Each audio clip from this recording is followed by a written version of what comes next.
in this series, it's definitely PV. I think they love taking to the stage. They love hearing the audience. I agree. I do think an Invoker mid lane looks better here. All of the things that we talked about against the SF, Cold Snap, the small instances of damage, like, all very good against Dawnbreaker as well. She ults in, Invoker drops a Meteor plus Cold Snap, like, she can definitely feed. Whereas a Void Spirit, you're kind of initiating, and Dawnbreaker can counter that initiation, so you probably want to put that on less of an important role. I also feel like for 9 class, Void Spirit makes a lot of sense.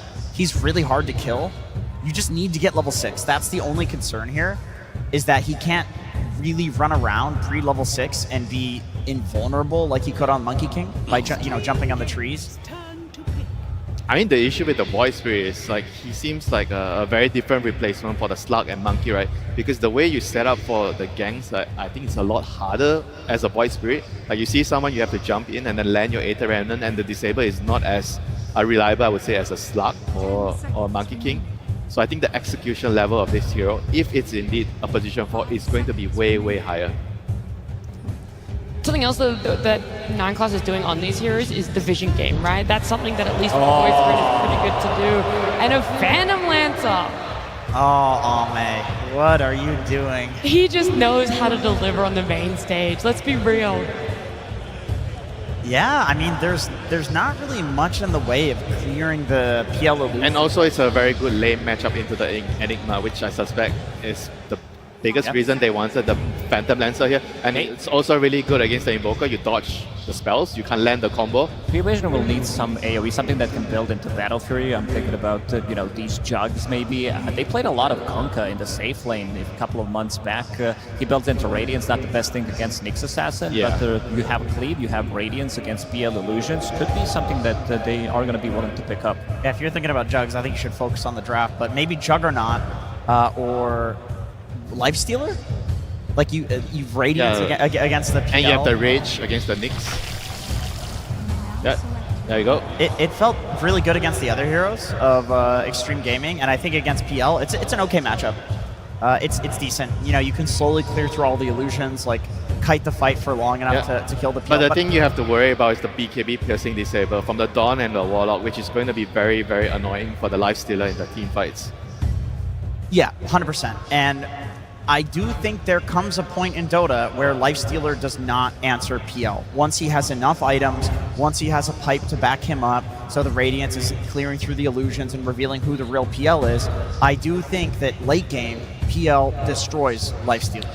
But are they going to be able to get there, right? We've seen Phantom Lancer only one time so far. It did not have any success, and it felt like because you were able to close the game out a lot earlier than those items required for PL, he needs a lot of time. I mean, I don't think they need to get there though. I think in the early stages, their team fight with the SF, Warlock, and Dawn is just going to be enough to carry them through the game. They're going to get the objectives easily, get Roshan on their hand, and the game does not have to get to late game for the PL to beat the Lifestealer.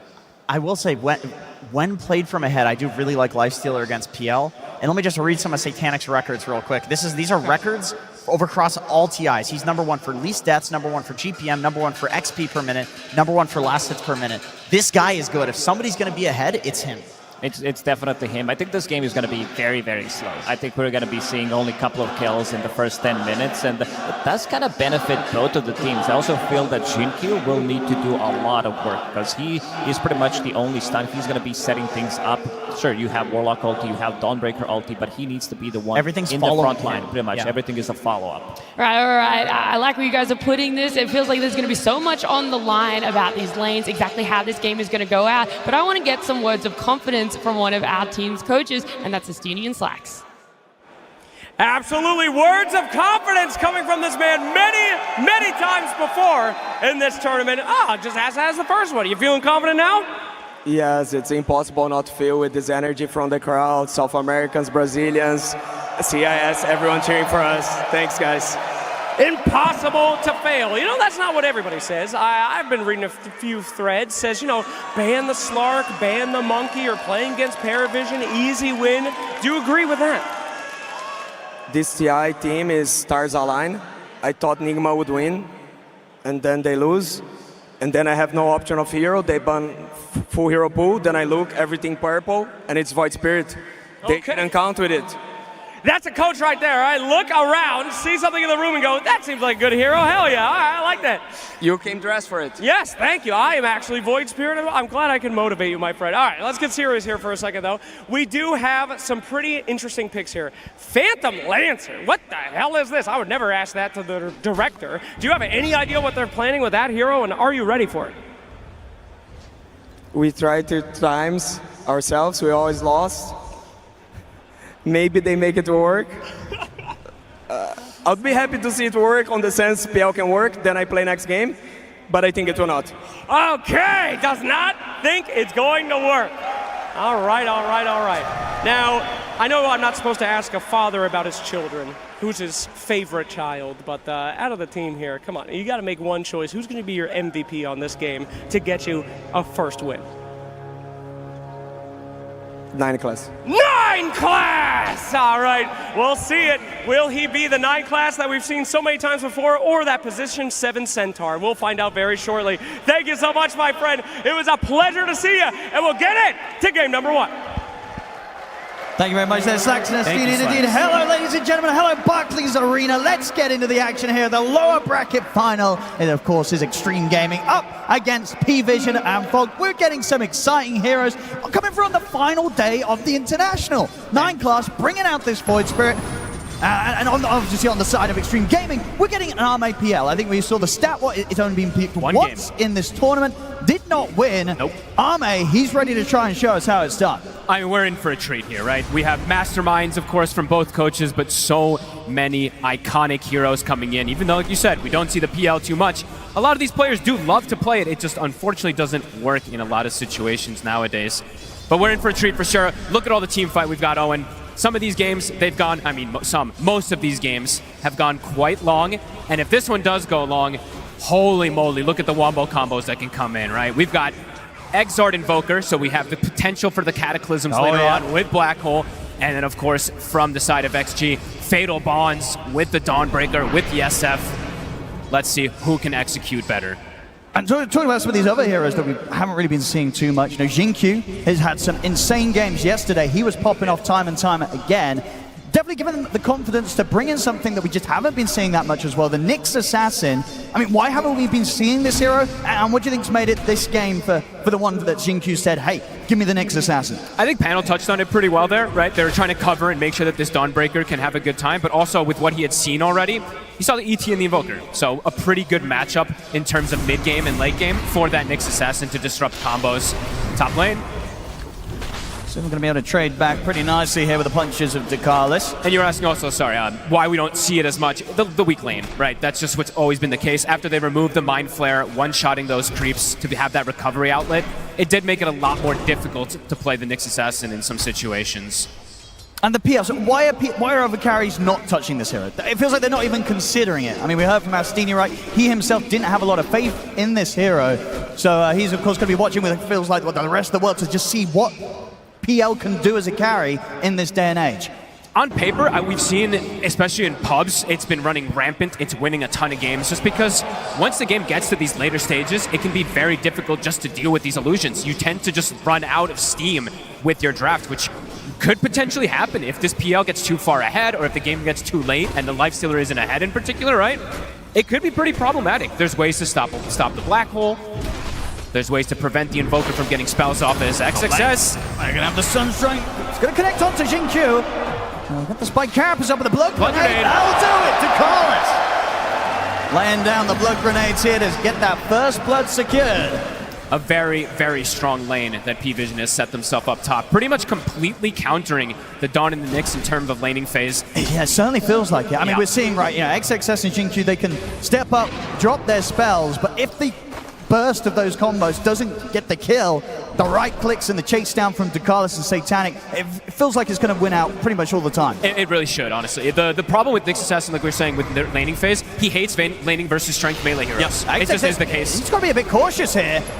Getting caught, stepped up, the Sunstrike off the mark, close. But he will still be chased out here. I look at Jinkyu, he's hugging XXS with the Carapace to try to reflect that Sunstrike back. Off the mark there slightly though, no one. As we get a chance to look at these other lanes, XM versus no one, having a very good time so far. And same thing for bottom. We're seeing that PL, Ame, feeling no threat versus the Void Spirit and the Enigma so far here.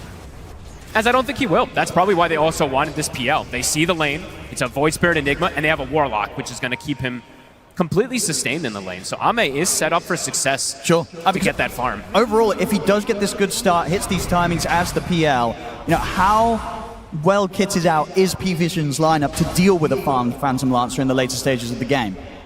Later, in very late game, it can be very problematic. The one really good thing that they have is the ET and the Invoker combos, right? ET, we saw yesterday what Natural Order can do in later stages, especially when you're versus a hard agility carry, since it puts you to 0 for that armor if you don't have any plus armor. So can make a difference for a Lifestealer to focus fire, and also the spells are going to clear those illusions maybe a bit easier than some other games.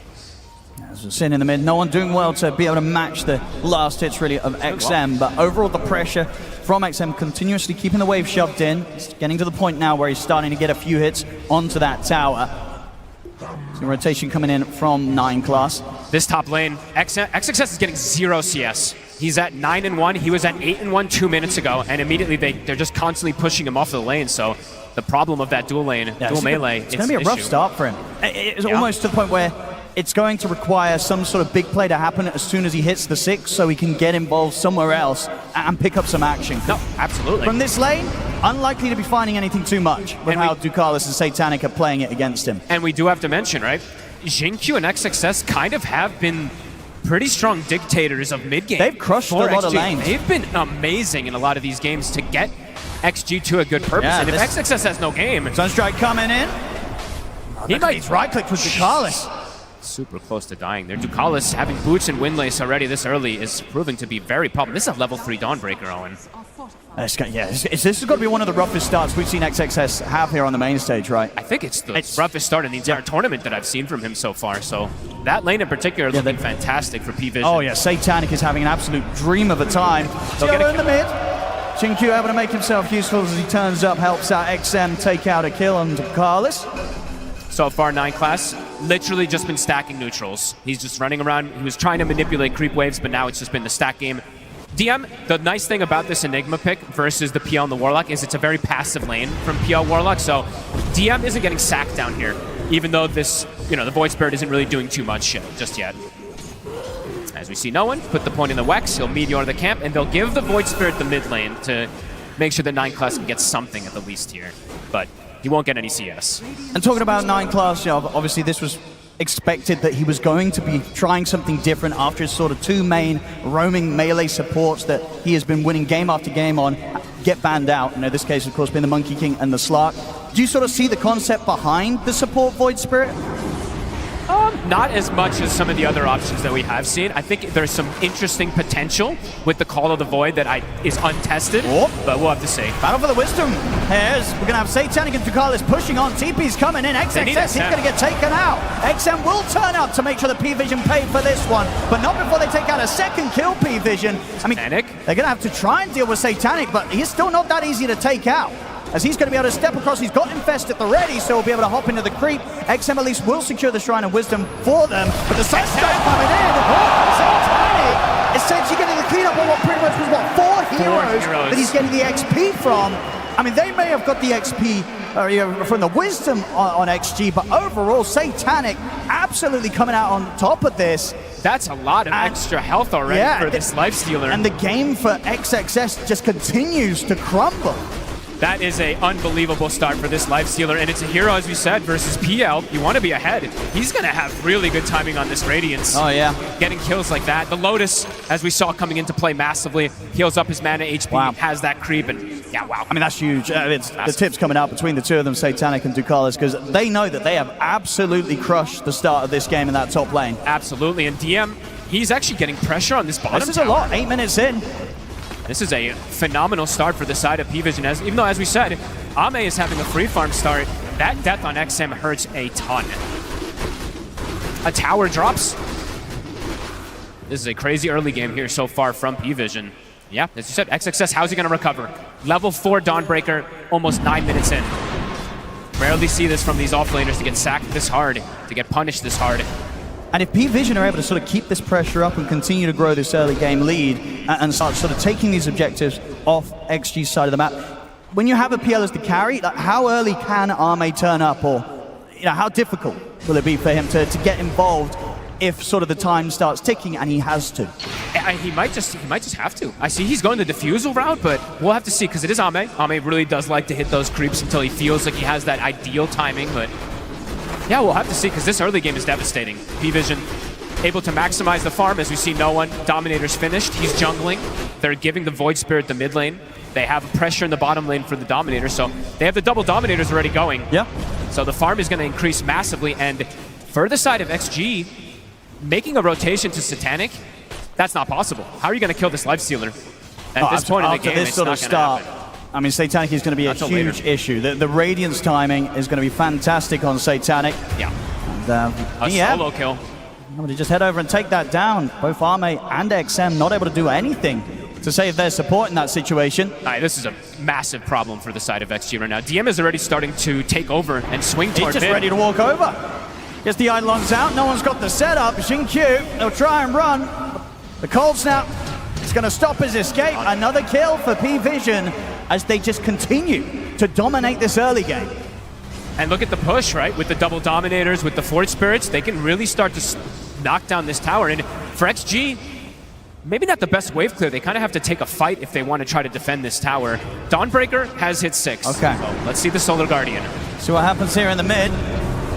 With the setup, Solar Guardian's coming in. XM will survive for now. Only just. So they are able to keep the SF alive. Sunstrike's attempted, won't connect. But yeah, it does mean that they're not going to be able to try and look for an aggressive move around the Solar Guardian to try and give XXS that chance to catch back up in this game. It's almost like they poked, forced it, and then just were like, okay, we got the Darnell, back up, everybody farm again. 3K lead, first 11 minutes here. And I believe that is the Relic, essentially done for Satanic. Got to be one of the faster Radiances, right, at this pace. 100%.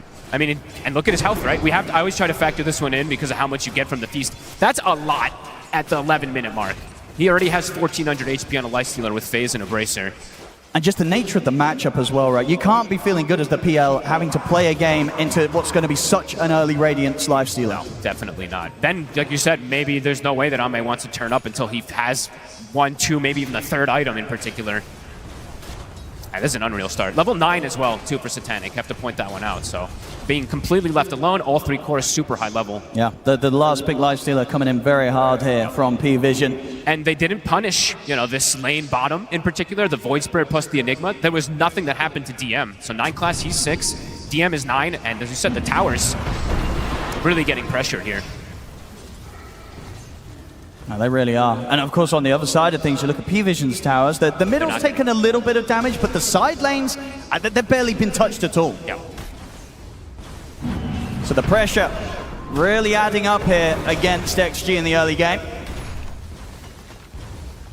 And just not easy for XM and for XG in particular to set up a team fight, right? Because there is a lot of annoying abilities on the side of P-Vision that are just fantastic at countering these fights. The ET, one of the best counter initiators, and the Invoker, if he's not caught in the initial go, he's gonna get his spell combo Little off. timings as well, 9 class able to back up, pick up a lot of bounties. Big money. 4K lead continues to grow. No one purchasing up the drums as well too. Very early timings here. Maybe if they can get sort of the supports 6s online for where Xingqiu's got his available now, and X-Nova, of course, has the option with the Grimoire. They can definitely try and piece together a team fight to sort of slow down what P-Vision is accomplishing in this early stage. If they get given the opportunity, right? P-Vision is a team that really likes to play around controlling tempo, playing around these Dominators until they have that ideal timing for a fight. So punishing these Dominators, it feels very difficult. Look at the lanes. And look at the timing. So yeah, Phase Boots Radiance, 13 minutes on Satanic this game. Has to be the fastest, right? XXS, nothing that he can do right now about this Lifestealer, and there we have it. Indeed, nearly 2 minutes faster than the fastest that we've seen so far. Absolutely crazy.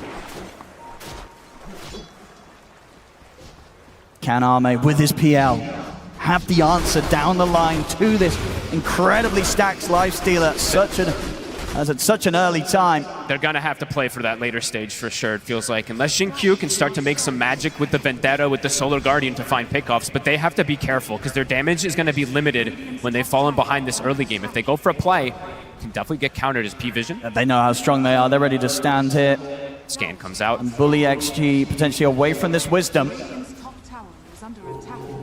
See, at the same time, though, Xinqiu's going to make his way over and try and take theirs. And he should get away with this unless there's quick TPs, but it doesn't look like it, so Xinqiu at least able to balance the situation there. Nice and sneaky. Another tower taken. The top one falls. All XM three. has to take out his middle as well as it falls in deny range. Right, all 3 tier 1s dropping, and lane pressure is definitely going to be an issue. As we see, Parrot, like P-Vision can literally just kind of invisibly shove lanes with 2 heroes with the Forge Spirits plus Dominator, and Lifestealer, as we said, feels pretty free to show on lanes. They can catch him with a very, very high execution combo if he has his Radiance on in the laning phase, a Carapace comes in and stuns, but it's very difficult with their limited damage. With this start, a 5k lead, and it's very early to have this.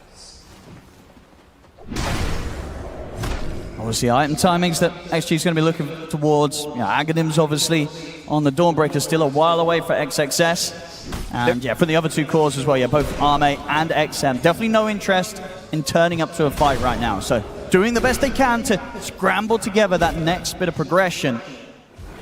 Yeah, the question is really going to be is if they can land their Wombo combo in a good way versus P-Vision, and if that damage is going to be enough. Because it is significant with the Fatal Bonds, with the Requiem. Says P-Vision is getting a lot out of the map, and these auras are going to soon start to be built up for TM. Definitely a bit of a saving grace for them that they do have, you know, such a bountiful option of ways to stop the Black Hole, right? It's never going to be easy for DM to just get in, Black Hole, Alame's PL, give Satanic the chance to kill him off. They will always have the opportunity to stop that. Yeah, I don't think he'll build too much for the Black Hole this game, right? He'll build the aura so that he can just tank up his team, I'd imagine, since there is 2 BKB piercing disables in particular that can just completely counter him in terms of Black Hole. XM, Yashikaya is finished.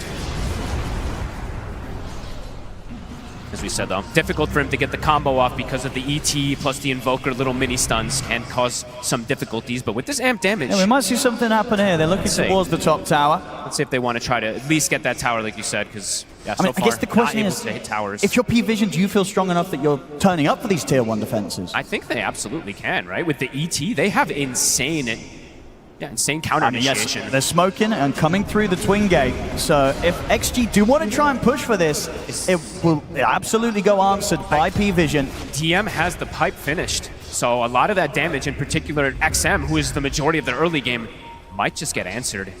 I think if you're XG, you do not want to walk into this right now. P-Vision, very, very ready for any sort of fight. They want to take the fight themselves. They see X-Nova. They're going to make the quick jump. They get the grab here. 9 class able to set up. That's X-Nova gone. More HP for Satanic.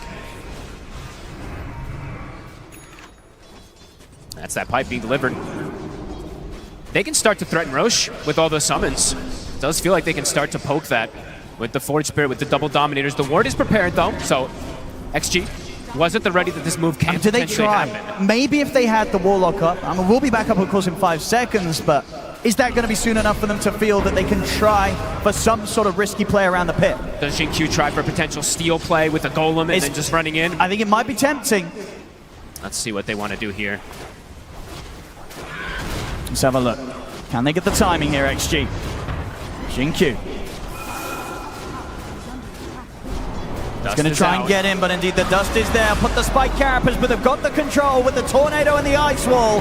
P-Vision, they'll get the kill, they'll get the Roshan, and they'll get the Aegis. They get everything. They are just so ready for every single one of the moves.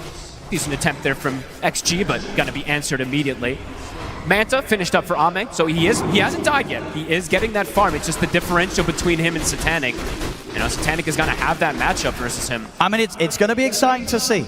Will it get to the point where Ame does turn up and he's just sort of able to take the game on his shoulders as a PL, as the PL of age back in the day? This hero used to be able to do that, folks. For sure.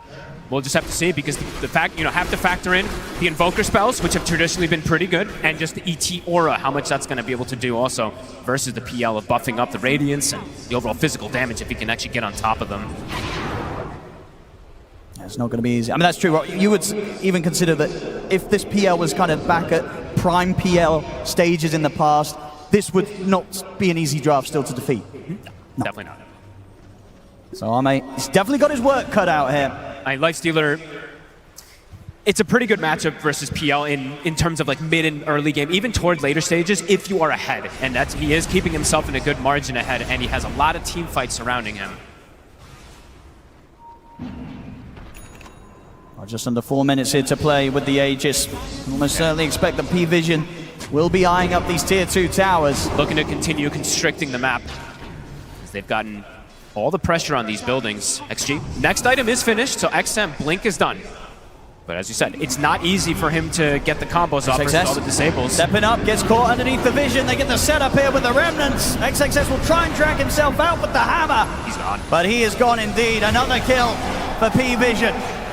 As they just have to be so careful how close they get. P-Vision will immediately make the jump in numerous ways, keep the pressure on. Fortification comes out momentarily, but P-Vision, they're not going anywhere. They'll stick around, take out this tier 2 20 minutes in. And no one, he's got the Aghanims already done. And as we said, he did go the Exort facet this time around, so the Cataclysm potential is there.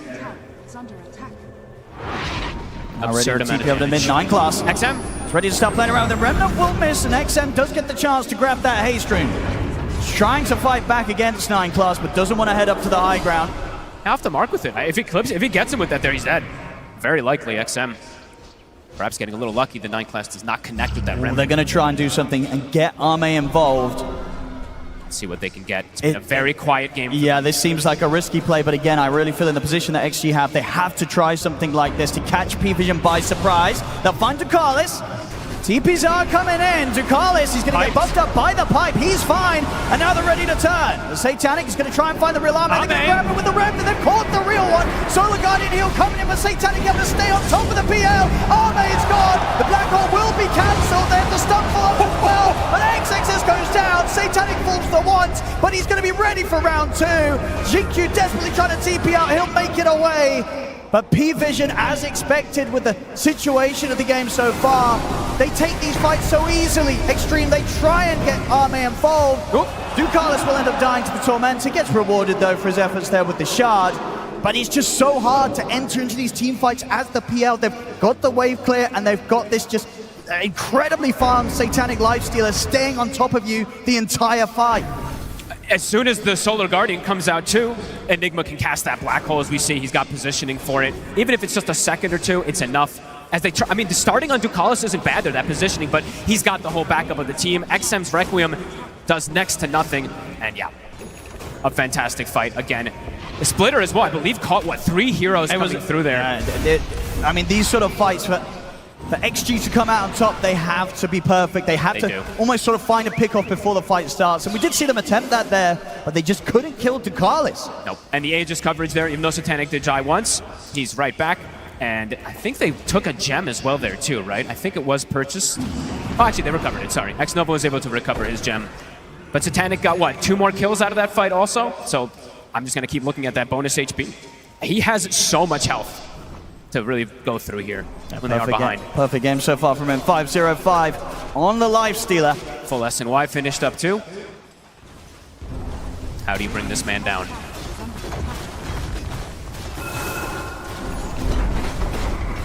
Another tower to be taken. And XG, they were trying to really fight around that Tormentor timing just to prevent that extra gain from P-Vision, but immediately stopped in their tracks again.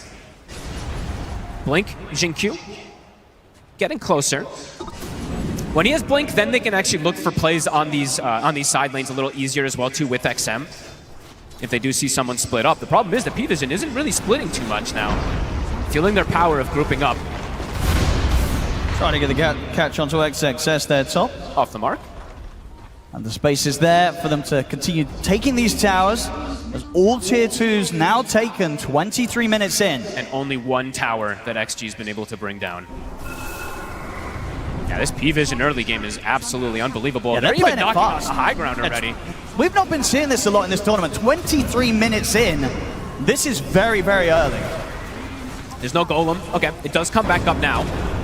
So they force people back, and then they go back and actually just farm, and potentially even look for a catch. See, 9 class and no one.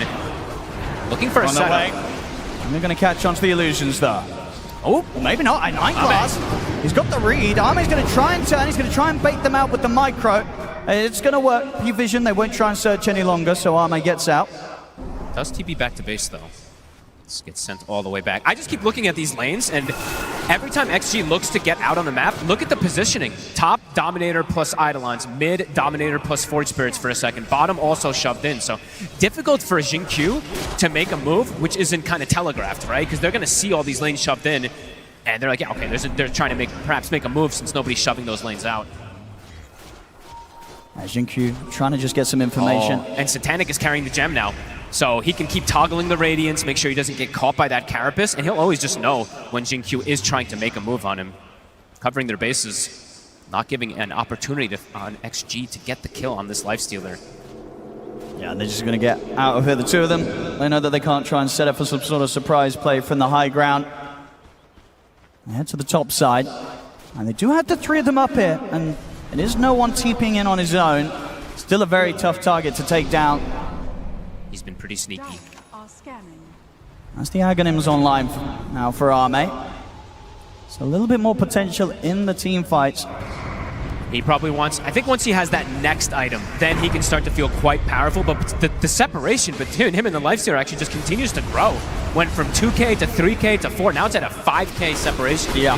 I mean, I guess these sort of things happen, right? Especially when it's Satanic and he gets such a fast Radiance timing. Very true. And his itemization, you know, we have to talk about it for Satanic. It's normal, but it's very, very good this game. He's going to have the AC finished up after the armlet. So 25 minutes strong, in. Like super strong versus physical and magical. Yeah, this is crazy stuff. And all these wards are being taken out since he does have that gem picked up. AC, there it is. Breaking records. Absolutely smashing the fastest timings. I'd imagine on pretty much most of these items with this sort of build-up. Just hasn't been slowed down one bit this game. If anything, he's only been accelerated, it feels like, after that laning phase. And there we go, Yendi. No surprises. It's not even close. Nope. Mate, looking towards the Bloodthorn next. Wants to make sure that if they do kind of get that jump in with Xingqiu, they are able to just focus the target and kill them off. Ways away from it, though. Radiant are scanning. P-Vision, they can definitely look to kind of calm things down, hold onto the map, set things up for the next Roshan. It's a quick spawn, too. And definitely difficult for XG to contest that next Rosh as well. Is the BKB finished up yet for XM? I believe it is. So at the least he'll be able to potentially get that Requiem off unless he gets caught from either like a splitter interrupt or a black hole in particular. And I think that they've got to go for it, right? If you're XG, you try and contest this next rush. You really want to sit back and have to try and defend high ground against an Aegis push from P-Vision? It feels like they do have to. You got to get out there. Especially after that situation we saw last time, right? Big team fight ultimates are good and all, but when there's an Aegis carrier, it does counteract that very heavily. Well, they'll scout things out, P-Vision, as they step up into the pit. Xtreme, what do they want to do about this? Doesn't look like they're making any initial moves, so maybe the call is indeed just going to be hold the high ground. They still just they have lane issues again. Look at the positioning of these lanes. Bottom is shoved in, mid shoved in, top also. They're going to smoke it for an attempt. Let's see if they can get there in time. It's dying pretty quick. I mean, you see the positioning from Ducalis, DM, and no one. They're all ready to interrupt any sort of initiation from Xtreme. 9 classes throwing down those remnants. XM. Watching from the side, Xingqiu, ready with the step in, but Satanic's already out with the rage. Meatball comes down straight away, Xingqiu's gone. The sleep at the side, they managed to catch XM. He's in trouble. There in the spinner, will get the BKB off, but the Black Hole comes in, gets put to stop with the Solar Guardian. They turn with the raises, they kill off the air. The Rosh. Satanic's got it. Aegis picked up by the Lifestealer. Arme has to be careful here how close he gets to the Lifestealer. Satanic's ready to step across. Chase down XXS as XG. They pretty much threw everything into the effort at the start of the fight. He'll go for the TPL, will make it away. XXS. They try there to interrupt Xtreme.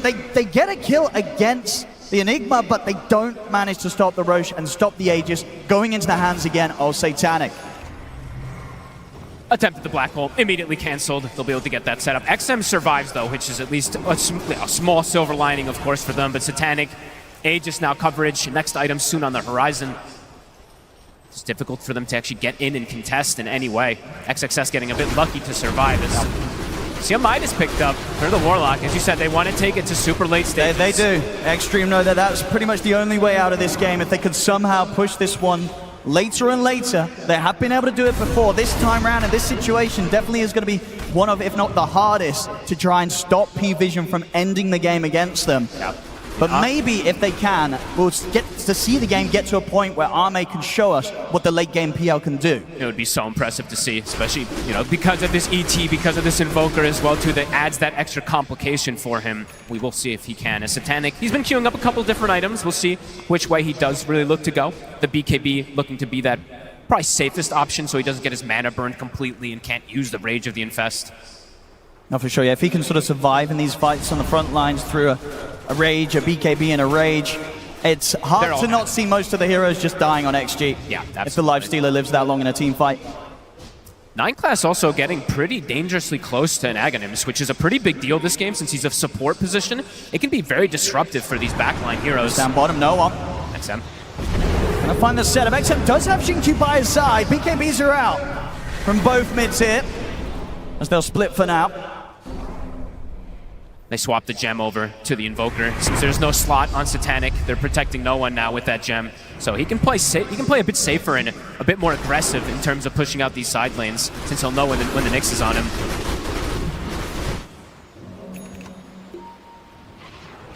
There's that BKB, still with the Aegis for about 2.5 minutes. 9class. He's gonna have the setup here with the Yules into the Remnant. So this is gonna be a very dead X-Nova, trying to do his best to get towards that big item pickup, wants to work his way towards this refresher. It's going to take him a fair bit of time, though. A very, very long time. It does have, you know, a lot of potential XP still, has the Grimoire, has his Midas ready to go, so... P-Vision might look to force a bit here again, since they still have 2 minutes on this Aegis. Lanes are in a good position for them to do so as well. Yeah, they're in a perfect spot to just hit the high ground, see what happens. Yeah, at least like force a reaction, in particular, from the side of XG. They're going to smoke in the back line. They have a banner at the ready. What do you do, XG? Glyph is forced. See what they can do after this. But the banner is down already, so that catapult is going to survive. They're going to have everybody back up. The tier 3's gone. Satanic on towards the barracks. They'll try and lead in. They'll have the Yule set up into the Remnant on towards XM. The Raxes are dying. Can they do anything? The Rage comes out for Satanic as he stands his ground, cleans up the full set top. They couldn't do anything to stop them. They're going to try now, looking towards the Void Spirit. Pipe gets popped, the Infest comes in as well. They're able to keep 9class easily alive. Too scared to commit for the fight. If they lose that fight, it's probably just the game, so just try to poke and prod, but the Rax, P-Vision just comes in and claims it. Big amount of gold acquired. As you said, the Ags now for 9class is about to be finished. DM, he's about to have a blink now too with that BKB after having the aura, so might find the angles for these black holes soon, even versus the double BKB piercing disables. Oh, for sure. I mean, at the least, you know, forces out these sort of saves to come out immediately at the start of the fight, kind of leaving the area then free for Satanic to clean up in the longer drawn-out team fight. I swear they just can never get the lanes out, Owen. Every time I've looked, completely shoved on the side of XG. Another tier 3 falling. It's just Creeps this time taking it out. Arme trying to lead in. Can't touch Satanic quite now. 30 seconds. Just burned down to the Radiance. Still 30 seconds on the Aegis. They're getting so much done.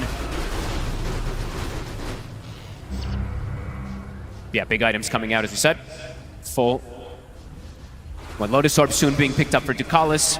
I think a Shiva's soon finished up, so starting to get more and more answers for that PL. Once that Shiva's comes out for no one, it's a fantastic option just to be able to identify which PL is real at all times, too. XG, as you said, waiting and waiting toward that later stages, but how much is it going to benefit them with how far ahead P-Vision continues to climb? Now, Arme is close to having the Bloodthorn. Okay. But then finding for the opportunity to be able to weave in and out of these team fights. Also playing into BKB, Rage, another Rage if he doesn't get the kill during that initial Bloodthorn. Yeah, very difficult. And it's only really him doing the damage, it feels like now at this point, with that single target. There's a lot of targets he's got to go through. We've been talking about Satanic, but also no one is very high on that net worth, as we see after getting that shard too. He is a problem. Oh, and they're kind of trapped in their base. Look at this. It feels like it's been a long time that they haven't been able to come outside. All they can do is just sort of set up and make sure that when Arme steps out to get farm, he's not going to be jumped. Yeah, true.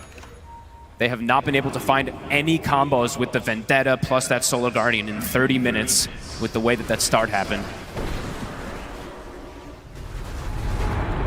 And we'll see what Arme looks towards next. He's going to try and get the shard, so he just continues to get these little sort of incremental steps forward in his item build.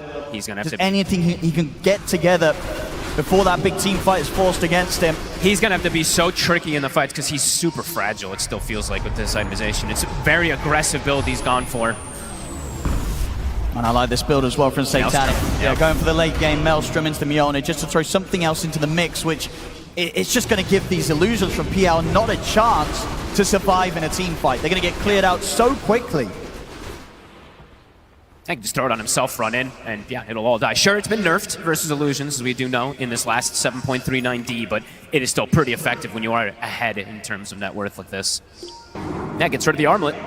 That is a pretty nice anti-PL inventory. Yeah, he's massive. P-Vision probably just going to sit back, look for the next Roshan. Does feel like it. They have complete control of the map. They're farming everything. They know that there's pretty much no threat of Xtreme coming out to find them, even though Xtreme is trying to go for this smoke. Maybe just claiming their shrine, just trying to get something out of the map. And crazy amounts of farm. 9 class is getting infested up, so it looks like perhaps P-Vision is going to look for a move if they do suspect them starting to get outside at all. P-Vision on the way over. 9 class. Jinkyu. They look for the setup, but Jinkyu is equipped with the Spike Carapace. Will be able to get away with the Vendetta as he scurries up to the high ground. The second XG gets outside, though, immediately forced back into their base within a split second. No one. Right, Jinkyu's got his eyes on him. He's going to try for the setup. Straight away the stun into the Requiem, but it's not enough. No one's able to put the BKB run away. In fact, he's ready to run back at them. As XM and Jinkyu have to back off to the side. They've caught Arme. He's caught in the random. Will be able to get out away from the Deafening Blast in time, but Satanic's going to try and chase on forward. They'll sneak away with the Invis. So getting out, but only just. I mean, just continue to show how terrifying these team fights are for Arme to try and get in on. Not carrying a gem on any of the heroes, just carrying a bunch of dusts. Maybe 9 class will bring it out soon, but the 2 cores don't have it there. Okay, it's coming on the courier now for no one. That's a lot used there from XG. That's their Requiem, that's their Solar Guardian. P-Vision used nothing. They're ready to the push BKB. it.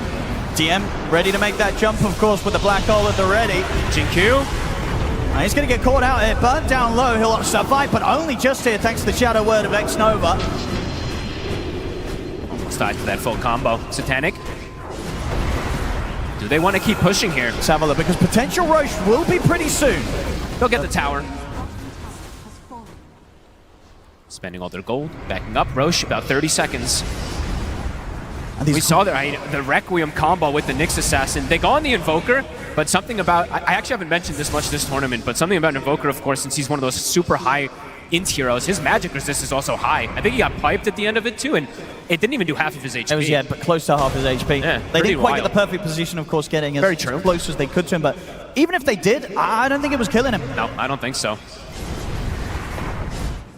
Also difficult to ever get that catch there. As we said, you know, he didn't have the gem this time, but I imagine he's going to start carrying it pretty soon on that Invoker again. As Roche, it is up. P-Vision in the pit. And XG, I mean, they've pretty much just got to take this time to try and get Arme out on the map so he can work towards his next item. His growth is just not really there.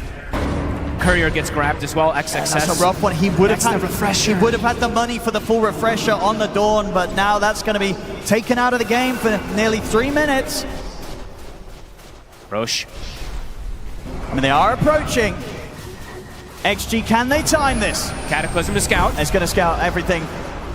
As they know what's up. Arme's trying to step up, but they cannot get into the pit. Satanic's going to be able to finish up. Jinkyu steps up. Won't be able to stop them from getting the pickups and the kill, though. P-Vision get everything again. Uncontested. They just can't walk in. XG's too scared to look for that fight. And now it's a refresher shard as well that they can give either to the Enigma or the Invoker if they want. Or even maybe to the Lifestealer if he just wants to have BKB Rage.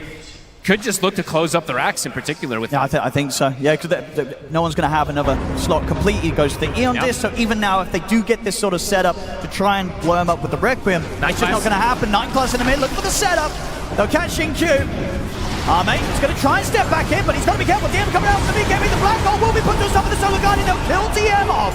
But can they now get out of the fight? XG is XM. It's going to be split from the rest of the team. He's out.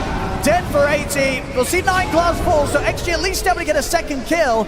But can Xingqiu get out of this? The meatballs come down. Xingqiu's gone. These fights are impossible. Even there where they kind of land most of the spells in decent unison, P-Vision just too far ahead. They'll kill, you know, the support, but, yep, but they just can't touch Satanic. They absolutely cannot. Ame goes in and immediately has to retreat every single time because he just gets burnt down so quickly. Basher now picked up. But in terms of his actual standing toe-to-toe with any of these heroes on P-Vision, it's just not the case. As the Rax, there's no glyph. Ame tries to step up here with a tornado. Into the Meteor on the Deafening Blast, leaves him pretty much at like 10% HP. He's got to run. He has to get back. Sunstrike's going to be thrown in, doesn't connect, but the space is there for P-Vision to push on, take out the bottom set of barracks, and definitely continue to move over towards the mid. Still 3 minutes on this Aegis. XG, if they got anything left in the tank to be able to sort of stop this. That's Megas. Ame's going to look for no one. Straight away, going for the backlash, but the Eon Disc is there. Solar Guardian will connect. Ame trying to get back in over towards the Invoker, but no one's able to step away. Ame has to keep his distance once more from Satanic. He just has to dance and run away. Can't actually stick on targets. Megas are claimed. All of P-Vision's back up. Still an Aegis for 3 minutes as well on Satanic, and another item finished up. The overwhelming blink coming out on that courier very soon. Yeah, P-Vision, they've certainly made this game one look pretty easy, folks, so far. I mean, it's all from these lanes in particular, right? Top lane went, I think, as good as you could have ever asked for, maybe even better, keeping the Dawnbreaker completely behind. Bottom lane, Enigma was unpunished, untouched, and mid lane, no one stood his own. He stood tall versus that Shadow Fiend. Every move is hit, and Satanic, as you said, a flawless game, breaking records. And coming in with that last pick, it really caught them by surprise, or at least presented something that XG just did not have an answer for. Not seemingly in this game so far. It seems like there wasn't many answers for a lot of things. As P-Vision, Satanic's in! Xnova at least does have the luxury of buyback. Whittling down the towers. Next XS through Courier now respawning, so he does have the refresher at least. Still 100 seconds on this Aegis. P-Vision onto the tier 4s. I made the jump, they do get the opening stun on the Satanic, but not the chain stun. He's able to get the rage off. They couldn't lock him down. He turns over towards Ame. Ame has to run. Will be able to manage off the open wound slow, so he'll get back to the fountain. The buildings, though. Xnova coming in with a buyback. Does have the golem ready to drop. If they can find some sort of opportunity to try for a fight. Xingqiu's in, but immediate rage reaction there from Satanic. Ame tries to step forward, the silence catches him. Ame's gone. No buyback on him. The Ancient's exposed. P-Vision ready to close up this game one. DM will close it up with a black hole. Cataclysm gets put to a stop, but they will not be stopped in closing up this game. The fortification buying them only a few more seconds in this game one XG, as they will lose against P-Vision, coming in a dominating fashion at the start of this series. Folks, this was not close. They looked unstoppable. Yeah, this was not close. P-Vision showing, even if they don't have their Monkey King and their Slark, they have ways to play. The passive style from XG did not work this time, trying to play this farm game for the Phantom Lancer, but he never could get online. He never could even come close to that net worth of Satanic, who he just accelerated so massively. And you have to look at this top lane, right? You have to look at XXS and GQ just because of how much we've come to expect from them, right? Exactly. And how much we've seen from that top lane of XG in so many of the series in this TI. They weren't able to perform here with these heroes. Maybe sort of the Nyx Assassin, something a little too risky. We just don't see it a lot, and maybe for good reason. A tough game one here for XG as P-Vision dominate and get the victory. Expectations are high, but the pressure is even higher, and we had P-Vision stepping up to the plate here. It felt like just a significant outdraft. The way that they were able to play everything and ensure that there was never a team fight that was enabled from Xtreme Gaming. In fact, there wasn't really any team fight at all at cost. Yeah, pretty much never happened. I think this top lane that they did play, Dawnbreaker getting completely shut down, pretty much set the tempo of the game. We said that Nyx Assassin is going to need to be the playmaker for the team, needs to be needs to be scouting things out, trying to set things up for the Dawnbreaker, who was really playing from behind throughout the whole game. Not an easy game for him by any means. And also mid lane, like I think no one did a very good job, and then you had the Enigma in the bottom lane who was kind of farming, and I really love the timings coming out from P-Vision in this game, understanding their own timings, going for this double Dominator, drums from the Invoker, plus you have Forge Spirits, and you also have Pipe and Enigma. Very difficult fights to take for Xtreme Gaming. Yeah, we're looking at some of the replays here of just how unstoppable P-Vision were. We got to give credit where credit is due. Satanic just having a fantastic one, and this Void Spirit on a position 4, was it going to work out? Well, yeah, we got our answer. Yeah, this was very good. I'm definitely a believer in the build. I think I've seen him do this in pro-level pubs in the past few months. It's not something that's completely new for him. It's just that I think they didn't feel like they had it completely figured out, and for this tournament, obviously it's the International. This is where he had to figure out how to play this hero, and I think 9Class did an excellent job. He went for the facet where you get the extra remnants when you press W. That's not a very common thing that you see for Void Spirits. It's almost always the other facet where you get the pure damage shield, but what he was doing in the game was the normal stuff. He was running around, getting watchers, being annoying, setting things up with wards, dewarding vision. So they've definitely found something here. I'm not sure how much you can blame on the draft here, because I feel like this was just a battle of styles, and P-Vision, their style just seems to be better when both of these teams are, because I actually think Xtreme played quite well. Maybe I mean, you don't want to blame the draft for everything, but at the same time, it was really, really difficult for the Knicks and Dawn to play their lane against the Lifestealer, right? If you go back there, in the last phase, they opted to remove the Faceless Void and Anti-Mage, but at the same time, you also have to be thinking, you have Dawn and you have Nyx. You know, those heroes have a common enemy, which is Lifestealer. They don't do anything to Lifestealer. And what happened in the game was the Lifestealer kind of balled out of control, and he went to the enemy side Ancients to farm. You know, that's how strong he got in the early game, and that was a huge problem for Xtreme. It is very difficult to, you know, theory craft what you're supposed to do in that lane, because, you know, the obvious choice is you're playing Dawn Nyx. Just cut the wave. Just do lane shenanigans, and sure, the carry is going to free farm, but you're going to 50-50 the lane. At least the Dawn's going to get something. This is Satanic we're talking about. Do you really want to give this carry player, out of all the carry players in the world, free farm? I don't think so. This is the worst guy to do it to. Sometimes you got to cut your losses where it is. It was a really tough one for XSS and Xinkyu as well. We weren't really sure where it was going to go. It went a little bit worse than we were expecting, but someone that can help us break it down is, of course, Purge.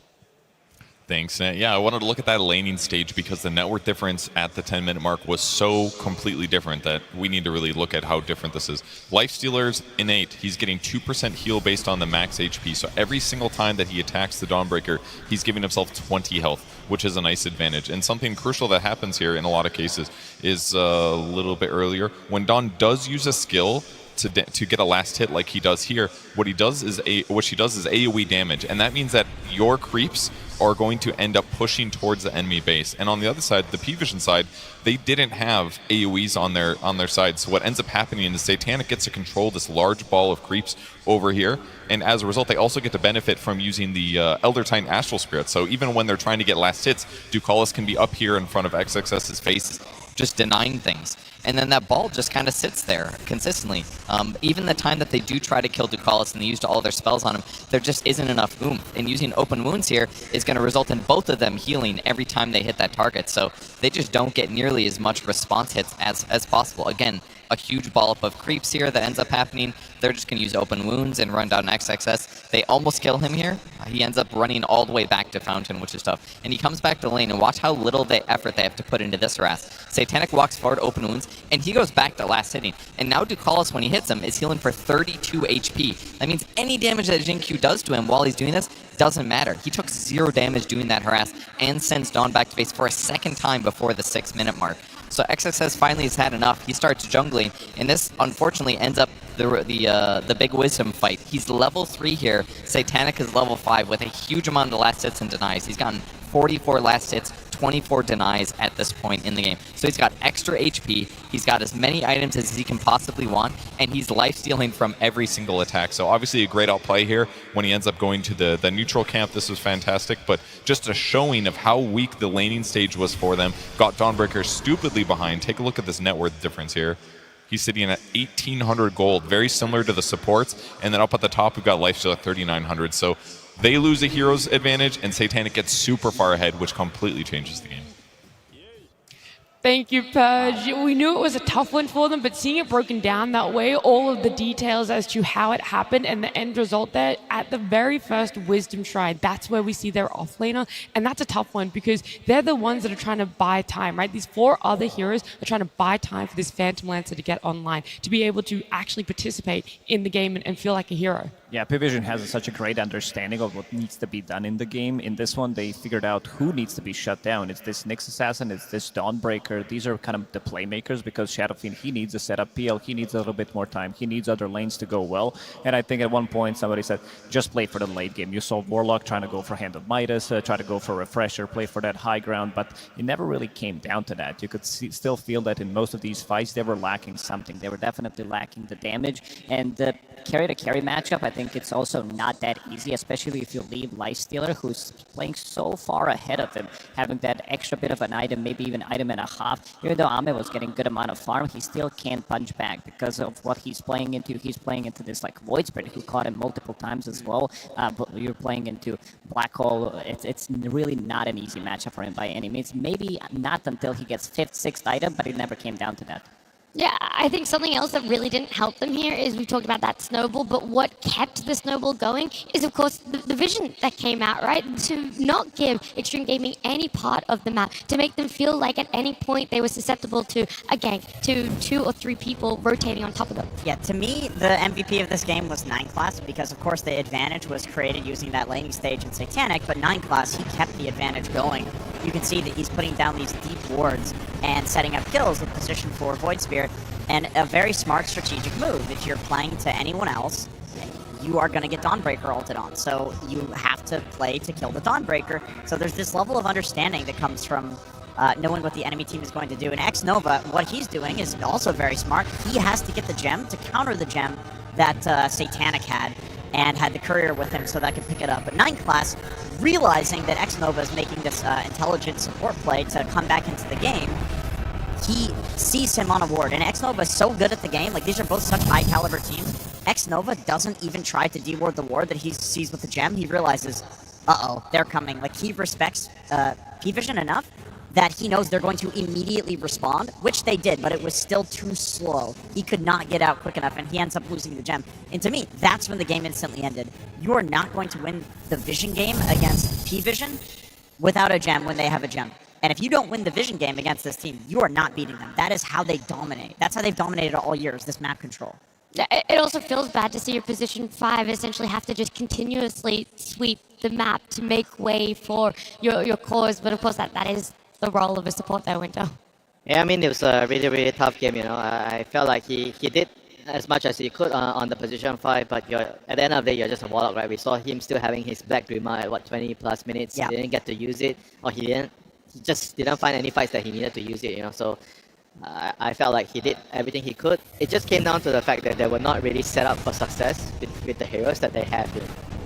Yeah, and this fight, I wanted to highlight the way that they are team fighting on the side of PVision. You can see the pipe pretty much hitting every single hero. So in the next 8 seconds, they're going to be more than fine. Even though Dawnbreaker comes in onto Ame, he still caught him off with that Remnant. I think he did a very good job throughout the whole game, figuring out which PL is going to be real, and at the end, they're just going to be able to clean up. Shadow Fiend, he can't really go in because he needs a setup. He needs somebody to stun them to be able to land his raises, somebody to soak up the damage for him, but the overwhelming damage with these 2 Helm of the Dominators, with the pipe, with the drums, they have all the attack speed, and after that, they're going to be taking the Tormentor. I really like how PVision is moving across the map, because you always have 9 class on one side of the map being very annoying, collecting these Lotuses, and the rest of the team, they're getting the farm, they're getting all the objectives, going for Roshans as well. A couple of times they try to go for Roshan. Jinkyu, you know, he was relatively sneaky, try to sneak in, maybe steal the Aegis, get the last hit on Roche. It never really happened, and I think the big issue in this one was this Phantom Lancer. I think Castini talked about it, that you know, they've been losing a lot with this hero, so at least we know that PVision is also not going to be picking Phantom Lancer at all. Yeah, I want to take a very quick moment because we got something special. We got to have a little bit of a listen into PVision, and that comes during that game. Yazıcı Roman onu size. Varlık. Esat cephet. Varlık. Nice.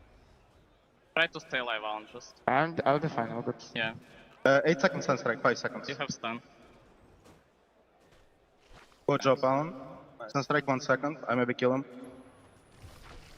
Nice play. Amazing. Boys, we can focus. Amazing. Both right now. I have a call. I like it there. It was really clean comms, and I just like how they were able to turn that. That 7 minutes really was the start of everything that went right for P-Vision. This Xtreme Gaming lineup, I'm not really sure how you're going to reset to this one, Winter. You're going to have to, but how exactly do you take an approach for a game? Oh, simple. Rule number one, don't pick PL, you know. I think they kind of needed a more flexible carry hero. I think the PL maybe could have worked if everything didn't start so bad. But at the same time, your picks need to be determined by some uncertain factors, right? You need to have a backup plan. What if the lanes don't go well, you know? So then you need to have those type of heroes to, you know, come and join the fights. And also the fact that I think the Shadow Fiend with PL duo didn't really feel like it was going to be working very well in the game, even if the laning phase maybe went a little bit better, because they both need a lot of farm to, one of them to function. Needs to be active, Nigma Galaxy. And you have an off-lane Dawn, you know. The Dawn is going to be taking so much as well. I was going to say a lot of that comes from the off-lane problem. You have a Nyx Assassin, which is supposed to set everything up in the game because your mid is not a puck, it's an SF. So if the Nyx is completely behind because of the laning stage, then who's setting things up? You just wait and go to late game. I don't think that's going to work against a team as high caliber as P-Vision. Not at this point in the tournament. Yeah, they needed something like maybe like some Ursa or some Sven or anything along the lines where it's not as greedy as PL. You know, even the AM might actually be better because AM feel like he can actually do something. You know, but PL just he's just like waiting for his item timing. He needs 4 items. Yeah. And before the 4 items, you're not going to see him show up anywhere, you know. Even at the 7-minute Wisdom Shrine there, some of the carriers would be keen to joining that fight, you know, because you know your offlaner is getting shut down so hard. So if you don't help him, there won't be a game, right? But he couldn't help because he was PL. Yeah, you're like, if I join right now, then I'm kind of just going to keep adding to the problem there. Well, we've talked about this Void Spirit a lot, and we've talked about 9 class a lot as our players are returning to the stage, returning to the booths, and getting ready for game number 2. In that game 1 draft, there were a lot of bans targeted towards the way of position 4, and whilst we know Nyx is something that you don't want to leave in the pool if you're picking up Dawnbreaker, I do wonder what is left there. What do you take out? What do you pick up for yourself? Where is the wave support's going to go for these 2 teams in the future of this series?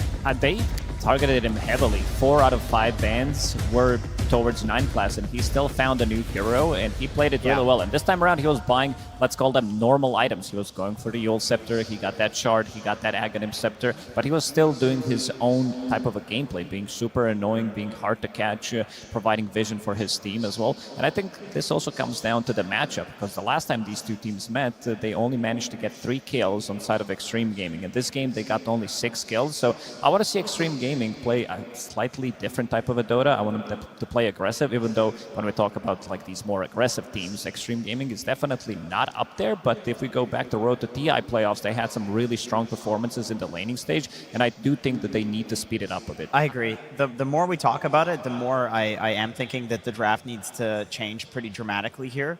I think that one of the reasons that this game is a perfect example of why we're not seeing Dawnbreaker picked in this tournament at all at this point, because you have to do so much to cover it. Because in the second phase of picks, you have so much to counter. The thing is, you can't just say it's just the Dawn. The reason they struggle in the game is just because they didn't pick. They picked the Dawn and then they didn't get to give Dawn the game, you know. But at the same time, I feel like there's too many combination of things, right? You could also say that the way they started the draft, right, with the SF, the way they built the draft, if they already wanted to build the draft in this manner, the SF and then they wanted the Dawn, then why are they picking the PL right at the end, right? They needed to enable everything. It felt like a mix of like 2 ideas. And also I felt like the feeling of the draft going is, I think Shell 8 is reacting a lot towards what P-Vision is doing. Yeah. I think in certain games, maybe it's fine, but I felt like in this game in particular, when you're already open with the SF, I don't think you should be reacting so much. You have to build the draft to enable the SF or the Dawn, you know. If you react, because they were picking the PR because it was, I think, a reaction towards the Enigma. They wanted a good lane setup for the carry. But when they did that, it kind of ruined the whole synergy of the draft. Yeah, and the Dawn as well. Like, I think Dawn is an Enigma answer. Like, you're playing against DM, you need to address Enigma at some point in the draft. Like, I think this is just a respect to the player, which should be there, right? But when it's so much respect that you are basically gimping your draft, then I think that's where you have issue. They need to focus on themselves. I don't think like they should be worried too much about, okay, do we need to change our draft? Do we need to worry about what they have in the next game? Instead, they should be focusing on, okay, what didn't we get right in the first game? We need to fix ourselves first. If we worry about the opponents too much, then we forget who we are. There is one big problem. 9 class is in their back of their heads because this guy, you know that he's going to be playing like this, and I don't think many other 4s that we've seen play like this. Maybe they're trying to replicate, but they are not being as annoying. And knowing how Zhao 8 historically drafts after they lose game 1, I would expect that they're going to be picking 5 completely different heroes in this one. Also, I wouldn't say back of their heads. I would say fully in their heads. Yeah, it feels like he does dominate a lot of what people are thinking about with this team. And then that's what is the perfect setup for them to be able to get this last pick lifestealer, this last pick gotcha. What are you looking at, Jenkins? Pick Weaver. It's a good hero. I was going to say, do you feel it? Carry. It's playable. It's active. Yeah. Okay. Well, Weaver's better than PL. Skeeter will pick Weaver. You'll see that later. There's a chance we might be seeing it today. In fact, we might even be seeing it in our next game, which is ready. P-Vision versus Xtreme Gaming. Game 2. Our game 2, this could be it, sending P-Vision up to the grand finals and Xtreme Gaming home. Otherwise, we'll be seeing a game at number 3. A lot relies on this draft. Where are the bands going to be changing up, or is it really going to be predominantly in those picks for themselves? I'm super glad that it's actually going to be the same side, same pick order. So we're going to see whether what other changes are going to go here. But that also means both teams are somewhat getting their comfort. Actually, it's second pick this time. They were first pick the last game, but they're on the same side.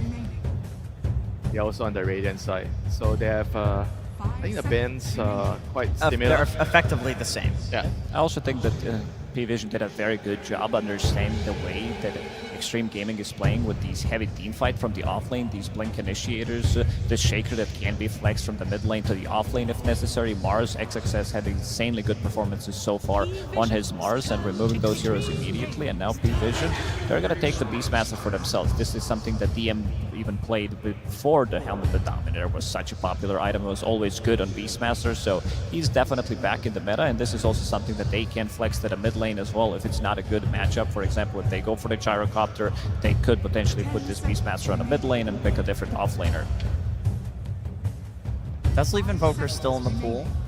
We have seen that hero get punished in the mid lane. You know, Broodmother is an option. Sniper is an option. I mean, it's kind of tricky if you don't know your matchup for sure, especially for Sniper. I think Invoker, maybe you have a little bit more leeway, but for Sniper, it's probably hard at this junction. I mean, you have to, I feel like, pick either a support here or a flexible core, which you can swap the roles around, you know. Which I don't know if there's any ideal heroes here because mostly are banned. So they go for the support, which is, I think, their next best option here with the Snapfire. You kind of block it away from P-Vision as well because you have this Beast plus Snapfire combo. And I do feel like Snapfire is one of the best position 5/4 heroes. Her and Hoodwink, most definitely. It gives you the team fight, it gives you the damage, it gives you the easy 1-2 pairing with any kind of a stunner from the offlane that they could pick. And I think this time around they're going to be swapping things around. I mean, the thing with Snapfire is I do think the hero needs a right partner because in their previous series, was it Silencer that picked the Snap with a Silencer one game and it actually went really, really bad for XG. And I would like to see more of like a Snap with like at least a Bane. Yeah, they had like a mid-Earth Shaker that game too, I think, and he was struggling to get the blink. Like something that's... Yeah, because he lost his lane against a Pop. Yeah, something at least that's very active on the mid lane to play with Snap always feels very good. Or a support, like Clockwork feels like one of the best heroes. Yeah. I think Clock and Bane are the top 2 heroes to pair with Snapfire right now. And we're going to see whether they're going to be able to get their hands on those heroes.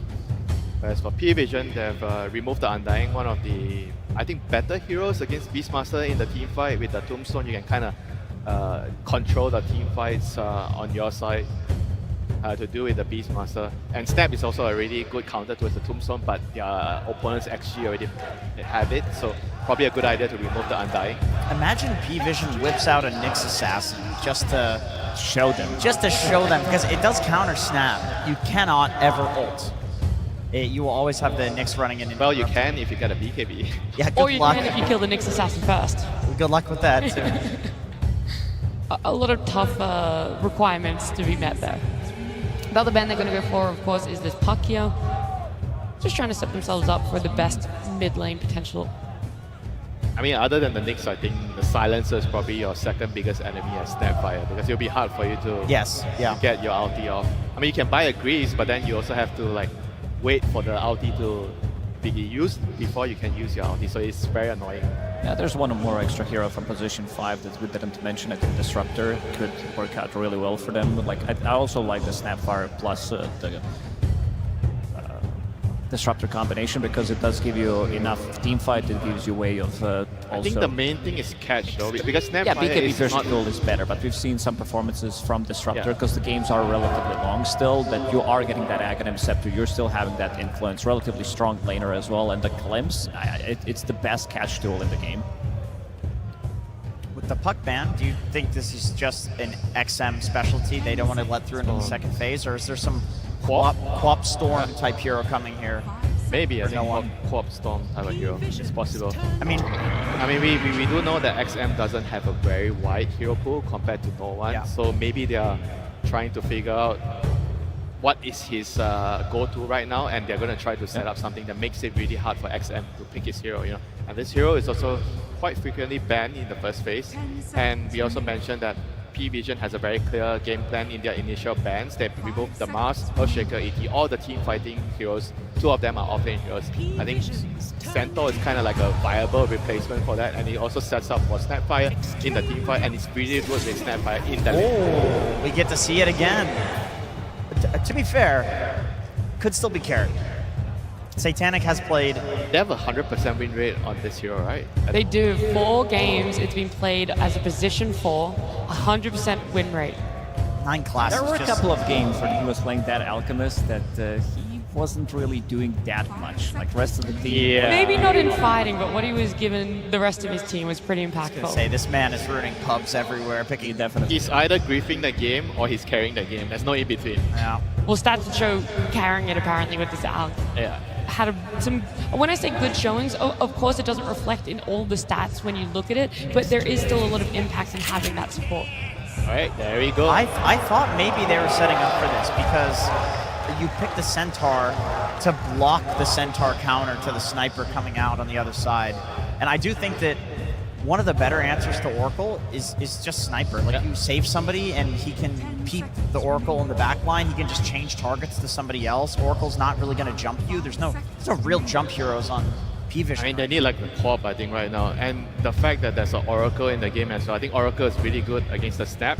You block out some of the magic damage, but the other thing that's really good about having Oracle is the rune control. You know, you get to see the runes, you get to know where the rune is spawning. Yeah, you want to have that mid laner. And we know that in this matchup, there's a lot of emphasis placed between the 3 against 3 when they are fighting for runes. Surely it's Storm, right? You're talking best rune user in the game and hero that's good against Sniper. But the thing with Storm is in the lane matchup, it's not as good as the Quap. Quap beats Sniper, or at least pressures the Sniper. Yeah, I'm totally with you. I do just think that the way with static slide facet now, Storm doesn't really lose any mid lane. Like, I know this is a pretty commonly held opinion that it's not as bad in the early game. And have in mind that they just picked Oracle into Centaur as well, and look at the amount of saves that they do have for this Sniper. You have Snapfire with the Cookie, potentially a 4-step, you have Stampede as well, Nightmare, so there's going to be a lot to protect this Sniper, and right now I'm not seeing the jump, and the reason why they picked up Bane is because of these heroes that we were just talking about. That's why we were feeling like maybe a hero like Quap, you know, like they need someone to get near the Sniper,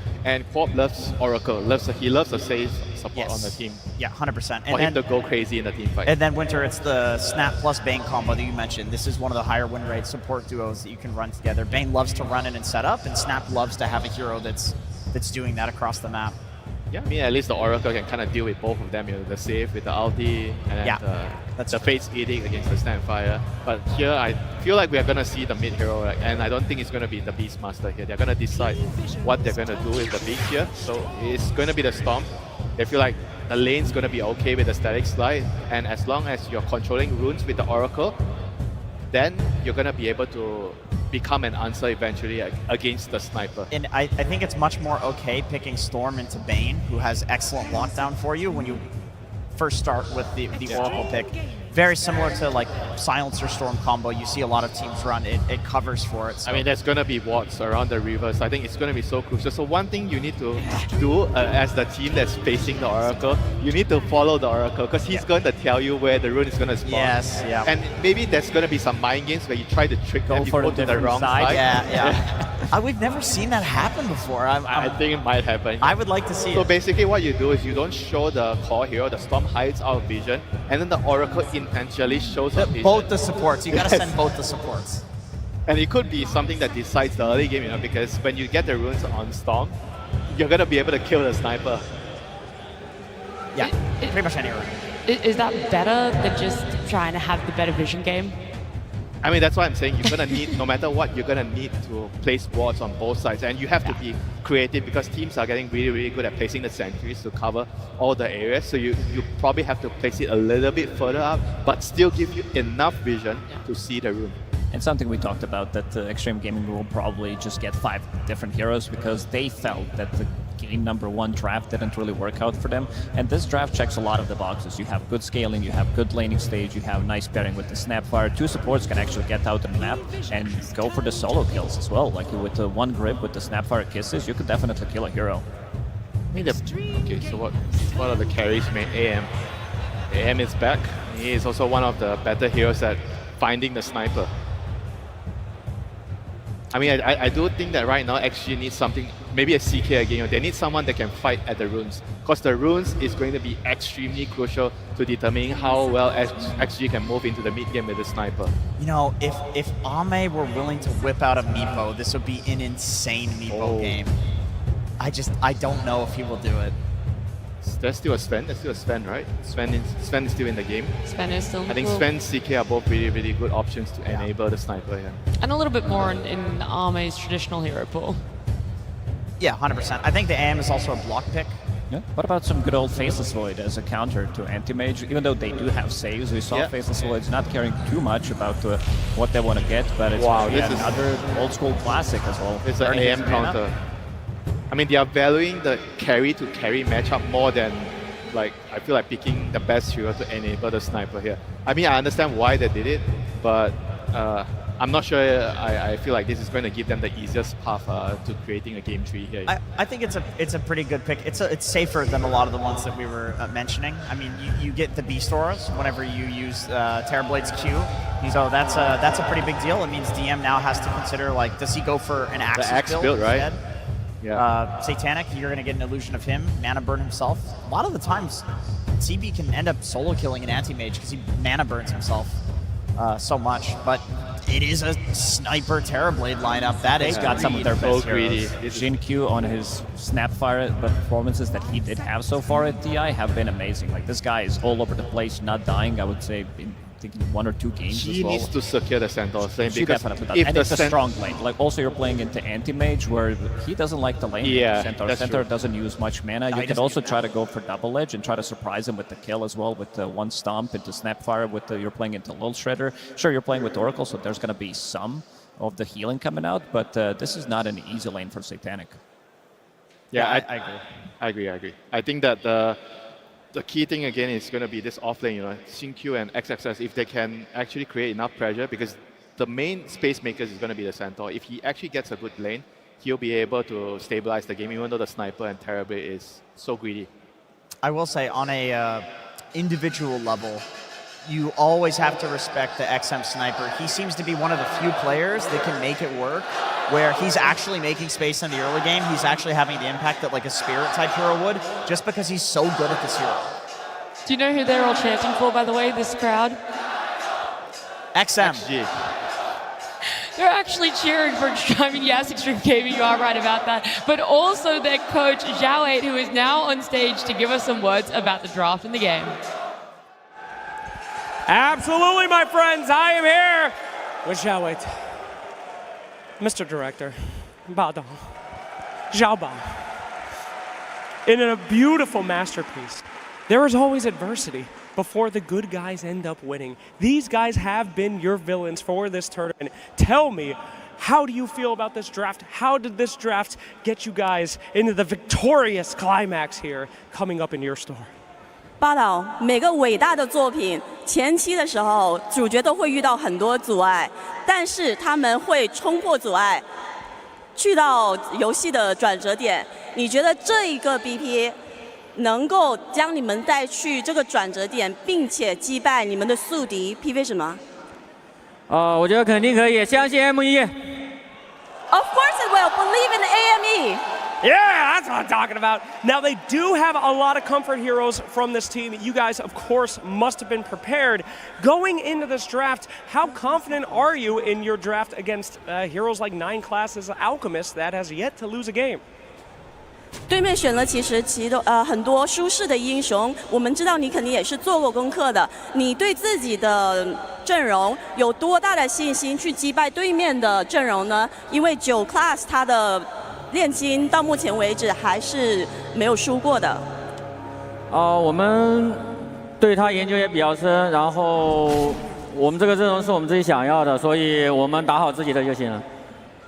We studied him quite a lot, and this draft is what we want. So as long as we play according to our plan, we'll be fine. All right, really quick, the crowd has been here for you this entire event, and they want to know from the words of the director, will we be going to a game 3? 我们会不会有第3把？肯定会。Let's go! All right, see you there.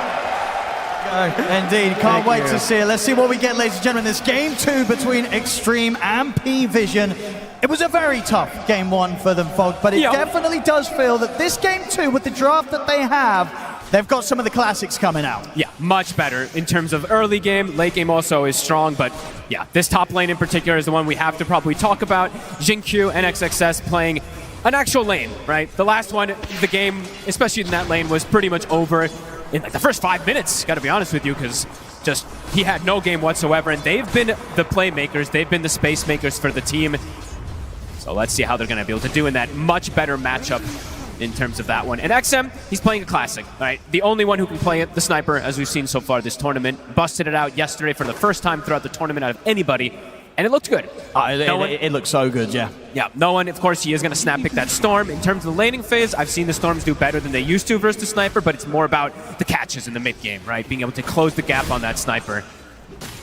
Of course, that last pick coming in from Xtreme, getting Arme the Terrorblade this time round. Of course, as the panel talked about, you do have that matchup that's going to benefit you with the illusions coming out against the anti-mage. Yep. Obviously, there are other things in the match that will definitely threaten the Terrorblade, but I do feel that that's not really going to be the end of the world for Xtreme because they have the XM Sniper as well, right? We've seen this before. Even if Arme is on a carry that does get punished, XM normally able to pull through from the mid lane when he's on the Sniper as that backup carry and sometimes even the primary carry if he gets a hot start in the mid.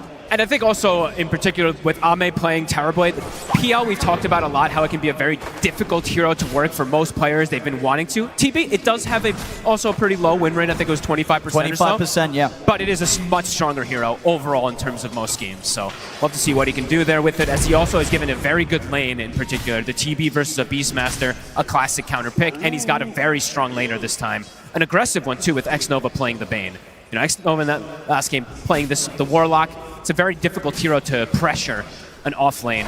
It just kind of guarantees you farm. So let's see if there's going to be a difference this time. For sure, and it definitely, yeah, on a Bane, we've seen it from so many of these supports. A hero that you can absolutely pop off and just have incredible sort of impact with those sort of saves.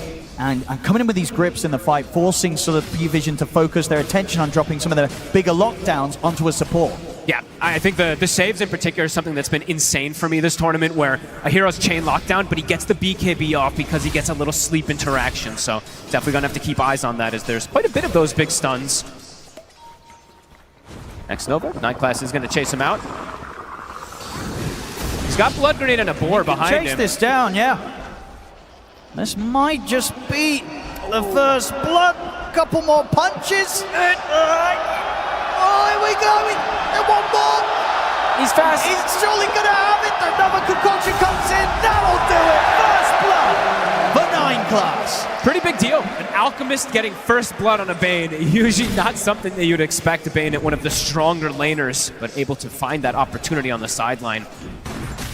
Great play there from 9class. So looking at this top lane as well, so you mentioned obviously this time compared to game one, you expect a much more sort of solid showing in the laning stage from XXS and Xingqiu. Is that just in terms of them not really dying in this lane, or can they actually find opportunities to pressure and get kills as these two heroes?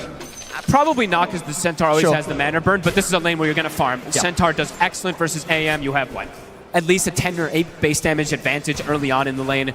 And yeah, you're just going to be able to sustain, because your mana, it doesn't really matter. You play around Retaliate.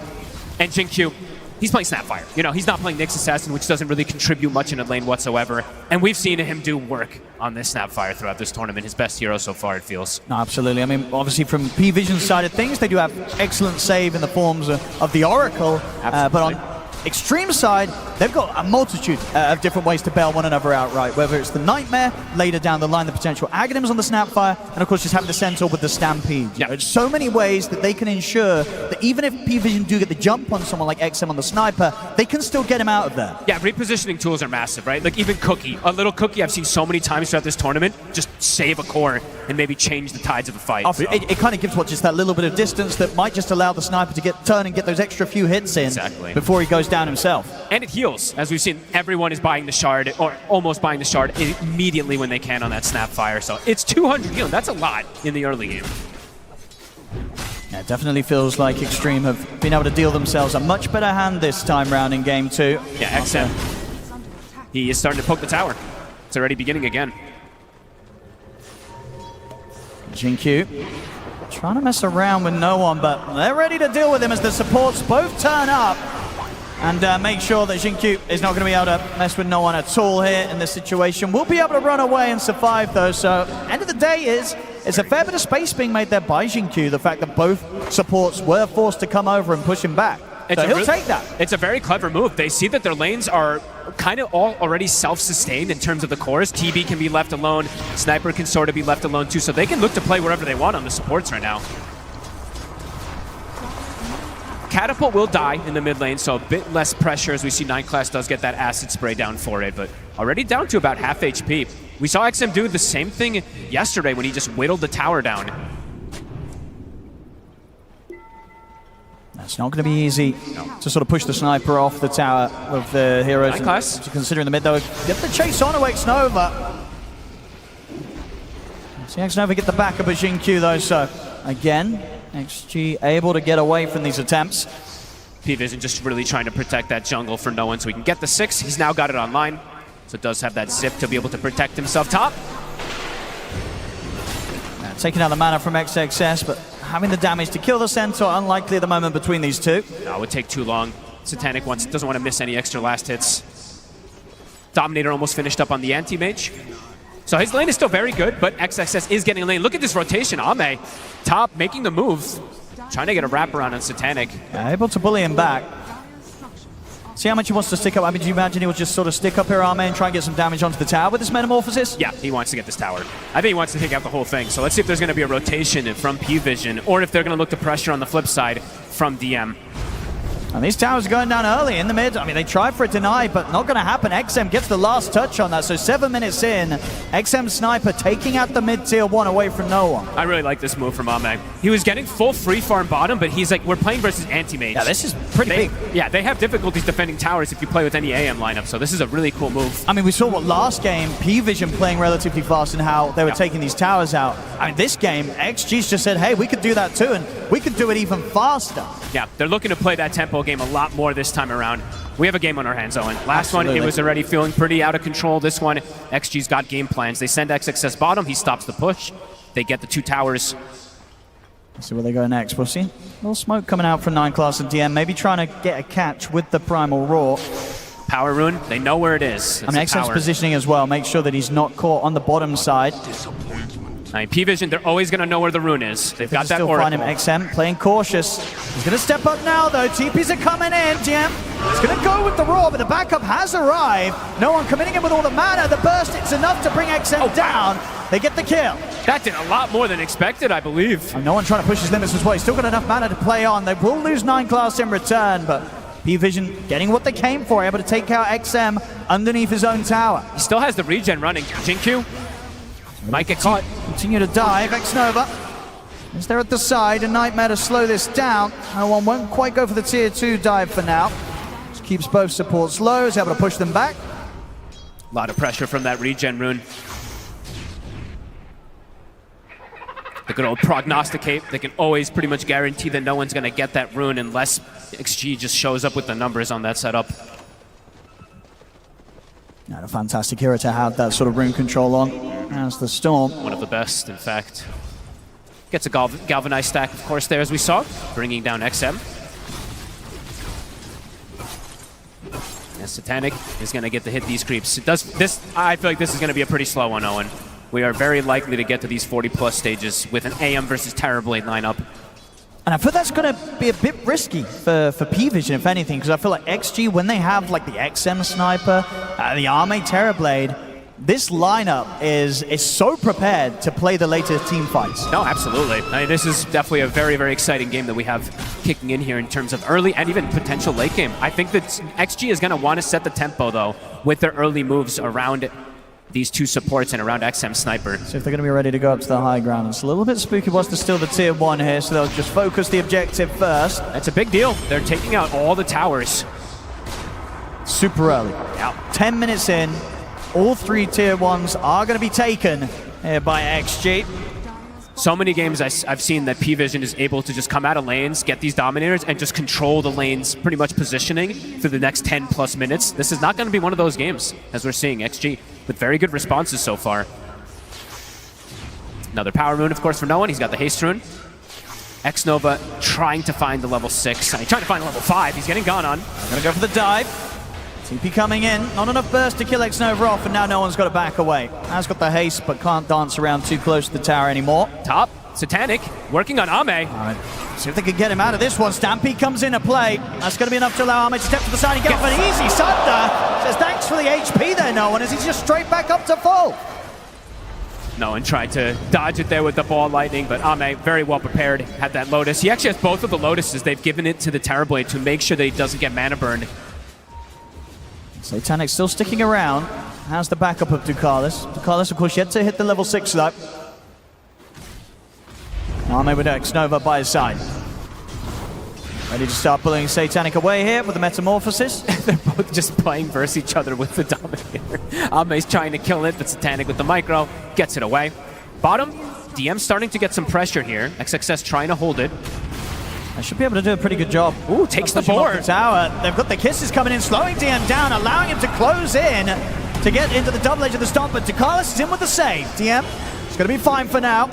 Great positioning. Good move there from Ducalis. Clever play from XXS, taking the board with the Dominator, trying to use that slow versus DM, but that is going to be kisses used and not netting a kill. This Oracle pick, we saw it the other day too, or yesterday, how strong it could be versus Snapfire. And potentially always just saving with that Fate's Edict alone. It's definitely got to be a bit of a concern, though, from P-Vision, the fact that XM is getting so much space. You know, we've seen so many of these games where he's at the top and he doesn't let it slip away from him in the mid. Nice little bit of a freebie there for the two of them, X-Nova and XM, taking out 9 class. The fact that Ame is getting slowed down a little bit here, but yeah, XM, he's getting so much. Look how aggressive he's posturing as well. He's got the 2 supports behind him. As long as he knows where the storm is, in most situations he can survive. And he's not that squishy, right? That's what we've seen from XM time and time again. He builds a bit tanky because he's got this Dragon Lance, he's got all these small stat items. Yeah, it's not easy to go on him. No. Especially when he has the supports in position as he has done. I mean, you know, one of the reasons why XG are so good with the XM Sniper is just because how well as a team they know how to play around him. Yeah. Does feel like they always do have these like double saving supports in particular to protect some of these riskier picks. Level 6 has been hit, so X-Nova does have that finished on the Bane. The grip is at the ready, but Oracle as well. Ducalis has the counter with the False Promise. And I should have pointed this out way sooner, so sorry about that. But 9 class, an interesting facet choice. I think most of the times we've seen the seed money be the choice. He sometimes passes off a bottle level 1. He's gone for Mixologist, so it's going to be interesting what he's going to be looking to do, either with the Berserk Potion or what it could be.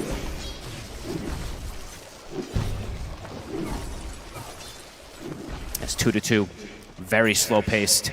Yeah, XG will continue to, of course, keep a presence on this bottom lane. They don't want to allow DM to find any sort of opportunity to take early tier 1s away from them. This is his home. The Crimson Guard is soon finished up. It's going to block a lot of the early damage, and P-Vision definitely does have perhaps some damage issues early on, but they are looking to just farm. Storm and AM. As we said, this game very potential to go to quite late stages.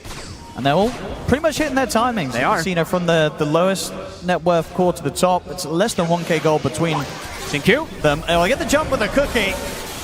The XM is here ready to offer up the damage. They get the Hooston connection on towards no one. It's a heavy bit of burst damage, but plenty of mana still at the ready to get out. I'm just going to make the quick move up towards the top of me. Satanic and Ducalis are looking to maybe try and make something happen against Arme.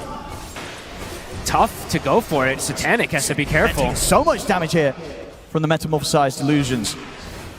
And Ame is just always holding a Healing Lotus, so he has the chance to be able to pop that Lotus and Sunder if anything does go wrong. And he's got backup. He does. We can see the movements from the rest of Xtreme, meaning that they have this presence of Xingqiu and X-Nova very close by. And a Stampede at the ready to press. They're smoked up again. As you said, they have the Fiend's Grip ready, they have the Kisses. Ults are ready to go if they catch a target. Doesn't expect this mid maybe with the amount of focus that was being put on the top lane. Might feel a little too safe here. Kisses coming in. They've got the grip at the ready as well. No one wills it forward to be able to stop the grip and make sure the DM is able to walk away. Too tanky. He's got the Helm finished up already, so a 2,000 HP Beastmaster, even with Kisses. Not able to get that finish up as no one comes in, gets a kill. Another Galvanized stack. Even though it's a very slow-paced game, he is up to 5. Ends up being, just a little bit too ambitious of a play there from XG. Really wanting to try to make some type of move to slow down the farm of this Beastmaster, but an immediate answer. And that's 2 ultis used. Does P-Vision want to take advantage of that, or are they just going to sit back and farm? It feels like it's just going to be a sit back and farm. I think as long as Satanic is sort of getting space, they'll be happy. And still on track to hit a very respectable timing here on the Battle Fury. Bottom, P-Vision wanting to maybe slowly whittle down this tower, but I immediately saw XG. They're pinging it, so they do want to defend this, but it is low. Let's have a look. I mean, XXS doesn't have a TP at the moment, so he's just going to have to walk down here. Won't be able to get her in time, so finally DM is able to claim that bottom tier 1. And immediately I see the circle drawn, right, from Ducalis. He's like, we now have access to this bottom side of the map to potentially farm more pressure. See what they can do down here. 2 of them still hanging around, but as we've seen, it takes a lot to kill DM. It does. Even if they get that opening stun onto it. The 2 offlaners are going the exact same build, Owen. Well, besides not upgrading the Dominator to the Overlord on the Centaur, but going for that Crimson Guard afterwards, so gonna mitigate a ton of damage in this early game. X-Nova. P-Vision ready to go on the rest of the boys down here. Ame's been up here for a long time. They really want to try and get him. See if they can. Concoction at the ready. It's good lockdown. Satanic ready to bring in the damage. Can he get anything off? He gets the Thunder's there! Just in time. Those final moments, able to get it out as the lockdown comes to an end. Gets the heal. He's been carrying it the whole time, that Healing Lotus. The first time he gets the Sunder off because of it, the second time also. They're so close. They just needed that little bit more. I mean, was there any way they could have better kind of layered the stuns? I don't think so, right? They did it as best they could, but it wasn't enough to stop him from getting the save off. Oh, 30 HP, he gets it. Ame doing the math. I mean, he's loving life on this top corner of the map. He's been in pretty much for the last 10 minutes. 10 minutes? Literally 10 minutes. Satanic. Now stepping up. At the sleep. Got Ducalis behind him. Very difficult to punish this anti-mage. Does feel like both teams pretty content though. It's a both are farming. They're both very happy. Such a close start this time around. I think this is what you sort of wanted to see here between these two teams, rather than a very one-sided affair. Maybe more kills in particular for us, but that's okay. I'm sure they'll come. You know, the later stages of this game are going to be insane. I can already feel it. Let's start just the build-up here for now between XG and P-Vision. It is pretty crazy how we don't have the craziest amount of team fight in particular. Some games, right, like that last one, we have Solar Guardian, Black Hole, etc. This one, pretty limited team fight spells in particular. It's a lot of single target that's going to be coming out in this game. I like sort of the balance, though, of like the cores in terms of like the priority and importance of them, right? Both have this kind of traditional hard carry, the Terrorblade, the Anti-Mage, but at the same time, both mid, Sniper, and of course the Storm Spirit, no one. These two mids can absolutely scale and carry themselves on their own back, so... It does feel like a very balanced situation that is coming in here. Obviously, they'll back off for now, P-Vision. 9 Class, how's he doing? He's got the blink finished up. Shard almost done as well. Then we'll probably see those Aghanims if he wants to go that route. There's also potential for Lotus Orb. It's a fantastic Lotus game, as we've seen in multiple different situations. Versus either the Bane, versus the TB Sunder. Definitely have a huge effect there. Tormentor contest is going to be an interesting one, because as we've seen in almost every single game, most teams immediately at that 20-minute mark, they start to prepare for it. So let's see if we are going to have that contest and who's going to be more prepared for it. As you said, Ame's been up here for 12 minutes now and has been yet to be pushed out. Yeah, we're going to see both him and Satanic be so close on farm in this game. And we can see already, you know, just a few hundred gold between the two of them, the Terrorblade and the Anti-Mage. This will be an interesting pickup if Ame does commit for it. If he does go down the route of this Butterfly, I like it. He'll be really strong in terms of the group up when his team goes for it. How do they focus fire him? And it's just so annoying for these two heroes, right? Anti-Mage does not want to be buying an MKB, no, let alone at all really normally, and definitely not anytime soon. And the same for the Storm Run. Yeah, he don't want to be buying any sort of True Strike on the Storm, so that evasion's going to do massive things. He goes Witchblade at least, right? So at least you do have a bit of that True Strike. Sure. Yeah, some of it, but... Power Rune? There's the jump. XXS gets the opening hoof stomp. The Culture thrown down onto him. They'll lay down the kisses. Try to push back P-Vision. They do not want to go on the tanky hero. XXS trying to chase. He's got another blink up. I mean, Ame's looking to see if he can kind of get the wraparound on this one. Jump forward. Whoop. The concoction at the ready. 9 Class able to put a stop to any hoof stomp opportunities that XXS was trying to find. But the pressure there onto the tier 2. XM and Ame ready to push on. They're looking at the objectives. Yeah, and again, just sort of matching what we saw in terms of timings from P-Vision in that game 1. XG playing so much faster this time round, and it's giving them such a higher chance of having success in this game. Absolutely. I mean, Ame getting some good timings here, but they're going to sack the Tormentor. They'll take the trade, yeah, P-Vision. And XXS is making his way over, but they won't be able to get here in time to stop this. So. Sharp for Ducalis. Very heads-up play there from P-Vision. See if they still manage to try and find a fight out of this XG. They're making their way over under the cover of smoke. They might have to sacrifice 9 Class. Xnova, watch it from the high ground. Ducalis, he's going to be focused first. They got shot down. See what they can look for more. But the water spell's there. He gets the pick up for the high ground. The assassinate's in. Jump ball with the cookie. The concoction will hold back Xingqiu. But Satanic will fall. As they're locked down enough for XM to take him out. And now maybe be able to turn for more as the chase continues over towards 9 Class. That blink up though. Getting Should cut be off. fine there. They're going to try and continue to chase. Xnova's able to get the range for the sleep. So the chase will be a success as 9 Class killed off as well. What a play. Great wraparound, understanding we're not going to make it in time for Tormentor, but we can absolutely take the fight. I think the Shrapnel actually woke up the AM, allowed him to get the counterspell off with Zafine's grip, but either way, they have the chain stun afterwards to lock him down and bring him down. XG very prepared this game.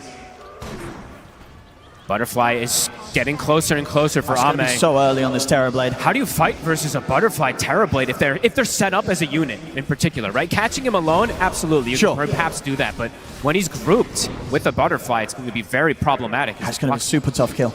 Blocks so much of their damage, right? It's a lot of physical from P-Vision this time around. It's going to be very interesting to see what they want to do here. Is a lot of gold saved up. Xnova wondering what build he wants to go for. Is it going to be something like a Blink on the Bane, perhaps, that he wants to go for? We'll have to see what option, as he's quite rich also. And Ame knowing that he can just continue to live his life up in this top corner. Nobody's able to do anything about him. It is pretty wild that he's been there for 14 plus minutes without being able to get pushed out. And P-Vision just not being given any sort of opportunity to really approach any further tier 1s. You know, the tier 1 in the mid lane are also just barely taken any sort of damage from any sort of pressure. P-Vision, they can't really push on outside of DM. They're going to try and bring the action in around the mid now as they get the jump in onto Xingqiu. We'll find him. Maybe can get some decent damage onto this tower here too with the Reign of Destiny, as we see no one just getting healed up. Xnova and XXS ready to turn up though for the defense. Okay, the choice is going to be a Glimmer for Xnova. He's going to be bringing it out soon. XXS, every time a tower push comes out, the Centaur gets parked in front of it. P-Vision wanting to look to strike elsewhere.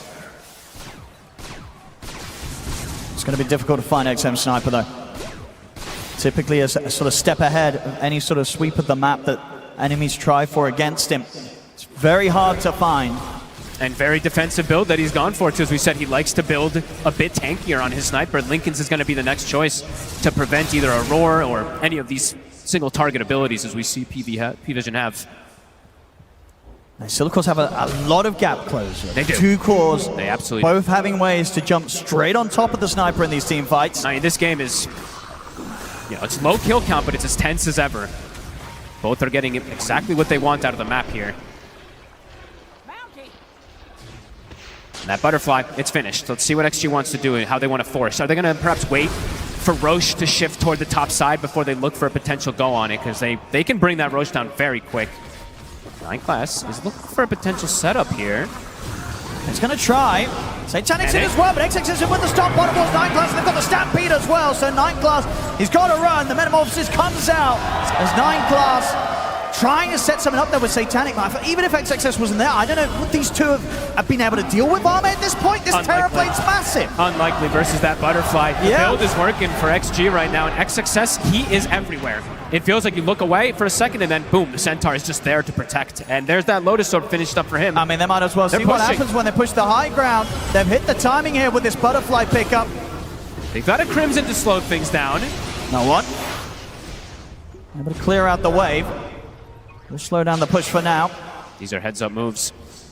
Nullifier for DM. Very early pickup that he's got this finished.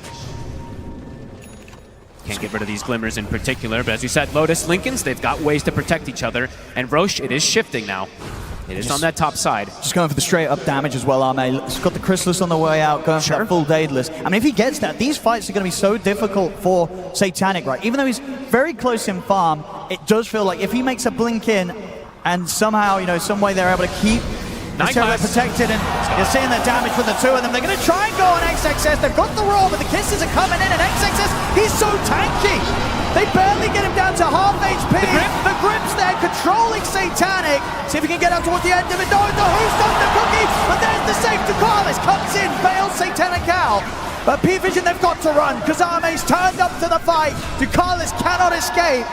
P-Vision, they do manage to eventually bring XXS down, but it takes so much. Look how much damage he absorbed. You can just look at the fight recap. That's pretty much all Centaur taking that damage from the entirety of P-Vision. That's exactly what you want from your Centaur. And now they could just move into the Roche XG. They didn't get the core kills, but they got enough out of P-Vision in terms of ultimates and attempts to fight that they can walk into the pit very freely and secure themselves this Aegis. I mean, Ame able to just walk in and join, do Roche even without meta. So they're going to have meta to potentially push toward high ground, Owen. P-Vision, what's the approach going to be? It's going to be tough. I mean, we're seeing already that it's just so difficult for Satanic to blink in and get involved in the fights. Because if Arme and XM are not controlled, this anti-mage will get destroyed. Absolutely. They have way too much damage for him. And it's difficult for them to reach these backlines, even if they do have these, you know, these jumpers, as we've been saying, to get to it. XXS has just been the body that they need.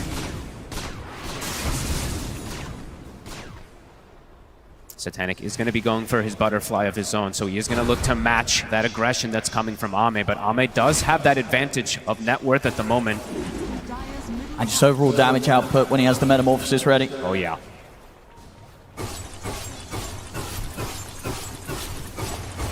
See P-Vision, we'll see what the call is going to be here for the next 4 minutes. Probably just try to stall things out so they can't reach the base, right? Get your own push, cut the waves as much as possible. That Daedalus soon on the horizon. Yeah, we'll easily be able to have it picked up and still have a kind of 2+ minutes to play for. Satanic. Trying to go on XXS, but he'll burn all the mana. That is very annoying. But he does have the stick. He does always have Lotuses to be able to pump himself back up. And sweeping over towards Arme. But again, it feels like, how do you even go on this Terrorblade right now? You have to have all 5, right? You do. And he has to be out of position. If he's with the team, it feels like it's very difficult to kill him. I mean, stepping pretty far forward, but of course has this Aegis. He feels that relaxed right now. He's pretty far up. They're going to try and start something. See what they can do. Easy man to dodge there. Even as the Lincolns, just in case. XM is right behind him. That's the full Daedalus. So 28 minutes in, Butterfly Daedalus, level 20 Terrorblade. That sounds pretty terrifying. It does. Ame is posturing so aggressively this game. Grouped up, looking for the potential push. We see DM, he is doing the cutting. So he is sending the Ancient Ice Shaman on that far left side with his Boars as well to just slow things down. As the completed Mjolnir for XM. Everything coming together. They do need to say, have the Butterfly done on Satanic, but it's still so difficult for him to fight back against these two. I feel like they're going to push. They're going to look for a Rax here with this Aegis. See what P-Vision can do. Have they got what it takes at the moment to be able to defend against this level of push? It's just so much physical damage. It really is. You know, he spends a few seconds on the front and he gets about half his HP taken away in an instant. Even with the Butterfly, they're going right through it. Crimson Guard again, but the towers are getting whittled down. No one will cut the wave, so that is the last creep wave. So they're gonna have to back up and reset. Yeah, very close to having the Shiva's Guard done as well, no one, so. They're looking to just continue, right? They need more time to be able to deal with this Terrorbladed Sniper. But is time really gonna benefit them that much with the way that XG's been able to play so far? DM. And they'll be able to deal with this hit. Bringing XM over as well. Kill it. Oh, yep. XM. He'll have it. Yes. Smoke up, P-Vision. They're getting outside. They're going to get the jump on Ame. Ame. He's going to be gone the once. Can they do it again? They've got a roar. Backup's on the way for Ame. They can get the opening stampedes there. Lincoln's ready to keep it protected. He's able to walk it off. Far too difficult for them to get the setup. XM just covering him every time with the Lincolns. Too hard for DM to get the roar, even with the nullifier to break. Here comes the push again. 30 seconds on meta. No Aegis. And we'll see if XG still feels strong without it. Feels like they do. Base ward taken out. Ducalis did find it. Here comes that push. Tower's low. And they've got it. Tier 3 to 4. Do they want to keep going here, XG? XM. Pushed in the start. Answers there for Satanic. Shiva's Guard now done on no one. Satanic is having to stay here in the base, though, which means he's not getting that extra farm. He's having to be here for the defense. There's the smoke. They're going to try and get the surprise jump. See if they can get the wraparound, potentially. So they're coming in from the side here. Good angle from P-Vision. XG prepared for this one. No one ready to try and scout out the backlines. He's in. Makes the jump, but now he jumps out. Tries to bait out spells and items in for XG. But XXS, he's in with the jump. He gets the 3-man hoop stop. A beautiful follow-up there from XXS allows them to take down 9 class immediately. As XG are ready to step up to the barracks. They're ready for every move, Owen. Immediately backing themselves up, gathering as a unit, so P-Vision can't find a target. Still trying to bait out some of these stuns and spells, but Ducalis gets shot down by XM. The barracks are gone. The strategy is working, Owen. XG, they're looking to get a 2-Rax advantage. Yeah, they're not going anywhere. They're sticking around for a second set at the least. I mean, no one again trying to turn their attention away from the objectives, but these racks, they fall so fast here to the damage of Ame and XM. Ayame is playing his heart out this game. Beautiful build, beautiful rotation, surviving the ganks. An 8K lead with massive structural damage. P-Vision, what's the plan going to be? Satanic, he's even though he's kind of close on the net worth, you're really just feeling how difficult of a matchup it is for him to play into as this anti-mage. Dealing with both a sniper and a Terrorblade that are ahead of you in farm, it seems almost impossible for the AM. It really feels like they just don't have the damage to go through what XG has by any means. XXS with his build, with his Crimson, it blocks everything that P-Vision wants to do to walk into him. Aghanims is done, so that's the first one here for 9 class. It's going to give it a no one, I imagine. Yep, no one's got it ready to go. Yep. So if they had that setup, maybe some sort of multi-man vortex into like a concoction. They're going to need a big multi-hero stun in order to have a chance in that next push, because it's going to come very soon. The auras are all there. Yep. Aghanim's now also finished up for XXS, so another save. So many saves. Yep. So many ways to keep XM or Ame safe if they get jumped. And this might be one of the better cart games, too. You have 2 of the best heroes, it feels like, to utilize in their range. They can actually just wallop heroes from a distance. And XM's pretty much got his Monkey King bar done. Oh boy, yeah, this feels harder and harder for Satanic. He's got the Basher, but look at his HP pool too, right? Satanic is not going to be able to stand toe-to-toe with these heroes. XG. They could definitely just sort of deal with the lanes, wait out for the next Roshan. Should be coming up pretty shortly. Next items, like you said, MKB is done for XM, and I believe a Lincoln's about to be done for Ame. How do you get through these?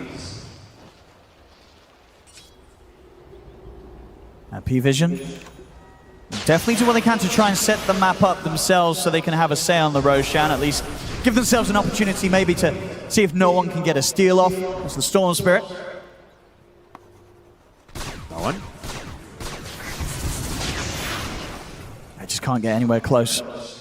It is really just such insane damage that XG does have. And immediately they're not splitting up either is the thing. Immediately they're all together as 5. The lanes are in a good position for them as well with the TB sending the illusions. So they're ready for the fight. Lincoln's on Ame. Ready with the smoke, XG. They know that P-Vision's going to be out on the map a little bit. Roche, how long's it going to be? It's a quick spawn. I mean, they're showing here on the top lane. XXS, he's having a 2 hours off the top, they got the room at the start, please, DM is gone! No one has to zip away! Carlos will turn up here ready to help out, but they have to continue to back off. Tier 2 is not a safe space right now. DM spent his gold. He bought the Vlad, so he's dead for 60 seconds. And pushing forward at the timing with the Wisdom coming up, so another one of those to be taken by Xtreme. And we see XG, if they catch a hero, the hero is dead. On P-Vision, if they catch a hero, the hero does not really take much damage whatsoever. It doesn't matter who it is. They're ready to try and tickle at the base again. They don't even need the Aegis, they put that strong. Satanic is looking for an angle at the back lines, but XXS finds them, he's in with the jump on and the 2 of them! Perfectly ready, Satanic will make the jump over there for the card! XXS with the save, Satanic shot down by XM, it is over! GG is called! Xtreme, they may have had a rough game 1, but this game 2, Fox, they're looking better than ever! They push us to a game 3 here in the lower bracket! That was a very strategical approach to this game. Honestly, this move from Ame, dictating the pace of the game pretty early. 7 minutes, rotating top, taking the tower, stayed there for, what, it felt like, 14 minutes that he's farming in that top lane. XXS defending every single tower. P-Vision, it felt like they were like, okay, yes, we're getting what we want out of the map, but XG was just getting so much more, pressuring, controlling, containing, and just honestly crushing this game completely. Yeah, just an excellent adaptation coming into this game 2 after what happened in game 1. Right? Taking all 3 tier 1s, 10 minutes in, securing this top part of the map where Ame just lived his best life and for like nearly 15 minutes plus as a Terrorblade. And I love that he built this aggressive, right? He doesn't go for this butterfly BKB, Scotty, nothing. He just goes for the butterfly, looks to close the game out as fast as possible. Well, what a game. What a performance there from Xtreme. Cannot wait to see what happens as we are indeed, ladies and gentlemen, getting a game 3 coming up as the series now stands 1-1 between Xtreme and P-Vision. The fact that we're getting a game 3 demonstrates just how close this top 3 is. At any point, we could be seeing P-Vision in that grand finals. But for right now, Xtreme Gaming, they're making that comeback. They're saying, we want this, we're hungry for it. And comfort picks just for everyone. Amazing and significantly better laning phase as well, I'd say, for this game. Yeah, that's exactly what I was going to say. Is I love that no matter who makes it into the grand finals, you know that it is so close. All 3 of these teams can beat each other.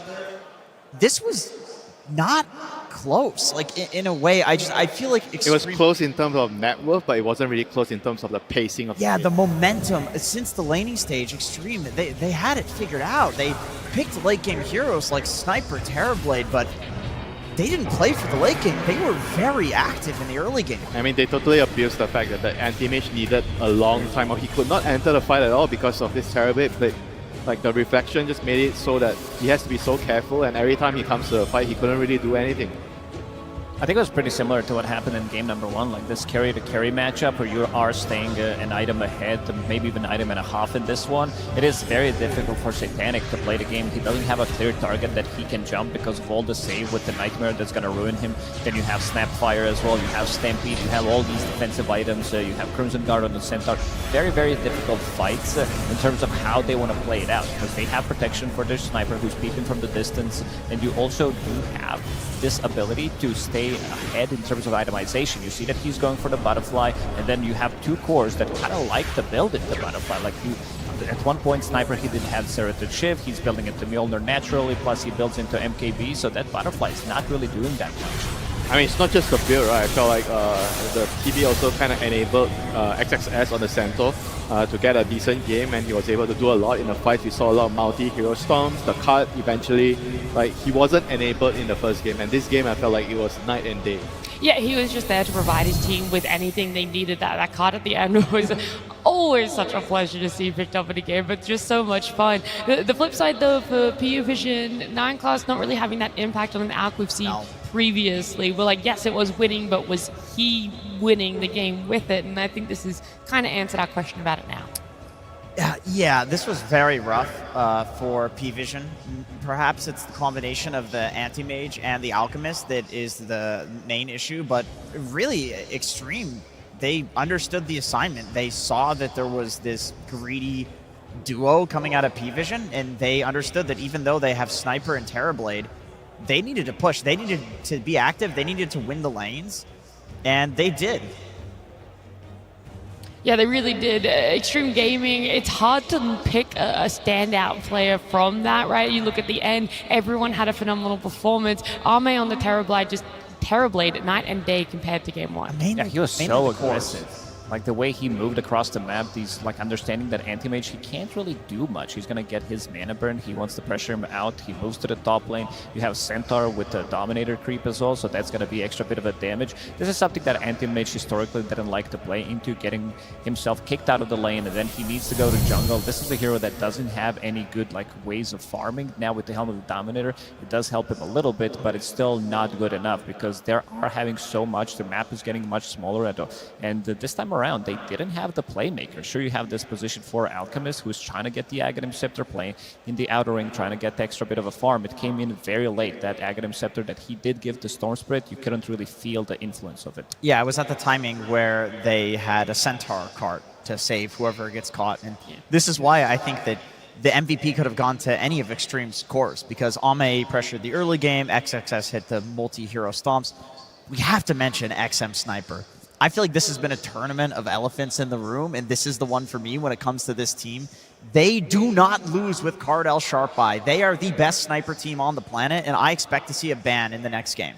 Yeah, I don't think you can let that one through at all. You can't rest on your laurels thinking that you know how to deal with a sniper when it's specifically an XM sniper here. We're saying the cores are up for grabs. Anyone could have been that standout player, but something that I think was also really key in changing how that offlane played was Jinkyu, right? He got on a hero that was significantly more impactful. Playing that snap, just having more stability, that's where I think we saw the lane go much better. You can actually do stuff with the hero. You can actually be the one who's putting the pressure. You can make the moves across the map compared to Next Assassin, who was so underleveled in the previous one. I think there's a comparison between what he was playing in game number 1 and what 9 class was playing in game number 2, where he wasn't really unable to do much on the map. Like you feel like your position 4 with the setup, with the draft that you have, like it feels like you need to do much, but you can't because of the situation you're in, because of the hero that you're playing. And this time around, you can be paired up with the Centaur, you can be paired up with just the Shrapnel with the Snapfire Kisses could land you a kill. I like that they chose to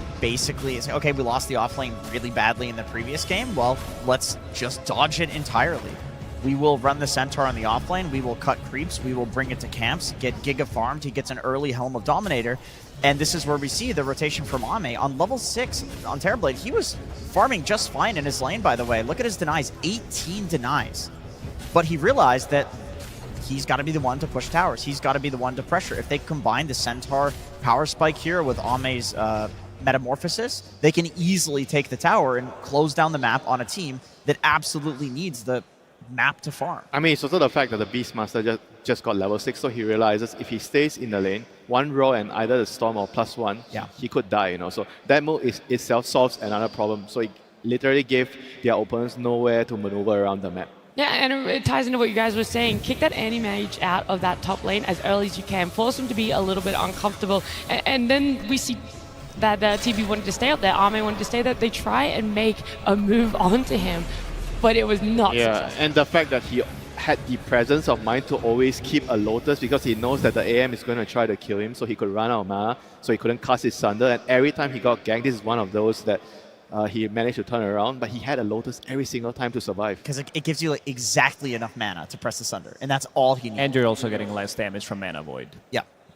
We see it progress a little bit further, and we're wondering how late game is this going to go? Where are we going to see the carries end up for themselves? But a specific item that was picked up by Arme, Lacoste, you're like, this is it. This is where we're just going to start seeing the game kind of close out and go in the favor of Xtreme Game. Yeah, this is way too early. This is 24 minutes we're talking about, where he has Falcon Blade, he has Manta Style, and does go for a very aggressive item, understanding that he can just build that item. It gives him damage, it gives him survivability against Anti-Mage, because Anti-Mage is not a hero that's going to be building into MKB by any time soon. This might be his 6th item, but we're talking about, you know, 45-minute game potentially. And what happens after they get a pick off, they try to go on the enemy tier 3 tower as soon as they got that butterfly. Then they decide to take another fight, understanding that their timing right now is super strong. They can take the fight, and TB, he doesn't need to be caring too much about it. He's going to be joining the fight slightly later, and you can see that Ducalis is holding that for a really long time, that ulti, but as soon as Ame joins, this fight is pretty much over. He was missing. P-Vision thought maybe they could take a fight, but he comes in and they clean up and they take Roche after that. So there's a lot of, like, the whole sequence of the events that does happen where they just cannot punch back. I mean, it's not just the anti-mage right with the butterfly. I feel like you're also making it very difficult for Storm. Storm actually does a lot of right clicks in the team fight, and if he's missing, it means that he's losing a lot of his damage potential in the team fights. That's why the butterfly timing was so strong. Before we continue talking about this game, there is one more person I want to listen from, and that's Purge. Thanks, Nat. Yeah, this is the probably 4th time that we've seen Alchemist support so far from P-Vision in this tournament. We saw that a bunch in the Road to the International, and it looked pretty subpar. And I have to say, this is probably the best early game that 9 Class had out of all of those games. So I was more impressed with this play in this game. And that's because he did some pretty decent trading. He got this first blood on X Nova. But let's talk about the negatives of Alch support. Number 1, it takes you forever to charge up your stun. And at really high level play, the windows that you have to get kills to defend your allies are really small sometimes. They can be split seconds. So having to plan ahead 5 seconds ahead of time to throw your stun is very difficult. And having to be in melee range to even throw your stun is very difficult. So in a lot of these cases, he's in the right place at the right time. He's helping to almost get kills on heroes. But consistently what's happening is he's falling just a little bit short. And that's because the hero has kind of weak base stats, and your contribution to the fights just aren't that much. In this case, really good bait by him to run in. He charges up his stun, and he throws it at the same, like halfway early. He did like a half charge. But this is like his contribution. It's acid spray, and it's like 150 physical damage. And that doesn't get better as the game goes on because people get more and more armor naturally. So his contribution in these circumstances isn't that great. And even with his ultimate, which gives him a lot of regen, the problem is he doesn't have any items to make his survivability higher. So any regen you buy or get from his ultimate is just not that good. So it's difficult for him to utilize his benefits. It's pretty easy for his opponents to kill him. He doesn't actually farm that fast because he doesn't actually get a chance to buy items that help him farm faster. So he doesn't really get to benefit from his innate. Across the board, just underwhelming, unfortunately. And that's just the reality of Alch support. Thank you, Purge. We've seen it win before. This time around, it was not successful for P-Vision. And yeah, as we saw later in the game, just nothing really on the table to offer. And I think that's also one of the biggest differences. Coming into this series, we said P-Vision, it's going to be a big focus. What supports can they get for themselves? And it's not just 9 Class, but Ducalis as well. I thought the Oracle would have offered something in way of team fight. I thought there would have been the ability to delay the team fights, give them a little bit of something extra in the tank. But with that 2 support duo, there really actually wasn't anything on offer. I think it's all of the other heroes paired with Alchemist. Like, don't you feel it's also what the supports are buying? You want to give him supports that buy Helm. Like, don't you feel like that's when they are most comfortable? I'm not a disbeliever in the Alch support. I was personally watching all of his replays during the Road to International because I love to absolutely grief my pubs. So I was like, oh, maybe I can do this. And I watched. And I can tell you, it's not something that you could do in pubs, and it's something you have to be very careful doing in competitive. What I watched was there was always some core that was sacrificing farm to 9 Class at a different point in the game. One point it would be Satanic. One point it would be no one, and it would rotate. You need all of your cores to be doing well and be able to pressure in order to do that. And I think with like an anti-mage, that's not likely. Like unless the anti-mage is somehow winning the lane so handedly he can create pressure. But you need pressure from all of your cores. So it seems like you have like a jungling hero, but he's way more greedier than like some Veno jungler. At least the Veno comes out of the jungle. It's very similar to the Veno jungle, I would say. It's that level of greed.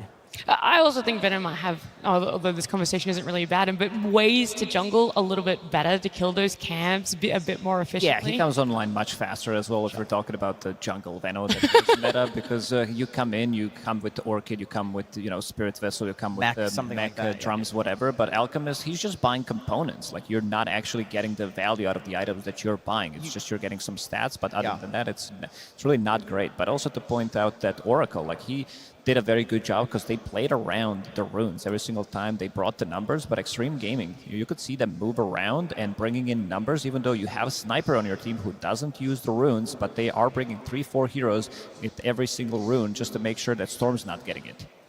Yeah, that's another big impact, is how can you dissuade the usage of something that's so important to a hero, such as their innate. And I do think that if any team is going to be able to bounce back in this one, obviously we've already seen Xtreme Gaming do it, but Astini, he's very good at that with P-Vision, right? He's a coach that we've always had such high energy from, but I also would love to see what he thought about this draft, how he's going to approach it again when they get back into those booths for Game 3. I'm going to just say it. I feel like, historically speaking, Storm Anti-Mage has not worked. This is something that TI after TI, at the very least at Majors, we have seen. And a lot of the time, you have coaches coming into interviews after and saying, oh yeah, we picked Storm Anti-Mage. Like, the timing just doesn't work. Well, the timing is perfect for these players to return back to the stage. Get back into it, because our lower bracket is down to a game number 3. It is all on this game as to if you make it to the grand finals of TI 2025 or if your journey ends here. There's a lot on the lines for how they've spent the last few minutes discussing how they want to come into this. A fresh slate is what both teams are really going to need, and you're going to take your lessons from it on both sides, from a Game 1 and a Game 2 perspective. Yeah, for sure. Something that did happen in this game number 2 was that they never killed the tier 1 tower in the mid lane. Like during this whole TI, this is the first time that P-Vision didn't manage to kill a tier 1 tower. They always, even in the losing games, they still kill tier 1 towers, but this also tells you the story about the game. I think it comes down to Sniper being able to defend the tower as well. They brought in numbers 10 minutes in. They try to go for the play, try to go for it, but it's way too much damage, and you don't really have that much, even though you did have Beastmaster, but Beastmaster also got shut down. Like, even though they didn't necessarily kill him, they did manage to push him out of the lane multiple times. You saw Snapfire coming to the lane, forcing Oracle to TP, use Edict to try to save him. They don't get the kill, but they also get something out of it. Yeah, I mean, I like actually that you brought that up. Like, when they opened their draft with Beastmaster, I also felt like he kind of didn't really get enabled as the same as the Centaur. And Beastmaster is also, like, as nature, a very greedy hero. You want your carry gating over to you. So when you have not just the Storm anti-mage problem, but you have the anti-mage with the Beastmaster, which doesn't really offer a lot of synergy. Because Beastmaster, I think, in most cases, you want heroes that can abuse the fact that you can stick together early, take towers, with the auras. Like heroes like Gyro, for example, Luna, for example, that can come online earlier. With the anti-mage, it kind of feels like maybe you don't really have a lot of like overlapping timings in the early game, so you don't interact with each other a lot or at all, in the early game. So that could have been the main problem why the early game was so difficult for the Elk and Oracle to be useful. Maybe the idea is that with a Helm Dom, Anti-Mage can maybe function like that, even though it's not traditionally a hero that can rotate to something like a Beastmaster. Clearly it didn't work, right? Like this idea was wrong, but maybe that's the idea. Because I agree, you pick Beastmaster, the hero controls an area, he farms, and he creates this presence where you can no longer enter into that area without just dying. And it's this map control hero, so any carry that rotates to that is cool. He doesn't rotate to them to get kills, so maybe that's the issue. And you have to try these things in a game in order to figure out that, okay, because the Dom thing is completely new. Nobody was going Dom on anti-mage. And also because I think in the recent series that we have in the main event, there's like a huge change in the way the middle lane is viewed, where we are picking more heroes that can defend and play around the mid tower instead of those rotating heroes, right? So with the Beastmaster, it's like you're waiting for your mid laner to rotate. But the Storm, in theory, he could rotate, but he couldn't leave because the Sniper was keeping him there. So it doesn't really unleash the Beastmaster skill. I think the Sniper has to go. Not necessarily in the first phase, but I think in the second phase you might need to remove it. This was the big part of the problem that they did face in this second game, and it's XM Sniper we're talking about. Like he's gonna find a way how to make this hero work. It would be audacious to leave it, and it would be on purpose because they think they can beat it with something. Well, we're soon to find out because I have fantastic news for everyone. We do have a game number 3. P-Vision versus Xtreme Gaming. Game 3. A lower bracket game 3. You could not ask for anything more. These two teams are so evenly skilled. It's going to come down a lot to draft what they think they're going to need. Xtreme Gaming loved what the Centaur did for them in game number 1. They're going to pick it up for themselves. And of course, P-Vision not changing on that. They think the Beast was still a fantastic opener for them. And I also like the change that they made here. Actually, last game, they first picked the Snapfire. This time, they feel like because the Centaur was such a crucial role in the last game, and they feel like they wouldn't be able to get the Centaur in the next phase, so they're changing their pick order up. They're picking the Centaur first. I think the Centaur is not replaceable, but the Snap is actually replaceable. Snap could be Hoodwink, or that could be Hoodwink or something. Dark Willow. Yeah. Maybe even a Rubik, I think a Rubik Centaur link could also Yeah, that's not bad, especially if there's good steals. But yeah, we can see Sniper banned out. They actually will first phase ban it. Yeah, so what are the other mid heroes that can actually sit and defend the towers right now with the Sniper and SF being removed? It's kind of like the Invoker. Invoker is still remaining here. Maybe that is something that both teams could actually go to. Because I think there's a lot of emphasis between strategizing around the mid area. You need to be able to defend and hold that area so you actually have full control of the map. And obviously also the runes, right? You control the tower, you're going to get the runes. I think Xtreme would be pretty happy to get an XM Puck. So I would imagine them picking Puck and then plus something that can cover for Puck. Oh, they want to speed things up. Like Puck Bane. This is going to be very tempo. A lot of tempo coming out from P-Vision. You have Chen, something that Falcons did run a couple of times. You have Beastmaster with the Helm of the Dominator as well, but this Beastmaster is still a flex pick. They could put it in the mid lane, so they want to see 2 heroes that Xtreme Gaming is going to pick, and then they're going to decide where Beastmaster is going to go. Centaur is pretty happy playing against Chen creeps, though. Natural Crimson Builder. Yeah, that's actually a really good point. Like, you don't really care about the creeps as much. We only seen exclusively Mana Burn up until yesterday when we saw KJ played with the yellow tomato creep. So I imagine if Puck is coming out here, it's because they have to cover for it. Otherwise, you're getting like giga hard countered mid. When you say hard countered mid, what does that look like? Yeah, there's the DKs, Tinies of the world that are pretty good against Puck. Let's see, I mean, the biggest answer is, something like a Huskar. The question is, does no one want to whip it out here in the lower bracket finals? It's a bit rough. It's a good Void Spirit game. They don't have that much control other than Puck. It's a good matchup for him. You're also going to be finding the backlines. Both of these supports from Xtreme Gaming, they want to really keep the distance. You want to see Warlock in the backlines, waiting until he can drop the rock, Snapfire with the kisses. Right now, they don't have any jump, and they need to find a way how to find these supports. I mean, the other thing you have to consider is if you pick your mid hero here, and the enemy bans out 2 carry heroes, do you have a replacement for that carry hero? So you are definitely considering whether you should pick the carry hero if there are no optimal replacements for that right now. How does Beast do against Puck mid? Because you could also Beast mid and then run like some Night Stalker off lane to try to hard counter the Puck. I don't feel like Warlock pressures something like a Night Stalker at all. Yeah, no. You push the lane out with Fatal Bonds. I think that's what he wants, as Night Stalker. Yeah, he'll just farm. Yeah, I mean, that could work in theory. But I think their concern right now here is less of the mid matchup. It's more about the carry. Can they actually get... Because both teams are going to last pick their carries, right? So what if they pick one hero and they ban 2 and you don't have the option? So what are you looking for? Something like Ursa, something along those lines, Temporal Assassin.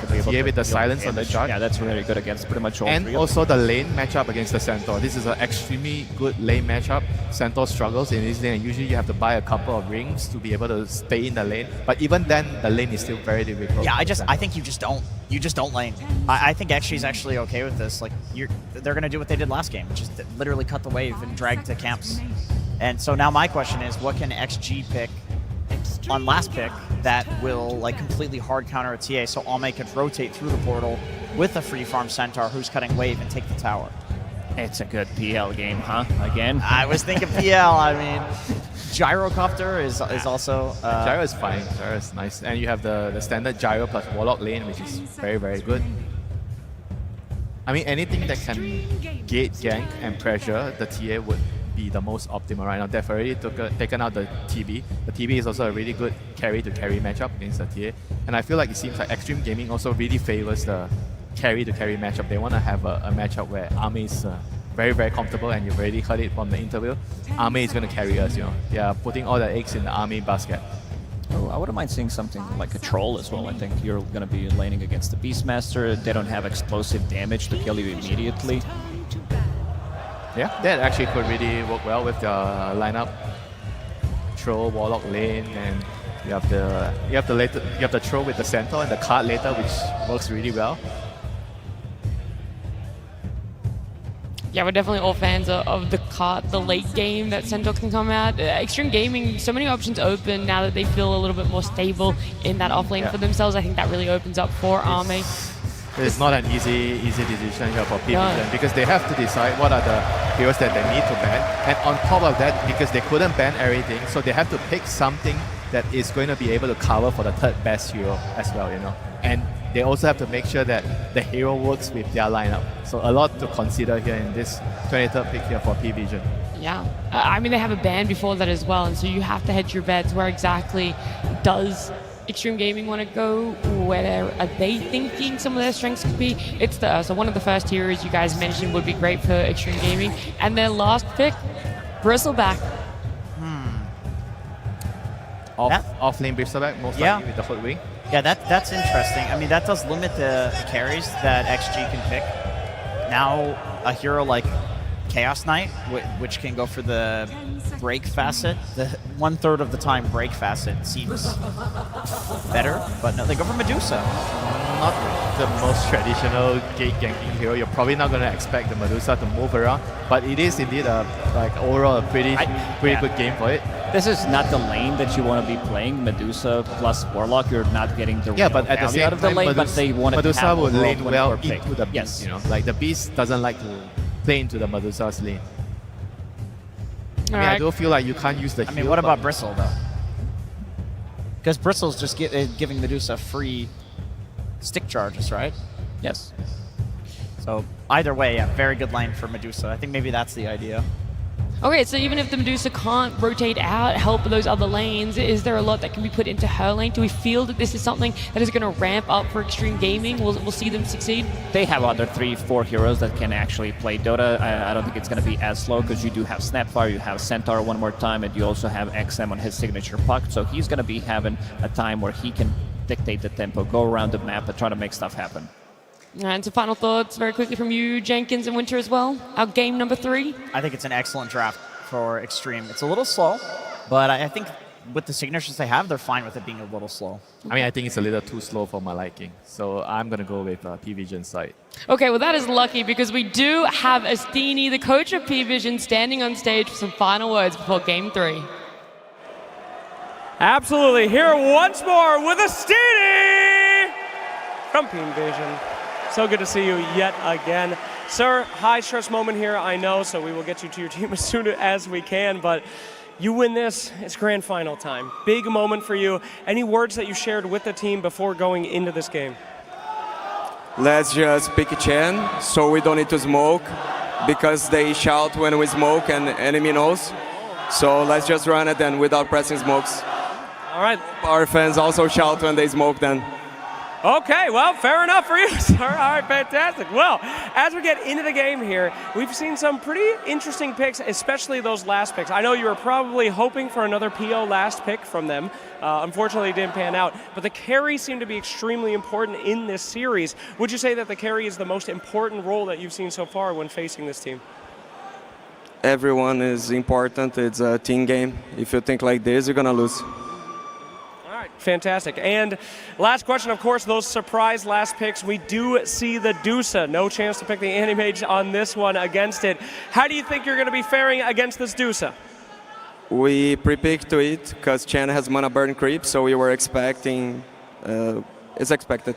Okay, all right. You almost gave me away some there. You never tell me anything. It was for the mana burn creep. They got it. Write that one down, pubbers. All right, my man. I'm going to give you the mic on this one. Last time, potentially, that you could be holding the mic on this stage. Probably not, though. So please, have your moment. Say something to the fans and have your word. Please. I'm giving it to you. This is full trust. Go for it. It's a pleasure to be here, to hear the fans cheering. No matter for us, for Xtreme, it's amazing to be here. The atmosphere, it's fucking TI, boys. It's amazing. Thank you, everyone that is part of this community. Thanks, let's go. Bora caralho. And I'm sure we'll be seeing this man in the grand finals. Thank you so much for everything that you guys have brought so far, and we'll continue to bring as we go. That's my boy! It's game 3. There we go. I mean, Astini, absolutely correct there. The atmosphere has been phenomenal this year here in Hamburg, thanks to you guys all here in the Barclays Arena. And let's get into the action. It's game 3 time, Fog. Xtreme versus P-Vision. We're going to find out who's going to make it up to the grand finals later today to face Team Falcons. What do you make of the drafts? Because first thing I see XG getting that super strong duo straight through out of the gate. Yep. The Snapfire and that Centaur combo. Let's see if there is going to be that answer. Let's see whose strategy comes in superior this time around. Because this Medusa last pick, there's a lot of big benefits that it does have this game. They mentioned it on the panel about how versus that Bristle, right? He'll be able to just get those stick charges, constantly have mana in the lane. But my big thing that I want to point out is it's Medusa playing versus a minus armor strategy. And Medusa loves that because of the way the interaction works with the mana shield, since you don't have to worry as much. I mean, and how much of a strength do you think that is, as Astini sort of talks about having the Chen, having this, sort of potential ways to have something that might cause issues for the Medusa? Not sure. Honestly, I feel like the Medusa is going to be pretty okay unless somehow just gets completely surrounded from some types of summons with the Beastmaster rotation too, because Bristle just feeds you sticks. You're always going to have stick charges. Yes, Warlock's heal isn't going to be as effective, but you definitely can do quite a bit down here in terms of protecting Ame. We'll see how much that mana burn is effective, though, since they killed it immediately. Dies almost at an instant. And yeah, like you said, the top lane, right? It's XXS playing the Centaur. He was absolutely ridiculous last game. Oh, he was. A perfect game from him. And Jinkyu, he's playing his classic. And another small thing to touch on as well. I mean, small, but 9 Class is playing a more normal style hero. He's playing a ranged hero. So, gonna see what he's gonna be able to do with this. Absolutely. Still obviously a very strong hero. We've seen a lot of hoodwink come through and some people popping off on this hero. Eyes on 9 Class to see what he's able to pull off this game. And with this sort of lane setup, when we talk about obviously the strengths of the XG getting this classic combo that they'll go for if they can get. How hard of a lane is it going to be for Satanic, or should it be fairly safe up here? It's been a traditional counterpick, the TA versus the Centaur, since it's very low armor on Centaur. Once you get the meld points, it can really start to add up, but this lane is just strong, right? That's the thing about this Snapfire and Centaur. Even if they're versus some type of quote-unquote counters, they can absolutely trade. And you'll see him adapt his build slightly on XXS. He buys an early ring of protection this game to counteract some of that physical, and then he's still just going to go the Dominator build, which is very good versus the minus armor. And looking at the mid, I thought we have seen some games where a puck gets through and not a lot of lockdown is drafted against that. Is this one of those as well where you're kind of like, this puck could be a bit slippery, or do you see P-Vision having those opportunities to trip XM up in the mid game? Could absolutely be slippery, but I think, like Astini was saying, their draft this time around is more about just grouping up and pushing rather than catching the puck in particular, but they will have tools anyway, right? The TA traps is probably going to be the best tools that silence to be able to lock down the puck once that shard does come out from the TA. But I think it's more about them they're looking to group up and barrel down those lanes very early on P-Vision and set that tempo this time around. I mean, Ame's mana is getting burned. So far, Ducalis is being pretty effective with those, but he does have mangoes to work with, so he is still getting his own out of the lane. Yeah, not quite able to sort of stop Ame from getting the CS down here, getting pretty much the same as Satanic's finding on that top lane as the Templar Assassin. And XXS, he's got the helm finished up, so it does feel like he's going to be pretty free up here in terms of getting the last hits versus the Hoodwink and the TA. Yeah, at the moment, pretty much that mid lane where we're seeing the biggest difference right now. Of course, some of those denies being the boars of no one, but even outside of that, very much having the advantage against XM's puck on these first few waves mid. Yeah, a bit more than half a level advantage at the moment for no one. Having a fantastic start to it. And checking the runes constantly, right? That's going to be the hard thing for the puck to get the fill up when you're playing versus Beastmaster. Sends a board to one side, can go check the rune at the other one. He'll deny the top rune. And even Ducalis was actually making the move over to protect the rune as well, as we saw there with the Chen. Since his only real job is just to send this creep to mana burn the Medusa to make sure the DM can have a nice and solid lane. Yeah, for sure I will, because for the most part, DM, he's not going to die against these two heroes, right? So another one of these offlaner heroes that's very, very safe to sort of be left on its own. Most times versus the Warlock, right, it's not really ever a hero that likes to get, or wants, or can get kills inside the laning phase. It's very unlikely in these terms of play. And of course, even on the top lane, honestly, I mean, there's sort of freedom for, as we've seen already, 9-class to head away, get some stacks going, because Satanic, as the TA, with the refraction potential, you're not really going to kill this TA unless you're bringing in a +1 or making some sort of move through the twin gate. Yeah, unless he makes a big mistake and steps up too far forward, but Satanic rarely does that, and Hoodwink is a very effective double stacker. Yeah, we're seeing it here. A lot of stacks already being built up just 5 minutes in. Xingqiu is doing similar, as we do see. It's not the same, he doesn't have 3 stacks on each, but the double stacks are prepared, and now the lanes start to be broken. 5 minutes in, Xingqiu looking to put a bit more pressure onto no one. And who would you imagine these stacks are going to be for? Is it for the TA, the Beast, or the Bristle? Which ones? The ones in the... P-Vision stacks in the safe lane, in their own jungle. Satanic. Just they're usually just about enabling Satanic, yeah. Farms them super fast as well. But maybe if no one sees an opportunity, like if he's just going to get his bottle filled up, maybe he will clear 1 or 2. Either one of them is probably fine. Bottom DM is starting to cut the creep wave, since there's no way for them to really stop him. 1K lead at the moment for the side of P-Vision, just off of these lanes. Power Rune, 10 seconds. Both supports looking to rotate on the side of P-Vision. And it does look Satanic. Satanic's just going to go work on the stacks now. Yeah, it's just a bit too much, as you said, with the supports coming in for XM to have a chance of looking towards that. XM? The amplified damage rune will go the way of no one. And Ducalis is starting to get some good damage onto him. Quite a bit there. DM is here. And XM could still be in trouble with the orb board he uses. He's able to jump down to the low ground with the waning rift. Another set of the axes, though. Oh, it's close. But XM will survive. Oh, holy, 10 HP. Almost gets brought down there from the amp damage coming in from the Beast. Waning rift, perfectly placed from him as well. A lot of attention on these lanes from the side of P-Vision. That's top. Satanic. Top of the net worth. Getting the most out of this laning stage. All 3 cores in a fantastic spot on P-Vision. XXS Dominator's about to be finished, so that pressure in the top lane is going to start to ramp up a little more here, but Satanic, he can just clear out the wave very quickly, go to the jungle, get that effective farm. And no one, he actually stole some of the stack as we saw there. So with the axes, he was able to prevent them from clearing their own stacks. And Ducalis. XM has to go immediately for the TP out, whereas Ducalis would have been able to body block his escape there with the summons. Yeah, so nice move. I mean, XXS goes back to his creeps, and he's like, hey, there's no stack here anymore. GQ, you lied to me. As it was taken away from the Beastmaster. 2K lead, just off of lanes. So the positioning of the lanes has been very smart with them having the Chen bottom so far. And look at this movement. We're going to get P-Vision coming in with a pretty early play down towards the bottom. The 2 of them heading over to try and see if they can catch Arme. Right, this is really cool. With Satanic coming in. Arme has got the 21 charges. We'll be able to pop them. Has a Mango as well. We'll see if that's enough though to save him though, because Satanic's in on top of him. Arme trying to run away, but now he's out of options. No more mana to play with. They kill off the 2 of them and can get the pressure onto the tower. Oh, and the timing. Look at XXS. He was 7 XP from hitting 6 for Stampede. If he had it, maybe they could have bailed and gotten out of there, but a perfect move from P-Vision to take advantage of no Stampede. They're playing fast here, P-Vision. Really they're trying to get back to sort of the level that they were performing at in terms of speed in game 1.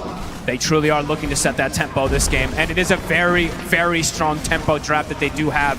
All heroes very good at taking objectives early on, good at taking the Roche. I mean, this is the thing, right? They're good at taking objectives, and they're also good at defending objectives, right? If you're Xtreme and you're now sort of saying, well, we want to try and push back, get some tier 1s in our favor, suddenly this Bristle's turning up, or you've got the Beast or the Hoodwink spamming out the waves. It's not easy this game for Xtreme to get anywhere close to the tempo that they were playing in game 2. No, absolutely not. They do have a lot more team fight, I would say, this time around on the side of Xtreme than we saw from either side last game, but if you fall behind too far in the lane, sometimes team fight can be problematic. Because this indeed is quite an early gold lead coming into the 3 to 4K, just 9 minutes in. They're getting a lot out of the map here, P-Vision. Can we get the stack counter? It's going to have to come up pretty soon. They've gotten, I believe, over 10 stacks already. I mean, 9 Class has done so much here. Yeah. As you say, playing something a bit different to what he normally does, but showing that he can get some easy stacks going here for the team. Mid lane, XM. Hangs on to the haste rune. That was a roar used. Yeah, the efficiency game from P-Vision with these lanes looking hot so far. XXS. I mean, what sort of direction do you think he wants to be going this game with this build? He's got 1,200 gold saved up. Is he considering rushing the auras again, or does he want to get the blink early this time? Yeah, there are those stacks. So 8-2 right now. I'm thinking he might still do the Crimson if they do see people just start barreling down and running down the lanes, but he queues up the Lotus for now. So okay. Wanting to reflect the roar. Okay. Interesting one. They're getting a little earlier than we normally see. Top. I'm going to go in with the Dream Coil. I mean, should be a pretty dead 9 Class here. As I'll get the Bushwhack off, but won't be able to survive. This X-Nova turns up, secures the kill. Trap will slow down the push though, taking out some of the creeps. They will put down the sentry to stop that deep push. XM trying to deal with the mid. But, again, having a complete mana pool being drained here by the pressure of Ducalis. Yeah, he's actually being very annoying on this Chen so far. Yeah, he's drained a lot of mana this game. He sure has. So for Ame, it's going to be back to the jungle. Slow the pace down for him. P-Vision, they're looking to defend their towers. They want to play this early game. A lot of heroes top though for XG. Stampede's at the ready. They have Golem if he does pop the Grimoire. Kiss is still not at the ready though. Yeah, Satanic feeling confident. Without Kisses, pretty unlikely that they can bring him down just yet. So for Xingqiu, a bit under-leveled this time around. Now, Ame, on the bottom side of things, we'll still have to do a bit of catching up. You know, it's about 2K coming up between the carries right now. Just 11 minutes in, quite the difference. So they're going to need a fair bit of time, XG, to regain a hold on this game. Yeah, Ame's looking for some late game, some pretty late game on this Deuce in particular. Even going for the Dormant Curio, as we saw there with the Mystical. Stacks will be worked on, and he does buy the plate mail. So XXS has shown the build that he wants to go for this time around. And I imagine we'll see sort of similar things coming out from the supports. Just everything they can buy to just sort of throw down onto the Medusa and keep Ame alive in the fights and in the defenses that are going to likely have to come together quite early this game if P-Vision keep up this sort of tempo. There definitely is a lot of value to these Solar Crests and Lotuses being thrown onto this Dusa in particular, just to protect versus the massive physical that can come out here. XM trying to whittle down this mid tower, but Ducalis is just sticking around, clearing the creep wave as well, putting himself in a very safe position to not get ganked too. Yeah, pretty much impossible to get to him. I mean, kind of for the whole lineup as well. Like, it's hard to sort of see a way that Xtreme can catch out Satanic top right. Like, how do you get the catch on this TA? How do you slow Satanic down? It's only if he's out of position and you have Kisses, right? And you have them somehow sandwich on him. But Kisses have now been obtained. Level 6 is there for the Snapfire, but the way Satanic's playing, he's not only showing on the lane, right? Clears the wave super fast, backs up, goes to jungle. He is getting enabled pretty fast here. The Deso's going to come out probably pre-14 minutes. Absolutely, thanks to these stack after stacks coming out from 9 class. Yeah. Satanic getting so much here. Looks like XG wants to take this tower. They want to try to slow down how much the Templar Assassin is getting, but it's already almost 13 minutes in and they haven't taken out this tower. That's a pretty big deal. Much slower from them this game 3 as opposed to the game 2. And instantly, Ducalis, when he sees an opportunity, starts pushing mid as the Chen as well. Rotations are coming in, but he's getting some damage here. They're going to lead in on him with the Golem. All right. They want Ducalis gone. And they should get him here. It's XM able to push at least the Chen off their side of the map. I mean, it's in a game where it's kind of as slow as this, there's no hesitation dropping these ultimates, even for the supports. Yep, and then you can use your Golem to just cut waves or go contest some of these potential stacks too. So looks like they will go mid. We'll claim their secondary tower here. Yeah, well, at least sort of relieve some of the potential pressure that P-Vision might have looked to continue onto that mid-tier 1 tower. So being able to take out P-Visions, and that will ensure that they're able to hold their own for quite a bit longer around the mid. P-Vision is going to hit a pretty scary triple timing, it looks like. The pipe for the Bristle is going to be done, the Beastmaster's Ags is going to be done, and the Deso for the TA is going to be done. So see how XG wants to deal with those 3 core timings, since they're not going to want to have their Dusa get involved too early. The puck is pretty behind as well, and the Centaur's gone for more about the buff up Dusa build. So perhaps they are just going to look to play a bit more of that farm sit back, but that is going to open up P-Vision to get these objectives. Oh, for sure, right. Once those timings are done, they're going to group up and go straight for the Roshan, you'd imagine. Yeah, Roshan, and then it's got, I mean, very early one too, potentially, before that Tormentor by a significant margin. And yeah, Beastags is going to be done there. We see XXS, he's using his creep to be a little annoying there, to block some camps, prevent some of that farm from Satanic, but there's that Deso, it's done. Excellent timings again, as we were seeing in that Game 1 performance from Satanic on the carry. And Lotus Orb is done. They might actually bring Ame into these fights. If they throw everything onto him and he shows up with Manta, it might be necessary to have him there if they want to look to contest, but I don't even going to be able to get there in time, because look, the Rosh is already getting started. Yep, straight into the pit.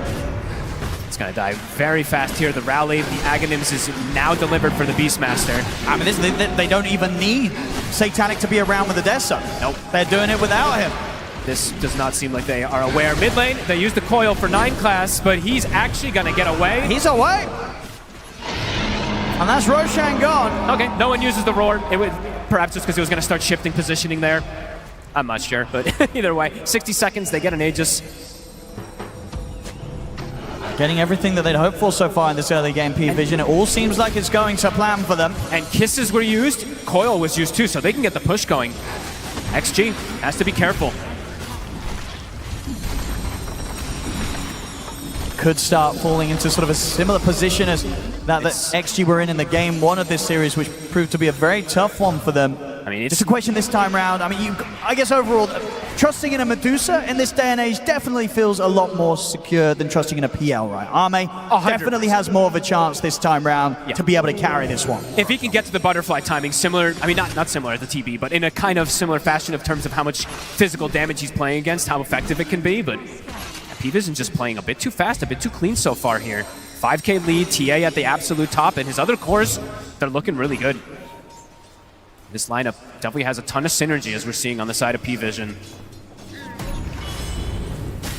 And now with the Blink Dagger online as well for Satanic, it's already been impossible for them to find an opportunity to try and catch him out whilst he's been farming. XM should be able to jump out. 9 class, not able to get the connection there. XM calls the bluff, continues, but there's a Blink to chase him. See how much he wants to continue to try and run him down. 9 class is going to have to bushwhack back up in a second if he could close in. They'll hit the scan, they know whereabouts XM is. Into the corner he goes, but not going to have any lockdown in range. He's out. There's a creep there. Extra money. Satanic will take that one. Ame cleaning up some creeps bottom. Actually can't finish them off from Ducalis. As XG. Blink is going to be the next choice for XXS. It's been a very passive style, passive itemization from them. So next, we'll have that to at least jump in and be that tanky bruiser for the team. Yeah, no, they need that. And we saw how great of opportunities he was able to find in that last game too as the Centaur. I think beautiful Blink hoof stomps coming out from in there, and they need it now more than ever here in this Game 3 Extreme. Absolutely, and he's got a lot of armor, right? But it does feel like there's an overwhelming amount of damage on P-Vision this time that I don't think XXS is going to be able to do what he did last time with absorbing all the hits. The meld, the deso, the bristle, it adds up quickly. He's going to try and open up here on towards him, but Stampede is at the ready. Wild Wing. I do have a fair bit of control, not quite enough. So they could continue to chase those. The Stampede comes to an end. Can he get a boar hit onto him? It's starting to get a bit too far there. He's going to be fine. Let's roar down, but at the same time, they were able to force out the Stampede. So an ultimate for an ultimate. Makes Satanic feel even safer. Doesn't have to worry about any Stampede to close the gap onto him while he's just farming it up. Shard purchased up for Satanic as well now, so XM has to be pretty careful in terms of those traps in the next upcoming fight, if it does happen, since we haven't had any fights really. 2-2, 18 minutes. Even slower one this time in terms of kills, but yeah, the pressure that's building up from P-Vision, you can certainly feel it, so you'd imagine that Extreme, they're feeling it as well. Yeah, let's see if they look to do similar about contesting that Roche in a way as that last time, since they do already have the wards set up top. About a minute and a half until that Tormentor does come up.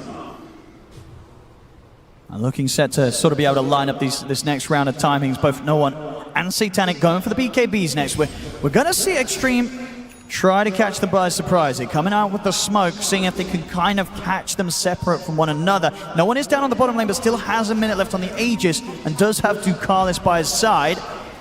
XM looking for the angle. You know, to clean out the summons first. Just some money. He'll buy a blink as well, so double blink now on the Puck and the Centaur to be able to jump toward the backlines. But the economy game, look, it just continues to growing. Just making so much more. Yeah. I mean, Satanic now 3k gold ahead of that of Arme's Medusa. This T8 is getting out of control. All three cores are just hitting creeps in a very good fashion. And now Beastmaster, they can look to play around no one, since he still has this Aegis. 30 seconds till that Tormentor.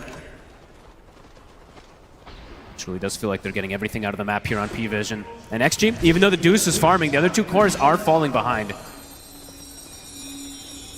It really feels like one of those games where they're going to have to go all in on keeping Arme alive, just hoping that on the Medusa he'll have a chance to scale forward to the later stages of the game and turn this one around for Xtreme. How many Lotuses are they're picking up? Not Lotus Orbs, the great healing Lotuses. This is something definitely always to point out when you're playing with a Medusa on your draft. I see Xingqiu has one great healing Lotus, so I'll have to see if that makes a difference in the fight, as the Tormentor just dies in an instant. Yeah, they can take any of these objectives so quickly with this sort of lineup. Mid, XM. Gonna get the catch on him.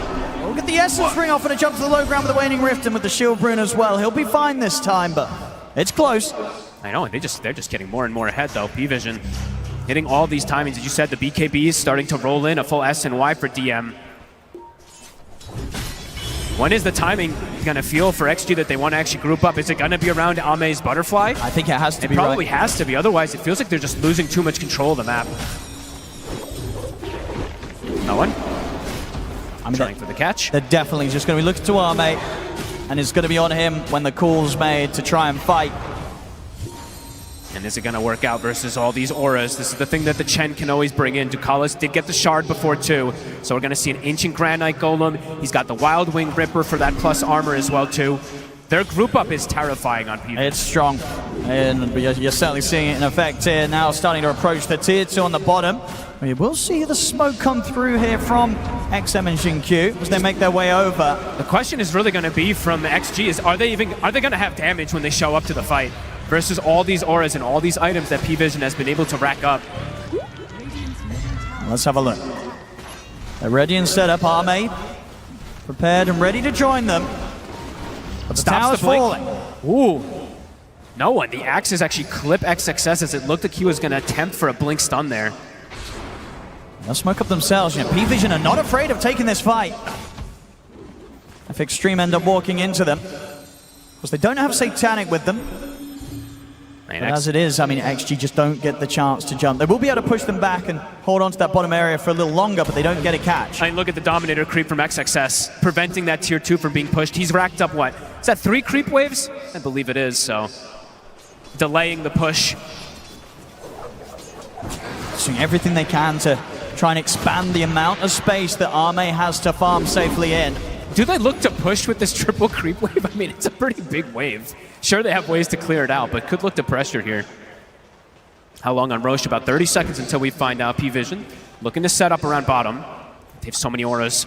I mean, it could end up being a bit of a double-edged sword, right, for XG in the sense that they got this big triple creep wave coming in. Arme's going to want to be there to farm it. They might jump But maybe that's just sort of a setup for P-Vision to push in, as you say, with the creep wave and catch Arme out. So Arme, as tempting as this creep wave looks, he's got to be careful.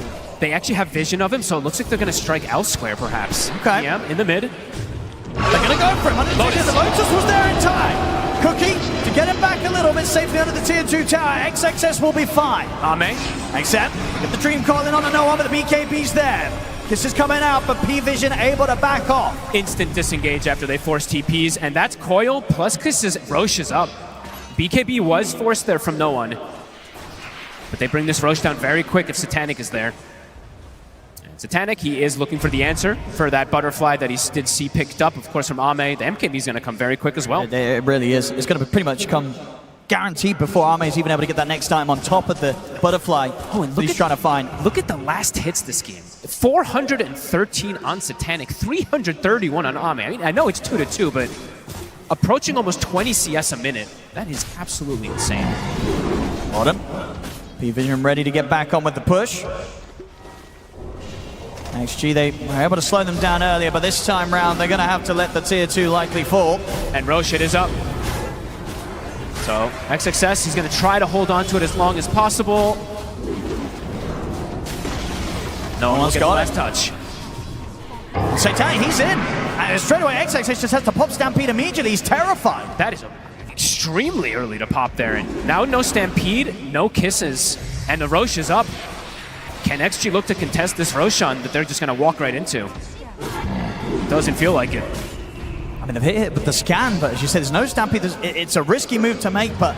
There's XM. Let's see if they can try and do something. Oop, XM jumps up because the smoke broke, but it was actually 9 class who scouted him in the tree line. Roshan's falling pretty quickly.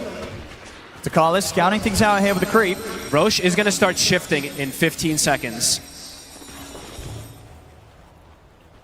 And XG, how much time do they want to spend sort of hovering around this area, trying to have some sort of say on the Roshan? They really don't want to just give it for free. Their ultis are coming back up. This is in 5. Yeah, and Satanic, he's just going to be able to clear these camps. That will be the MKB money done. Ready for the next fight. So even though XG is trying to look for a way to get Arme to turn up, if Satanic gets his hands on him, Medusa's not going to stand a lot of chance of carrying the team fight. He's also got the 20 talent too, so that extra damage that's going to come in from it, he's going to hit so hard if he's able to actually focus fire. Arme. XXS tries for the jump. No one, not going to get caught. Should start to feel a little safer in terms of how he positions himself. The Stampede's going to be back up in about 10 seconds. All right, how's the cart looking? It's getting closer. It is about 600 gold away for XXS. Shannon watching somewhere, very excited. Here we have around the pit. Word is placed down. 9 class will give the scouting information. P-Vision still very much respecting the presence of Xtreme. Not going straight into the pit themselves.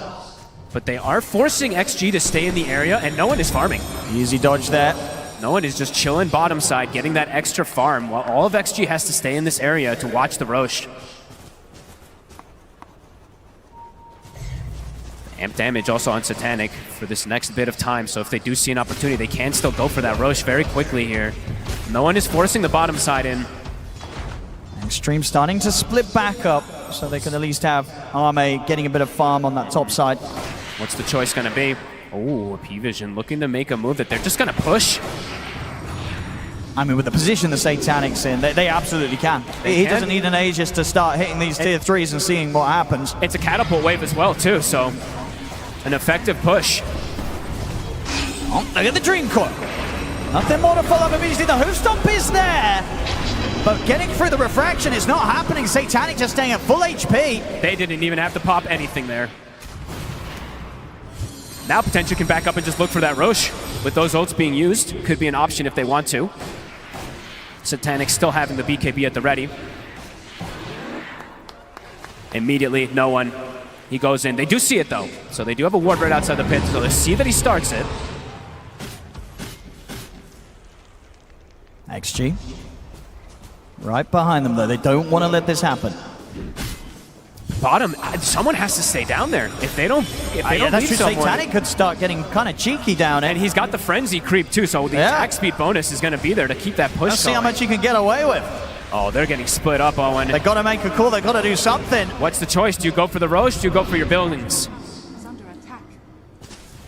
Arme's in position to try and hold on the bottom, and he's very close to the Skadi, but yeah, when this sort of split up's happening, P-Vision can get back into the Roche pit. And there's no roar for 20 seconds. It's gonna die fast, Owen. Maybe they could try for a steal. XXS in with a stomp, but it's a little early to make a steal happen. Yep. And Ame is not here. And Satanic, he's now returned to the side of P-Vision, so... Roar up in 3 seconds. Can they time this? XM, he jumps in. Look at the Stampede as well. There's the jump with the Who's to make success. He's going to try and get the pick up, but the Roshan we killed off. Who's able to grab the agent? Nobody is stunned. XXS will be able to steal it.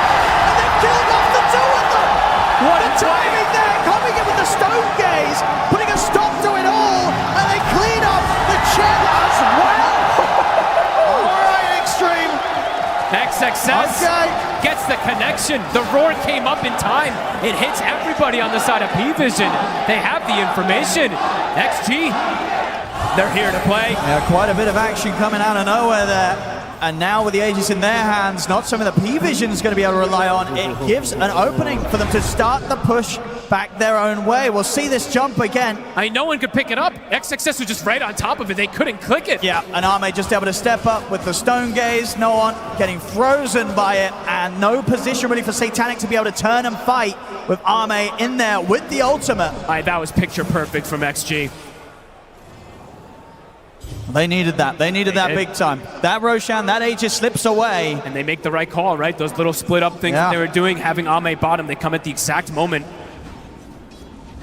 And any sort of time they can buy to try and get Ame online, and we were seeing just with that move alone, with Dota Plus starting to favor that of XG. Medusa's starting to get there. They know the potential of the Medusa, especially now when he's back up to the top level with that as Satanic's farm. Yep. A massive move there from XG that absolutely keeps them in the game. And now we're going to see that matchup in particular, right? This Medusa versus the minus armor draft. How tanky she truly can be. This now that she's been able to get this farm. Having the Scotty, having the Daedalus next. P-Vision. The plan has been broken a bit here. What's going to be the adaptation they go for? Well, let's see what XG do now with this chance to potentially gain the advantage themselves. Let's see if P-Vision gets caught in that type of scenario with the fight again, too, because Satanic literally got 0 attacks off because of that Stone Gaze connecting onto him. He just could not turn and fight back. 5-2, but tense moments. XG. Coming in with the smoke, scan to hit as well. They know that somebody's up here. XXS with this Aegis, with this cart, they can play pretty aggressively because he's got this potential save always for any of his cores, even XM if he gets caught in a silence.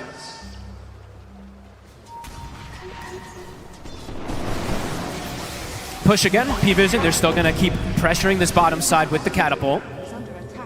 Ame will have to respond.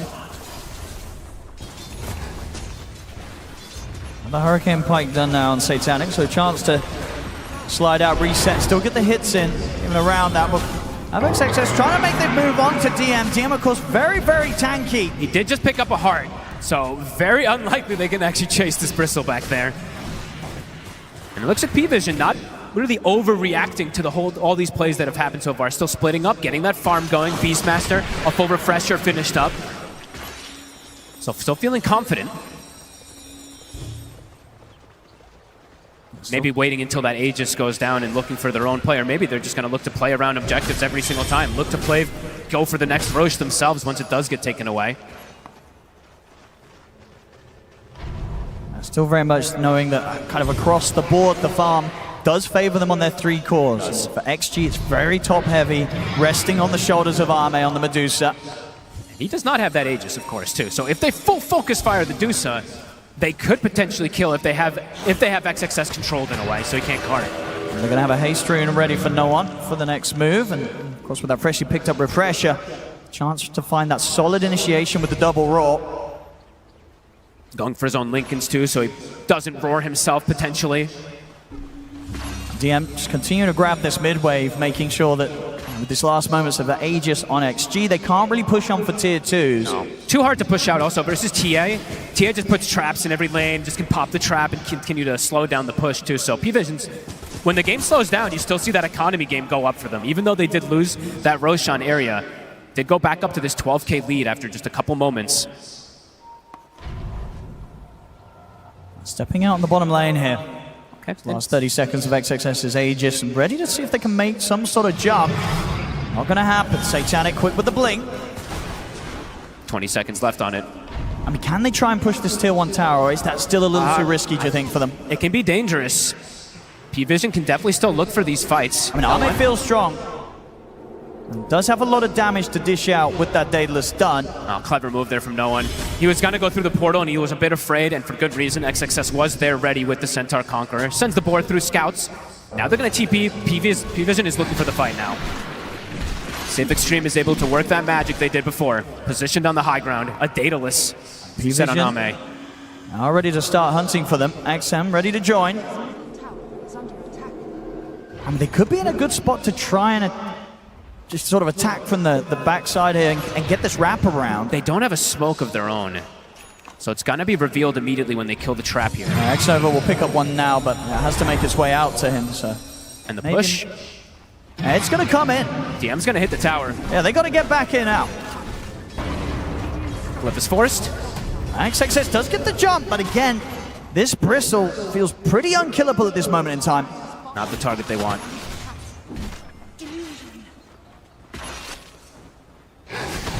P-Vision just continuing to do a very good job of keeping these lanes in a position that means that for Xtreme to sort of get out and get aggressive with the Medusa, it's rather difficult. The best they can do is sort of respond, as we saw them do to that Roshan attempt from P-Vision.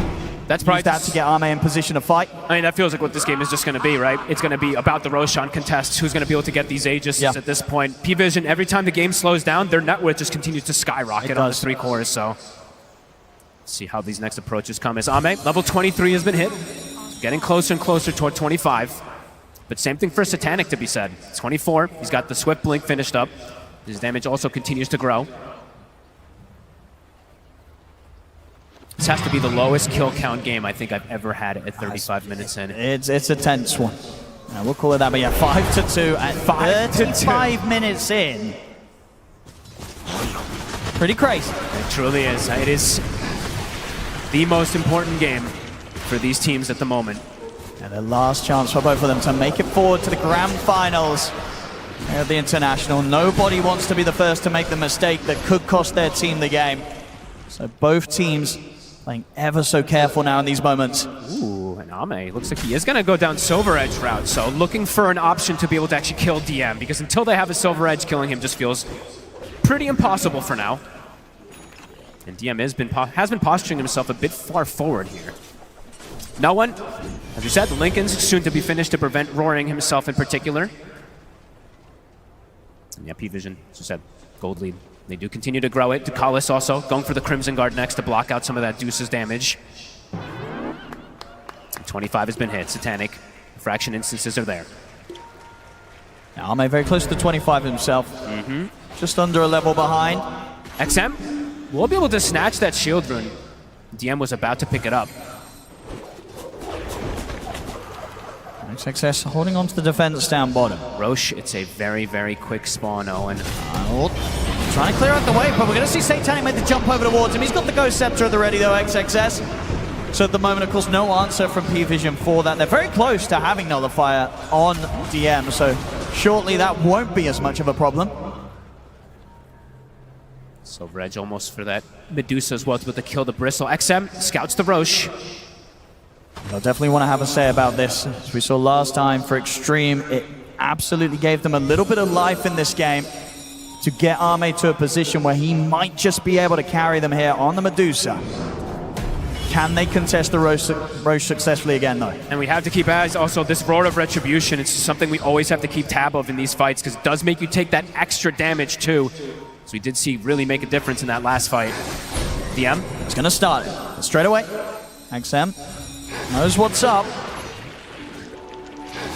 P-Vision, definitely after the last situation, are going to be much more careful about how they go about taking Roshan down. But farming a lot, right? You see Satanic still continue to hit creeps bottom, top. No one was also just farming it up. So like we said, every moment that goes by, the gold lead does continue to go up for them. Tense moments here at the standoff. P-Vision. Close to a big purchase as well for 9 class. Nearly has the E-Blade, so obviously a chance to buff up the burst, but also potentially save those that are getting gone upon by the Medusa. I mean, if the Manta gets used and he just E-Blades the Medusa, that's a long time that she's not going to be able to attack, so could be a very, very good pickup if he is able to get it. DM, he knows that he can very safely start working on the Roshan. Arme and XXS step forward, stay safer than the break comes in, he didn't expect that! He did not see it! Oh my goodness, yeah, the Silver Edge reveal there from Arme, allowing them to just destroy this Bristle. He did not expect that one bit. And the Roar actually went off during it too, so now XG can potentially start this. DM is dead for 65 seconds. He used his gold. And the Silver Edge purchase coming in geniusly there from Arme. He truly did not expect it to come right there. Immediately gets deleted. Satanic now bottom. Gonna try and put a bit of split push pressure on. We'll get the tower. Arme's able to push back the wave though. He's trying to buy time for his Bristle to respawn for that Roche contest. Arme, 25 is hit. plus 40 int. A lot tankier now. I'll head back around the Roshan.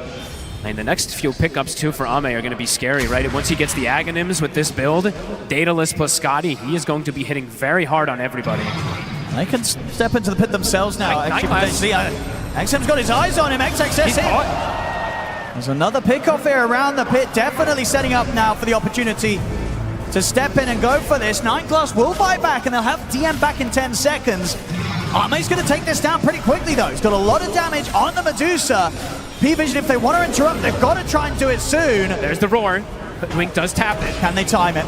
Already not. XM is on the back lines. He's up in the high ground, and he's making sure that there's no chance of interruption. He gets in with the Dream Coil and makes sure they do not have any option of interrupting. So it's an easy secure there with the Roshan for XG. Ame now with the Aegis. Refresher Shard new, now 2 for the Centaur. He has double ways to protect his core. Double Stampede, double Workhorse. If he wants to keep it, that is. They could even give it to Ame or to the Puck. All are very good options. This truly is building up to be the hyper carries versus the hyper carries, but this Dusa is getting very scary, Owen. Absolutely. You can only imagine that from XG's side of things, they are going to feel that this game, it's getting to the point where Ame is absolutely going to have what it takes to carry them through to the grand finals. Even if they are, quote-unquote, getting out-farmed by these multiple cores, the Dusa can stand her own versus this for sure.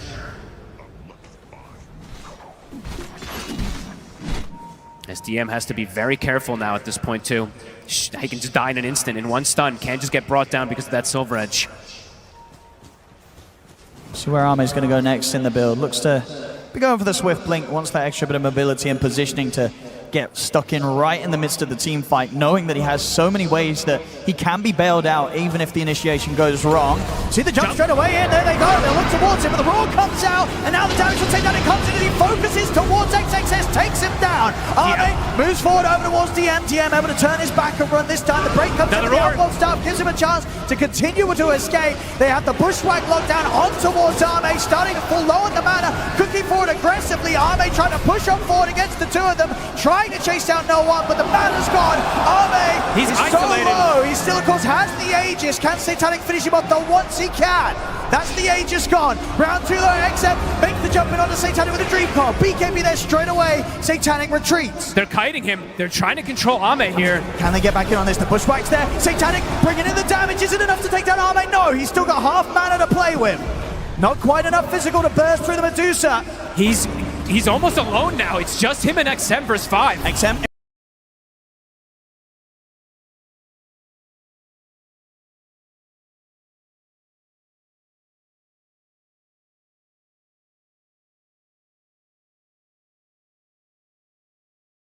The jump finds the chance to close in on towards 9 Class on the backline. Satanic still trying to push up, but the damage from XM enough to bring down 9 Class. Ame looking at Ame wants the Manta, trying to chase this TA out of the edge of the fight. Ame looks now towards DM. He's now out of mana completely though, Ame. He's trying to stand his ground, but no one's backing on top of him. XM looking to Satanic. XM, he's going to do it. Gets the double, brings Satanic down. They've lost Ame, but XM survives, kills Satanic off.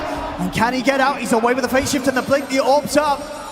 They're TPing over, trying to look for him. The Stampede's back there. The axes won't clip him. XM, he'll get out alive. What an absolutely crazy fight. I mean, splitting things up. They take out XXS at the start of things, so there's no cart to protect Ame, and they isolate him. But at the end of it all, XM actually finishes off Satanic. What a crazy fight. Was that 3 roars I think I saw from the Beastmaster in one fight?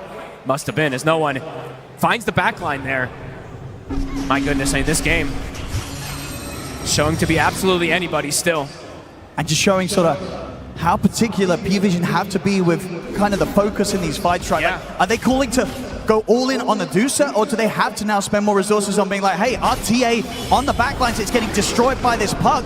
We've got to somehow get XM off Satanic. They still have, I think their approach of killing XXS at the start of things, though, looks the best, right? Prevent him from getting Stampede or Workhorse and then try to isolate things, but it is not an easy approach by any means. Not from either team, as you see there. And amp damage, though, that could make things quite a bit easier. This does spawn top. I'm ready for the next fight. XM now hitting the 25 and as the Aghanims. And an amp damage, and they give him the Refresher Shard. That could be absolutely massive. yet to die this game here, Yeah. XM. Has not been tripped up by any of these little Templar Assassin Shard traps just yet. He might turn into the real carry as well, too. They're just doing so much in that last team fight, especially when you consider just relatively the position he was in terms of farm compared to like all three of the cores of P-Vision. You know? He was a fair few thousand behind, but still just doing so much with the resources that he has on the puck. This level 25 might change the game, might just make it very much harder for P-Vision to actually approach things, because now Ame, he literally can just charge in. If there's a coil, he gets in front of them with Stone Gaze. They might just die because of this, because they won't be able to break out without getting stunned. No, for sure, and they can maybe sort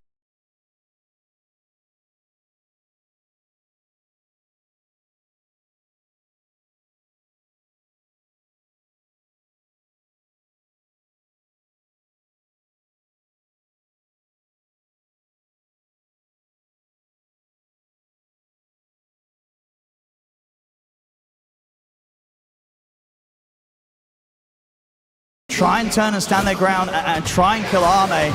But even though they did in that last fight, you saw just how long it did take to bring the Medusa down. I mean, look at this. A Yule's now picked up for no one. So looking for any ways of maybe just delaying and prolonging these fights.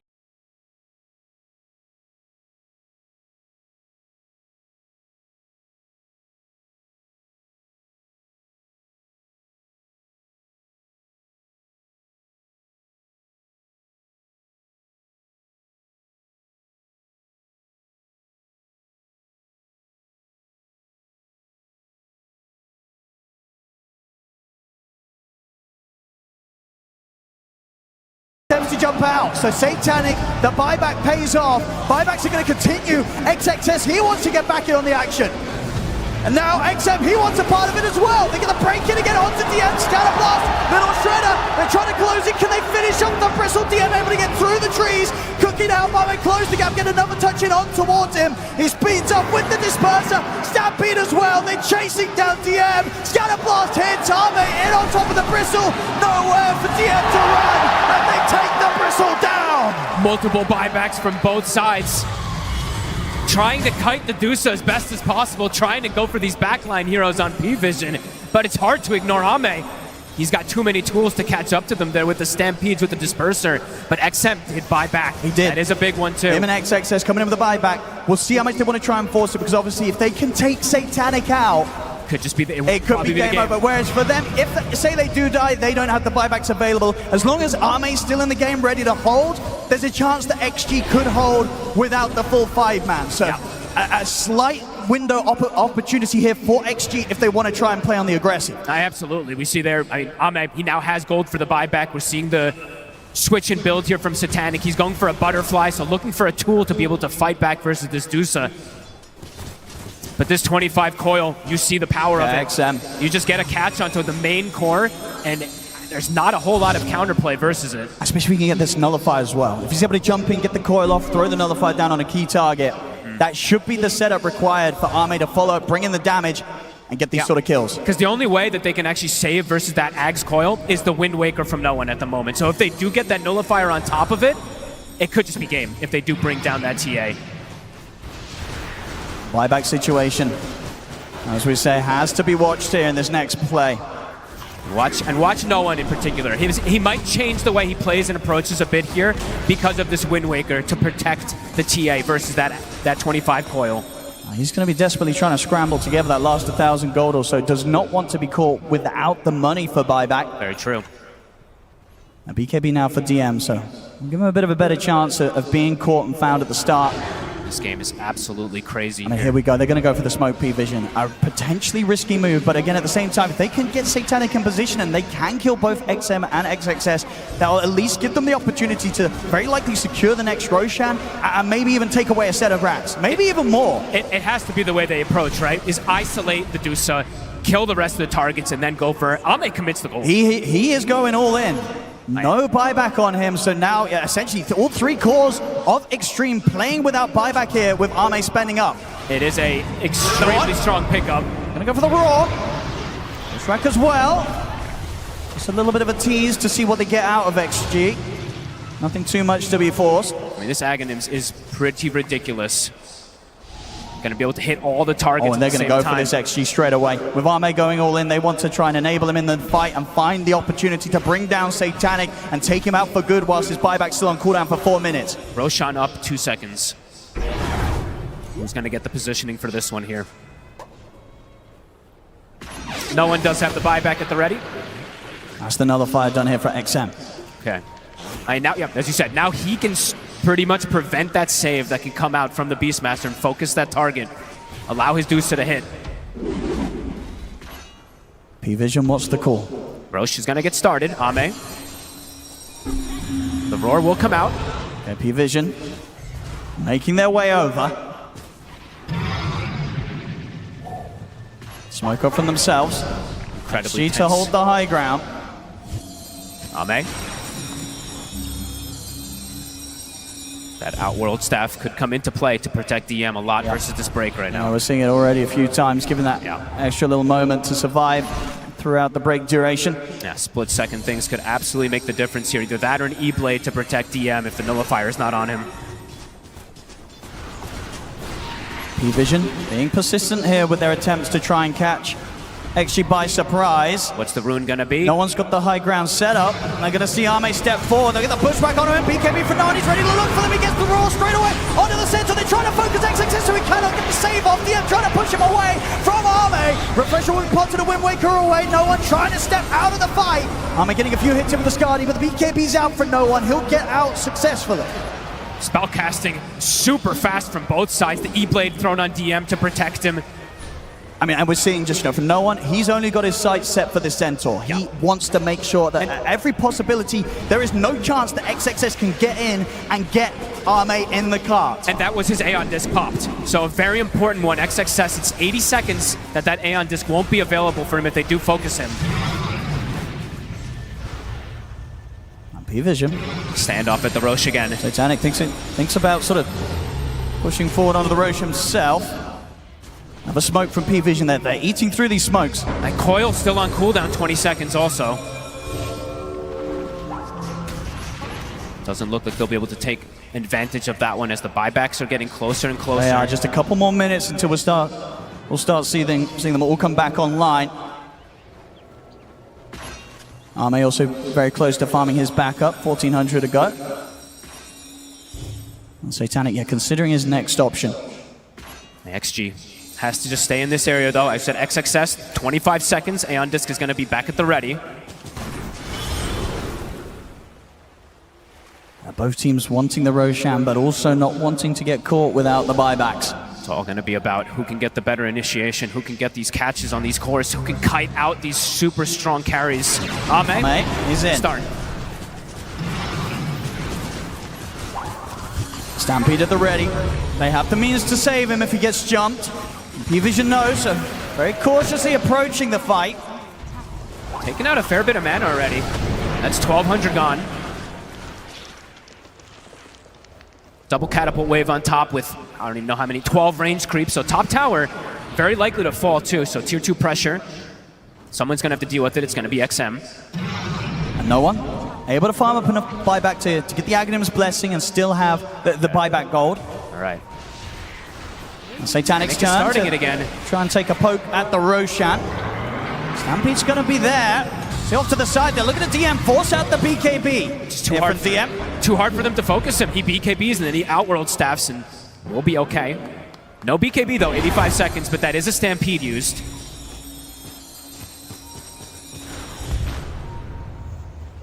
Roshan now down to close to half HP. No one, as you say, he's just sort of focused on getting pressure on elsewhere, maybe see if he can get a chance to kind of peel some of the attention away from Roshan, but Ame straight back in the pit once more. Ame is 150 short of buyback. Satanic's buyback is back at the ready. All right. A full lineup having the buyback now online for P-Vision. They've all got the gold. 20 seconds for the puck and the Centaur, but they are actually missing the gold. And of course, with Roshan being in this position, it will be that much easier for P-Vision as a whole to bring in those buybacks and use those second lives if the fight goes down here. Absolutely. Being on the dire side. So P-Vision, they'll definitely want to try and push to take this Roche before it makes the move in a couple of minutes. It's dropping low. This is the favorable spot for them.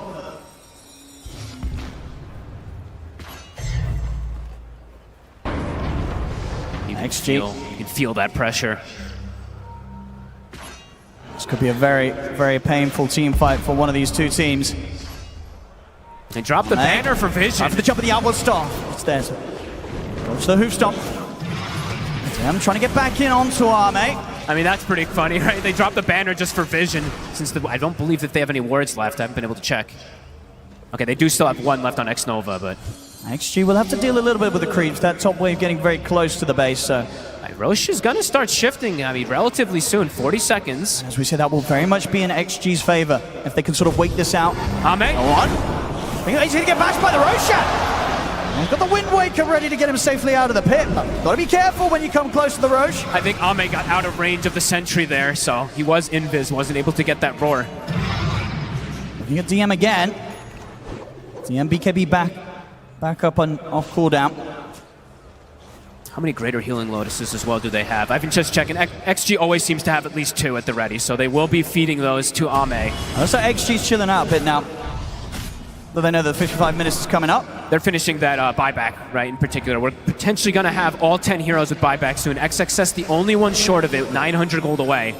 And they knew that, you know, the chances of the Roshan dying in the 5 seconds before he moves were unlikely, so XG able to sort of wait out that Roche position and are now going to be able to play on in a spot where their buybacks now will be the stronger as they're going to be able to have that TP point close to the Roche. P-Vision just continues to just send creeps to the sides. They're trying to get that momentum pushing in so they can get an opportunity, but it's just not happening. XG just have the responses for it. Smoke up, XG, they're going to start the Roche. The roar comes out. Titanic trying to get some sort of traps out of it. XXS is in with the hoof stomp. Kiss is coming in as well. Just trying to push back. Oh, DM is dying! The elbow stuff comes out, but he's so low, the coil connects. Nullified thrown down upon an XM jumps in, trying to finish off the jump. DM will survive, but the space is created for them to secure the Roche, get the Aegis, the Refresher Shard, and the cheese all picked up on XG. To be so careful there, trying to approach in on this Medusa. You saw that how close DM got to just dying in seconds. They are absolutely having the issues of how to kill the Dusa, how to maneuver around this Dusa. It's gotten to that point. Yep. It's been at that point for some time here now, 56 minutes. It looks like we are potentially going to make it to these 60 minutes with the way all things have been going down. How are these levels looking? Xingqiu 23, 22 on the Warlock, Chen 20, Hoodwink 21. So level advantage also for the side of XG for these supports. An AC, all right, cool. Xingqiu picking up probably the first AC you've ever seen on a Snapfire. We're seeing as well, yeah, there it is. It's queued up now on Satanic. He's holding on to a lot of money. Just added the Rapier to the queue. It has to be considered. They have to have some sort of immense burst so that Satanic, when he does get in and finds the target, he's able to take them out straight away. But they also have to deal with, they have to get the Nullifier on the right target also too, because of the Ghost Scepters and the Aeon Discs, and then the work. The levels are difficult in this game for sure, especially to bring down this Dusa. Because what do you imagine no one's next purchase is going to be? I don't know. Is he also getting sort of a Nullifier himself somewhere in the build? He might have to, but what does he really want to replace? Just move the boots somehow? I'm not sure. Definitely difficult.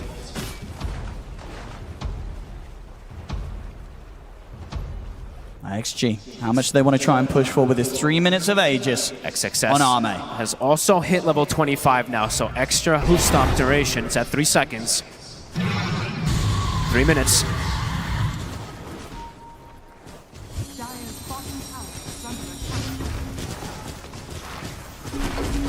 Tier 2 support on the bottom lane, XG. XM having the power of this Refresher Shard 2 at that level 25. Eyes on the coils. The double coils could be what let XG close this out. Can they get Arme off the high ground? In fact, they're just going to get the jump straight in there with the coil. Onto the 2 of them. Hand of Second coil. The second coil destroys 9+. Refresher's popped in by Noah, but he has to use the Wind Waker to try and survive. BKBs are popped as they're just having to retreat on P-Vision. They cannot step up. The range racks are gone. XG, they'll force out the fortification. Right, what a coil. Catches 2 and then catches the third. It's just so much damage.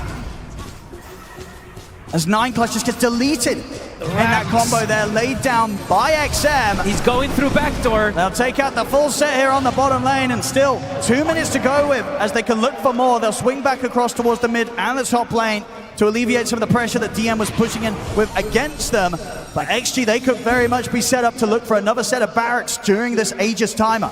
Feels like P-Vision have to do some type of different approach, but I just don't know what it is in order to stop this, right? The potential of this puck plus the Medusa, and then the save from this Centaur always. The fight just feels so difficult for them to approach. And the scaling from XG has been perfect this game, coming up to the 60-minute mark. And even though pretty much for the entirety of this game, right, P-Vision have had the net worth advantage, and earlier a pretty significant one, it just hasn't mattered. XG chose that perfect moment to go for that Roshan contest, and then ever since that, things have looked pretty in control from Xtreme Gaming. Absolutely. And they still have 70 seconds left on this Aegis. Ame gonna look for the go again. They don't have the refresher on the puck at the moment. With the Raw, but nothing to come with that one. One coil is available. There's the jump. XXS finds Satanic. They make the jump. The nullifies there as well. They're going all in on towards the TX. So it drops the golem down as well. That's Satanic gone. No hesitation there. As soon as he sees the chance, he's in on top of him. They turn towards DM. DM broken and taken out. This Dusa is just too strong. They've got the buybacks. They're going to have to use them. But how do they stop this? The full set of racks taken out in the mid. Ame standing strong, going for the next. The buybacks have to come in. XG, they'll back up for now. It's just anyone who gets focused dies. They do not have the similar saving function on the side of P-Vision. They cannot protect the cores. They have to take a risk. They have to go out. They cannot let XG sort of back up and farm up these tier 5 neutrals. Satanic in with the chase. Finds Xingqiu, but straight away with the glimmer. He's away. Satanic on his own doesn't have any way to deal with that. So Xingqiu gets out.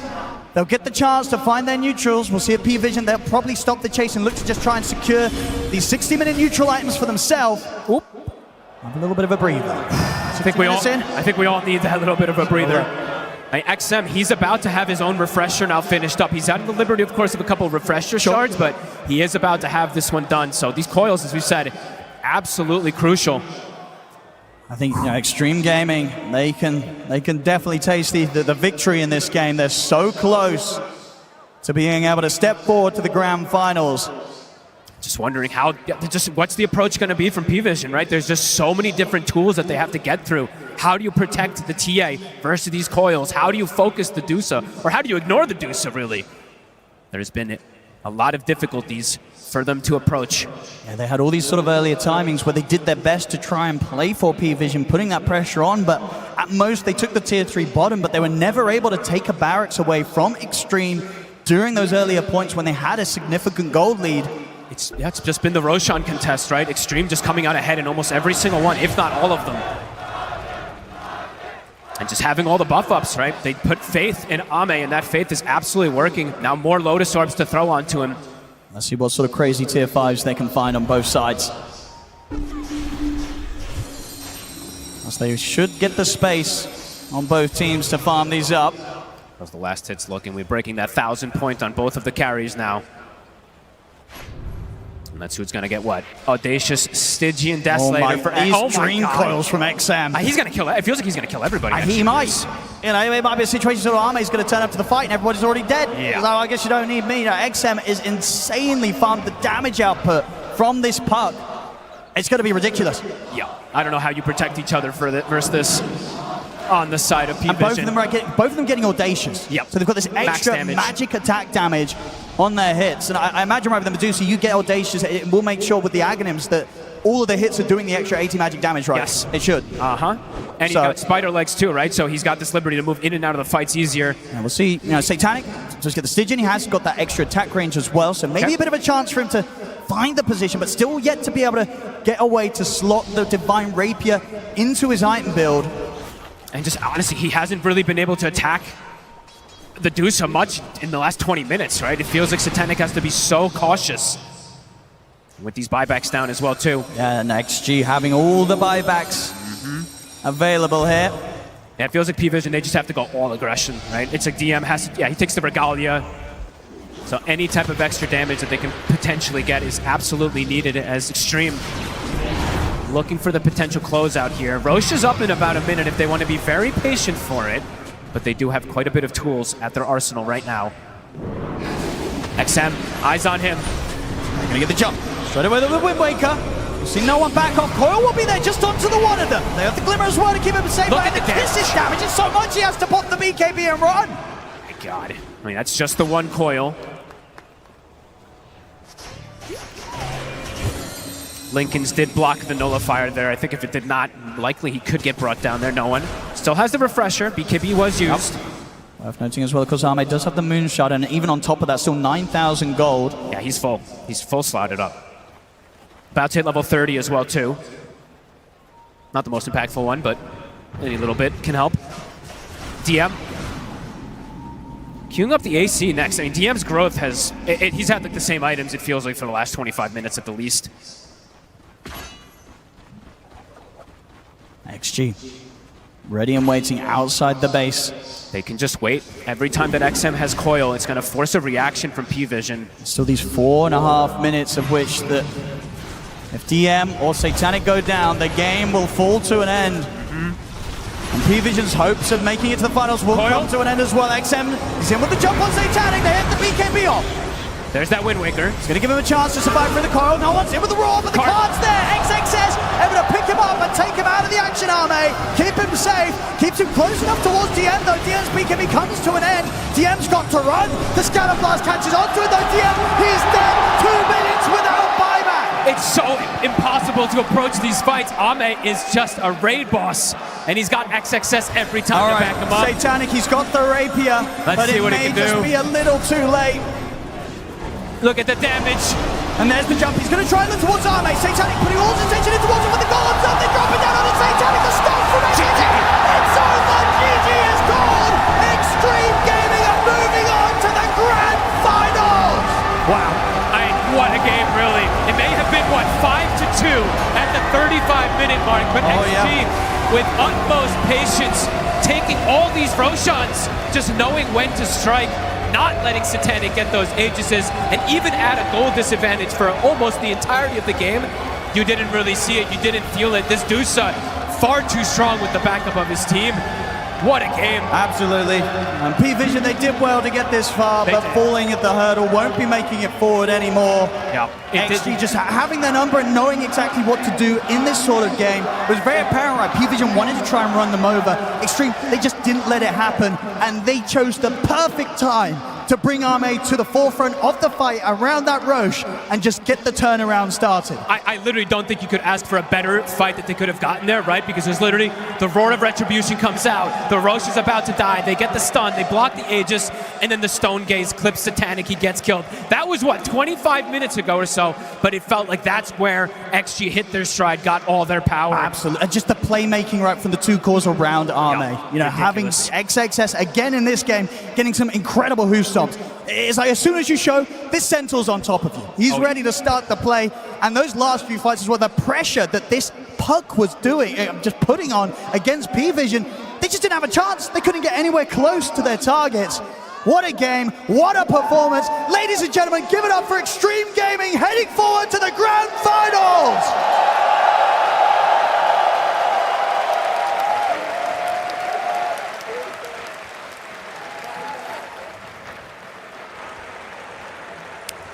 XM, how does it feel to be a TI Grand Finalist? 进入 TI 的总决赛，什么感觉？很爽。It's amazing! I mean, there is so much experience across your team. Everybody else has 5+ TI experiences. You, however, this is only your second TI. How much have they helped you out on this journey? 队伍里面那么多老将，有些人打了5届 TI， 这是你第2届 TI， 他们有没有给你什么帮助呢？还好吧。That's all right. You're so casual. I mean, do you not feel any nerves playing on the final day of TI in front of all these people? 我们看你那么镇定，跟平常打一样，在 TI 的舞台上打总决赛日，是真的一点不紧张吗？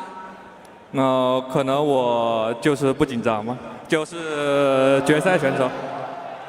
Maybe I just don't have the nerves for it. I'm meant to be playing in the grand finals. That is hype. That is hype. Well, let's get down to what the people really want to know, XM. What's the secret to being the best sniper player in the world? 好了，需要问你一个很私人的问题了。成为世界最棒的火枪选手有什么秘诀呢？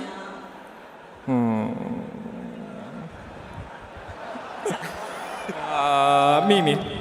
Secret. He doesn't want to say it. Fine, keep your secrets. That's all good with me. Do you have any words for the team you just eliminated? P-Vision, you take them down, an horrible third place, but what a series you played against them. Do you have any words for them? P-Vision 打了一场很经常的比赛，也这场比赛打很久，有没有什么话想对你的对手说的呢？我觉得对手打得很棒吧。 但是他们上去赢不了，只有我们能赢。I think they played really well and they're amazing. However, if they go up to the grand finals, I don't think they will win. So it has to be us. All right, excellent stuff. One more time. Can you do it, XM? Are you going to be lifting this Aegis against Falcons? 我们最后想知道，有没有机会，会不会把这个盾举起来，然后击败 Falcons？ 一定可以的。 For sure. Let's go! Hamburg, let me hear it for your second grand finalist in its Xtreme Gaming at XM. A lot of confidence coming out of XM, and you're going to need it after that game at number 3. The way they played, it was so clean, it was so tense. It felt like at any moment we could have been seeing a fight that wasn't going their way. But the patience they had, it paid off. It was a fantastic game here from both sides. It really did. Man, China is so back. After seeing them perform in the road to TI playoffs, being undefeated as well, I don't think many people expected China to have this dominant performance as well. And they are getting close. Yesterday, they did have 2 really long series. They didn't get much sleep. Now they could potentially play 8 games, and it seems like they're not done yet. I think this is going to be extremely good grand finals. And also Ame, rest of the crew as well. He did go to 2 times to the grand finals, didn't manage to get it. You also have him and Xno at TI8, him and Jinkyu at TI10 getting close as well. So they're definitely here to lift that Aegis. Yeah, it was a great showing. Like we said, it could have gone for either team in that game. Number 3, Xtreme Gaming moving on. But right now, we do unfortunately have to say goodbye to P-Vision. Yeah, thanks, Nat. I am here with no one of P-Vision. Let's give a round of applause. You guys were amazing this whole tournament. Just at the very end there, I saw you guys having a huddle in the booth and a talk. What were you saying to each other? That it's okay, and you don't need to worry. Yeah, because I think Satani got a little bit too much on himself, and we were just saying, no, bro, we lose as a team. Absolutely, he's such a young kid. He was obviously very nervous. What was it about this series that meant you couldn't play your normal sort of aggressive, chaotic style? It felt like the game slowed down compared to how you normally play. I think we whole tournament don't play like we played whole year because the meta is like this right now, and against Xtreme especially, all games were like 2-2, 15 minutes, you just farm, chill, and yeah, it was not the best game to play, honestly. To Beastmaster last. It's very nerve-wracking. It's not. Come again? Like it makes you nervous, like it's on edge, or? No, it was not nervous. It was not just enjoyable. I'm playing Beastmaster into Medusa, Puck, and Tower Save, and I'm like, fuck. I don't want to play last game on TI like this. Fair enough. You guys have had, as you said, such a great season. You've been fantastic to watch. This is such a wonderful team. What, if you could pick something, was your highlight this year? I think this time. This is the best highlight of this team. I'm really proud of the whole guys in our team, of the work that we did to go on this side, because we had really serious problems before. First problems that we had on team, it was happened before TI and it was really hard. But in the end, I don't know, I had the feeling that we will win this, but we didn't. Not this year, but I hope we see you guys back again. Do you have any words for the fans out there who've been supporting Paravision, not just here, but all season long? I mean, that's one of the reasons why I play Dota. It's because of you guys. Thank you so much. Thank you, no one. You guys have been magnificent to watch. We're sorry we have to say goodbye to you. Thank you so much. There goes the Dota legend. There's no one right there. Back to the panel.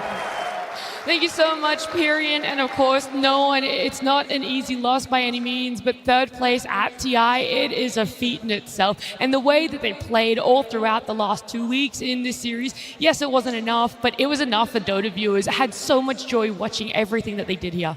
Yeah, unbelievably interesting team. Yeah. Redefining the meta, and I love this concept that he said coming into TI, this was the first time that we had problems. This is a relatively new roster, all things considered, so there is going to come a point where the team falters, and to fix that right before TI, the most important tournament in the Dota schedule, and get third place, this is no one's best showing at TI.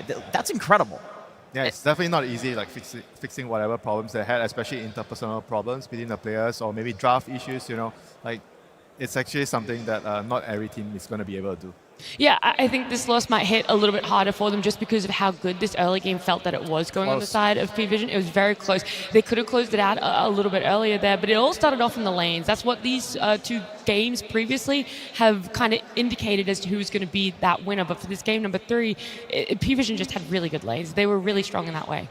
Yeah, they had it. I mean, they made this Chen rotation towards the bot lane. They said that they picked Chen in order to counter Medusa, and the lane was going phenomenally. All 3 cores of P-Vision were on top of the charts. We see a little interesting play here from old Dookie, where he protects the Wisdom Room by trapping X-Nova on the bridge there, and the early game was going great for them, but XG, they knew that if they just held the game out, they were going to win the late.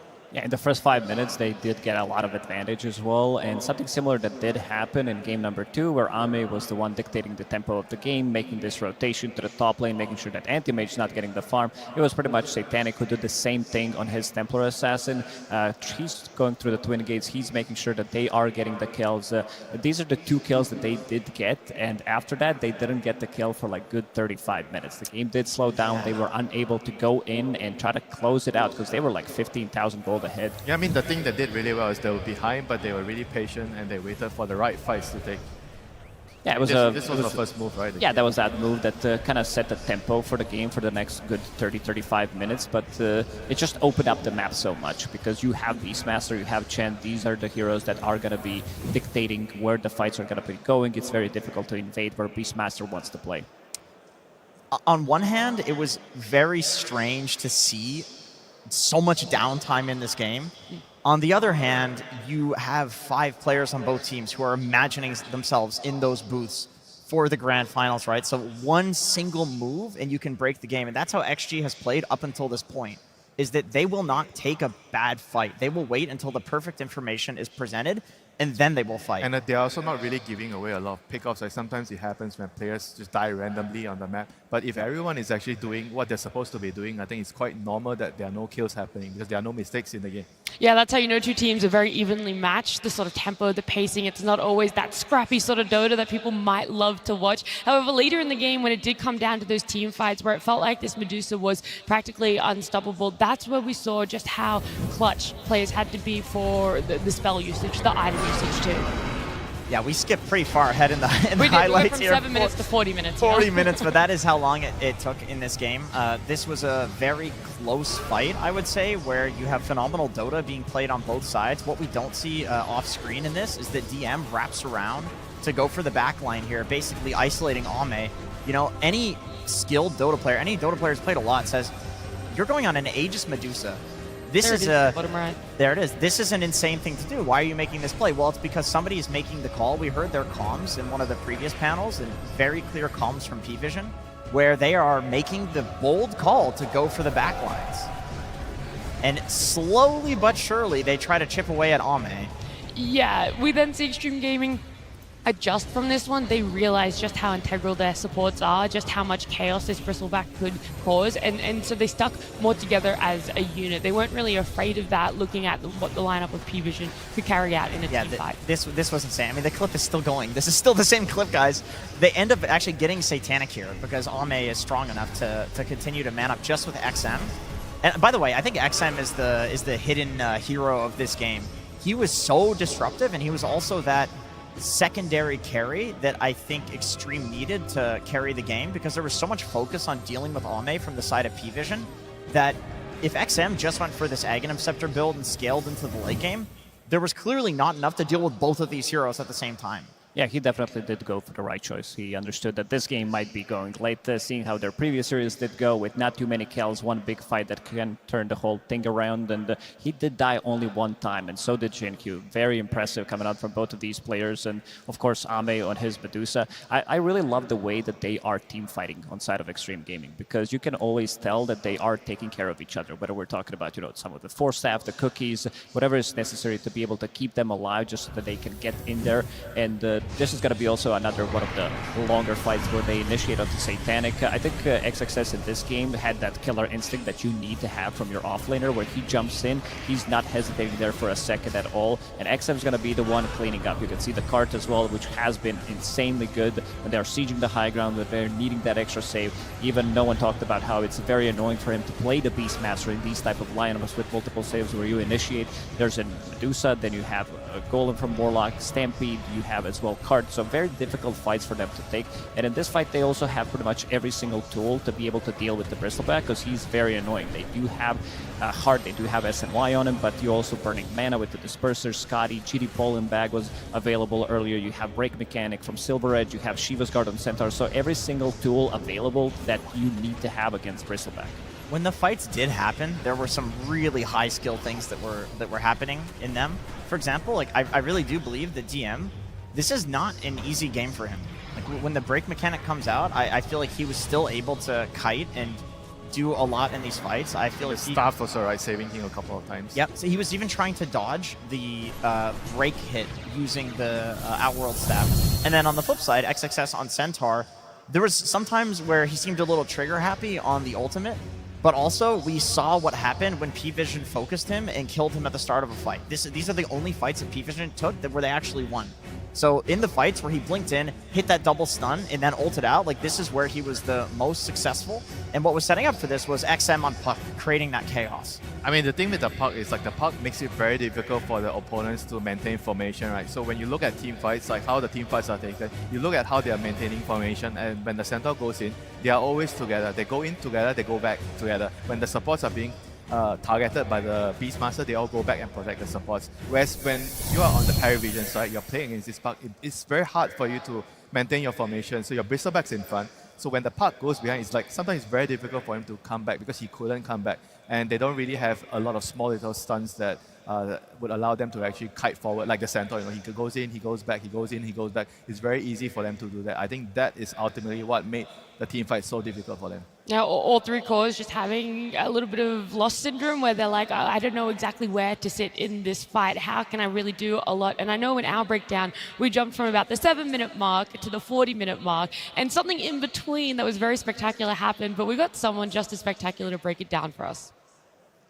Thanks, Nat. There's so much that goes into a win and a loss, and sometimes it's luck, sometimes it's skill, sometimes it's small mistakes. And I have a couple things to highlight from that very crucial 28-minute Roche fight. Now, the most important thing that happened here is this Observer and Sentry sat directly outside of the pit this entire fight, which gave Xtreme Gaming crazy vision. And look at this, Ducals actually had a Sentry. He just didn't put it down. It's a small mistake. Sometimes pro players overlook that stuff. So XXS jumps in to scout Roshan, stuns his opponents, and buys some time here. But as P-Vision starts retreating and grouping up, look at this crazy fatal bonds that happens here from Xnova. Look at that. He links the Bristleback to the TA, to the Creep, down to the Chen. So all the damage they take ends up getting spread amongst them, which makes their damage really good. But watch this. As we see the TA go into the Roche pit here, he's going to get bashed by Roshan here. And then this 60-second cooldown roar comes off cooldown right here, which disarms him for 2 seconds. He's trying to all in on the Roche at this exact moment. And then he bashes the Beastmaster as he blinks in, trying to catch the puck. So Beastmaster says, okay, I have to roar here, because that's going to push people out and stun them. He gets the roar off, it pushes out XM, so he's not in the Roche pit. But unfortunately, as he goes to take the Aegis, the exact same time Ame runs in with his ulti, that's going to end up stunning him. So he can't grab the Aegis this whole time. And then the roar duration runs out.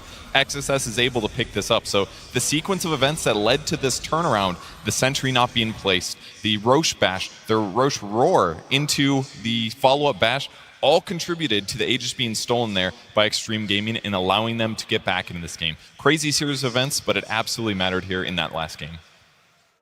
Thank you so much, Purge. Yeah, that 28-minute mark right there. Sixth player, huh? Wow. The levels of it are so much. The fact that they're able to so closely keep this chain stun going, right? It's so easy to overlap it. It's so easy to just miss time by a split second, and that's enough that you don't get that Aegis just snatch. Felt so unlucky, for them. Sure. Because that actually mattered so much for especially the TA, he needed the Aegis to be able to push forward, and losing that there it was just such a heartbreaking moment for them. And in that manner, sure, they didn't put the sentry down, but it was still unlucky. Relatable, though. I feel like we all see ourselves in P-Vision's shoes every now and then, where just the worst possible sequence of things happen.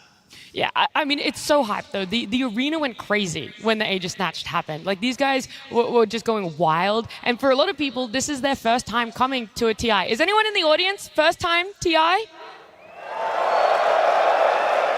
There's a lot of people making their journey out to Germany here for their first time at TI, but a lot of players, it's also their first time. So we're going to have a look at exactly how we prepare those players.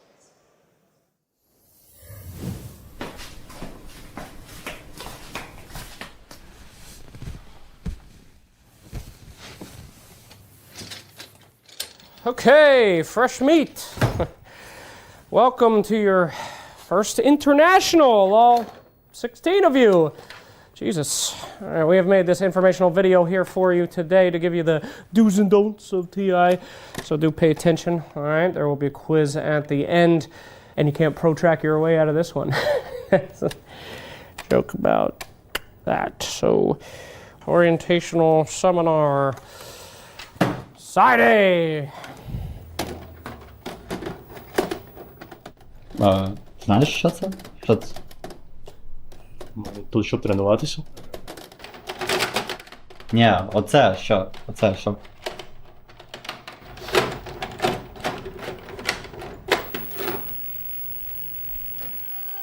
Your first time at the International. Hello, my name is Fear. You might remember me from such things as free-to-play, winning TI5, and other things.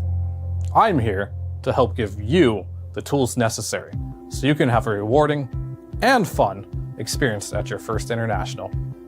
Let's get started. Before the event. If you're watching this video, you've already completed the first step. You successfully got your visa and made it to a different country. Some of the topics we'll be covering will include etiquette in the booths, live fan interactions, shuttling to the main event arena, and other things to help you on this. Bro, what is the point of this? We are from NA. We have no chance. We're not making it out of the group stage. Streamlining communication. Discussing drafts with your teammates at TI can be stressful. Which one of these following examples do you think is the right way to speak to your drafter? Do you really want to pick TA and Tide for the third time? Or you could say, does it really give us everything we need? This is much better than a more emotionally charged response, such as, what the f are you guys doing? You're gonna lose this tournament! Do you think that is the right way to communicate with your teammates? That's right. Toxicity will never win you games. Maintaining competitive integrity. There's a lot on the line at the International, and some players will try anything to gain an advantage. Let's take a look at how some of the most vigilant teams could fall victim to chicanery. 兄弟们，我在酒店碰到一个老奶奶，我跟她聊得很开心，她有点让我想起了我的祖母。我们可以让她来我们的训练室看一下吗？可以。Come on. The boys play e-games here. Can you pause this game? Wait, is that Carrie Tinker?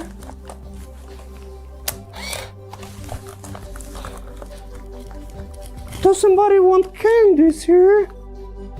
Did you spot what was wrong? That old lady was actually a 34-year-old Brazilian man spying on another team. You never know when such treachery may be afoot. The crowd. Some of you may be thinking, Fear, I'm used to playing from the comfort of my bedroom. What happens if at some point I become acutely aware of the thousands of people watching and start panicking as the fragile threads of my psyche unravel, leaving nothing but the weight of my own cosmic insignificance. Keyboards, mice, and other peripherals. We recommend all players bring 2 sets of their preferred equipment to the event. Hey, Roshan, what are you doing here? You know, if you miss the 50i, they make you do this shit again. Ah, sorry man. Thank you. With that, we have covered all 75 tips for the TI after party. Now, you're ready to go find a new team and be the guy everyone wants to talk to.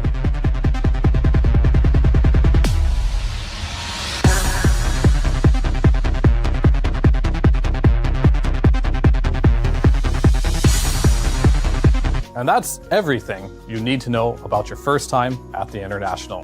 Hopefully, now you won't get ganked by any problems and keep true sight of your goals. Thank you for watching. Yeah, so not the most entertaining video in the world, but hopefully y'all learned something and you could every year Gabe is gonna be pissed. Alright, what can you do?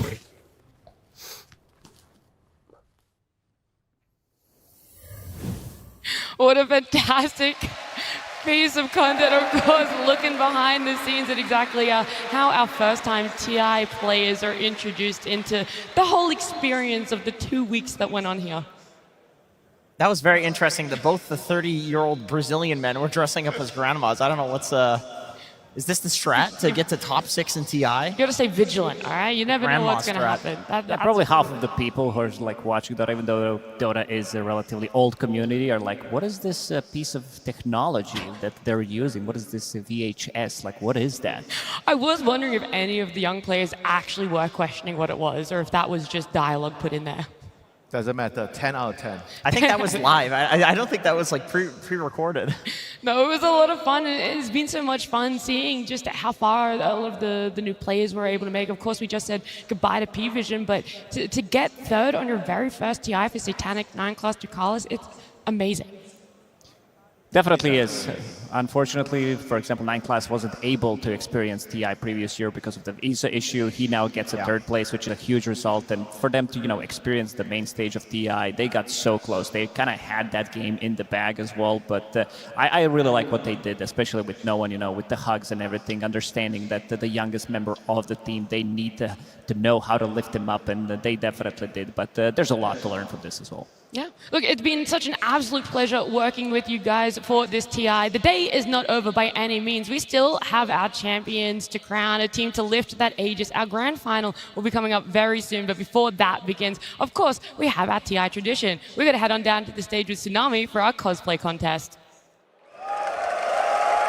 Thank you very much. That's right, we've got some festivities to attend to. And one of those time-honored traditions is indeed the International of 14 Cosplay Contest, sponsored by SteelSeries. As you can see, I've already got a bevy of judges joining me. If you don't mind introducing yourselves, I've got Marugito as Lena. Hello. Yes, thank you so much for bringing me on again. I loved the experience of TI at Copenhagen last year, and we have just as many amazing cosplayers to show you today. So I hope you all are excited. Oh, they should be, and indeed, I see them already out of the corner of my eye, as well as I'm joined by Chiyu Neko as Hoodwink. Hi everyone, it's so nice to be back here again, and I'm so excited to be back in Europe. I'm so excited for you to see everyone's amazing work. European cosplay does not disappoint. And we are going to be able to see that in the flesh very soon. And last but not least, we've got Karoinana as Luna. Hello everyone, this is my very first TI, so I'm so excited to be here, and oh my god, this is amazing. Can you see all these people? Can you see the stage? Can you see it all? It's awesome. It's beautiful. And we are also going to show off some beautiful cosplays. So, shall we get started with the showcase? Lena, if you may. Thank you. All right, first off, we have Graphomanka as Naga Siren. She has made it here all the way from Kazakhstan. It took her 4 months to make this beautiful cosplay, and she's used various techniques. And just overall, look at this amazing silhouette of this cosplay and how she's really brought the hero to life. I love the movement as well, slithering along that stage. Next up, we have Tanact as Axe. This cosplayer is tiny. Look at him.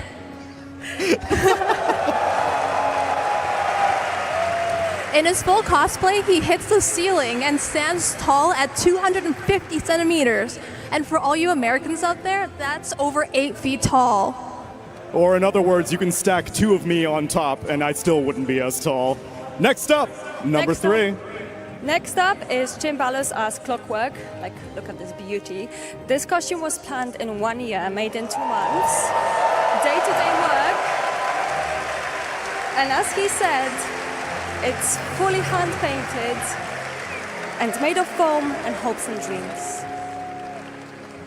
I love the animations as well. That man's about to hookshot across the stage.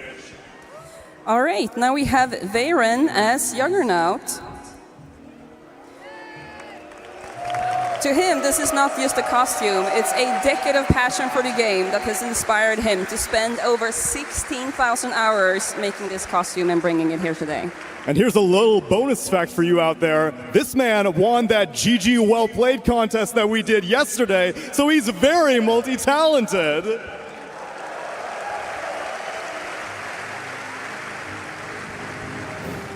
Next up, we have Twisted Fate as Lena.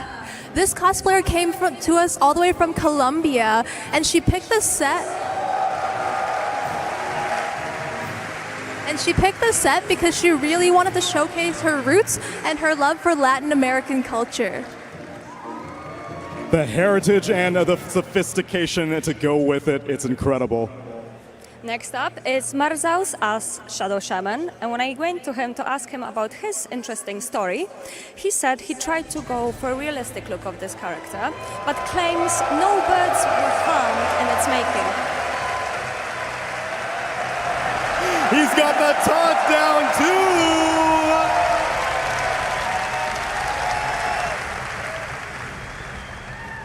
Yes, and next we have Rehab G Naked as Beastmaster, and this is yet another beautifully crafted costume with tiny details all throughout the costume. It has intricate foam work and also a lot of sewing techniques and clever solutions for LEDs and technology all throughout this costume.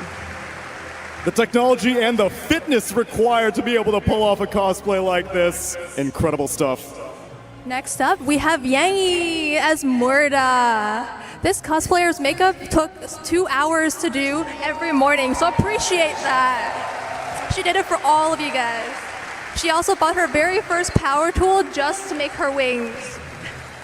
And she's got the firearms to support it as well. Next up. Next up is Astela as Wind Ranger, and she said it's been made in 4 months, and her favorite part is her bow that is 3D printed, has 2 modes of LEDs, and us as judges, we just loved her wig that is actually made of 2 wigs. Give her a few more kills and she's gonna turn orange in that Arcana. And our last showcase. All right, so our last cosplayer to be presented on stage today is Manusha as Anti-Mage. This costume also has several different techniques. She's used 3D modeling, foam, hand sculpting, and sewing. And please pay extra attention to her shoulders, where she has hand sculpted deep pauldrons. They are just gorgeous. The Oni Demon. Could we get a round of applause for all of these cosplayers to make it to this final stage? This was only the top 10 after a tough selection, and everyone has done an incredible job. There is so much talent and passion on this stage right now. And in the spirit of that, we would like to take a moment to remember one specific cosplayer who joined this stage last year. Some of you may recall seeing a stunning Enchantress cosplay in Copenhagen, and the artist behind that hero was Grace Peachy Bell Bell. And she unfortunately lost her battle with leukemia earlier this year. She was a cherished member of the community and a dear friend to us all. So, Barclays Arena, if you could, please stand up and share your love, share your cheers, share your applause for all of the cosplay talent here on this stage in Grace's honor.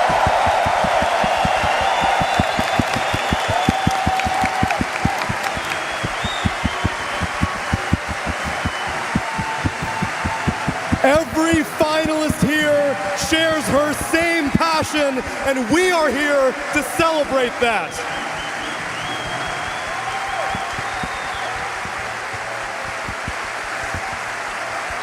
And now, I would like all of you to keep this same energy as we share some awards with the standouts on this stage.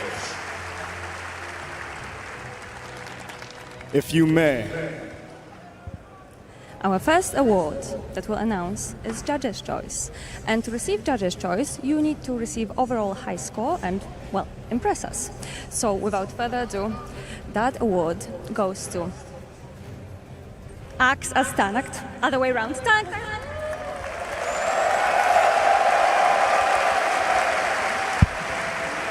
Next up. Next up, we have. Oh, wait. No, it's hers. Is it my turn? Yeah. Oh, wow. Thank you. Lena always gets priority. She's a core hero. Yes, thank you. All right, so our next award is Best Technique, and here we really focus on the craft. So the top 10 here, this is like our top winners, actually. Everyone on stage today are winners, even if you don't get these special awards, because we've had 2 days of looking at the cosplayers before then, and they've told us all about how they made their costumes. So here we will look for high-level craft in several areas. And our Best Technique winner is Twisted Grace as Lena. Yeah, this person just wowed us when she walked in. We just fell in love with this costume right away. This has such great attention to details. She has foam work, electronics and soldering, wig work, resin casting, sewing, hand sewing. She's done it all, and she's done it all beautifully. So congratulations. All right, next up, we have Best Transformation. As we all know, Dota heroes are weird. They're squirrels, rocks, trees, all sorts of weird things, and it's really hard to match the anatomy of that and bring that to life. So I'm really happy to pronounce this award. This cosplayer really wowed us. They walked through the door and we were like, wow. So they worked really hard on getting the perfect scale, 1 to 25 of the entire character, and they even did little tiny feet. So let's give it up for Jimbalis! Jimbalis! The Clockwork! A full transformation on display here.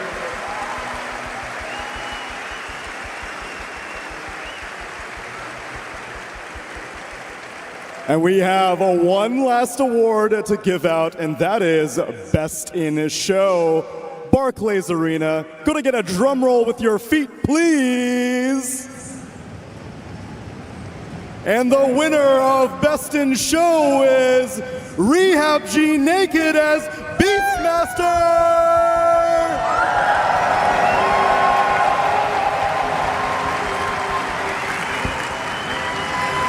A full performance from start to finish. The aesthetics, the animations, the craftsmanship on a display here has been impeccable.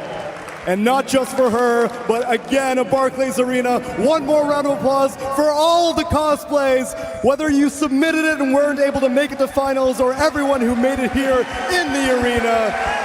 The community never ceases to impress.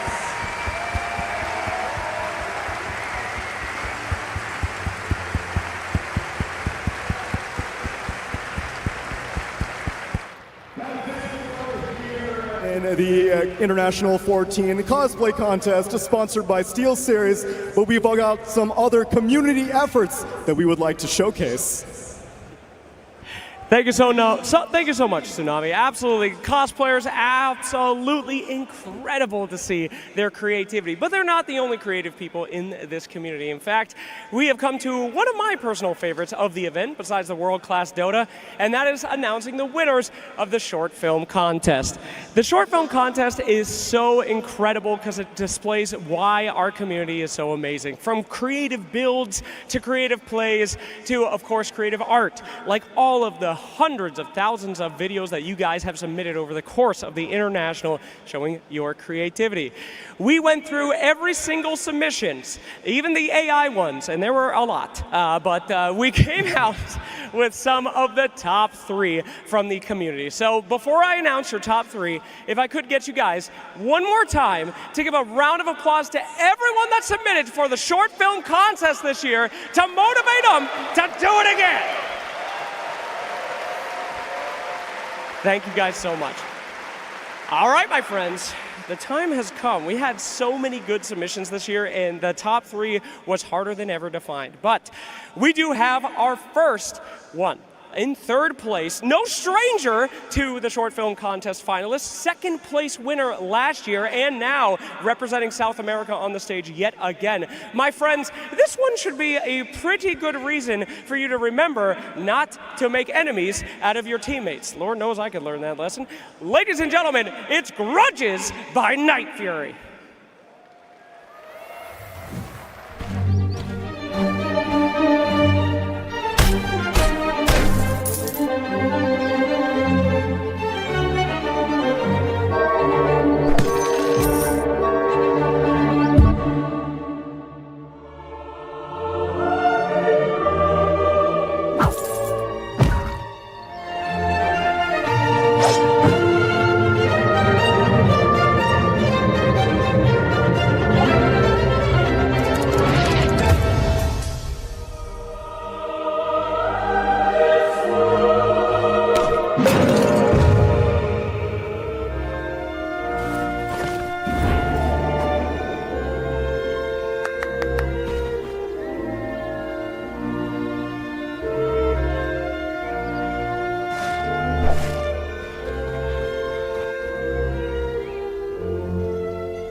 Absolutely incredible. A good lesson for us all, and what a fantastic twist. Thank you so much, and congratulations on third place. Now, our second place finalist here is no stranger to the short film contest grand finals either.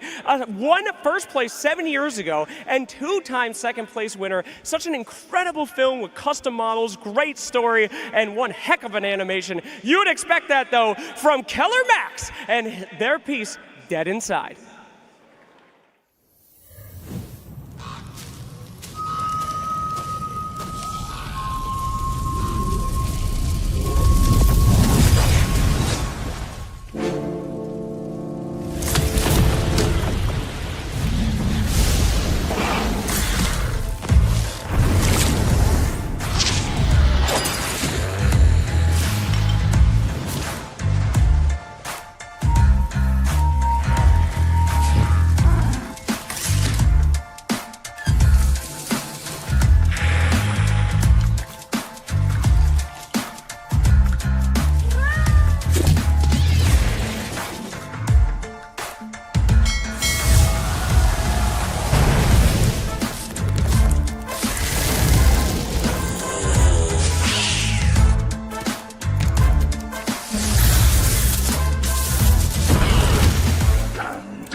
Absolutely. Love seeing the creativity come out. What a cool concept as we go in to our grand winner. Now, my friends, concept is key in these. You can have fantastic animations, you can have fantastic script, but a whole team of people brought together this one for your first place. Same team that won third place last year, relative newcomers to the short film contest, but this year they have taken it. You know, in this world that we live in, there are a lot of different words out there. One of them is a word for cinema that the Europeans use. It's called Kino. And here, I have to say that this short film is indeed absolute cinema. Let's go ahead and check out your first place winner and see if you can get all the references.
Congratulations again to our top 3 winners, and thank you again for the incredible community that we have that submit these things every single year. Keep on doing it, guys. It is such an honor and a pleasure to be able to see you guys and all that creativity shine.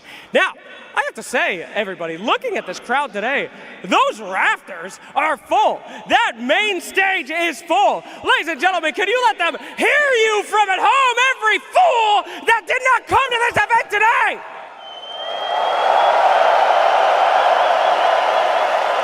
There you go, there you go. I know it's a fantastic view and experience online as well, but after hearing that, you might be thinking to yourself, damn, I really should have bought a ticket. I really should have gone. Well, don't worry, my friends, because there's always another chance to go to an international. Of course, you might be thinking, where the hell is the next one? Well, we have one more film for you.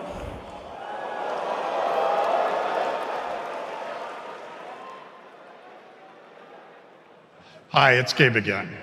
First off, I want to thank everyone in Germany for helping us make the International such a success. I have a quick announcement to make before we crown a new champion. We all share our love of the game with an international community, and I'm excited to announce that next year's International will also be returning to a previous location.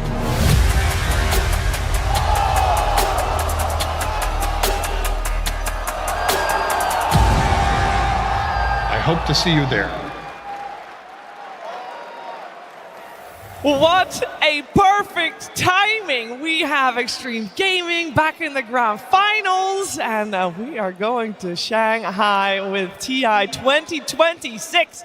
A full year still ahead of us, and obviously grand finals, but that is something to look forward to indeed, Tico. I mean, 2019 when it was there in Shanghai, the arena was exceptional. Like whenever a Chinese team was playing, it was as if the whole arena would erupt. And we have a little, segment here hyping up XG. A little? Okay, sure. A third of the arena is hyping up XG in this corner, but it's an electric place to host TI. It's all part of the script, Steves.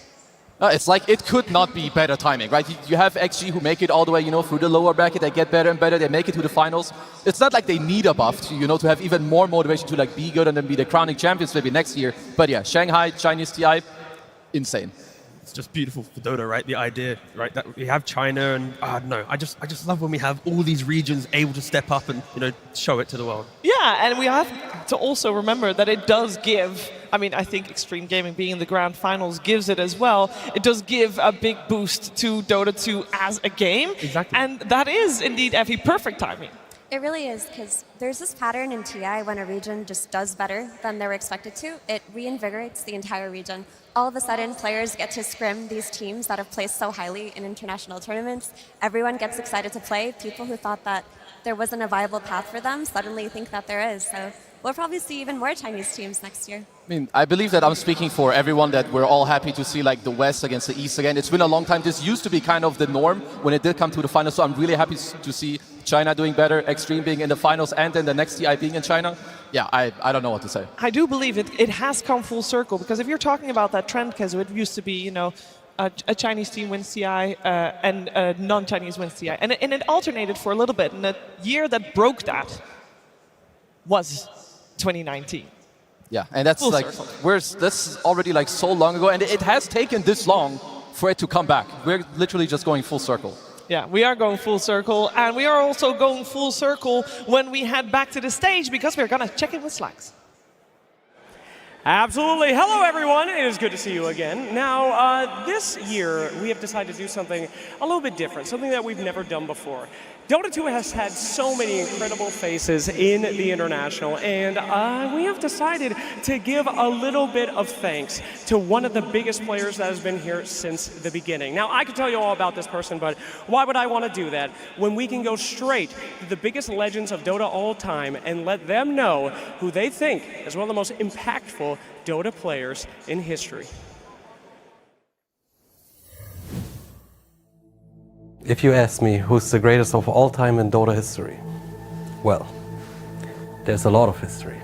There's not many of us left that still competed at the first TI a decade and a half ago, right here in Germany. So many names, so many faces that defined entire eras. But if it had to be just one person, there is no one better, in my opinion, than John Whipples.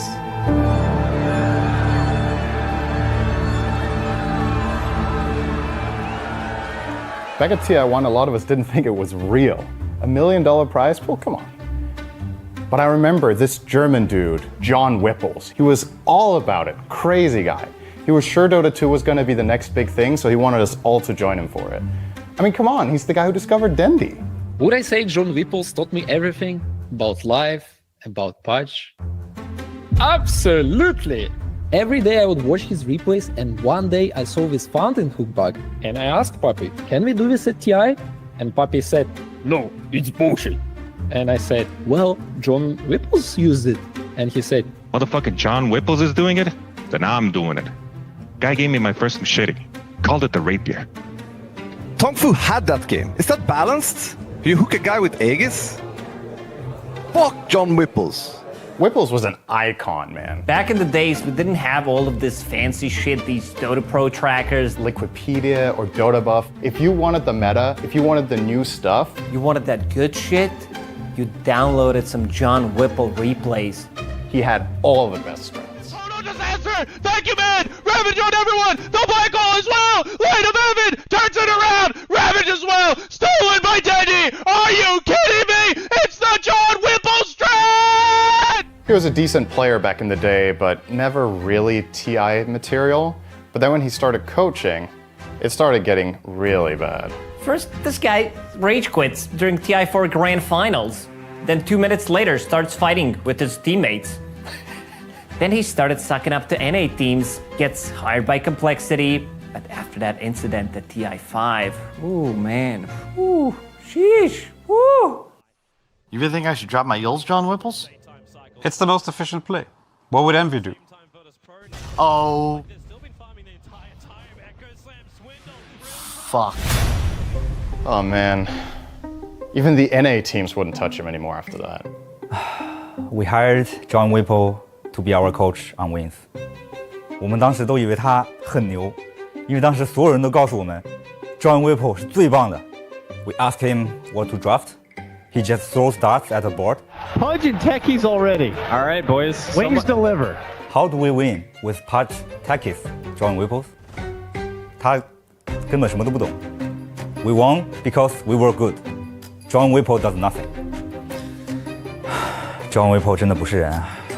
After we saw what he did with drafting for Wings, we were really impressed. Like, I invited him to my room to talk Dota. He took my suitcase, all my clothes. For the rest of the event, I have just one pair of shorts. I can't fathom what kind of a freak would do that. Yeah, man, it was dark days. Times were tough. Times were really tough. And when things looked the most bleak, like we lost everybody, we needed a manager, coach, half a team. John Whipple gave us a call, and he didn't have the best reputation stealing those pants and stuff, but he gave us everything. And before TI10, when Seb lost his retina, he told Seb, take my eye and go win a third TI. And yeah, we got 6 and stuff, but that's okay. That was pretty nice of him.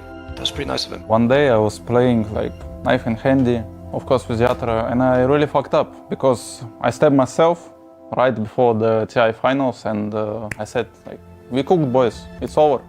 But out from the crowd, this one-eyed man said, take my hands, Collapse.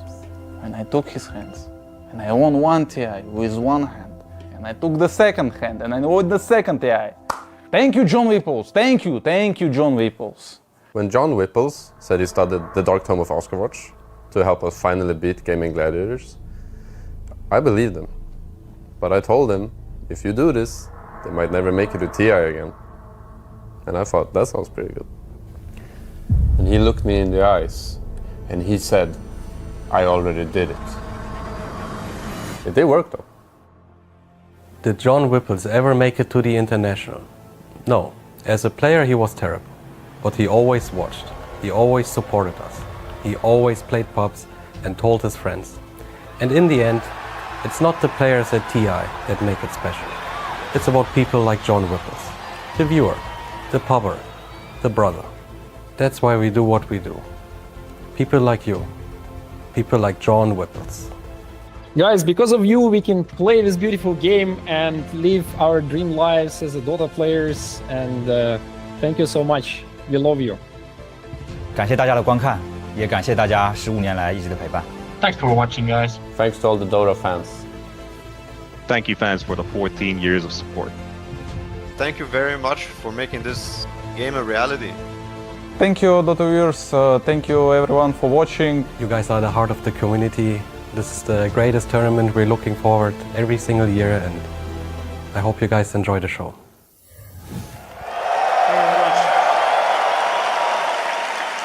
And now, to achieve his Lifetime Achievement Award for all that he's done in Dota 2, ladies and gentlemen, please give it up for Jonathan Whipples! Oh, he's sacrificed. Any words to say, John Whipples, to the crowd? Thank you, Dota. And TI, you're amazing. All right. Any other words, John Whipples? China. What? We have to get to a grand finals before we can do that, my friend. So thank you so much to him and everyone like him who's been supporting the International for so long. It is truly the fans, you the viewers at home and here, that make this what it is. Thank you so much, everybody, and let's get on with the show. Oof, how to follow that up. Ooh, I just want to echo his sentiment real quick there. That was incredibly wholesome, and I do want to just sign that bottom line. Without you guys at home, and obviously without you guys in the arena, we would not be here. We would not see this beautiful game play out the way it does, Kazu. Yeah, I mean, sometimes it just feels like kind of fake until you get to like a, a real life event. You see the people, you see the crowd, you hear the emotion during the game, you see the game unfold. And all the people too that we saw in the video. Like, they're all just legends. Sometimes you forget, you see them again, you just get so happy. So yeah, thank you to everyone. Yeah, being part of this space is such a privilege, and I couldn't imagine life in any other way, and it truly is thanks to the fans. Like, without you guys, there wouldn't be any Dota. It's just a beautiful game. I mean, it speaks for itself. I mean, the way that the fans interact, the players, every time you talk to a player and they talk about the international, you can see how much it means. Like, even, we interview Snaking on the stage and how important this event is. Like, again, the Dota, it speaks for itself. It's beautiful. The fans are great. Everything's great. I love it so much. Yeah, and we just saw a lot of TI champions talking on camera. We're going to see potential TI champions, well, definitely 5 TI champions on stage play. We are going to head into our grand finals very soon. And both of our teams, they do have a lot of experience here at the International. I know there's even 2 TI champions already playing. They are still two-time hopefuls for the TI championship.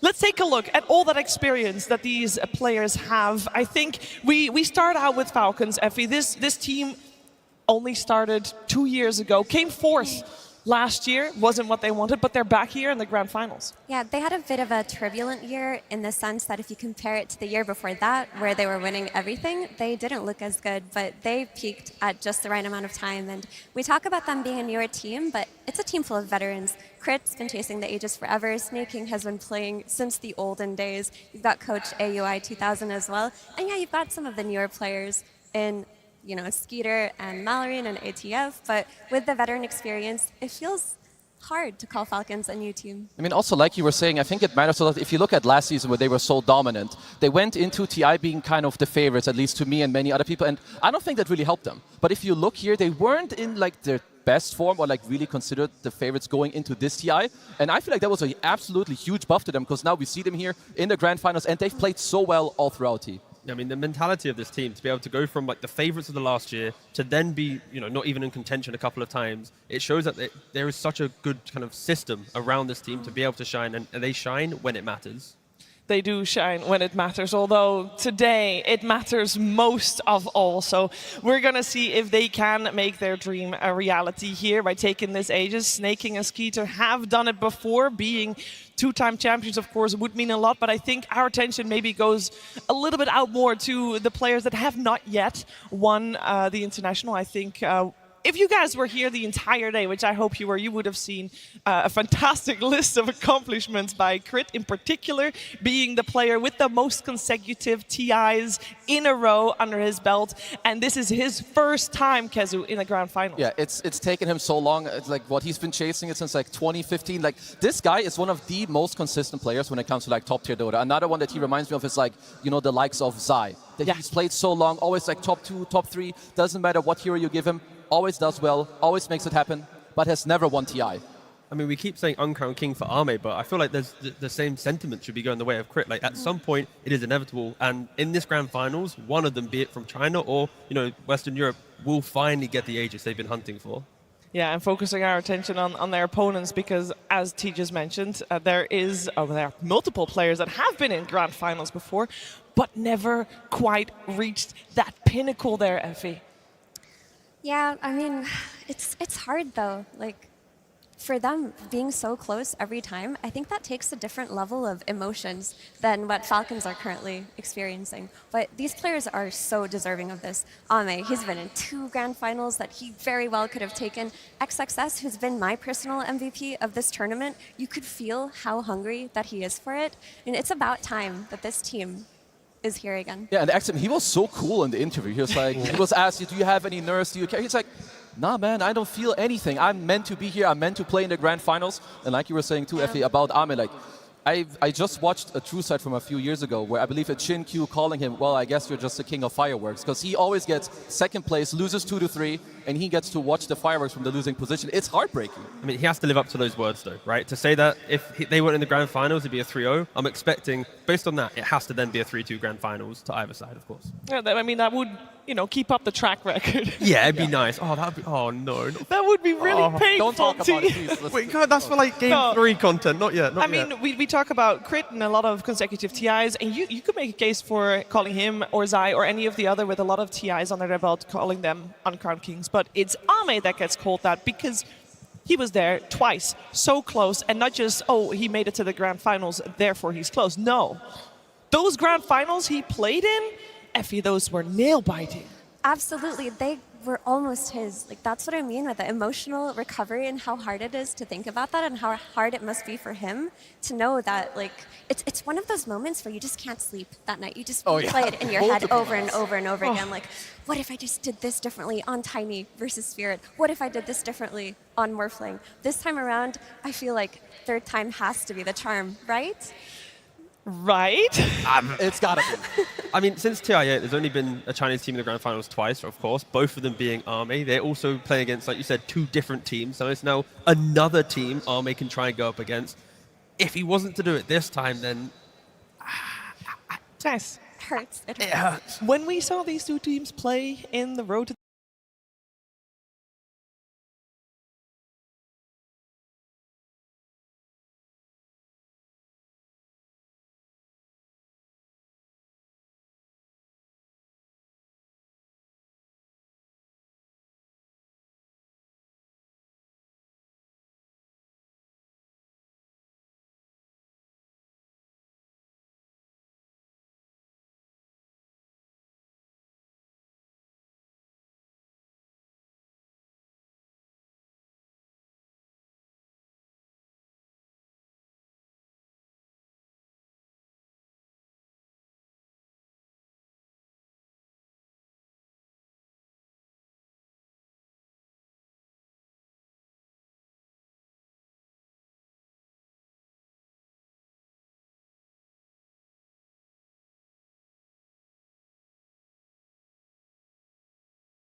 playing in an international, in a grand finals, and I think maybe that just might give them a little edge. And maybe Barclays Arena, in terms of their vocal chords, is giving them a little edge as well. No, I'm loving the side of, it's right to our left, right? The XG fan base, as soon as the game starts, they're just roaring. It is just so much support for this team. And again, it is the best possible grand finals that you could ask for, right? Falcons versus XG. It's the international for a reason. You want to have the big international teams from across the world clashing against each other. I couldn't ask for anything else today. No, it's honestly the best thing possible, and we've talked about it before. They've already matched up, and it was an absolute nail-biter. Like 3 games, all over an hour, high skill. You have the team fights back and forth, new picks coming out, just all the stuff happening that you want to see at a TI. But yeah, I gotta say, XG for me and Falcons, like some of their players, they're so high-skilled. I just love watching them play. But after their matchup, they went through different journeys in the playoffs, right? Falcons just looked extremely dominant after the road to the international. They clearly learned a lot of lessons, took it into the playoffs, whereas Xtreme Gaming, their road was not as simple. Their game seemed harder. Their game seemed longer. They had to play in these situations where they were down so much net worth. They could have lost yesterday versus BB Team. They brought it back. They channeled that TI magic. They could have lost today, and they brought it back versus P-Vision, and they channeled that TI magic. I mean, they're just doing this from their passion, from their grit, whereas Falcons are so methodical. They've been so clean the entire playoffs. Unlike previous TIs, so Falcons at least have dropped games, right, in their journey here. Losing game 1 to BB, losing game 1 to P-Vision. The fact that they've at least dropped a game in that series, it does give me hope that it's going to be an extremely competitive TI finals. Yeah, and to me also, like, I love some of the things that you can see on screen right now. Like, everyone has, like, their own type of techniques, right? You have Skeeter, he does this little lock-in. You have other teams that are gonna, like, gonna do the fist bump, you do your handshake, you, like, get yourself in the zone, like, stay steady. Because these games and being on the stage, especially today, is the most stressful thing that you can go through as a Dota player. Yeah, and that is even without the crowd still cheering on everyone. Definitely a lot of pressure coming into the booth for both of these squads today. And I do want to talk a little bit about how they faced earlier in the tournament, because those were type of games that we thought defined at that point the road to the international, and we thought that that was going to carry on in the international itself, and it kind of hasn't. So we have seen developments of both teams in a certain way, but I wonder how we would describe their style now, especially compared to that series they played last time. Falcons to me still seem very much, I would say, the same. They're very stable, very polished. They're going to stick to the heroes. But to me, what I see for this series in particular is team fighting. Off-lane team fight heroes, their priority has been going up. Mars, S tier. Centaur, S tier. XXS, performance one after the other, where he just takes it all, his Earthshaker too. So those are the heroes that I'm particularly looking at for the series. Yeah, those will be exciting for sure to watch, especially XXS. He's really been stepping it up. But when you look at Falcons versus Xtreme Gaming, there's a bit of an issue in terms of how the early game has been going for these teams. Xtreme Gaming have found themselves in positions where they're down a lot. They have to play for the late game. They have to turtle. They have to hug on. They look for their key team fights. Whereas Falcons have been heftily leading almost all of their early games. Even in the games that they lost during playoffs, they were up like 8K net worth at some point. So this is where it's going to be hardest for Xtreme Gaming. Can they weather the storm of Falcon's early game, their map efficiency, how much net worth they're going to get, their lanes? I mean, you can see from the previous series, right? P-Vision, when they were going for the farm game, XG was like, oh, sure, we'll match that. We had nearly no kills in the first 20 minutes. Really, really slow entry to the game. And like Effie's mentioning, it will not be the same this time around. So maybe, Zhao Wei from XG, if he changes a couple of the bans, he tries to take out some of that tempo that Falcons utilize, then we might be getting to the 40, 50-minute points of the game where, the epic team fights and the scaling of Chinese Dota gets to shine. I am happy you mentioned Zhao Wei, because I do want to take a moment to talk about the two coaches that will pick their player's hero. I say that though, Kezu, but I do seem to remember AUI talking about that he's no longer the one clicking the buttons. Zhao Wei is, of course. Yeah, so of course AUI, he gave it over to Amar, who it seems he's doing a stellar job, right? His last pick, 24 picks, like he nails it, the Underlord, the Huskar, whatever it is. So Amar, honestly, a very big piece for the team. But to stay on the topic of the coaches, these might be two of the most accomplished and most experienced coaches that you have in all of Dota. Zhao Wei himself, he won a TI. He's been in multiple TI finals as a coach. You have AUI who won it as a player, won it as a coach. So yeah, if you're going to have two masterminds go up against each other, you've got them right here. But also in regards to the finals, right? Falcons, they've played the most games coming into it, but they have the smallest hero pool when you compare both of them, right? Heroes played, I think it's like 37 to Falcons. XG have played over 45 heroes in like 3 or 4 less games, right? So I think it's, in regards to the coaching, it's going to be, can Xiaowei find a niche new pick or new strategy to throw at Aoi, whilst Aoi's going to be going for the tried and tested, build that formation they're used to. If the game is to be a loss, it would be fix the fundamentals. But in regards to drafting, the creativity often shines from the side of XG. Absolutely. I mean, that's the flair that the Chinese region has always had, is that they'll dip into heroes that other teams aren't looking at. Yesterday, for example, we saw the Sniper come out of Xtreme Gaming. We saw the carry Chaos Knight come out of Xtreme Gaming, Kazu. Yeah, and it's also like, so this is one of the last times that these teams did match up, right? We talked about the road to TI, but it's just these 70-minute games. We've had a lot of the Beastmasters coming back. And it was honestly just nail-biters. I don't care too much about the drafts, because especially in the grand finals, it's going to be mainly about the gameplay. Sure, the draft, it will make it easier. But if you outplay your opponent, you will weather the storm. You can get through the early game, you can get through the mid game. And I love that you guys touched on it earlier, because where Falcons get the lead, it's early. It's the lanes into the first rotation. Whereas for XG, that is absolutely where they struggle. Yeah, and one of the ways that Falcons has been getting a lead is because of this mid laner, Malrine. This is his second international. Malrine has played a lot of the Sand Kings and the Earthshakers, Effie. Oh, Malrine, this guy is the rock of his team in terms of how they have such a strong early game. You know, we call him here a stunner, but he actually has the highest average stuns per second per game of any player at the International by far. He averages 80 seconds of stun per game, where the next closest was NTS at 66 seconds. In one of his games, he even had a 346-second stun record in one of his really long games versus Tidebound. But the way that they draft, the way that they play their early game, they'll pick this Earthshaker mid, they'll pick this Sand King mid, they'll let him farm his Blink Dagger, and then he's just on that enemy safe lane, creating the stuns with the follow-up damage from crit, and that's how they get their first few kills. I mean, he's so good at tempo controlling, right? It's what they want from him. His heroes play so good for it, and his positioning and spellcasting is just top-notch.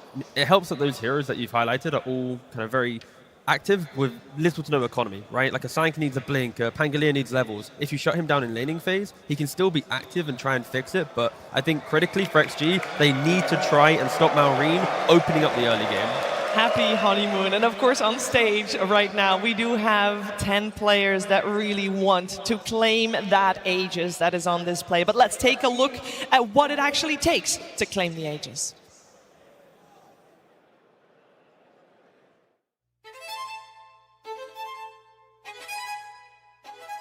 It is a summit that few have conquered,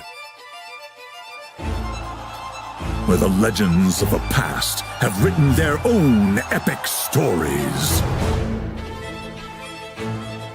where scores of fallen contenders have mourned their shattered dreams. You can give everything and never reach it. But those who triumph here will forge a legacy far greater than fame. 16 teams began this journey in Hamburg. The last two now face off on the ultimate stage. Each is one step from immortality, with one final adversary standing in the way. We gather to bear witness, to honor those who've battled here, to see who will join the ranks of the fallen hopefuls, and who will ascend to the highest tier. The road to victory is always changing. What it takes to be a champion remains the same.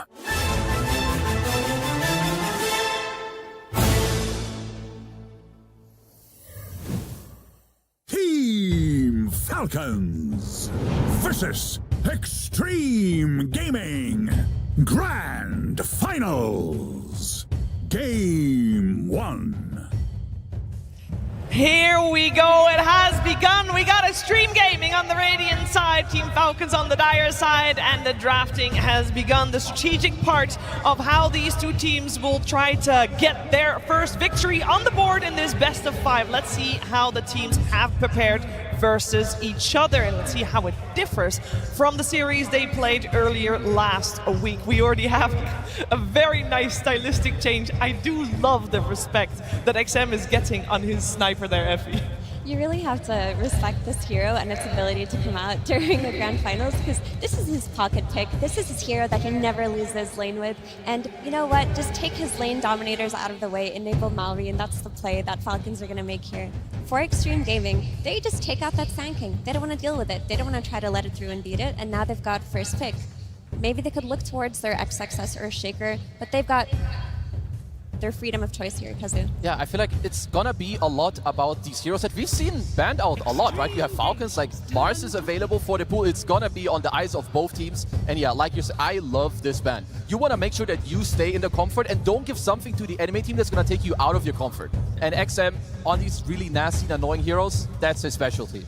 It's the exact same bans that XG did against Falcons the last time that they played, and they first picked Shaker in that position. I'm interested to know if they are to do that. Falcons, they first picked Shaker early in the tournament and got annihilated, so they know how to deal with it, and instead XG, they go for the Mars. Again, we do have two of the most experienced Mars players in the world now in this grand finals between XSS and ATF. I love this Mars pick. You know it's going to be contested in this draft, but they're saying that their offlane player, XXS, he's been owning this entire tournament. Let's first pick his hero. Who cares counters? Who cares how the early game goes? We'll just get him that Blink Dagger, and he will create situations for us. Then I'd like Falcons to respond straight away, just like the Pangolier. You've already banned the Pup, the Sniper. Against the Arena, you have that Chaos. If XG is going to go for Comfort, why not allow Falcons to match the picks with Comfort for themselves? What I love too, when you have two of the best teams playing like their best heroes, it really goes to show you what they value and what they feel like they want to do against you. Like, what do you need to pick with it? What do you need to ban against it? And here's the Pangolier. Really nice call there. You have a super good with the teamfight matching. Looks great. Yeah, both heroes fit in a lot of different strategies, so not giving away too much here either, and maybe even some flex still possible. It's not likely, but it is possible. It absolutely is possible, and I feel like if you're also going to look at the bans, both of these heroes require a lot of similar things for them, right? You want this follow-up damage into the teamfight, so the Hoodwings, the Snaps, very likely that Falcons have their eyes on it, same for Xtreme Gaming, and if one of them gets banned out, the other gets picked, gonna have to look further down the list. The question is, do you think XG is going to start trying to enable the Mars by banning out difficult heroes for the Mars to initiate on, or is it more thinking about the wider game? At the moment, they're still going towards taking away the Malrine specialties, right, the Shakers, but something to think about potentially for future picks. I think they're thinking of the wider game right now, because if you're first picking your offlaner, you're saying that it doesn't matter how the laning stage goes, we just want this hero for us. And on the topic of Snapfire, that has to be the most contested support between these two teams. It's looked great in the hands of Xtreme Gaming, they flex it between 4 and 5, and if you give this hero to crit, we've seen him do magic with it. Especially when it comes to ultra late game, of course. Which you have to keep in mind, I think. Okay, so let's see for Falcons. The out of pick phase is very likely for them gonna be this crit type hero that we have talked about, very likely on the Snapfire. If you're Falcons, it would be nice if you can keep the Pangolier open, whether it goes mid or it does go into the offlane. And also with a lot of these mids getting banned out, I would not mind if Marine ends up playing it, but you need to kind of ban for it too, so that Xtreme don't like force you to put it into the offlane, because there's a lot of Armor heroes that can be quite good against the Mars, you know, maybe some Underlord, where every time the arenas you gate over, you drop the pipe. If any of these two teams know what a Mars wants, they've got the exact correct players for it. And it will be a ban to the Troll for the ban, the one ban that Falcons had, and the non-surprising Snapfire. I'm sure that also Xtreme Gaming knows that this hero would come out at this stage. They opted to ban out the Beastmaster and the Shaker. No harm in that either. Very strong heroes in the hands of Falcons. I think Snapfire in particular goes up in value if you see an offlaner very early, because you can see if it's a pipe buyer or not. Mars, this hero does not really buy pipe for his team. That's usually the way that teams will play against early game magic damage. Mars has a different archetype though. He's that Yules into Blink Buyer, into BKB, into Refresher, and XG snag up a Hoodwink of their own, the follow-up damage to their Sun. The question for XG is, do they want to double pick support here and then enable Falcons to kind of know exactly what they're laning into in regards to the support powers? I mean, it would be, I think it's okay if you pick your 5 here, just because you know that most likely you are up against the Snap. Like, you're either up against Snap X or Snap Pango. So then like a Bane where you can play most lanes. I was looking at it too, but it's sadly banned. Ah, oh, is it? Oh, first phase banned, yeah, I'm blind. But they go for the Elder Titan. Yeah, Nova had an incredible game. yesterday with it. He's been so good on this hero for years. Even in like the prime LGD days, they were very good at always. You have the range carry on Ame, you get the ET on X Nova in the 5. They lane so well together. It's super good with Mars too, right? Mars goes in and he just wants this abundance of AoE spells being thrown into. They've played this combo many times before. Great pick. They did this exact opening earlier in the playoffs against Nigma, right? If you replace the Hoodwink with Snapfire, that's the opening they have. But even, we talk about Snap and Hoodwink, it's kind of the same hero for what it does on the map, but it's such a formidable opening. It can pretty much activate any future core picks. It can play any type of game. Like, this is probably the strongest draft opening I think XG could do. Especially for what it is that they want to do. They want a team fight. They want to out-execute in that mid-game, not based off of their lanes, but based off of how well they spellcast. And they're just going to triple down on the team fight here, I'm sure, with their next few picks. But what they need right now is damage to take advantage of ET's buff. They need that Leshrac-style mid laner that is really going to pump out the DPS. Honestly, it's going to feel good doing that because Falcons, they're picking the Enchantress. They're going for that pace in that early game pressure that enabled them to, put P-Vision to the lower bracket. And now against XG, the same formula could work, right? If you break your lanes, take these early towers, it's not going to be a 4-kill game at 15-20 minutes. XG, they have to respect Falcons are going to play a really strong early game. Yeah, and most likely from the start, this is usually where they end up taking Skeeter's hero, right? You keep the Pango open between like your 2 and 3. You don't really want to show. Sven is something that they've played before. I mean, it's nice if you can get a BKB hero because you are going up against the Mars, against the Hoodwink. You have the edge. Because Falcons, this is also no surprise to XG. You have seen these heroes before. You know what they're going to do in the early game. But at the top level of Dota, you can show your cards, but if you execute perfectly, it is really hard to play into it. It's also where the troll ban comes in kind of handy. It's good for the Sven. So now for XG, where do you want to go? They've shown us like a Medusa before because Ame, he wants the carry-to-carry matchup. He can have it if he wants to. This is his pick if he wants to have it. It's the Medusa or the Ursa. That's where I'm leaning. If you want to go for not dying to the burst and the jump, you can go for the Ursa. You then follow up with your Arena. And then the Medusa, like you mentioned, also very, very strong. The only question mark would be Panglid, Diffusal Blade. Is that annoying enough to scare you from picking it? If it isn't, also very, very good. And this pick for Xtreme Gaming is the most important pick in the draft. They have 2 bans afterwards to protect it. And of course it is the other team, it's Falcons, that is getting the overall last pick. So if you want to protect any pick in your draft, this is it.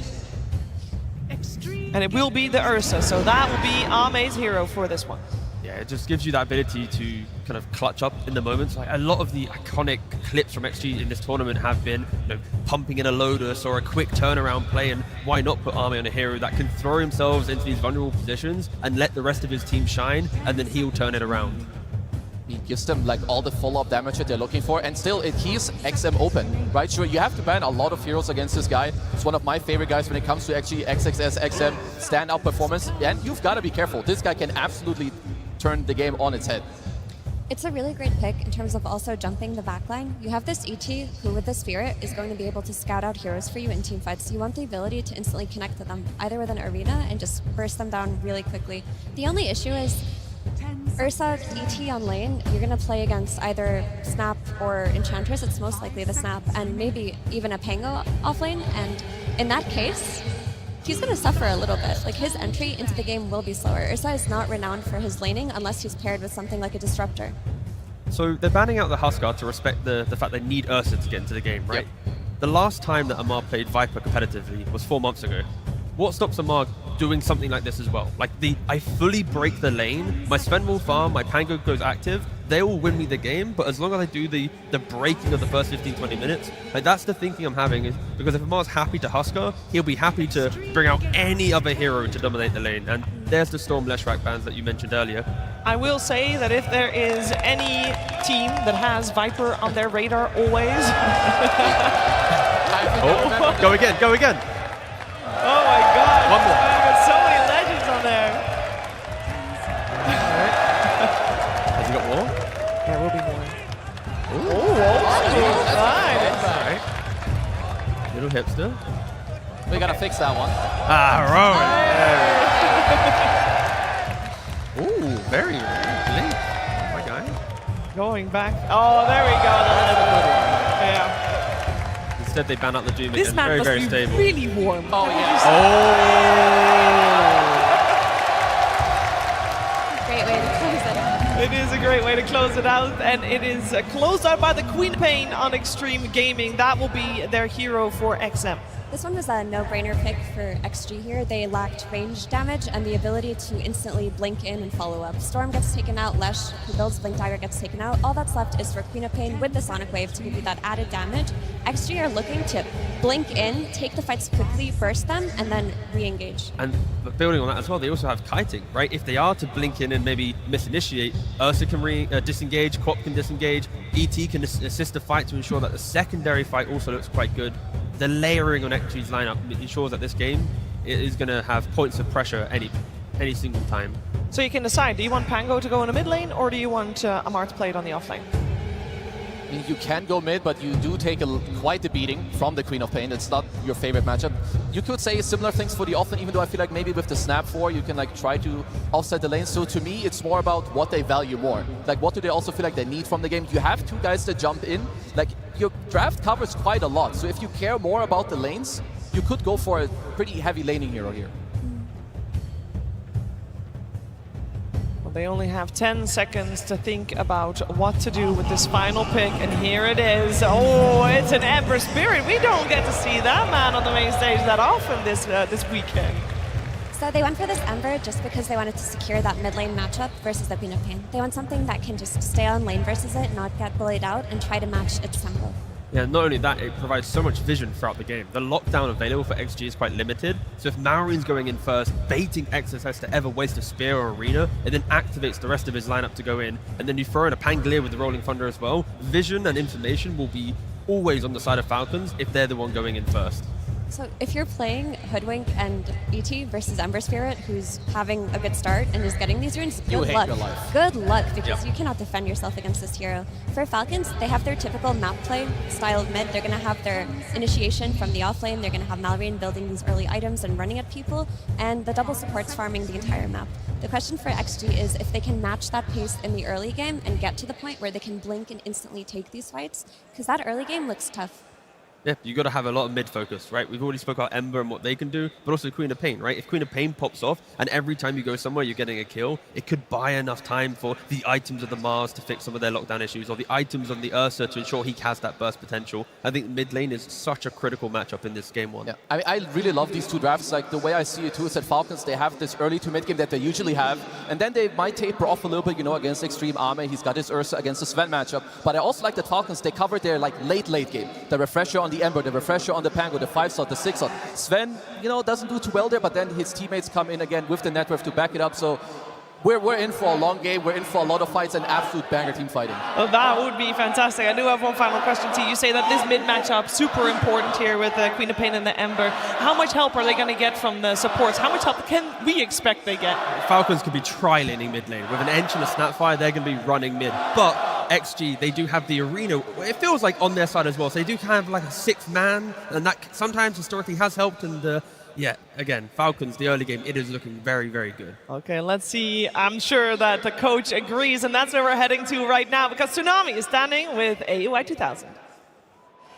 Thank you very much. Yes, indeed, I am standing by AUI 2000, coach of Falcons, and you are no stranger to this, my friend. In 2022 in Singapore, with Tundra coaching Grand Finals. I was wondering if you could maybe take me back in time about that team's journey to Grand Finals versus how Falcons have made it here.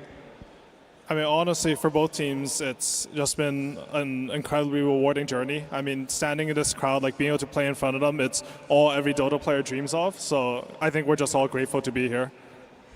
Let's hear it for just the spirit of competition.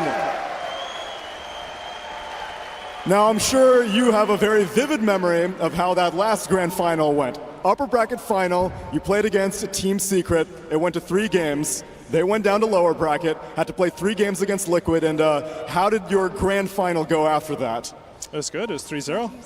It was good, it was 3-0. Now we're in a similar situation. You went to 3 games against Xtreme, and now they're back.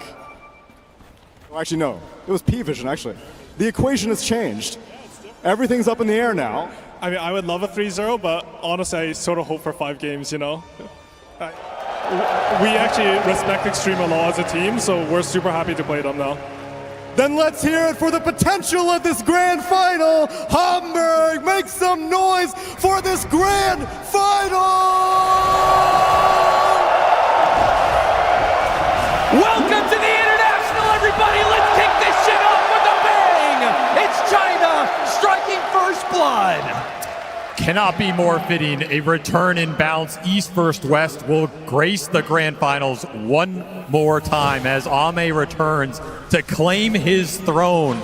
An uncrowned king against a king already crowned. You could not ask for a better storyline going into this immaculate TI. That's right. There is so much history that goes into the International. And a large part of that old history, some of you might remember, was that balance of power. It was China versus the world. Every odd year, an international team would win. Every even year, a Chinese team would win. For 7 years, this was true, until Ame and LGD fell to OG at TI8. History was written, and once more we return to write history in the stars.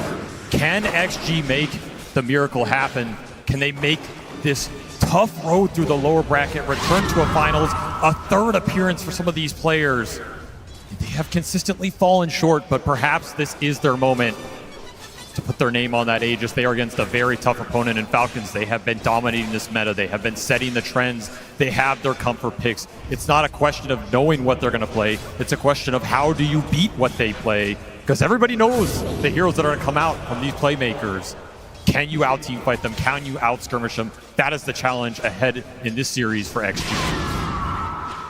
Already see XM and Malrine trading blows, as we will see in hopefully 5 games of this series. Oh yeah. XM has already taken a bit of a lead here at 10-2, and it seems like all the lanes are going well for Xtreme, as another 10-0 for Ame. Seems that, do you feel like Xtreme Gaming put a bit more emphasis on the lanes against Falcons? If anything, I think they did it against P-Vision. They had to learn how to not get run over in some of these lower bracket series. The European team's laning stage is insane. You have to come prepared for it. You cannot give them too much room, too much tempo, particularly when you give up these tempo supports. The Chen, the Enchantress, you can't ban them all. Snaking's going to get something in this game. If Amar is on one of those tempo setters like the Bristleback, for example, these games can spiral very quickly off a laning stage win. XG need to step up their first 10 minutes in this series if they want to have a good chance of competing. But that said, they also made some crazy comebacks. Yes. This is a team, you cannot count them out at any point in that game. And this is another lineup that can just scale like a beast across all 3 cores. I like that they went for the first pick Mars. That's a dominance move. We're taking it away from ATF. We're going to get it for XXS early. We don't care if we have to first pick it. We want him comfortable. We want him controlling the fights. And by God, has this man had a TI. He absolutely has to be in the front running for this MVP right now. 100%. I mean, he saved Xtreme Gaming's life in that lower bracket final. In fact, in the lower bracket in its entirety, he has come up for Xtreme time and time again, and he is a large reason why they are here in this finals. Ame, he's trying to put some pressure onto Amar where he can in this Ursa versus Pango matchup, but the mobility is not allowing him to do so. Amar, 19-2, doing the best of his comrades when it comes to the CS. And we do see the support swap from Falcons. This Elder Titan's going to be a pivotal hero in this matchup. It's something that XG are going to more and more. It's a crazy teamfight scaler, something to give them confidence in the late game. Downside is it does have some rough lane matchups. Falcons are trying to abuse this Enchantress with the Dispel against X-Nova. Get that lane win in the off lane for Amar. Does require you to put crit into that safe lane. You lose a little comfortability, but you gain really good support matchups here. Certainly feels like a lot of draft threats on the table no matter who wins in this game, right? If all of a sudden the Elder Titan is kicked to the side and this Enchantress reigns supreme as a support, we've seen how when the games start going late, any support that is able to farm for themselves has big value. And also, we have the 2 biggest support ranged playmakers in this meta, the Hoodwink and the Snap. Knocked back by the God's Rebuke, will not be able to get a stun off. A second kill for Xtreme in this laning phase as they are up now 1,000 gold. This is such a strong duo. You can't ask for more in this meta right now. Terrifying lane to go up against. And the fact you had to put Crit up here to try and get that Enchantress ET matchup does hurt Crit a little bit, because these Snaps and Hoodwinks want to play with the offlaner. They want to get aggressive. They want to use the early spell power to build momentum. Burn Charge is already online for Jin-Q. Super strong right now. Lots of damage. Jin-Q stepping a bit too far forward, trying to pressure Skeeter, takes a lot of damage. They even threw the blood grenade at him, but they couldn't go for the kill. While Amar goes down, they trade out cores. Xnova, can he beat down Snaking? One more hit, he's got it. A 2-for-1 special, and the action returns at the top lane, as this time it's Crit who puts his life in danger and does not manage to get out of it. I was maybe a little concerned for XG laning-wise coming into this series, but already they are hitting the mark. This XXS Mars is the most farm hero coming out of this laning phase. They even get a kill with that Ursa on the Pango, not expected, and so much XP for Xnova on an amazing hero to get early levels on in this Elder Titan. Already has the boots online, already level 4, putting points into that natural order. You combine this with some of the Queen damage later, the Mars damage later. They have such good teamfight combinations. If you're Falcons, you need to get this Ember off to a good start.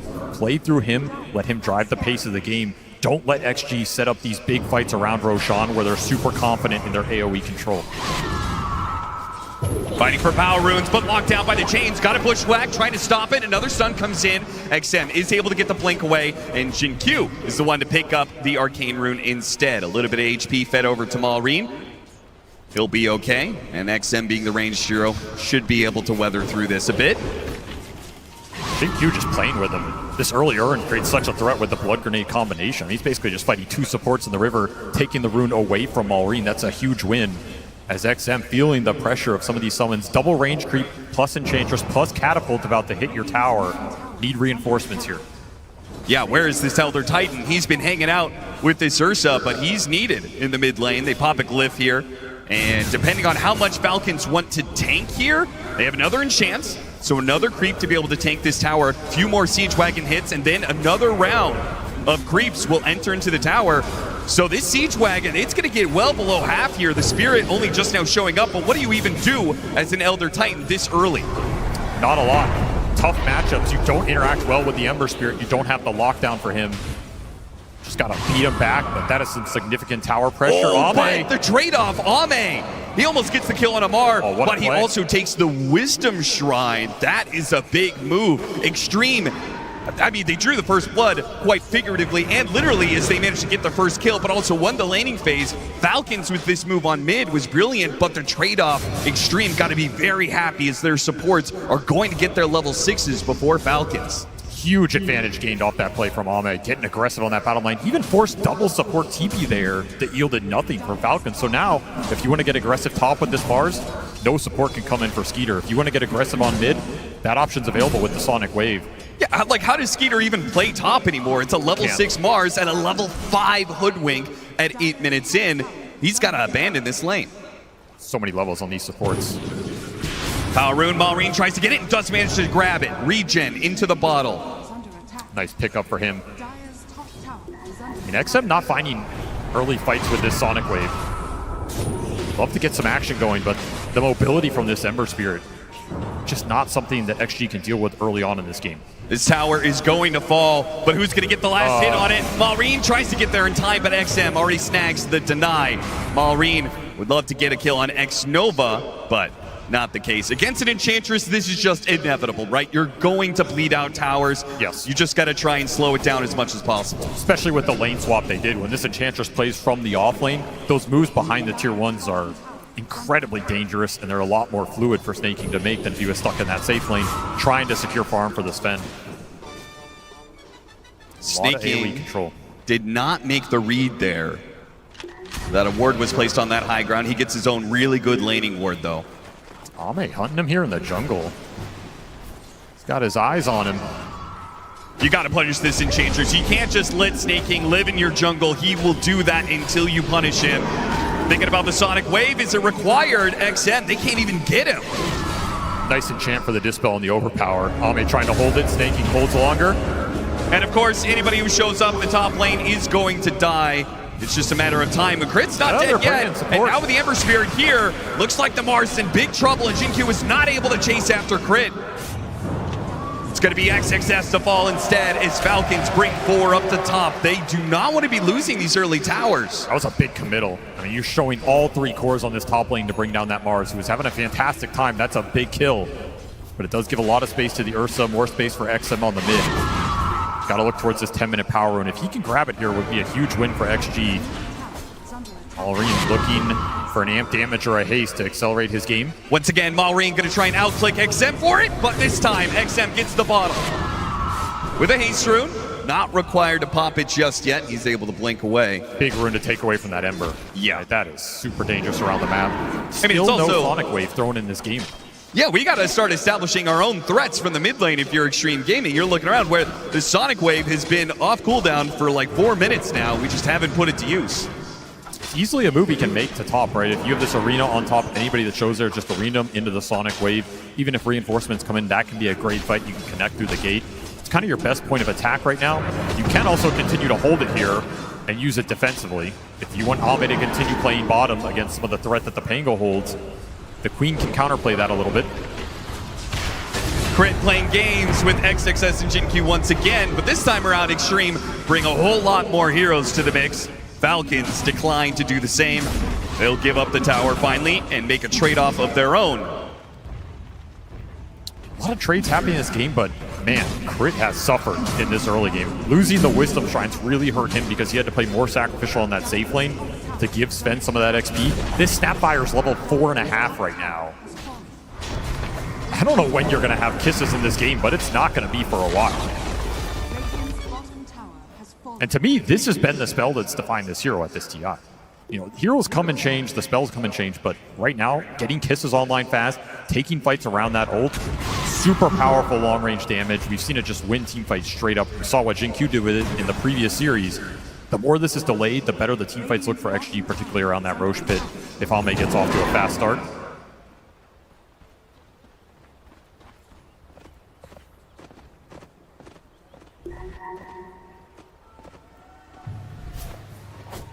Malrine just playing with her mid, looking for that 12-minute power rune. XM challenges him again. The stomp, it lands. Good bushwhack, the turnaround, and there's the Sonic Wave, but it wasn't even required. Jin-Q had it well in hand. That bushwhack combined with the sharpshooter, well played. And Skeeter's here looking for the fight. There's nothing to fight. He'll just pick up the rune and go back to the jungle. Huge kill in this Ember Sphere. That's the hero you want to get the fast Mage Slayer on that Falcons can snowball through. Every time you take him off the map, you buy so much time for your other cores. Yeah, and Skeeter will have the luxury of stacks where you can see it. Xtreme do not have that same luxury. 9 more stacks than Xtreme have done. I mean, when you have that kind of imbalance, Xtreme have to get aggressive, right? There's no other option. Start stacking of your own, claim early Roshans, or start taking some more team fights. The interesting part about this game is you won the Wisdom Shrine battle, but Falcons are ahead in XP. Because Skeeter just got so much more out of this jungle. This Sven is level 11. He's a couple levels ahead of the nearest core. So their supports are behind, but their cores are ahead. And these are cores that can absolutely just win the fight, even if the supports are lacking some net worth. Hey, I'm just happy we get to see 2 cores that do not build Helmadam. Oh, there's not going to be a single Helm in this game. Bless. Another Wisdom Shrine is coming up in 40 seconds. Crowd happiest they've been all day. The Helm meta died somewhere in the lower bracket, it would seem, as these teams just want to duke it out. Malrine's still looking for that Mage Slayer, but very strong on the front line as long as he doesn't get bushwhacked into the burst damage. Tried to get the slight chains, but let's face it, diving into the tier 2, that is a risk a bit too much for Falcons. And this smoke seems to have petered out. And items flying in for XG right now. They dodge that fight, they get Blade Mail on the Quap, they get Yules on the Mars. Early fighting items now online. 14-minute Wisdom Shrines are spawning. Looks like they're just going to get it traded out here unless X-Nova wants to try something really sneaky down there. Yeah, this will make it so that Malrine can't be nearly as aggressive, right? There was very little punish outside of a sick bushwhack that we saw, but now he's going to be running into potentially a Mars who just Yules Arena Spears. Easy. Super deadly on the front line. A lot of threat coming out from XXS right now. Downside is you don't have the reach of something like the Blink Dagger, so it's a little harder to just make an aggressive smoke play with confidence. But if you get the right angle, you just run into heroes, phase boots into the Yules, it'll do the job. And yeah, that ward scouted that out. That first move with this Yules, it's going to be red. Smoked right underneath a laning ward. Upside is if you just go to the tier 1, you might just be able to pummel this tower and get something out of this move regardless, as Falcons don't want to give up this tier 1 for free. Sure, and maybe find the sacrificial support position. Yep. Here comes that play. Even had the scan on the mid lane right next to XM to see who was next to him. Obs placed right under sentry up top. They're going to try for it. Rolling Thunder. Amar. The chains, but he doesn't pull the trigger just yet. I mean, if the tower's not going to fall, there's really no need. That's not a fight you want to force into this amp damage Ember. Not the timing to do it, especially when Ursa's just not going to join the fight. Battle Fury was just finished for Ame a minute ago. He's cruising in the farm department. He's having a great time. No pressure on him right now. Recovering his disadvantage against the Sven, who had all of those ancient stacks earlier. Does not want to be dragged into a bad engagement for a tier 1.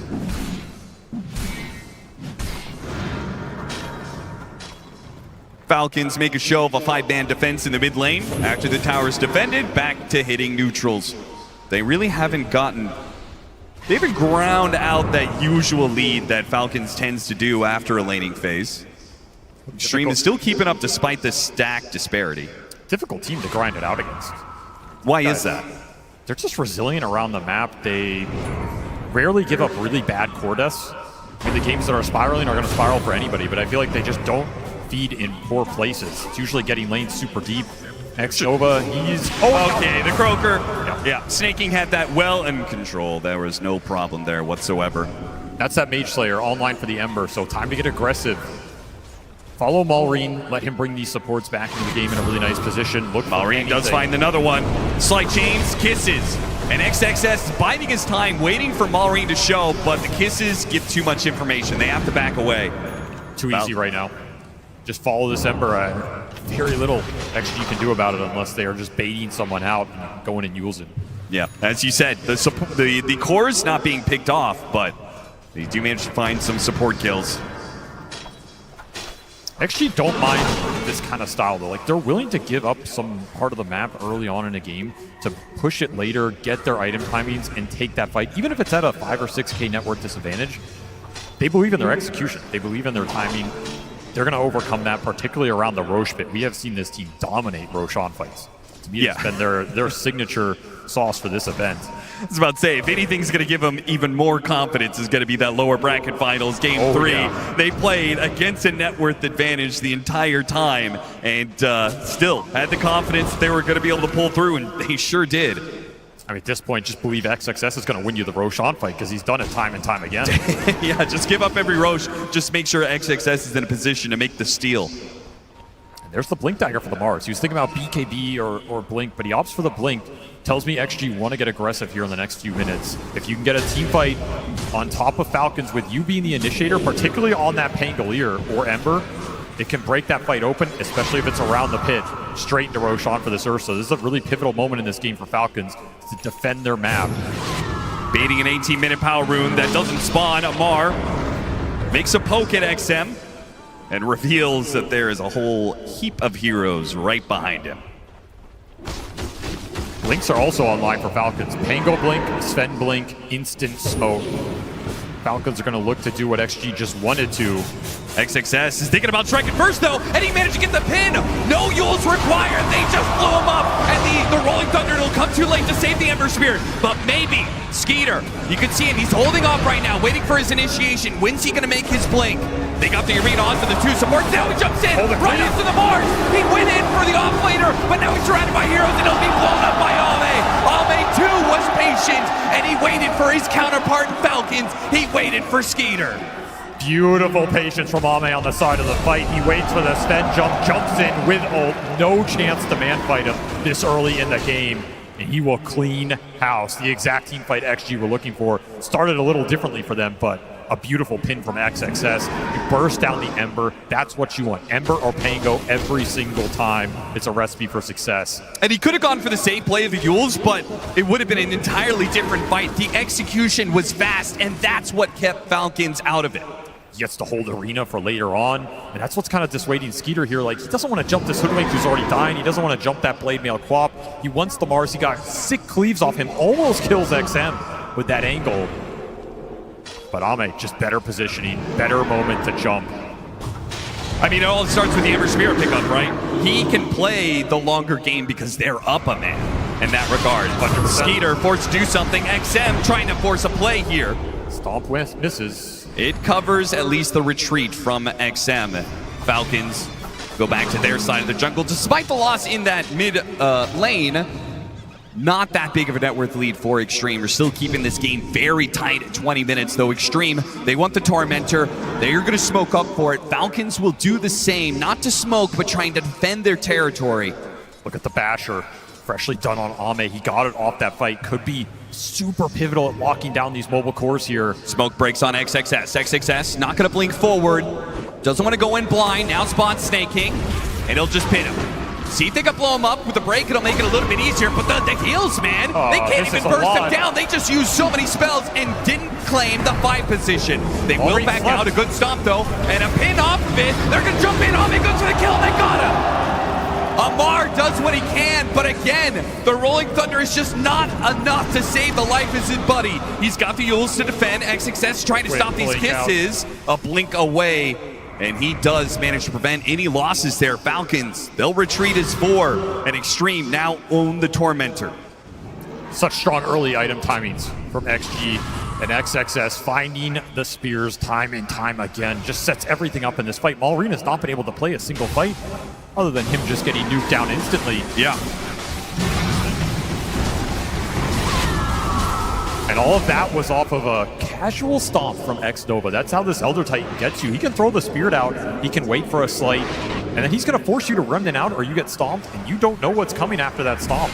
Very little to bail you out of that situation. It's an annoying spell for Malrine to just be sitting under in the middle of the fight. I mean, Amar's the most farmed hero here for Falcons. He's having quite a good game. Just can't find his mark in these engagements.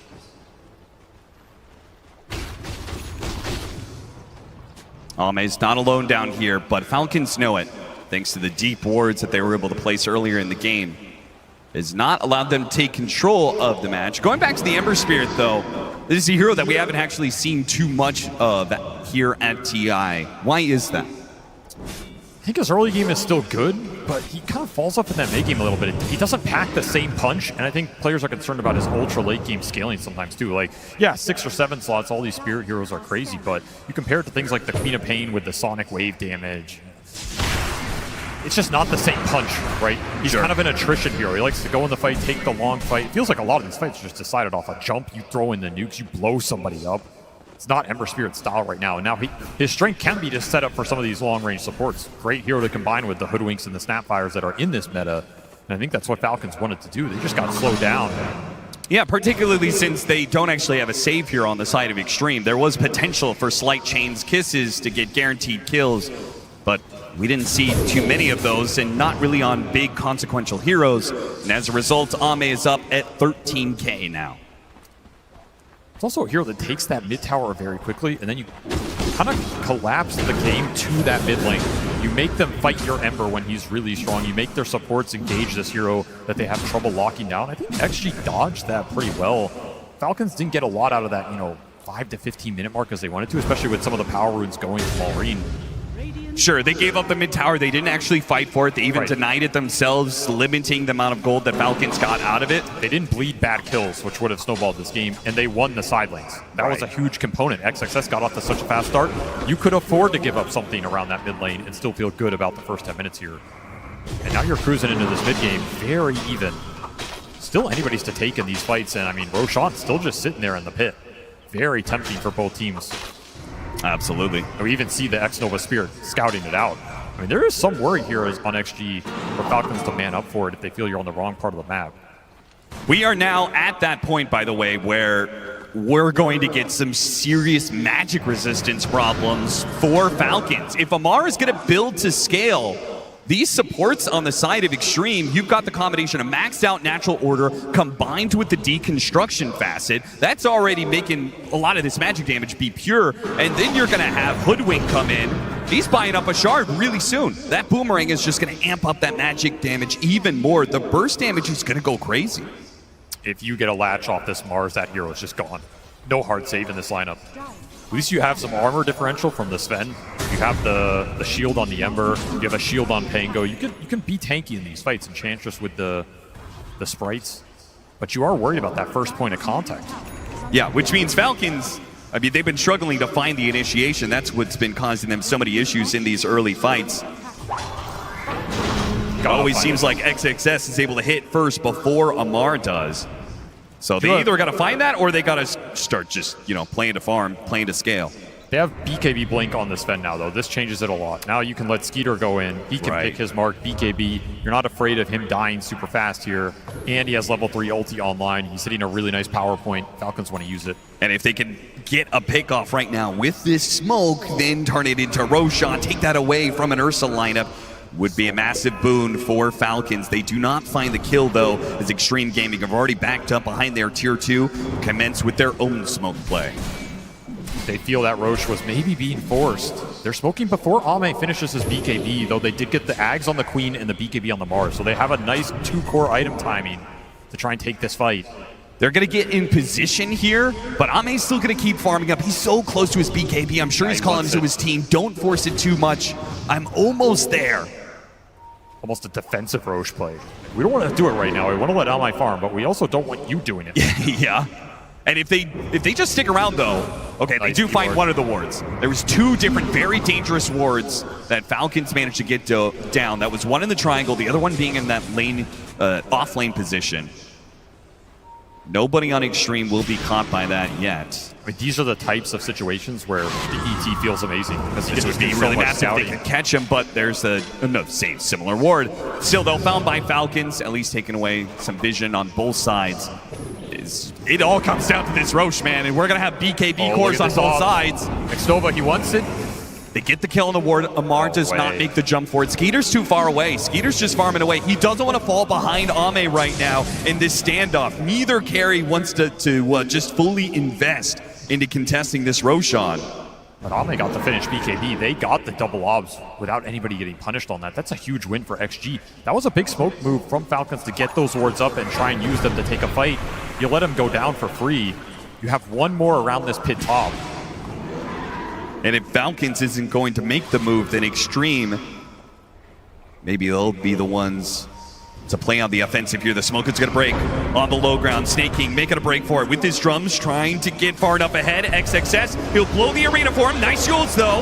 That'll dodge a little bit, still hit.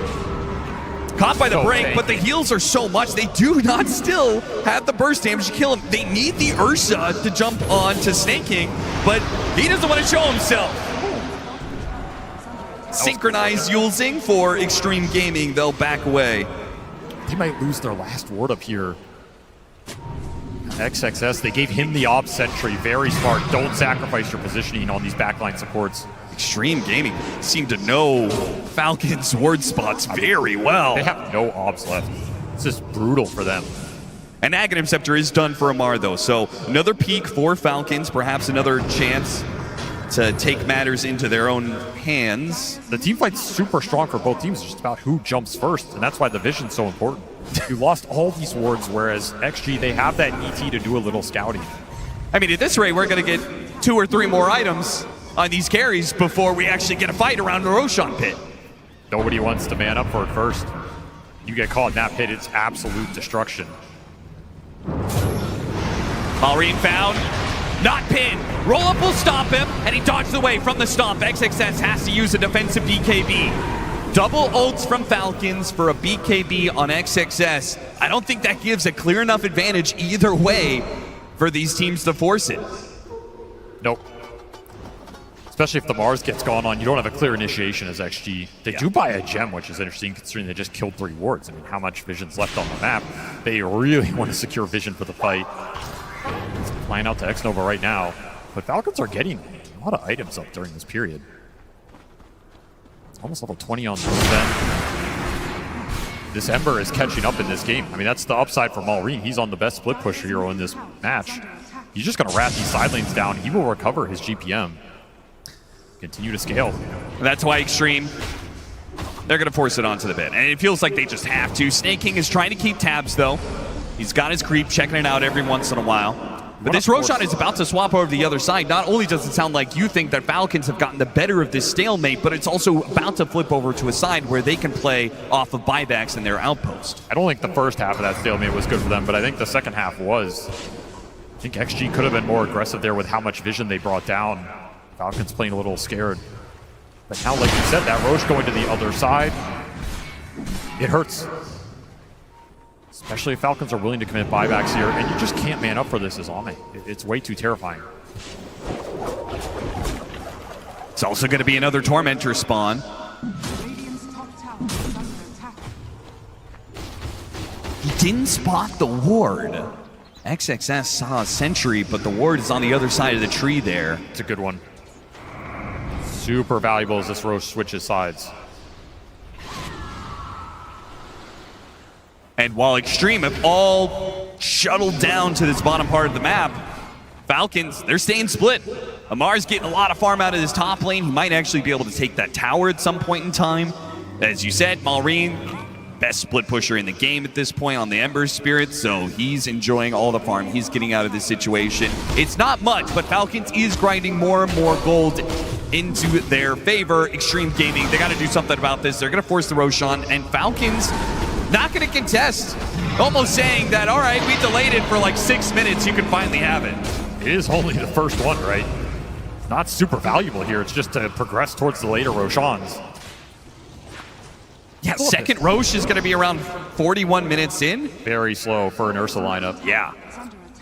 Still have this tier 1 up mid for Falcons, by the way. This objective has not been claimed by XG either. They're working with less map control right now, which is great for Malrine. It means he gets to push these side lanes in deep, gets a lot of vision control off the mid lane to help him do it. He's enjoying life right now. And a quick Tormentor kill for Falcons. With Xtreme stuck on the other side of the map. Particularly Xnova, who is always just shadowing Ame everywhere he goes. He's really not able to do anything else.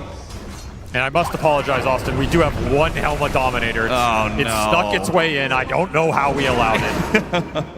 I guess Jinq said this game is going to go late. I'm going to start farming up and pushing some waves. I mean, Helma Dom Hoodwink? Are you serious, man? This was probably the least expected one here. You know, you could argue for the Mars. A lot of these offlaners just wanted to accelerate their game and have the Helm on the lane. But a second item Hoodwink Dominator. I don't think I've ever seen that. You know what I hate the most is that it just kind of makes sense the way that they're likely to be ratted a bit. Somebody's got to get one on Xtreme. An Aghanim Scepter done for Malrine. He's recovered completely. Level 18 as well. He's getting real big. Considering how bad his game was, where he just kept getting caught by XXS over and over again. This last 10 minutes, this peaceful 10 minutes, feels like he's actually going to be able to play some Dota. He's going to be able to get to some late game. Now we'll see how well he scales into that point compared to the Queen of the Pain, who's currently XM just about to finish up BKB. Oh, that is an aggressive blink. He got a Yules off, though, on the Sven.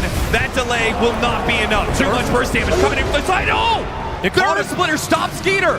Does Xtreme realize this? They certainly do. A BKB, keep him inside the arena. The Skeeter, he's stuck. Ame will come collect the kill that his team served up on a platter, all because of Xnova. His far sight, he saw it coming the entire way, an Earth Splitter to catch the Sven TP. Into another D-Ward. This man is absolutely on point right now for XG.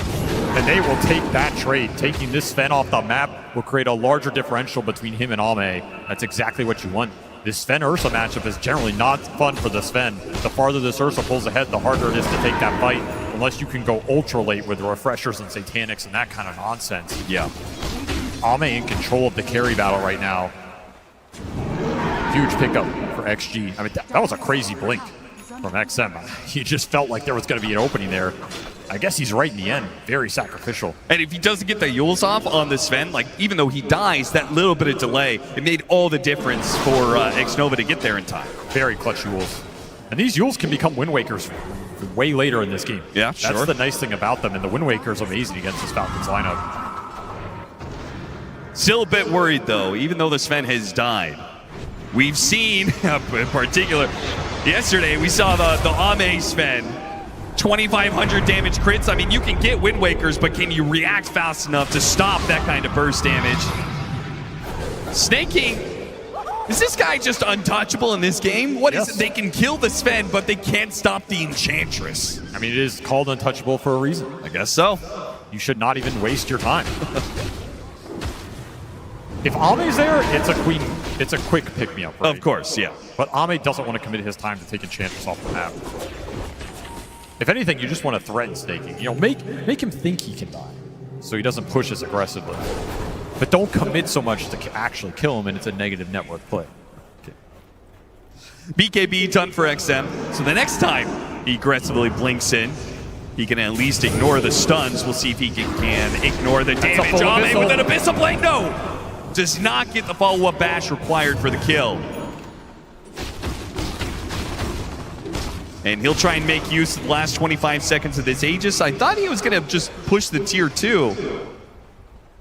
But Xtreme content with the pace of the game as it is. No, they're going to smoke to the other side. Never mind. They're going to go. They're baiting out XM right now.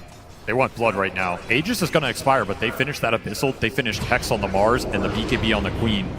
Huge item timing for XG. They're looking to strike. I mean, this has kind of been the MO of this game. Both teams hit their item timings. They look for a play, but the other team recognizes it and they dodge that moment until they get to theirs.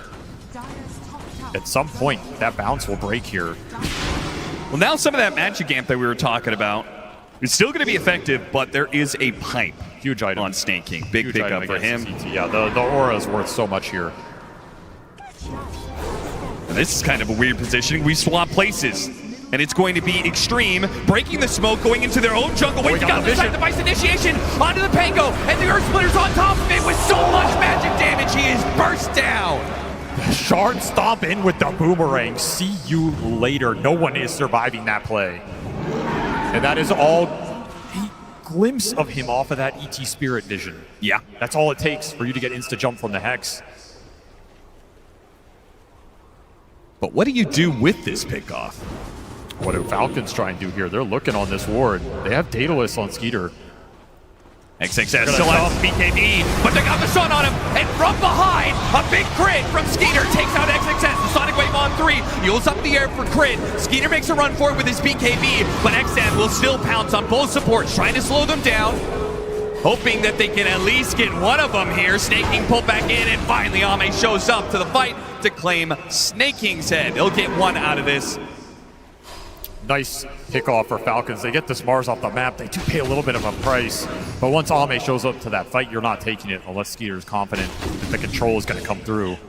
Yeah, considering that BKBs didn't have to be used for Xtreme, this is a very deadly point. No Pango, everything up for Xtreme.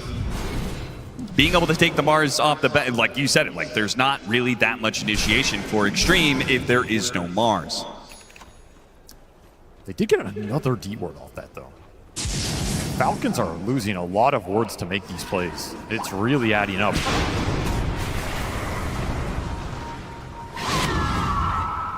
You combine lack of vision with the Elder Titan, the vision advantage that Elder Titan's going to give you.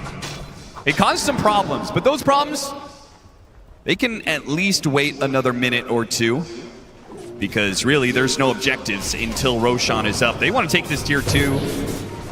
I'm sure Falcons wouldn't care that much about it. Ame tries to go fishing with this haster and see if he can find some hero up here farming up jungle. I mean, this Hoodwink Dom has done some work.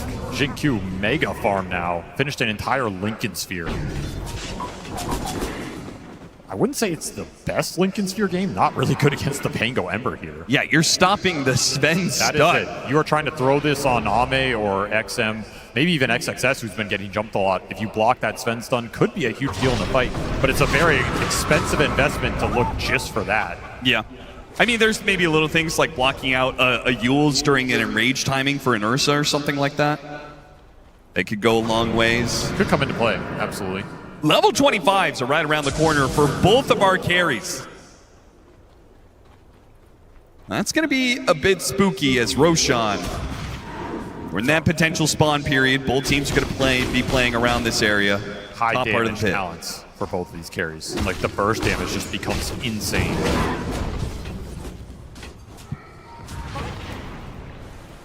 To me, if the fight goes long, this Queen could be a big problem for Falcons.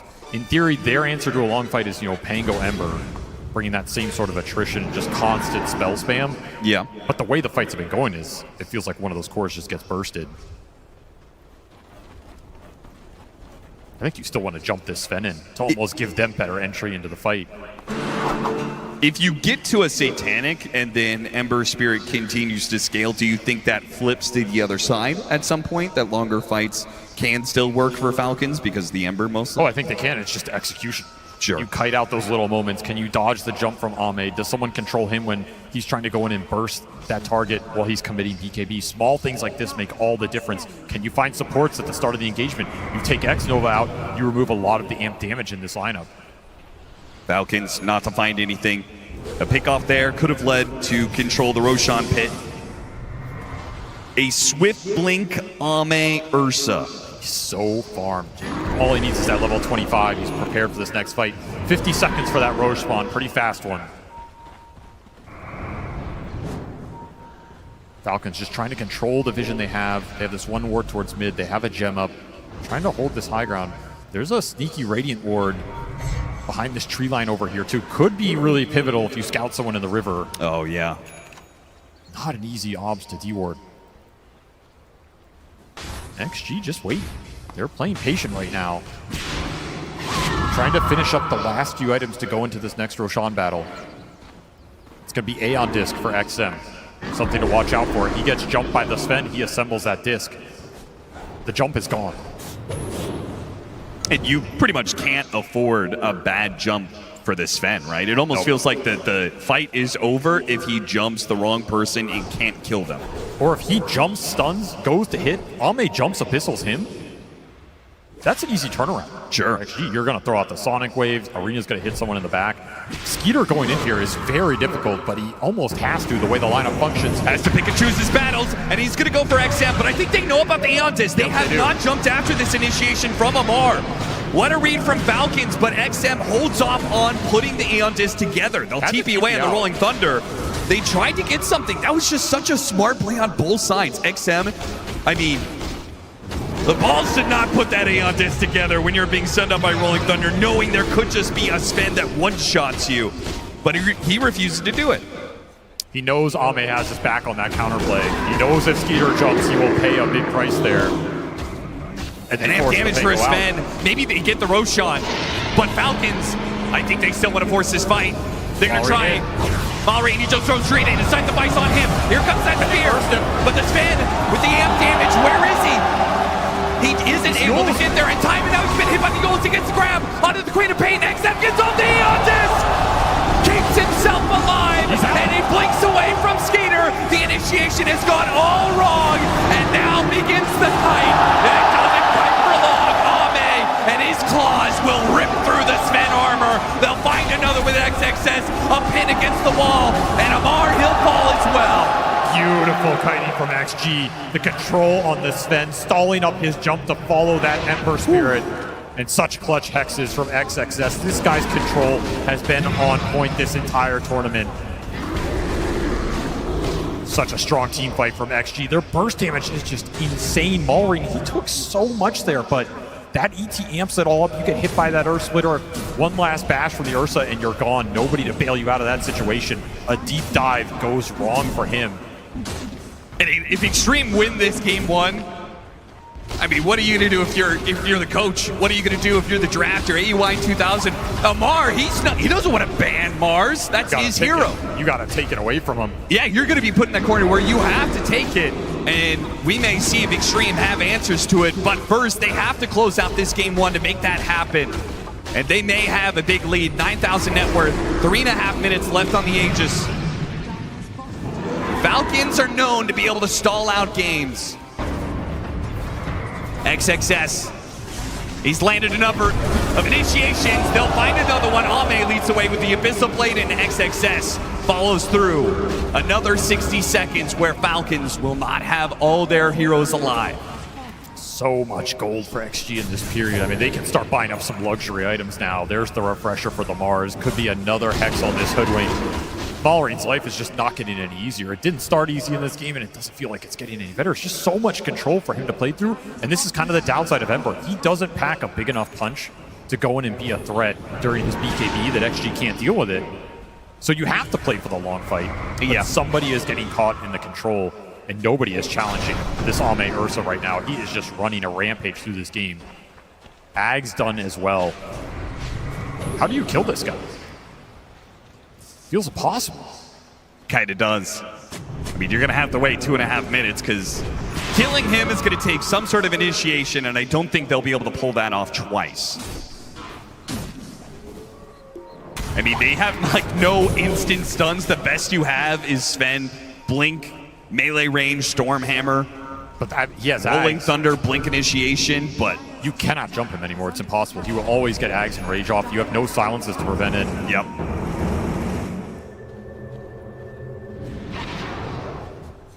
Like you said, 2 minutes on this Aegis XG. They can force high ground again. They can look for that game-ending fight.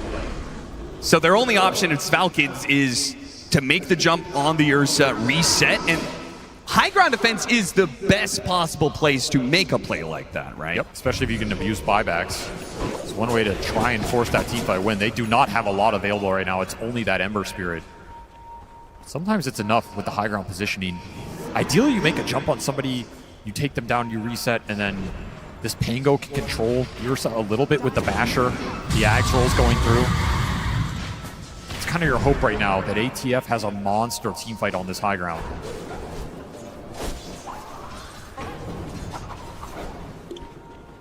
Well, you said luxury items were coming in. They're here for a couple more heroes. XM with the Shivas. The Sight Device on the Hoodwink, which is not required for yet another Enchantress kill. No problems killing her now. Now that Ame is playing in the front line, Skeeter's going to make his jump. Gets off the enrage on Ame. Skeeter got that much out of him. But you got that. But you still want to be able to play with the God Strike, but they jump in anyway. Skeeter, he wanted to fight, but he didn't think it was going to start that way with him dead and gone. And what are you going to do now? It's up to Maureen and Amar. They're going to have to pull through this fight for you. You buy back on the Sven, but he won't have the God Strength. They're kiting around Ame as best as possible right now. XM, Yules, he dodges out the Stormhammer, and he's going to have a blink up in a second. He still has his BKB. A nice pin from the low ground from XXS. A buyback's being used from Falcons, from all these heroes, but they've got nothing for it. They killed a Hoodwink at best. They took out Roadkill, and that's all. You have to get more there for a triple buyback. The Sven one is not going to be the most impactful, but you bought both supports. You took an extended fight. For once, Maureen does survive the Hex burst attempt, gets BKB off, has some impact, 3,000 damage, but you can't burst any of these targets down. You can't wear through the front line here. Bear is just too much of a menace right now. You need more sustain, you need more damage. There's another great shard for XG to pick up. I don't think I've seen a spear miss outside of maybe the one top on that open arena. Just hit every single one. There's another Aeon disc for this Sven to deal with. No nullifier in sight. Level 25 on XXS, 180 HP regen inside the Arena of Blood. But if they can take him out of the equation right away, no one Aeon disc! Where is he going to throw out this arena? He's waiting out the BKBs. He knows Skeeter's going to expire soon, and now he's got it. First the sight, then the spear, then the damage that Ame brings to the table. A dieback on the Sven. Falcons crumbling. No answer for Ame and his jump. XXS doing his best, even an Outworld staff there. Double daggers to slow him down. Ame still finding more. He first catches Snake King, no buybacks there. He chases after Crit. Another hero to fall on the side of Falcons. Double cookies where they can, and they're chasing after the Ember Spirit on the same side. Supports are just killing him. Supports taking out the Ember Spirit. X-Nova boss just man-fighting the Falcons mid. Back up from Jinkyu, that's a free kill. Maureen did not expect the damage, but there's that magic amp combination. It's just so nasty when he's on top of you. Now Ame, he gets a free trip to the high ground. Says, thanks for the setup, boys. I'll clean house. Amar broke through. He's sitting on the other side of the map going, I can't cut all these waves. Xtreme Gaming, they're going to get Megas out of this. They should be able to end the game. Unless Falcons, I mean, I don't even know what they have to do here. I mean, Amar, they do manage to get back to a protection up, but the mid lane is going to push in. XM's got that covered. Unless Amar can get there with the Rolling Thunder. He's not popping it. He's trying with the swashbuckle. It's stopped by XM. Now he has the Rolling Thunder. See if he can kill the creep wave. They pop the Glit. They pop the Sonic Wave even. Anything to protect the creeps. Amar still gets it though, and he makes a blink away. He makes a swift retreat. Did he just buy Falcons the time they needed? Backdoor should come up here. Glit goes up. This will guarantee it. Amar with some nice moves on this mid lane. Stalls for the other heroes to come back up. Can Xtreme Gaming get through the backdoor protection though? They're going to try. Aside the fight, oh, they got the Invisible Blade initiation on Maureen, and Maureen dead for 2 minutes. Maybe it doesn't matter how much time you buy Ame. He seems to be eternal at this point in time. 11, 1, and 10. He will stand here as long as it is needed to finish out this game. Or take the easier road, you know, go get that bottom lane in, free up that last Rax. You're looking at Megas very shortly here. They know that's a dieback on this Ember. A butterfly coming in for him. All right. All on ATF here. Refresher delivered for the Pango, does have the 25 talent. He has got to get in here and do some serious damage in the fight. Falcons, they did their shenanigans, but the backdoor protection is going to go down again unless they can jump the Ursa now and kill him. This is going to be Megas. Try and get something out of him. Gotta go. Even a BKB. There goes the Rolling Thunder. There goes Ian Ratio with a BKB turnaround. Skeeter, he's got to run, but he's pushed back in by the Sonic Wave into the claws of the bear. He will be pulverized. A hit in for the Rolling Thunder, but XM, he's still an Eon to be able to work with. A shot coming in. Shin Q, not even required. Ame is all the damage you need at this point for Xtreme Gaming to close out the game, and they will take the lead in the series of the TI Finals. A confident Game 1 victory, to say the least. These guys were feeling themselves. Felt like that entire game, even in that laning phase, which is supposed to be Falcon's strength in this matchup, they won that top lane in dominant faction. Ame was getting kills bottom with an Ursa, not something you see in that laning phase all the time. They weathered that storm mid with the Ember, and then just diced that pickup. So much control from Malrine in this fight, it felt like he did not exist in that mid lane game. No, he certainly didn't. And there is a lot to go over. It's a best of 5 in these finals. And the back and forth of the drafting, it's going to be a hard battle to commence. And we'll see who wins that battle later down the line. Well, the first step has been made by Xtreme Gaming. They take that first one of the best of 5 and are in a strong position to move forward in this series. How did they get to this point? That's why we got the experts to talk about it. Tigov, Effie, and Kezu. This game started fairly slow, Kezu. No, it did, but one thing that surprised me quite a bit was how hard XG won their lanes. This usually doesn't happen when you play against Falcons. They're very good with like the lane swap, and they did do that again. They put the engine in the offlane. Crit on the Snapfire in the safe, and honestly, it had a very big impact on this game. Crit didn't have a good time there. He got a very late level 6. Jinkyu got a very early earn as well on his Hoodwink. Went around, got a lot of stuff done. So to me, then the mid game slowed down. But yeah, overall, XG, I really feel like they brought their absolute A game to this game 1. I think they identified the fact that Maureen needed to be shut down. When you look at Maureen's performances so far throughout TI, at the 20-minute mark, he's only ever had like 4 deaths, 3 deaths. But this time, yeah, he has 3 deaths as well. Like the second most deaths so far. Often, it's like 1 or 2. Like he's having such a good tournament. But XG, they identified Maureen, they killed him 3 times by the 20-minute mark, and they truly shut him down. Yeah, we've talked about it before. He is the rock of this team. They played this early game off of the shoulders of Malreen's timing, off of his tempo, and he couldn't recreate it that game. Xtreme Gaming came to win today. They played with such confidence in these lanes. Falcons are a team we're used to seeing win these side lanes, not blunder, not feed, ready for every power rune, ready for every wisdom rune rotation. Usually they're the team bringing 3 heroes to the wisdom shrines, but guess what? They gave up both wisdom shrines this game. Their Sapphire did not have level 6 for a very long time because of that, and they didn't have the damage that they usually need to get their first few pickoffs.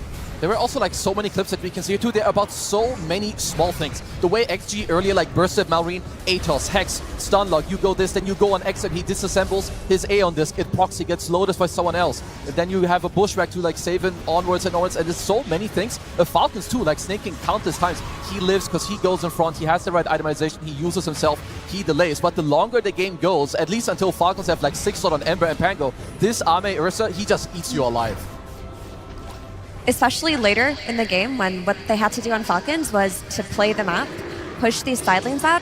How do you do that when this Ursa has a Blink Abyssal Blade so early into the game? We'd see a hero show top, instantly get Abyssal. If you're an Ember, you have to Remnant out. If you're a Pango, you have to just roll away. There wasn't a means for you to control the map after that initial aggression from Xtreme Gaming. No, I feel like a lot of the theme of this grand finals would be who can XG just stabilize the early game to get themselves to this team fight excellence, right? Arme being 13-1-11, like the fight selection that he has is incredible. The execution of the spells from XSS, impeccable. X-Nova, the vision from his spirit and just opening up the fights. Like everything XG does is based on the mid-game timing. So I'm really looking for the future of this series. How can Falcons try and change up that pacing, not allow them to kind of cruise control to the point where they are happy to take any fight?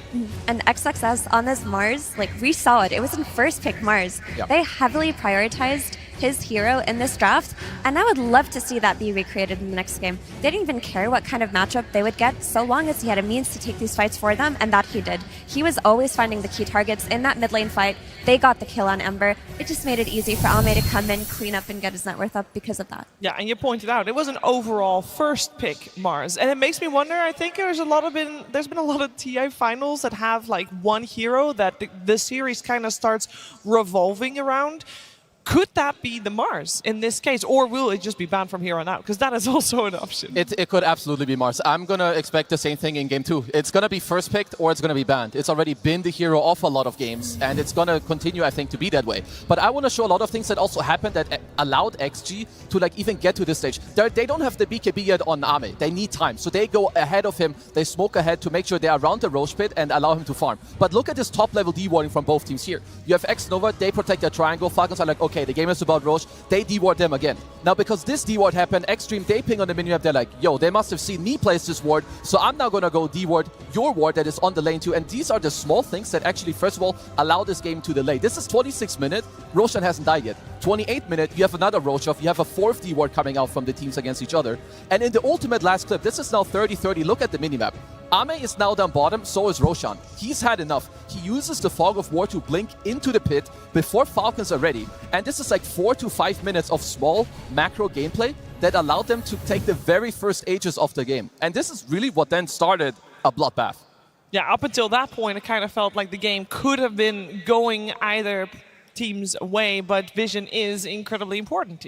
No, it is so critical. And then when you see the dewarding happening from, Kazu's clips, there's another moment in the game where they set up the map in such a beautiful way that they are able to smoke for 1 whole minute and Falcons have no information. Often when you're off map for about a minute, you're going to be identified. But you see here, Crit, he's drawing on the minimap. He's like, guys, they're on the top side. They're even using a scam. But look at the creep waves. Top's hitting the top tier tower for Falcons. Mid is getting shoved in. But XG, able to utilize the vision that they place, and there is just no good wards on the map for Falcons to truly understand. One's on the bot side, one's on the top rune. Like the map is getting choked out from the vision game, and when you get to play a slow game, vision is critical. All it takes in Dota is one jump to unlock the next big objective, be it Roshan, tier 2, high ground, and XG played it flawlessly in the mid game. Yeah, and why was this a slow game? Because after the draft was done, I was told, Effie, that Falcons was going to have a very scary early game.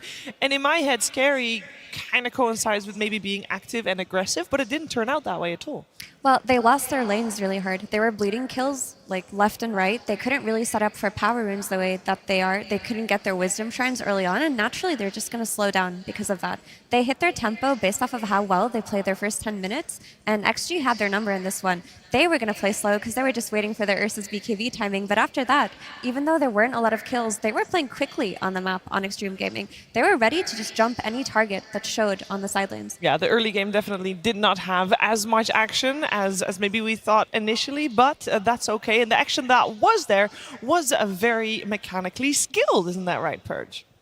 That's right. Those early game fights after you lose your towers are so important because they beat back your opponents or stop them from taking more ground. So that's why this fight was so important at the 18-minute mark for Xtreme Gaming here. They've got Blink Dagger on the Mars. They're able to jump and spear back Mallory into the tower, and they throw all of their damage into him, basically, almost all of their ultimates. But killing him is important because he's the one that's going to be disabling, staying alive, and stopping their heroes from blinking around. So really good teamfight disruption from the Pangolier, and eventually, with this great hoof stomp that happened here, it basically set, oops, wrong tool. It sets up a very good stomp and very good arena, which looks like a great opportunity. But Skitter jumps in, and something I want you to look at is look at how much armor he's got here. He's got 8 - 8 right now. I'm going to do the zoom in one.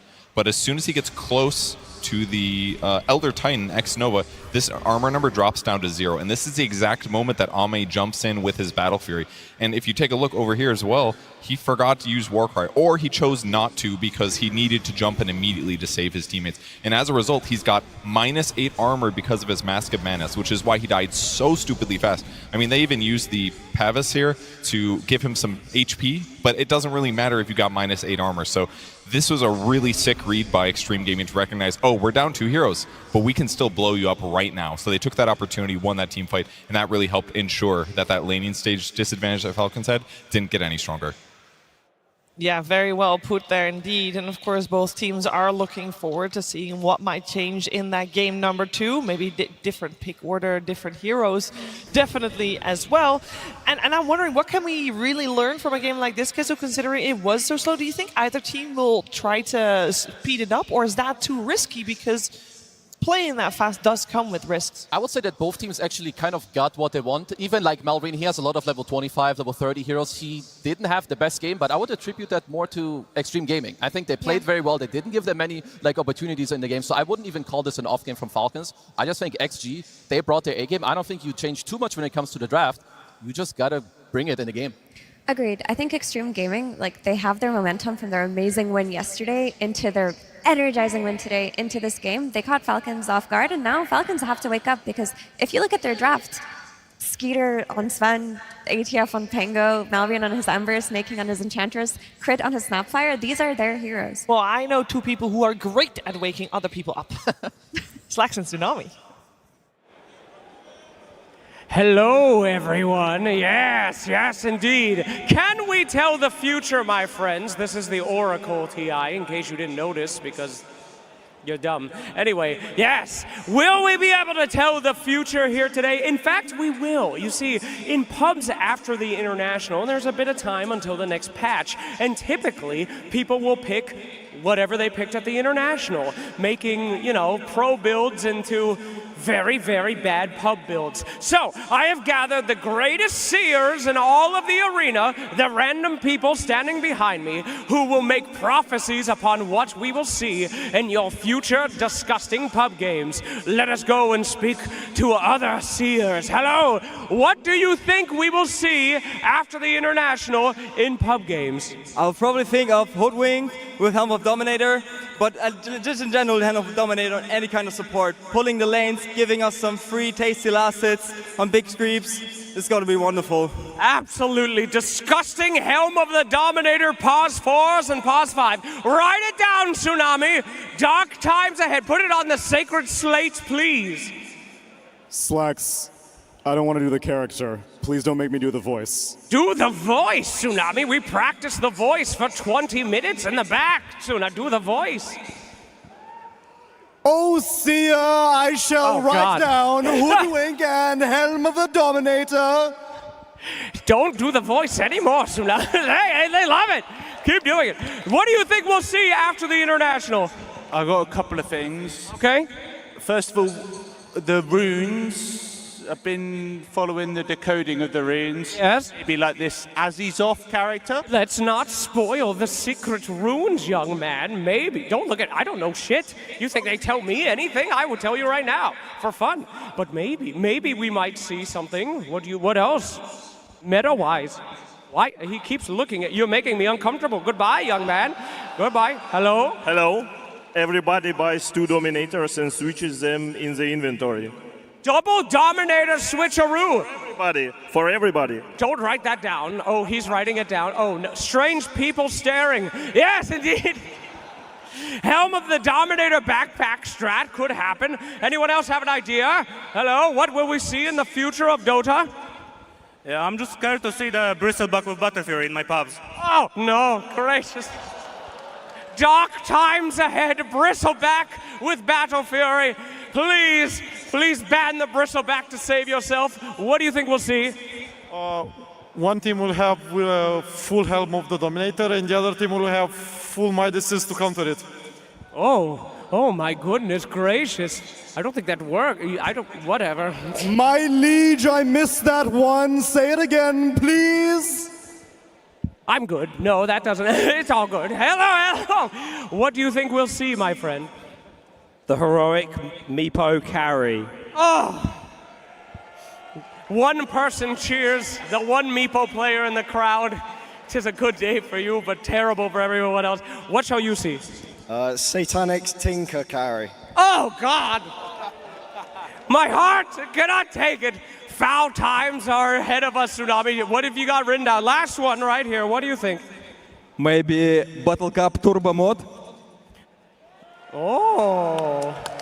Okay, could happen. All right, everyone. Tsunami, do you like our choices? The choices are sound, my lord, and thou shalt pick Hoodwink and Helm of the Dominator. Strange people will stare at you and make you feel uncomfortable. 2 Dominators, 1 in the backpack and 1 in the inventory. We're gonna keep having Bristleback's grief games. That's just business as usual. Yuma Meepo, any love for the Meepo picks that we had during the road? And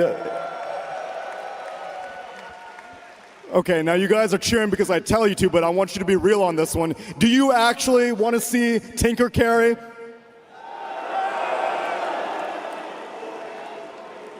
May that be the loudest boo I've ever heard on stage while I'm there. Thank you so much, everyone. Well, have some dark days in your pub after the International, but many things might still happen in this grand finals. So keep your eyes open, my friends.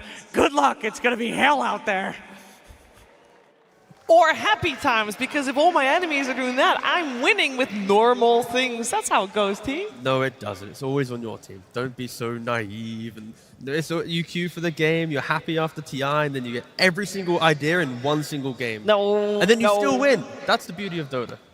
You see, you still win. Okay, that's all. I was going to put you down and then bring you back up. I know, we're good. Speaking of winning, Xtreme Gaming just won that first game, so there's a lot of talk going on in the back, I would imagine, with both of the teams and how they will adapt to Gov. How do you want them to adapt? Well, I think the easy answer is the respect of Mars in the series, but I think the critical point will be Elder Titan, right? X-Nova, the stand-in, he wasn't on XG until, of course, unfortunately, Paulson fell ill, and X-Nova has entered the team with exceptional Elder Titan gameplay, and I feel like every clip we're going to ever see, it will be the buff-ups of the ET, the sleek disengages, everything about this hero makes it a Grand Finals hero.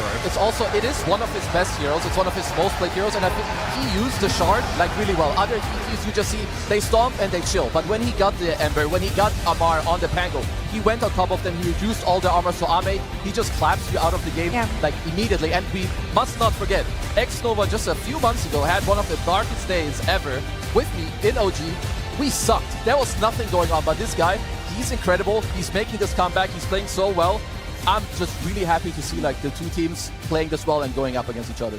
He's been sharp the entire tournament, and also the TP cancel on Sven, that was his Earth Splitter early on. If that hadn't happened, they would have not traded the Quap kill for the Sven kill, which tipped a lot of the momentum in XG's favor. And the dewarding clips that you showed us earlier, there was a cool stat that we didn't get to talk about yet, but actually, Snaking and X-Nova, they're averaging around the same amount of dewards per game. Both of these teams are getting around 8.8 in a game, and he was probably the only one competing with Falcon supports on that. The next one was P-Vision at 7 dewards.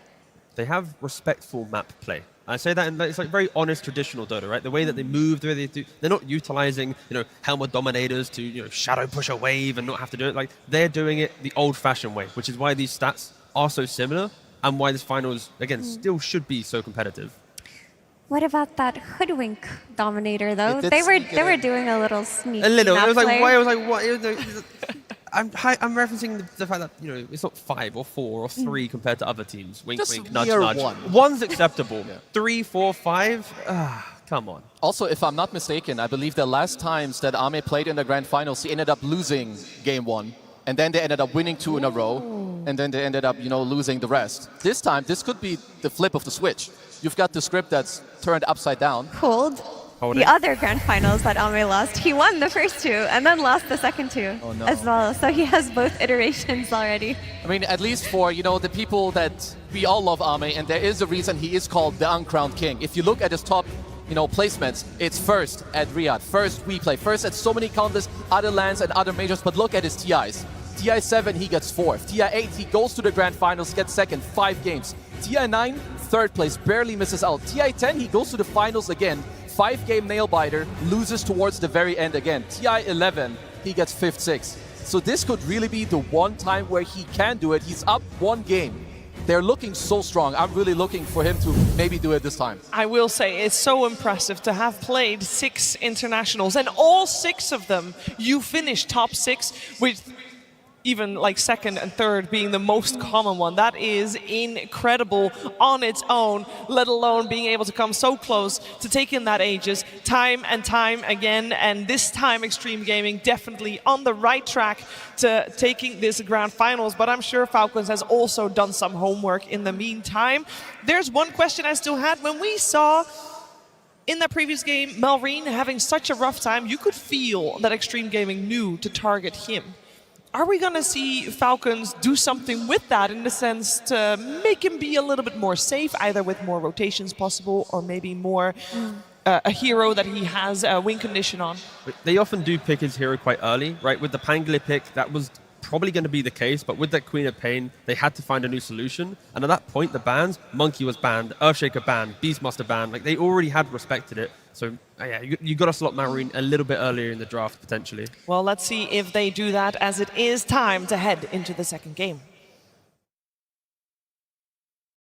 Team Falcons versus Xtreme Gaming Grand Finals. Game 2. And we are in the thick of it already. We got Falcons, Radiant, Xtreme Dire, and the first pick is on the board. We have Xtreme Gaming this time with the pickup of the Beastmaster. As kind of expected, the Mars was banned out fairly early by Falcons already. They leave the Sniper in for this particular game, and they answer with an Enchantress. Not just the Mars Sheaves, but they've just put total respect on XXS's heroes pool. They take out his Shaker, they take out his Centaur. They don't want any of his shenanigans this time around. A lot of the big Malrine heroes that we were just referencing are already banned or picked. So interesting enough, Malrine will have to think about a new hero once again that he hasn't relied on to get to this position.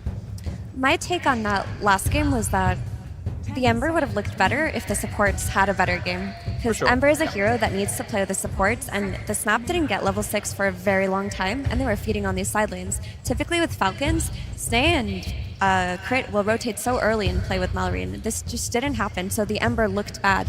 He also looked a little uncomfortable, to be fair, like slight change. Some of them he was missing in the mid-river when he got ganked by the Hoodwink. Other Ember players would have been able to jump out. He wasn't. He hasn't played it that many times in his career. He did play it once already at the International. It looked really dominant, but compared to his other heroes, it just didn't look to be in the same league. I like that Falcons don't shy away from the Eng, right? The Snaking Eng looked phenomenal in the entire tournament. It looked good last game too. So just because you lose once with it, don't go away from it. You're up against the Beastmaster, but at the same time, XG, they've banned out the 2 best heroes in my mind that Falcons would like to play against the Beastmaster. You've got the Gyro, you've got the Weaver. Because Skeeter, unlike other carrier players, he cares a lot about having, his game is important to him, but it's more important that he slows you down. So they're gonna have to look for a replacement that links well with Eng to slow down the Beastmaster themselves. And it does give permission to XG to buy 1 Dominator. 1 Eng equals 1 Dominator, that's fair, it's honest Dota 2. I mean, you know it was going to happen anyway with the Beastmaster. But Ent is one of the old school lane counters as well. Sure, you cannot enchant the Dominator, but you just take a boar on lane and you stick it to Beastmaster. Falcons want a lot more tempo in this game, right? The way that ATF plays the Bristleback, he's throwing himself into early fights very quickly. And we've already said it many times, pacing is what beats XG. And with the first 2 picks from Falcons, it's what they're going for. But once again, this Elder Titan, 5 games, 100% win rate, it is exactly what you want to see to survive that early game. It does so much to dismantle any early aggression. It's the same support duo from XG. They owned with it in game 1. You take it into your game 2. Hoodwink as well against Bristleback, incredibly strong. You've got the break, you get some roar into the sharpshooter. There's a lot of damage coming out to you if you're Falcons. The good thing for them also, they can flex the Bristleback. Yeah, it is. I would say Amar plays it probably the best out of all the players they have, but it would be a nice answer for you in the lane against the Beastmaster when you play this Bristle and Eng together. Malrine Primal Beast. If you want to create some chaos in the game, throw in the Primal, throw in the Bristleback, just run through XG. Don't give them time to think about the early game because, yeah, Falcons, they want to fight this time around. Primal Beast doesn't put it doesn't put Malrine in a position where he gets counter-picked by XM or has to worry about his pick. Last game, there was a Queen of Pain. That's a lane-dominating type of hero. He had to go for the Ember. Primal Beast on Malrine, he doesn't even have to lane. He just cuts the waves, drags them behind towers, will pull them into waves, and always make sure he has his farm regardless of whatever pick will come out on 18 here for XG. And the Ringmaster, right? We saw Crypt play this before. When there's single target jump and that big pickoff, having Escape Pact is critical. So with with the Hoodwink and the Beastmaster in play, wanting to go for that explosive damage, I don't mind it at all. The cool thing about Ringmaster is that it forces your pick that you maybe wanted something different to have to be a hero that builds Nullifier. If they were looking at a different style of carry for Ame, like another repeat of that Ursa, they can't do that comfortably because Ursa doesn't slot a Nullifier into his pool early enough. Always the way when there's not a lot of lockdown and pucks in the pool, XM's going to want to pick it up. It's just great against the backline, right? You're going to show them to each other. And ET always, you want not just the physical guy who abuses your physical damage, you want the spirit with the magic damage. X and Puck, it has looked absolutely phenomenal. On Falcons too, you have the option of flexing your heroes around. I would say that Amar is the better Bristle and Malrine is the better Primal Beast, but they have options because they have the ultimate last pick of the draft. Let's see what's getting banned out here. We got the Dragon Knight already removed from the pool. Looks like both teams want to get their carry for their overall last pick. So we'll see what fits in there. And just for my own personal mental state, we have the Puck versus Primal. Regardless of how that goes, Malrine will always have a game, right? Because his Primal, the way he plays it, he doesn't have to be on the lane. He'll go anywhere else that he needs to. Primal is one of the best cores in the game that if you have a bad lane, your ability to skip waves, farm, and recover is there. Malrine has also utilized Primal in every game possible, good or bad, to have impact. And when you look at Primal Beast and what makes him effective in an early game, it's the question of how successful will he be when he's off the map, when he rotates to the side lanes, when they don't see where he is, how afraid will they be? And if you have one Hoodwink on a side lane and an ET on another, you can't really stop this Primal Beast from early rotations, from charging in and trampling over you. They don't have the lockdown to do so against him. I'm kind of liking potentially Lifestealer, right, for XG. Sure, there's a Primal Beast to grab you, but you can buy Radiance, disassemble it later for the Nullifier. It gives you ways to eat through the Bristleback through the game. You don't really care about Eng. Like, the game kind of secures the scaling for your team. Yeah, I'm also kind of looking, like, is there something else you have to respect from Falcons? Like, if they do go for some, if they do want to flex the heroes around, is there something you have to really respect? Because Ame, he's also a very versatile player. He can play any type of carry. He has the ET5 in his own lane too to like kind of protect him and like also make it easy. I will say, this is, I think, a rare case of where we see a team in the overall or in the last pick phase with still 2 minutes left in their bonus time. That doesn't happen very often. And for me, that shouts confidence from Xtreme Gaming in this draft in particular. And they take out another stun here for Skidder. And they don't even need their bonus time. They only use 3 seconds of their bonus time the entire draft. I don't think that has ever happened before. They go for their Clinks. There is no doubt in their mind at all with their draft, and I respect that a lot. And we've seen Ame with the Clinks. It's a really annoying hero to play against. You're relatively tanky with your, of course, with your ultimate. Yeah, it's just insanely strong. Burst damage, very, very strong. And he's the Nullifier hero. Clinks will buy it so comfortably. It's so important to play against Ringmaster. It's not the easiest time here to find, in my opinion, the correct pick because you need some type of stun or lockdown. Sure, you have like Bristle and Primal, they are mobile, but Clinks, very elusive. Puck as well. You don't have the best grab. Like right now, you need to blink and grab him with a Primal Beast. You're gonna get instantly coiled, roared, bushwhacked, or ET stomped. So I'm not sure if they want to take it here into like some offlane pick for Amar that gives you the lockdown. Do you just give him the Bristle, put another guy on Skeeter who can do the blink stun? Because that's why XG banned those heroes. You have no DK, you have no Sven. Another option is just a carry that builds the Orchid. Those do happen as well. There's also Faceless Void. Let's see what they get, and Abaddon it is. For Falcons, though, they have to make sure that when they make a move, it's a move that is their own kind of identity. It cannot be fixing an XG problem where they're skipping away, playing behind you, because like Kez already mentioned, the elusiveness of Clinkz, Puck, and Hoodwink will just pick apart any 5-man ball that wants to walk down the lane. I think normally when you play against heroes that as the game progresses become very problematic, like Puck, because you lack disable, a 5-man ball can be very effective, especially if you win your lanes. You just make it so that they don't have a net worth advantage, you end the game before they're too strong, and that's another way to play into these Pucks and these Storms. So if Falcons have a stronger early game, this really works, and Skeeter's Abaddon is one of his comfort heroes. He can also itemize against the Puck, he can just go Radiance, Blink, into Orchid, into Bloodthorn, and that can be their damage plus lockdown. The thing there is Abaddon still needs those 3 items to then feel like he can truly win the game. And is that enough time for XG to feel like they come online, to take that one fight, to take the comeback? Because we're expecting Falcons to have the early game tempo.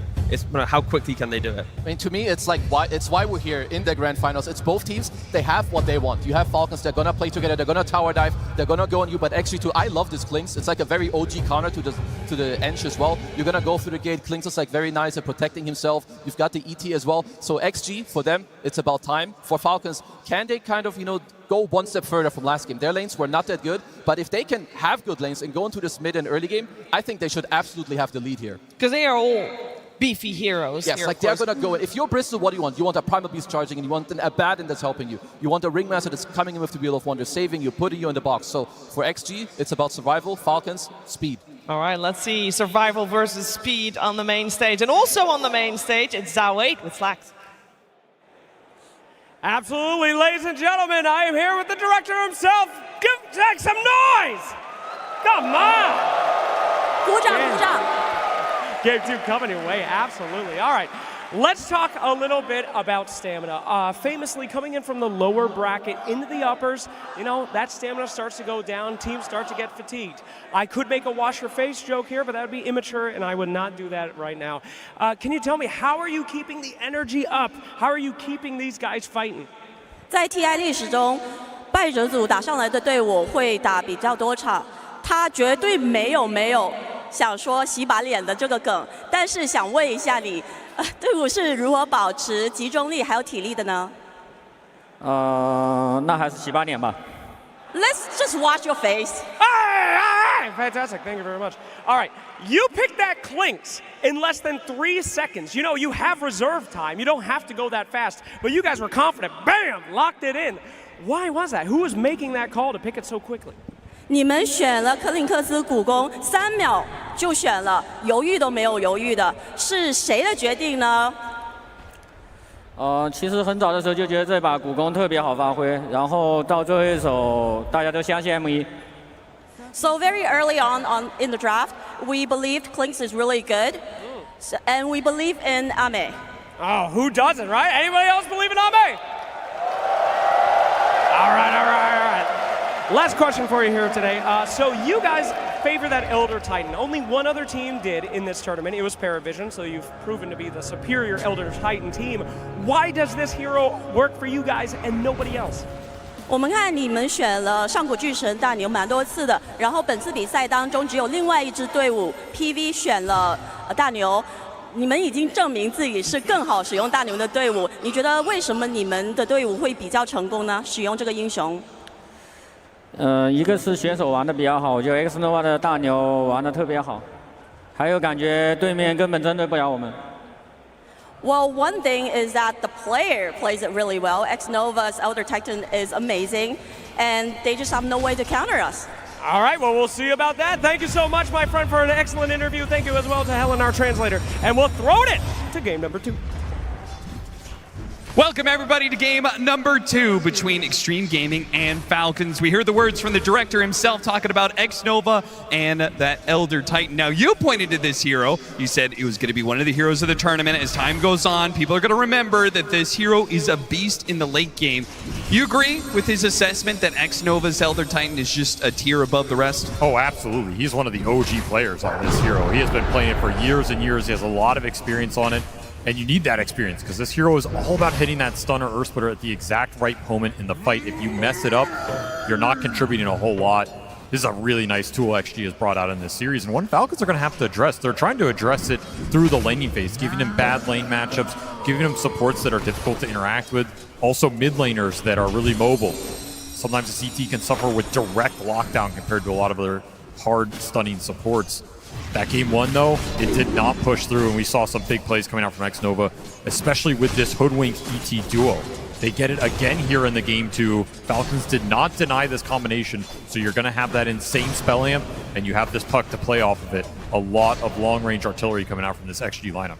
It really does go to show how amazing a player Xnova is he wasn't even originally on this roster. Filling in for Pelosin, he's managed to step up. Of course, he's got a history of synergy with Ame, and there's no doubt about it that he is a top-tier TI caliber player. But it is amazing that Xtreme Gaming have managed to fit him into the lineup so effortlessly. It's up to Falcons to fight back. Down a game, not out of it yet. They want a strong laning phase here, as the panel mentioned. A lot of fast-paced heroes in this Falcons lineup, a lineup that could absolutely just end this game going high ground at that 25-30 minute mark, particularly with this Abaddon pick for Skeeter. I think they had a couple options in that last slot. Into trouble. Falcons, are they going to claim first blood this time? The Quill, not enough, and Xnova gets the kill on Crit first. You're happy with the trade-off of support for core, but Falcons just get single digits away from first blood. Mar would have liked that 100 bonus gold there. Won't get it in time, but still happy with the laning prowess that they're asserting. This is looking like a triple lane win for Falcons, exactly what they want with these Enchantress-oriented lineups. And that's quite a turn from game one, where we saw very early on, it was Xtreme getting the CS advantage in the first couple minutes. I think a lot of that was that Mars. Like, that first pick Mars, I think, caught him off guard a little. It set the pace straight out of the gate. XXS had a very fast start on that hero. He was just so far ahead out of that lane phase. The Beast is going to be a little slower here, especially into the Enchantress. Not a fun lane. You can't abuse the boards as strongly. You have to go the Axis build. Abaddon can shield it off. Not a fun lane for this Beast to fight into. And this Bristle can be annoying for the Clinks. It's one of the few melee heroes that can cause you problems because he can chase you down. He can build the stacks up. And Clinks, his tankiness comes online later in the lane, not on those super early levels. Oh, that damage is building up. Xnova, he's just going to work right now. Crit gives him the tonic, but it's not enough. Amar still falls. They both get dangerously low. Ame ends up going down in the end. If this dagger lands, might go back in. And Xnova, he's now going to challenge him. Crit, he's got another dagger coming up, but he still has that whip. Xnova can challenge, especially with the healing salve going. This is going to be a decent amount of missed CS. Xnova shows Crit on the chase. It's a big mana from XG on this lane. You go all in with that ET, you're committed. You got to get something out of that. That was very close with the Quill stacks building up. XG strike back. Put Ame back in a solid position. Finishes the full Falcon Blade. Malrine doing his usual Primal Beast shenanigans here. Yes, that is what you can expect from a Primal Beast pickup for Falcons. It almost doesn't matter what the matchup is, just because he can always cut the lanes, cut between them in tier 2 and farm up neutrals at the same time. It's interesting, they put this deep dire jungle ward, almost expecting these primal rotations through that jungle. Right. I don't think it's a move Malrine would have committed to, but just getting vision on him helps you play the map a little bit better. Expecting the shenanigans, perhaps. Malrine, as a result, is up in both CS and experience, so he might get to that level 6 first. We'll see what commences if Falcons try and make a play off of him into the mid lane, or if we're going to see Malrine make the rotation. I think you make the rotation this game. I think that's why you pick Primal. You can rotate these side lanes super successfully. You can just keep pulling waves. You can be off map for a long time. That move can be difficult to read. And you have some pretty decent side lanes to kill. Going in on this Clinks, going in on the Beastmaster, building momentum for your two side laners could be really nice in this style of game. That was the first thing I thought when I saw a Clinks pickup into the Primal Beast. I was like, okay, that is a bold move, because this Primal Beast is probably going to be trying to hunt down this Clinks non-stop in the first 20-30 minutes. It's a great target for Malrine. If you can connect once or twice, it's going to feel great here. Not a lot of defensive options for Ame if he just gets trampled on. Be a whole lot easier if they could get a power rune, in particular something like an Arcane or Haste rune. Malrine. Will it spawn top for Malrine, or will it go bottom for XM? It's an Invis rune for Malrine, so Malrine does get it, but not the biggest power rune in the world in this early game. I was hoping for something more aggressive there. He'll take it. And he's having a way better start here than he did in that game one. And I think he's on a hero that can just impact the fight a lot more directly. We don't see Ember for a reason, and I think it was odd that Falcons ended up in a position where they were last picking Malreen's hero. Very rare for them in this tournament. If you go back and look at all the games, right, they have been just jamming his hero early. A lot of these mid-melee brawlers. So having this setup probably feels a lot more comfortable for them. They're able to draft accordingly. Lane pressure building up on the safe lane with the Enchantress as Xnova trying to threaten that Shrine steal, but I think it's way too difficult to man up here. I like that. He pulls the hard camp too early, so it'll be difficult for Crit to be able to re-pull it at the right time for another stack. This bottom lane, though, is being pressured heavily. They're just going to run over Xinkyu and set up for the Wisdom Shrine. That's going to be a double for Falcons. They got this last time. Perfect move from Malreen. At the exact point in this game you want that mid to get over there. Set that kill up, double Wisdom Shrine. Do to XG what they did to you last game with Ame taking it away. And set your supports up for success here. Very fast start for this Falcons lineup. XM will do what he can to pressure the mid tower, but it's just not the same as, say, a Dragon Knight. Oh, not even close. I mean, his best tool is to counterplay the Malreen beast, Primal Beast around the map with the coil. But a move like that's just too fast. There's no ability to react. And you need damage to follow up on your coil to bring him down in this game. He's already up to 1200 HP, 10 armor. Puck cannot kill this hero alone. You need support. Losing Wisdom Shrines means the damage from your support duo is going to come out way later in this game. No Earth Splitter, no Sharpshooter for a long time. More space, more time for Malreen to just rampage around the map. This could be a free tower last hit. There Secured. Illusion Rune for XM, so we're getting a lot of the lesser power runes out of here. Which means it's going to be a whole lot more important to get that 10 and 12-minute one for either side. Another same defensive jungle ward there to spot out these aggressive rotations now that they've given up the top tower. Certainly going to see a lot more heroes occupying this space. You can continue to dodge here, but ultimately you're going to have to find something to get levels on your supports. Just a little bit behind right now, and it's killing your offensive playmaking ability. There's just no threat on these heroes around the map. I mean, this Enchantress is already almost 6.5. Raindrop, full wand, Sister Shroud, untouchable, 2 points in the heal. He's already unkillable. We saw Snake King become a nuisance late game. He's kind of already there. No one's bringing him down.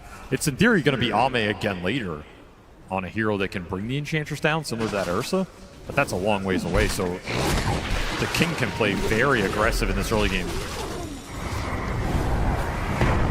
Stomp on Amar. The puck is making his way over here. So they can just hold him here long enough that the puck arrives. And or he jumps in, hits the coil. Can they finish him off? XM going to be slowed down and feared by Crit. Good response from Falcons. Pushes XM away. The play just didn't really come together quite at the same time. The puck just too far away to take advantage of the early bushwhack. That almost felt like the play call was, let's just kick this guy out. Yeah. We know we can't really kill him, but we'll get him low, we'll kick him out. It'll free up some space for the Clinks. These strength cores are going to be a nuisance to bring down this game. Back to Falcons MO, right? Spam the triple strength core, build the EHP up, get a pipe behind him, get some auras. It's going to be an insane amount of tank ability. Yeah, that's not happening either. And this is the aggressiveness that Snake King can play with for the first 20 minutes here. He's totally invincible. Just run on XG side of the map, give vision, steal camps, threaten the pokes behind the tier 1s, get the wards in deep places that are going to set up further plays for your team. This is all information that Malreen can play off of. It's all power runes that are automatically being secured from him just off the presence of this Enchantress that nobody wants to deal with right now. Xnova, he's a bit surrounded here. The daggers into the Viscous Nasal Goo, okay. And he can't TP out either because Crit is ready to stop that one, so his life is kind of forfeit here. There's that fear. And Falcons up 2,000 net worth. This is looking way more like a Falcons game. They get an advantage off the laning phase. Now they're going to start building that, and they're going to bully you with that net worth advantage with their strength heroes. I mean, they're already tough to kill, but you get a net worth advantage on top of that. Overwhelming.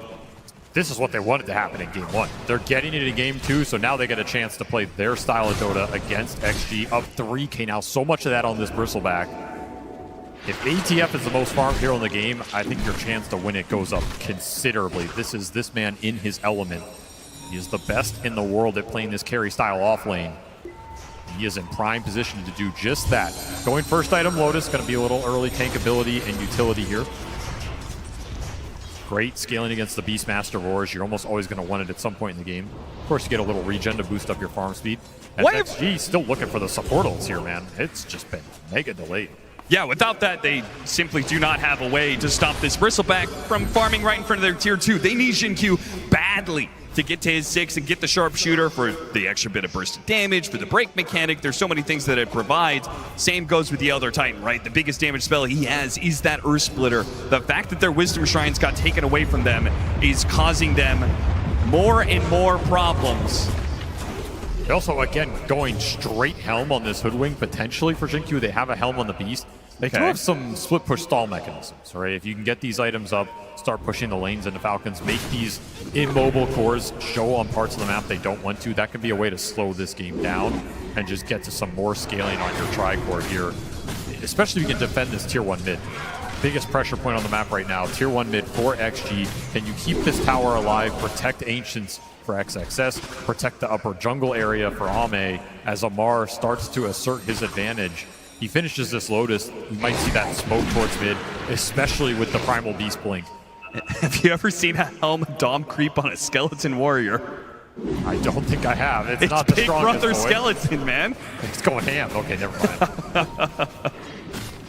Yeah, not the best play considering it does time out. XXS will need a few more seconds to grab another one, but fortunately because of his double Sage's Mass, he just doesn't seem to run out of mana, so he's just throwing wild axes around non-stop. So despite Falcons getting that early advantage, it does seem like Xtreme are prepared for this kind of grind. They're just playing very efficient jungle right now. But are you prepared for Arcane Rune Blink Primal Beast smoking at you on the map? I'm not sure if anybody is prepared for that much. I mean, this is where Maureen can break the game open. If he finds a couple big core kills,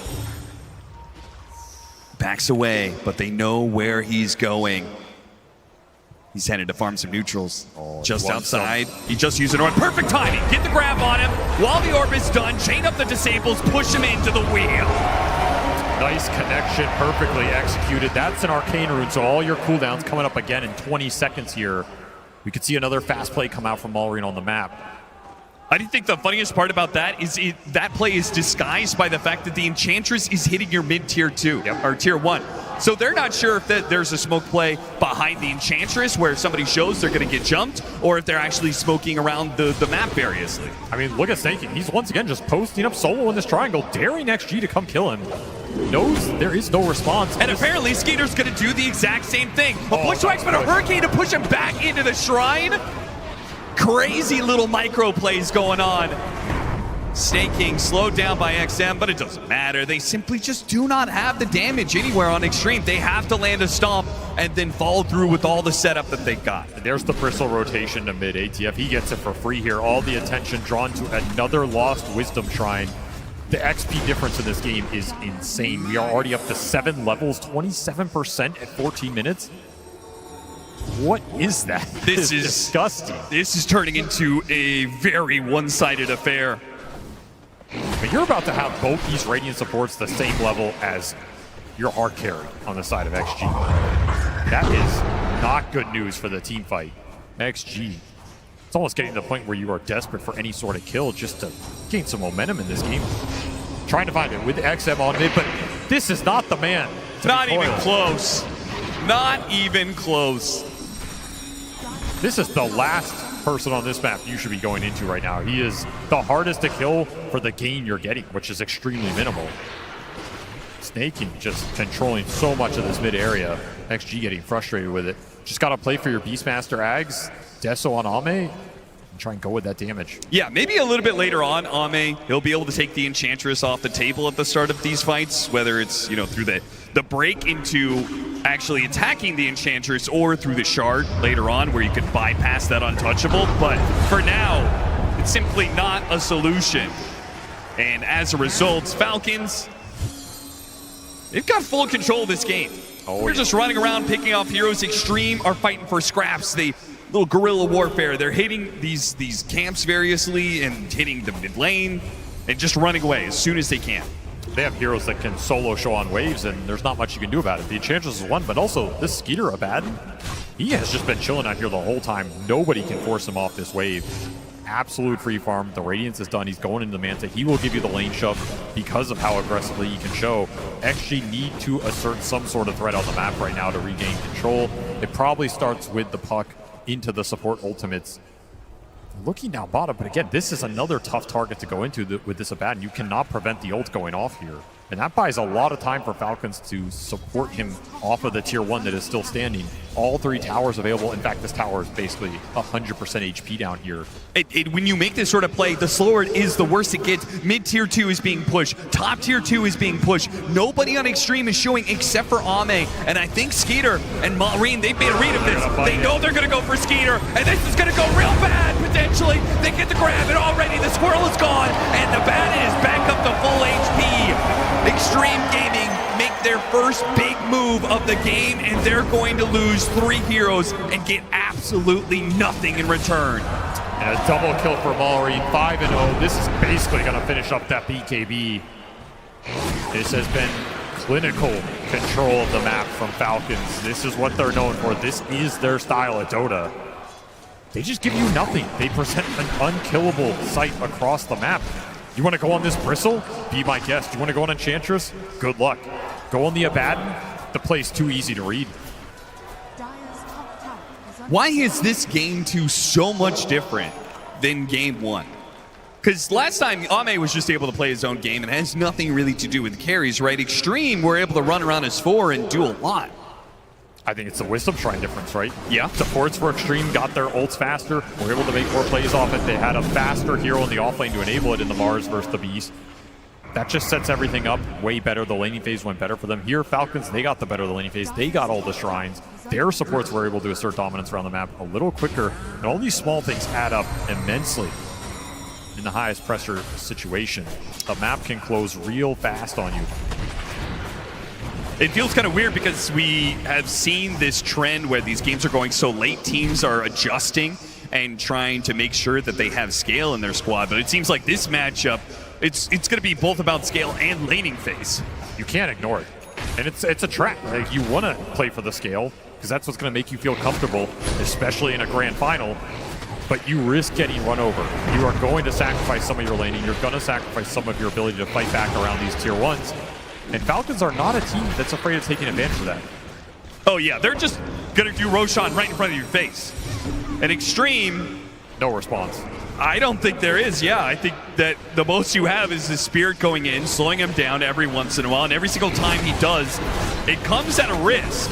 He might get found by Maureen at some point. Items are just way too fast here. I mean, BKB done on Primal Crimson for ATF on this Bristle. That is a debilitating item for Ame this early in the game. Yeah, you have the Deso to kind of punch through with some minus armor, but this Clinks is not dealing big DPS like an Ursa or a Sven. He needs more right clicks to get the job done, and this Crimson is just going to completely take you out of the fight. Yeah.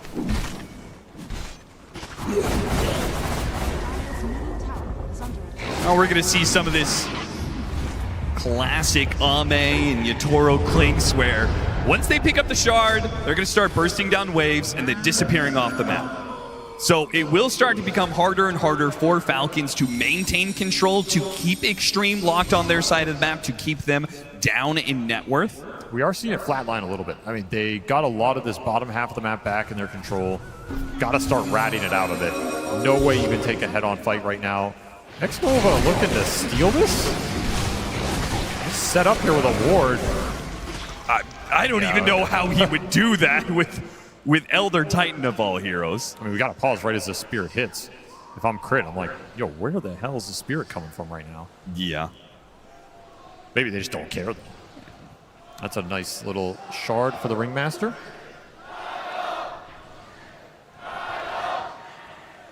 Do you think they buy an early gem? They just start looking around. I mean, anything to take wards off and find the Clinks as Ame's moving around. I feel like that's the only thing that really can stall out the game for Falcons and stall out their progression. I could see early gem in this game, particularly because you have cores you can give it to that are invincible. Yeah. I mean, the Enchantress can always hold it, but if you want to put it on the front line with the Bristle or the Abaddon, maybe even the Primal, they're such an indomitable threat right now. There's no risk of losing this gem in your mind. I would love an early gem here. Take the vision control like we saw XG do in game 1. choke them out on the map, threaten the Clinks even more in the team fights. You just aren't going to be able to get those good angles. And what's the timing here for Xtreme to actually, you know, take a team fight? Is that 10 minutes, 20 minutes, 30 minutes from now? How long do they have to stall this game before they can finally fight?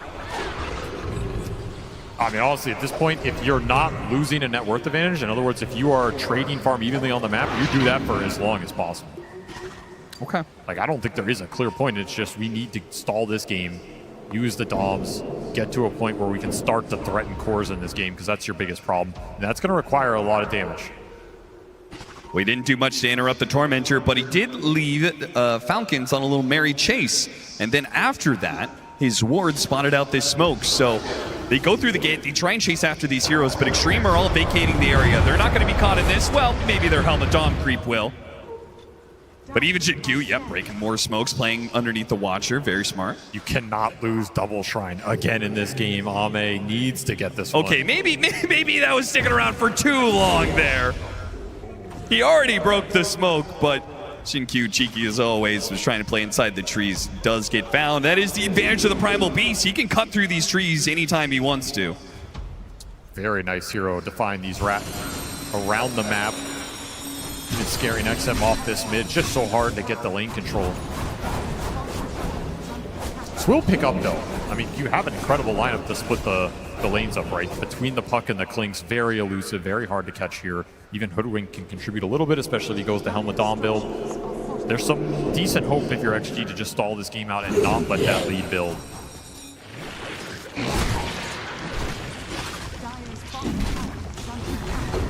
And Amar takes some tier 2s. You take that tier 2, you take the outpost, more and more map control. I do almost wonder, like, would Falcons be strong enough to just hit high ground and say, you know, you have to fight us? I think Amar is strong enough, honestly. Yeah, well, we saw he wasn't scared of the high ground whatsoever. Farmed the creep wave underneath the tier 3, joins his team to the mid tier 2.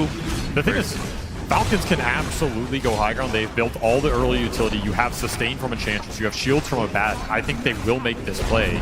And that is the downside for the rat action from Xtreme. You're not going to have time to see this style through. You can keep farming the side lanes. Puck and Beast are on the edges of the map. Your base is dying.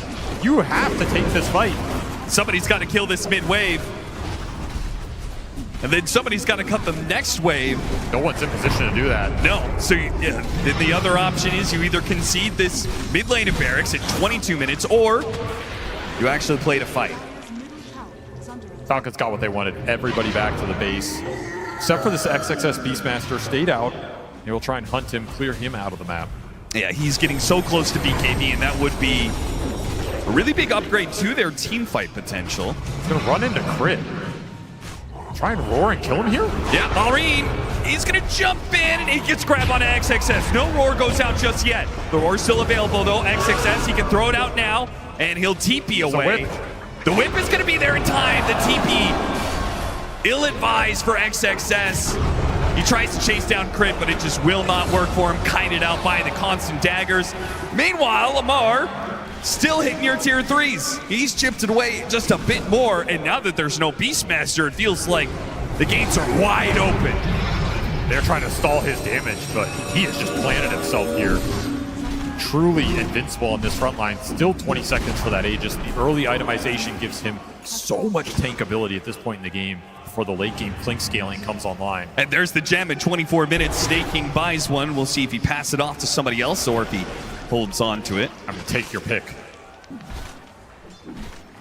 The Aegis does expire, so Falcons, they won't get a lane of barracks out of this Aegis.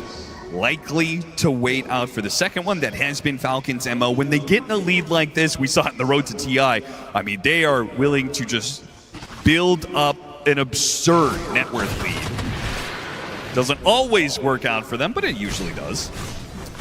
I think this will be a little bit of a difficult game to do that if you just play the map straight up.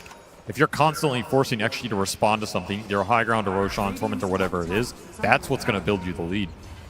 But you haven't seen them catching the big cores on the sides of the map. The Bristle's not equipped to do it, the Abaddon's not equipped to do it, so you're really relying on the Primal Beast, and he also has to keep his farm up to continue scaling here.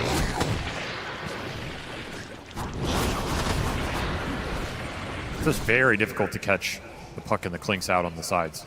We get to BKB on the Beastmaster. We get to Nullifier. That's going to be the item choice for Ame. The panel brought this item up as a crucial item in a matchup against some of these Falcons heroes. Does that change the narrative a little bit? You remove the escape act presence. You remove a lot of the buffs that are going out on these heroes. It does let you more confidently single target focus a hero down with Nullifier plus Primal Roar connecting on somebody. I mean, you stop the save, but can you threaten the hero in the first place is my question, I guess. Well, that was actually close. I mean, if you can't threaten him, then the team fight's just out the window anyway, right? So you have to believe you have enough single target DPS, and this will set you up to convert that single target DPS into a guaranteed kill. I think it is the correct idea here. There's always going back to Xnova here on the ET as well, right? Like, if you need damage, this is the hero that can give it to you. Yes. Now, BKBs can be annoying. It's blocking out a lot of your aura. You know, you're going to have to get through the Abaddon life. You're not probably going on the Enchantress, but some of these other heroes, you throw that Earth Splitter and you amp them up. You get on top of them with everybody. Sharpshooter through, break the bristle. Interactions like this, you can bring a target down in this game and open up that fight. Refresher already done on Malrine. He loves this Rush Refresher build. Yeah. A bit tight on the mana, but if you're getting every power rune, you got a couple Arcane Boots behind you, it absolutely can work in the fight. And Xtreme Gaming, they bought their own gem, and we're thinking about their own push outside of the base. Maybe to catch Falcons unawares, but Falcons, they're already kind of grouped up. They're playing off the smoke of their own and clearing through vision and getting some very good high ground vision themselves. Running into the Beastmaster. See him at a distance. XXS making a break for the base. His Hawk will take the dagger, but his body will get grabbed. Malrine starts things off, forcing XXS to use the BKB. There goes the tree cut. That's going to be a constant annoyance. Not only is the Hoodwink going to be hunted down inside of the trees, but this trample cuts trees down, so we can't really rely on the Acorn shot to plant a tree and play off of that Bushwhack. Very few reliable stunts to play with this game outside of that Roar. And of course, there's Skeeter on a bat. You just run in, shield whoever you go on. Have a good day. Now I'm hitting your base. All the ults were used. What do you have left in the tank? No Nullifier yet for Ame. No BKB for XXS. He was your strongest team fighter. And a lot of his net worth got taken out off that little gank up top. So this is just a free lane for Falcons. Yeah, this is looking like a real sad way to lose one of your games in this TI Grand Final. Or a very comfortable way to win it. That is also true. Falcons, everything is going to be undone if they can close out this game from that Game 1's mistakes. You're certainly going to feel like you have a potent draft advantage from this sort of situation if Xtreme haven't managed to answer it here. Oh, good initiation from Malrine. Almost caught XM. They could have chained that with crit and the whip. Would have been beautiful, but hey, there's going to be plenty more opportunities like that. You do not have to rush things too much here. XM did get to Lincoln's. It is worth pointing out here in case you commit some big spell on him. Sure. A little defensive capability. I mean, there's already an Orchid for Skeeter. He's immediately trying to answer it, put more threat onto this puck, and there's your ticket high ground. Second Roshan available for Falcons. They will instantly clean it up. This will prompt the smoke from XG. They feel like they have a better shot contesting this than taking that high ground fight against the Aegis. Scan goes out. Falcons leave the pit. Ame's also about as strong as you can ask him to be at this point in time. Yes. Level 18, Nullifier done. If they can't make it work now, then you may just have to accept that this is a GG call. Both teams aware of the positioning. That's not the guy you want. They try and go for the Nullifier, but the grab, no, the Roar. It's going to stop him. Ame gets a bit of distance, and the Earth Splitter does good damage. Malrine kind of has to retreat here. As tanky as he is, he backs away. Now chasing after the Hoodwink, doesn't get that either, and they got the ultimate out of the Skeeter Abaddon. This is going pretty well for Xtreme, and now with the break, they go after the Abaddon. Escape back to help protect him. No Nullifier back up for Xtreme just yet. Malrine with the refresh, though, goes back in with a BKB, and a second round. No Roar to protect him this time, and Skeeter on top of him. What a bushwhack, but Ame simply cannot output the damage. These heroes, the Falcons, they are just too big and too bad. That felt like a fight where XG executed it absolutely to the limit. You couldn't ask for more. They popped so much early, and they will end up losing basically everybody. Just too much sustain, too much tankiness in this lineup. They are too far ahead off the lanes, and that is likely going to secure Falcons' game 2 win. And if it does, in your XG, you're going to have to make some big adjustments going into game 3, because this was the kind of pace and laning phase you were trying to avoid in this series. This is one of your weaknesses this tournament. You cannot give this team this kind of start. They just completely run away with it. Relatively low death timers because we're just so early into the game. It's only 30 minutes in and Falcons are threatening a second lane of barracks. 14 seconds seems a bit too long to protect this one. Xtreme will have to hold out on that third lane. Protect against Megas, but Falcons, they can take this, they can back out. Roshan is open for the taking now. You also just finished up pipe on Enchantress, limiting that ET presence, limiting that Hoodwink magical burst damage. Yeah, this is looking like just disgusting Falcon setup that made them so dominant in the previous year's regular season. Just max the early EHP across the board. Damage test your enemies. And if they fail, the game just ends. A scan reads what's coming from Xtreme. A desperate 5-man smoke to get to the pit in time. But Falcons, ever patient, will back away from the Roshan pit and force Xtreme into this uncomfortable position where they watch as the mid lane and the bottom lane push into their base. They want to contest Roshan, but how long can they just hold this position to do so? They cannot hold it forever. Meanwhile, Falcons, they will sit on this hill until something happens. They are in no rush right now. They know they have the significant 5-on-5 advantage. They have the auras in this early game. They have the tanky frontliners that XG have to jump. Just put ATF on the front line and dare XG to jump him. Xtreme definitely going to be put to the test of that bend, don't break style. Practically doubled over. Oh, Ame, he wanted that He's just going to go for it. He blinks right to the middle of them. And Ame's just got to keep on running. XM hoping to protect him here. Now there is the roar stopping out Maureen, but look at the Enchantress threatening Ame. He's running away from a 5 position, who gets saved by the escape back, plus the Aphotic Shield. They've got so many things to bail each other out. As many spells as Xtreme can land, as many hits as Ame can do, it just doesn't even make a dent in the Falcons' armor. Too much sustain. Way too much sustain for this lineup to punch through this early into the game. I'm sure they dealt like 6, 7, 8k damage there. And what did you threaten? Half the Enchantress' HP pool? The sad part is it's just getting worse and worse. They might be dealing more damage, but they're dealing a less when it comes to the percentage of Falcons' HP pools. It just looks like they are tankier than ever. Sages could be a killing blow in this game. Yeah, Ame, he picked up a Crystallis, but I mean, it feels like you need a Daedalus and another item to even come close, but need a Divine Rapier at this point. Yeah. He's cutting waves best he can. Amar playing totally isolated because he can, because even if they could kill him once, he's the one with the Aegis, and by the time they threaten him a second time, feels like his team will probably be able to make the move to support him. I mean, I love they gave him Aegis here twice, right? Just let him go ham on the front line. He has this scene read. He's going to deal a crap ton of physical damage. He can threaten the tower, and then all you have to do is worry about shielding the Primal Beast if he gets jumped. And that's it, right? There is no threat to the lineup other than that. Yeah, you don't have to put the Abaddon on the front lines and play that weird game where it's like, oh, they got borrowed time out of us, now we have to reset a little bit. No, just let the Bristleback do his thing, man. And there is Enchantress passing a core. I felt like we would see it at some point in this series with how well Snake King plays the hero.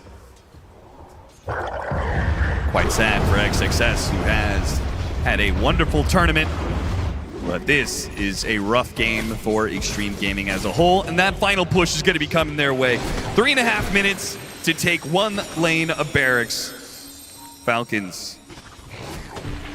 This looks free. I mean, how does Xtreme, can you even come up with a scenario where they actually win this team fight? Yeah, 5-man coil, 5-man bushwhack, land an ET stomp on top, Earth Splitter goes through, you amp it up on everybody. ATF disconnects. It's definitely doable here. Okay.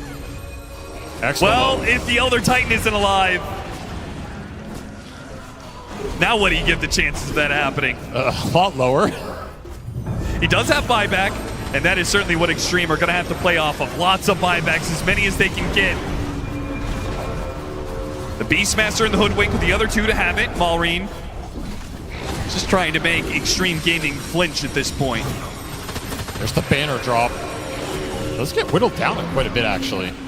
XM is trying. Whittling it down won't cut it, though.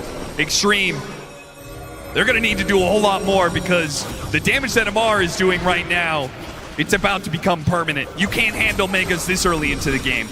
No shot. You have to take the fight here. Have to find some sort of crazy jump. Trying to wear him down. Roar. Shin-Q finally does take away that banner, but who cares about the creeps? Amar, he is more than enough. He doesn't need creeps behind him. The buildings are almost gone, and Xtreme have yet to make a move.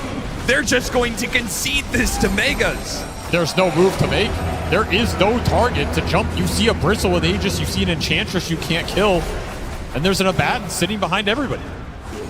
The move just does not exist in this game. And I feel like it's almost insulting. Amar's just gone back for a 36-minute blade mail. Why not? That's it. I don't know. I mean, is there even any damage going into him to reflect at this point? I guess he's saying at some point in time, this Ame Clinks will have to try and all in him. And if he does, he'll have the blade mail to respond. I think you just get the Shivas up on Malrine here and you go for that game-ending push. You're not going to need anything past that. What do you even talk about if you're Xtreme? You're sure you're holding on to the game, but you all know that you've lost it. You're just talking about plans for the next one? Oh yeah, absolutely. Adjustments, what went wrong here. Got to plan something out to deal with these heroes, right? And it was going to be an issue in this series. Like, the tempo Falcons can set the laning phase they have is a lot stronger than what XG have shown. They get the upper hand. It's scary. You can rat it out. You can stall that game. We've seen XG do a tremendous job at coming back from these situations. This game is just impenetrable. The Aegis Bristleback is already here, and the Shiva's Primal Beast is now behind him. So 40 seconds. All right. To get Xtreme to respond. Here comes that all-in attempt onto the Aegis hero. Can't even kill him the once. Maybe with a stomp. No Earth Splitter yet. They gotta wear through this first life before they use big spells like the Earth Splitter. But the tier 4s are dropping pretty fast here. There goes the Shivas. Malrine tries to make his jump out the grab onto the Beastmaster. Can they blow him up? Or is the Primal Beast the one in trouble? He reframes Earth Splitter and actually interrupts him. That world step. Whoa, look at that! He goes right to the middle of them, and Malrine takes 3 down with ease. Falcons go into the Xtreme Gaming base. And Xtreme, they fight out to pretty much the bitter end, but they will call it quits, and we have a tie series now. The TI Grand Finals. It has been some time without a 3-0, but we will get it here at the minimum. And this should be quite the entertaining series because you have to expect that XG are going to make some adjustments going into the next game. They will not want to give Falcons this kind of start with these kind of heroes that just become so tanky so fast, they take you out of the game completely. It doesn't matter how good your teamfight execution is if there is no teamfight to take. There was not a single opening to exploit for XG in that game too. A complete strategic victory for Falcons in Game 2. As Dota fans, you'll love to see it, a tight series in the Grand Finals, meaning we are definitely getting at least 4 games in this one. Although if you're an Xtreme Gaming fan, this one might have been a little bit too one-sided for your liking, T-Guff. This was brutal. Yeah, this was the methodical beatdown that I'm expecting to see at least once in this series from Falcons. And of course, XG probably going to learn about how it happened. But yeah, the snaking Enchantress, the way that they just break this map is so scary. Marrying Primal Beast as well. Incredible game from them. When Falcons woke up in this game, the first thing that I want to start talking about really is that the side lanes went better. That offlane from Amar and Crit, they completely beat down on the Clinks. Like, it wasn't on screen very often, but the lane was constantly pushed into their tower, and the Clinks could not walk up. He couldn't contest for any of this wave or go to the big camp that was constantly getting pulled because Malrine was off map so often too. So Clinks not off to a good start on the side. The supports of Falcons able to come to the runes, able to go to the shrines. And Malrine, of course, rotation after rotation, he nailed it. No, like honestly, they just played really well, and I like what you're saying because crit in game 1, it looked a little bit shaky. So not just, you know, getting this win, making it easier for your team, but also to like boost your confidence, get that momentum for yourself, feel good about the game because they did nearly everything flawless from start to finish. You know, this Skeeter a bad, and this is his type of carry. He helps Marine, he helps Amar that they can go into the fight, make it happen. Snaking Eng, back to back, flawless game from him, perfect itemization. If you're Xtreme Gaming, you have to find a way to slow down this Falcon strain that's hitting you in the later stage of the lane, these first moves around minute 10, around minute 12, because they're like this Beastmaster and like playing into the Eng. I didn't really feel XXS in this game, to be honest.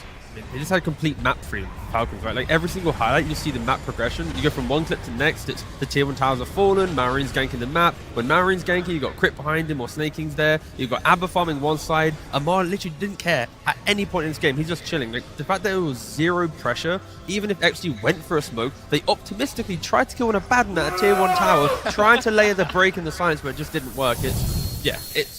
You cannot allow Falcons to do this. Oh my gosh, look at that scoreline as well. I mean, I know, of course, that Xtreme Gaming only got the 2 kills, but to see it like this in writing is just bad. It looks bad. I feel like this has never happened before. You've lost like a game. On the main stage in TI finals? A TI Grand Final, you have 3 players who they weren't involved in a single kill. They're like 0-4-2, 0-2-0. It's not pretty, so absolutely Falcons full beatdown start to finish, and they've got the heroes. They did have this in game 1 too, but I would say the execution wasn't there, but in game 2, they do it nicely, they come in clean. Man, Malrine on this Primal Beast, Effie. He was so good. I mean, this is why every team playing against Falcons is trying to shut him down, is trying to camp mid, ban his heroes, put him in unfavorable matchups, because if he gets off to a good start, Falcons look unstoppable. He is always ganking these side lanes early on, always going to the Wisdom Rune battles. He got it this time, giving Falcons a double Wisdom Rune, and he's just a threat on the map, making it so that Xtreme Gaming, who wanted to draft for a later timing with their carry Clinks, could not reach it at all. Yeah, they just didn't have the damage, and we thought it was going to be okay, but I guess the advantage that Falcons got in the start T-Gap, it was way too much. Yeah, they got it so quickly, and we're going to look at some clips here about how they kind of set it up, because Falcons, when they make moves on the map, they always make sure that the one guy making the move, someone comes in behind to ensure that you're not really wasting any time. You know, Marine, he comes to bot lane, he pressures the Hoodwink, Skitter's here, they're securing the rune. But Enchantress, after taking the Wisdom Rune, also stays here for a little bit longer, farm that additional camp, apply that additional pressure, and critically, Marine, he's actually going to go through the Twin Gate eventually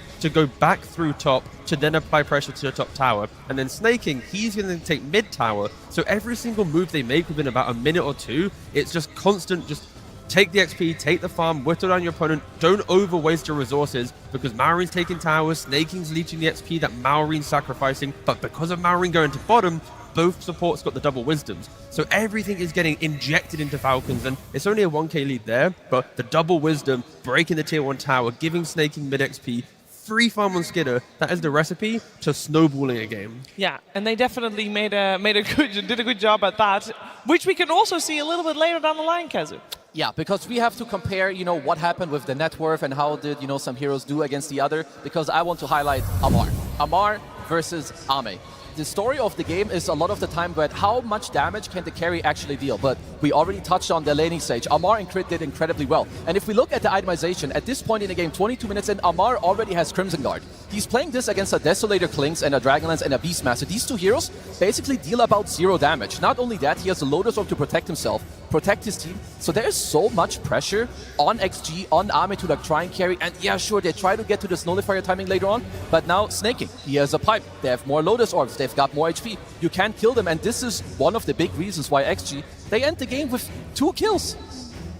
I mean, that Clink Strike, while it is cool on paper versus Enchantress, really did not work out in this game. Like, you saw the pressure that was going to come out of this Primal Beast, this Enchantress, and you think to yourself, you need a carry that can build this Nullifier because Ringmaster caught them off guard. There weren't many left in the pool. Sure, he could have picked a more lane-dominating hero like the Ursa, but then they would have suffered versus the Ringmaster. So XG chalk this one up to a bad draft. Go next, but don't reconsider the Clinks unless it looks like a perfect Clinks game. Now, we have already touched upon the Enchantress a couple times from Snaking, but it's time to do a deep dive on Enchantress with Purge. Thanks, Shiver. It's one of the keys to the Falcons' strategy consistently throughout their games because it controls the map so effectively, but there's other pieces of the puzzle that really tied together and made this game so great for Falcons. I love their double ganking combo, the Primal Beast, as well as the Ringmaster that's putting crit on a high damage disable layering hero so that they can do these crazy side lane ganks deep into enemy territory, because if they do these quick, nobody's going to be able to respond to this. And at the same time, they end up going bottom afterwards using the Twin Gate. This is when they contested the Wisdom Shrine here at 14 minutes. They basically scare their opponents away from it, guaranteeing even more level advantage on their heroes. And then Snake King continues to play aggressive on the Enchantress here. Amar takes the mid tower, and then basically this is just going to be Snake King's space. Now this might look a little weird. He's running into enemy territory. He's not here to ward. He's here to look at his opponents and make them think that his teammates could be behind him. And eventually they ping and they say, this guy's by himself, we gotta kill him. So they try to force a gank, he pops heal, 2 TPs, only 1 completed. That basically just creates space and hurts XG because now they rotated heroes to try to kill a guy that's really, really difficult to kill. In the previous game, a lot easier because they had an Ursa which can max out his attack speed very easily, and their lanes went well. So because Falcons had a better laning stage, he just gets to park himself in the mid lane.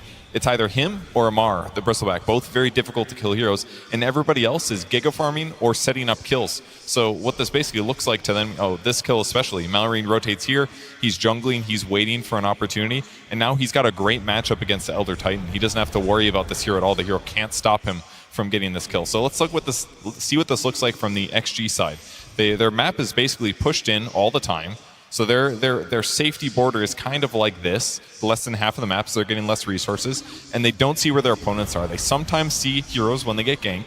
They are usually going to see where the Enchantress is, but the Enchantress is really hard to kill in defending the most vulnerable part of the map while still getting good farm. They can't really gank the Abba very well either, so their options just feel kind of limited, and they eventually try to kill the Abba. They rotate almost all their heroes. They approach this very wisely. They don't smoke the Beastmaster necessarily. And as they approach and dive him, the reaction is almost instant. The Primal Beast has already been rotating or TPing. They end up running into a bad team fight, which takes their disadvantage to a whole new level, just because of the way the Falcons have been playing the map and sitting on Enchantress in the mid lane. It's one of the big values of the hero that a lot of teams don't exploit enough. Yeah, it's definitely something that I'm expecting Xtreme to maybe address in the next game as well. I mean, there were a couple of issues to address in the next game. We also have talked a lot about how XXS, especially in that game 1, was the shining star, and he was definitely not able to do so in this game. It just was a rough lane for him, rough game for the whole team as a squad, of course. But if we are talking about offlaners for a little while, why not find out who people thought was the best offlaner of all time? Hello and welcome to the International Hall of Fame. This year we asked every single one of the 80 players competing at our event to rate the very best TI winners in history by position. So we've got your carry, we've got your mid, we've got your offlaner, we've got the hard support, and we've got the support. Now it's time for offlane. Gentlemen, which TI winning offlane player do you think deserves to be numero uno in the Hall of Fame? Who would you choose? Okay, may I guess one of them? Sure. I'm guessing one of them's 3-3. No. All right, you're crazy. Okay. Continue. I've got Collapse. That was my other one. Faith Beyond. Okay. Collapse. Reasons? Not even close. That's my reason. Not even close. Not even close? Yeah, it's not even close. In what regard? It's just he's here and the other people are here. It's not close. I think at various points in that TI, you have a team that has one of the widest gulfs in skill between them and any other team at that particular time. And you have an individual player on that team that was the best player on that team. So that's my argument for Faith Beyond, and still relevant nowadays. I think Faith Beyond makes a very strong argument for being number one in the offlane. He may not have won TI 2 times in a row, but I think he had a similar gap actually between the rest of the offlaners. My argument for 3-3 is that I feel like he did things that no one else could replicate based on heroes, builds, and team strategy all coming to like collective victory on 2 separate teams. I'll spoil it for you now. Collapse is number 1, of course. Why Collapse? What do you see him do that makes him not even close? I feel like I've already explained No, you this. just said not even close. I'm going to press you for an answer. Give me an example of something he did that makes him not even close. You can't just say not even close. Have you seen his Magnus? Yes, of course I have. So you understand that no other player You're not is arguing. performing on Magnus close to his performances on Magnus. I agree. I'm with you. I just want you to give me an example. He can skewer somebody. Okay. They're not even close to their team. You understand? The man plays Mars. He goes and he spears somebody. They are not even close to their team anymore. You understand what's happening? Wait, Mortos again! They got Sumail. They don't have Chrono afterwards, but they might not need it. Mira continuing to control, looking for another round of this. RP gonna get off the mark and collapse. Bolts him back in. What in the hell? Sumail has a Ghost Scepter now inside the fountain. I don't know if he fought that or not, but Finger of Death down. Usually when OG is in the fountain, it's good. Not this time, as they pull him back down again. No Tail dies. Probably Collapse standout player for me at TI-10, and then Yatoro for TI-12. Right. So they've sort of juggled that back and forth between them, but I don't think you can hate anybody saying Collapse is their number one. No, I agree. But I mean, Collapse is incredible. Yeah, completely fair enough, deserved. He simply outplayed his opponents. Yeah, agreed. I mean, especially I think anytime a player is able to make a particular hero their signature hero and win TI with it, you sort of think, that's got to be solidified. You know what I mean? Like, all right, like Collapse Magnus is just too good. So we're happy with Collapse. Yeah. Yes. And then, who do you think was second and third? I mean, it should be. I know who's second. Faith Beyond is not in the top He's not three. even top three. He's not even top three. I already knew that. You know who's number two? I'll tell you. I'll tell you 2 and 3. I'm not sure about the order. Okay, give me 2 and 3. Seb. Yes, he's in there. And Mind Control. No. Wait, let's clap that. I think number 3 is Seb. Yes. And I'll tell you who number 2 is. Go on. It's Universe. It is not Universe. No. Number 2. 33. Yes. 33. Yes. 33. It's 33. Well done. You can cut that together, and Avery will look like a genius. I'd like it if it jumped around all over the place. Yes, at the end thank you. well. So that was Offlane. Well done, pros. If there was a Hall of Fame, Collapse would be in there, right next to John Whipples, of course, well deserved.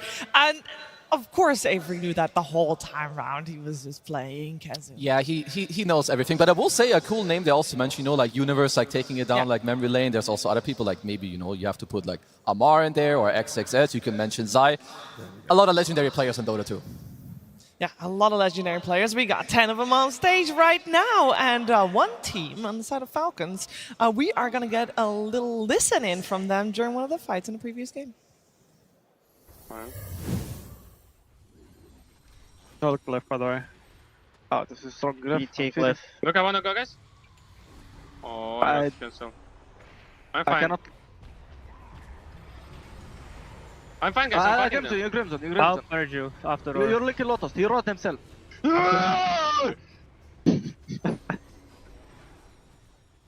Someone's feeding here. I love that, especially the team is so quiet, Tika, but then you know that they're just focused. So then the release of when the GG comes out is just right there. You know what's even cool for me as well is Elder Titan's innate is one of the most looked over innates, right? Additional damage during glyph. Did you hear the comms there? They went strong glyph. The fact they're even talking about the types of glyph and also the energy, of course, that you're mentioning. I don't know. I just got excited when I heard them say strong glyph because they're respecting something that probably 99% of people in Dota. Fog loves this innate, by the way. Valve never removed this innate. Fog loves it. The fact they're talking about that shows how much they're thinking about every little thing in the game to make sure that they can win. The best part was just Mallory yelling, and then a few seconds after, before the clip cuts off, you hear Snake and go, "Someone's feeding here." Okay. Ooh. I mean, what I like about their comments is it was very cool and calm, but everything they said, it allows someone to be more aggressive. I have Crimson, I have Lotus, I'm shielding you, I'm fine, don't worry about me. And then at the end, Malvine with his Primal Beast cosplay with a little roar. I like it. Get immersed in your hero. It was good energy coming out then, and I'm sure that all the 10 players are filled with energy again for the third game. Now that the series is tied, we have seen both teams taking one game. I will say that previous game definitely left Xtreme wondering where they will go next, and I will ask you guys the same question because we wanted the teams to play a little faster potentially, and it seemed that Falcons really understood the assignment with dominating the lanes from the get-go. How is Xtreme going to answer this? I mean, Xtreme have to build stronger lanes for themselves the same way they did in that game 1, but they also need to be more attentive of these Malrine rotations. The reason why this Primal Beast looked so scary was because if you look at the supports in either side lane, they don't stop him. If he runs up their lane, they're gonna die. If you have an ET on one side lane and a Hoodwink on the other, these heroes are food for a hero like Primal Beast. Like, they don't have a means to shut down this hero. So either change one up in your support duo, or be more mindful that a hero like Primal Beast could come out later in the draft. And absolutely, like one of the big things that we did see in game one, and also another way where I've seen Falcons lose games, is where Marine doesn't have a good game, or he's forced to like gank his safe lane as opposed to the off lane. In game one, they have the Xtreme Quap, he slows him down in the mid lane, they play through it. In game two, this didn't really happen. You don't pressure the Primal in lane, and yeah, you can match him, but also, you know, that didn't really happen too. But for me, what's really important is going into this game, as we see a little sleeper man in the crowd, is the people that have the experience, what are they saying to their teammates? He's back. He's back. Yeah, a little cat nap in between games. You know, this might be a very long night we got coming here. Another important thing to look at here is that Falcons target banned XXS in that first phase. They did not care for anything else. They took out his Centaur, they took out his Mars, they took out his Earthshaker. XG have been making magic happen with these Blink initiation type of heroes on XXS, and sure, Beastmaster has a stun, but it doesn't function in the same way as one of these initiation type heroes. Like, it's a great hero to rally behind, but it requires for you to have won those laning stages and won that early game. So they've identified a big problem here on Falcons, and I feel like they're going to keep target banning him for the rest of the series, unfortunately. And that's where, as you already mentioned, if Marine has a good game, then it kind of compounds, right? Because if you have a bad offlane for XSS and XM is kind of getting shut out because Marine's playing quicker on the map, I really want to see either XM or XSS have a priority where they know their matchup to have a better lane. Because I feel like either of these players has the potential to grab XG and kind of throw them into the game. But when they're both shut out, there's no way Army's going to find the farm. Like, you need one other core to make time, make space for you. There's also, like, Falcons are very, like, they understand heroes very well. They may not play Beastmaster as much on Amar themselves, but Skeeter's hero pool is very tailored to, like, stop you from what you want. And Beastmaster is an incredibly tempo-reliant hero. So when you open that hero and you know there's going to be the snaking Eng because, well, you're going to take out his Chen, you know the Eng is coming. In my mind, try to take those two out. Maybe just prepare yourself for a Pugner. You know, look at like an SD or something else, whatever you want. Take him away from these heroes that make your game incredibly hard to play. Because the Ench actually was killable in game one, right? You had Queen of Pain, you had Ursa, you had the Hoodwink, Mars. Like, any way when you step up, put two of those heroes I just mentioned together, snaking dies, their information gatherer disappears, and then the fights can get harder. In the second game, you know, snaking kind of ran around for free, right? I'm not saying we need to rush to ban the Enchantress, but you need to respect that it's probably going to come out in the draft, and you need ways to stop him, because from the Purge clips, he had complete freedom. He was tanking coils, tanking camps, kind of doing everything he could to make the game super easy for all of his team to farm. Yeah, I think that Enchantress also looked exceptionally good because she was playing into a Beastmaster. And I think that hero, now that I was thinking backstage, if you're countering all three of XXS's playmakers and then you're leaving a Beastmaster in the pool and your carry plays Abaddon, you're just going to pick Abaddon every time into this Beastmaster offlane, and you're not concerned whatsoever. If you're going to pick Enchantress every time the Beastmaster potentially comes out, you're not concerned at all. And it felt like XG thought they solved Enchantress with Klings. You know, he has that attack speed from Strafe. He's going to kill her regardless. He had a bad lane. He couldn't do anything. You can't just have your carry be the hero that kills. You need all of your draft to function so that the hero doesn't snowball. Well, let's see how functioning the drafts will be in the next game. Team Falcons versus Xtreme Gaming Grand Finals Game 3. For the third game in a row, we will have Xtreme Gaming getting that first pick, meaning Falcons get second pick and also overall last. We do have Xtreme Gaming back on the Radiance side where they were on that first game as well, with Falcons taking Dire. And so far, Xtreme Gaming, since they only get 3 bans every single time so far, they have been banning the Chen, the Monkey King and the Sand King, but they changed it up this time around, respecting that Enchantress we talked so much about already. I like this quite a lot. I think going into this, so the teams preferred the stage that they're in, like the pick order, right? So you take out the Chen and the Eng. The next most played hero from Snaking is the Pugner. You give yourself the first pick Shadow Demon. You're quite happy about this. And I will say if there's one guy that knows how to cook after losing a game in Grand Finals, it's Jawade. Both of these coaches, they know what's up. They're going to tell their team what they need to hear. go into the next game clean. Yeah, take out the 2 tempo supports, and then you pick the Shadow Demon to prevent the initiation, the jump that Malraine's utilizing. But that's often with Sand King. A disruption can break that completely. A Pangolier, you don't really care. Hero gets disrupted, continue searching for the next hero. You're not locked into the fight around that disrupted hero. So a good response from Falcons. I wonder if Xtreme Gaming are just going to do the all-in on Ame type of draft right now. Like when they pick save supports, maybe something like a Snapfire comes out later for Xnova. We saw how effective Cookie was at saving Ame at certain stages of this tournament. They want to go for late game. They want to build a draft that lets them go to late game instead of having a Beastmaster that forces them to play tempo that they can't do. Yeah, what I also like just now on the camps, look like XG, they're having a good time. They're smiling. They have you go into the game like with your new strat, you try to scrape up, the last 2 games, whatever didn't happen. It's a BO3 now. You have this idea, go in, have some fun. I do like the response though, like T already mentioned, you got the Pango against the SD, you don't care too much about this guy, sure. You save him, well, 2.5, 3 seconds later, I'm still rolling on you. So it doesn't really matter, but it's a lot about how do these 2 teams continue to build on top of this. And the offlaners are still getting banned out, right? You got the Bristle, the Sand King, and then of course in the first phase the Centaur, Shaker, and the Mars. So a lot of bans being thrown out towards both of the offlaners. And still the Ursa ban maybe indicating more tanky heroes to come out for Falcons once more. Yeah, for sure. Like it could be the tanky heroes, it could be the... Generally speaking, Skeeter likes his melee carries, his melee strength carries, right? Your DK, your Sven. I mean, you saw Ame absolutely destroy them game 1 with this matchup. So could be setting up for this as well. It could... Might sound stupid, it could also be a vibes thing. Malrine and Mar, when they jump a hero, they want to lock them down. They want to be, the showman of the game. You're trying to jump an Ursa when you're playing Pangolier, you're not doing anything, right, the entire time. So I think it really rallies your team knowing that Ame isn't going to be on this hyper-elusive hero. I also think maybe their read is that Xtreme Gaming, if they don't have an Ursa on the safe lane, they will lose that lane, most likely. And they just want to snowball off of the lanes just like last game. So this is kind of interesting because SD is generally considered a counter to Pugna because, well, your SD ult and the crab won't come out, but very likely they will just play it on, it's still one of the best laners. The other heroes are out. You can still heal the guy, of course, that's getting, damaged over time. One hero that Xtreme could have, so there's a Bane that's overall kind of cool against Pango. In other games it was banned. And in other games they've also shown us the Mirana. They are the only team that have played the SD Mirana combo in this tournament. But it fills the void of creating information, right? Chen and Ench, they want to hit towers, they want to run around the map, they don't care if they get jumped. Same thing for Pugna. When you leave your safe lane and Skidder doesn't need help, he'll be poking mid tower. He'll then move in bottom, never blast here. He gets jumped. There's a decrep, life drain. There's so many annoying things that XG, if you try to go on the Pugna, you're probably wasting 30-40 seconds not going on another hero. A second save support comes out here for XG with the Nightmare.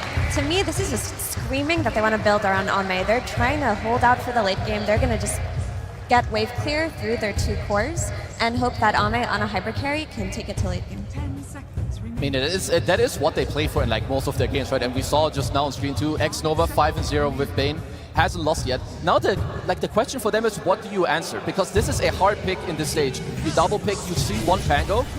That was going to be one of the questions. Do you just lock in your mid?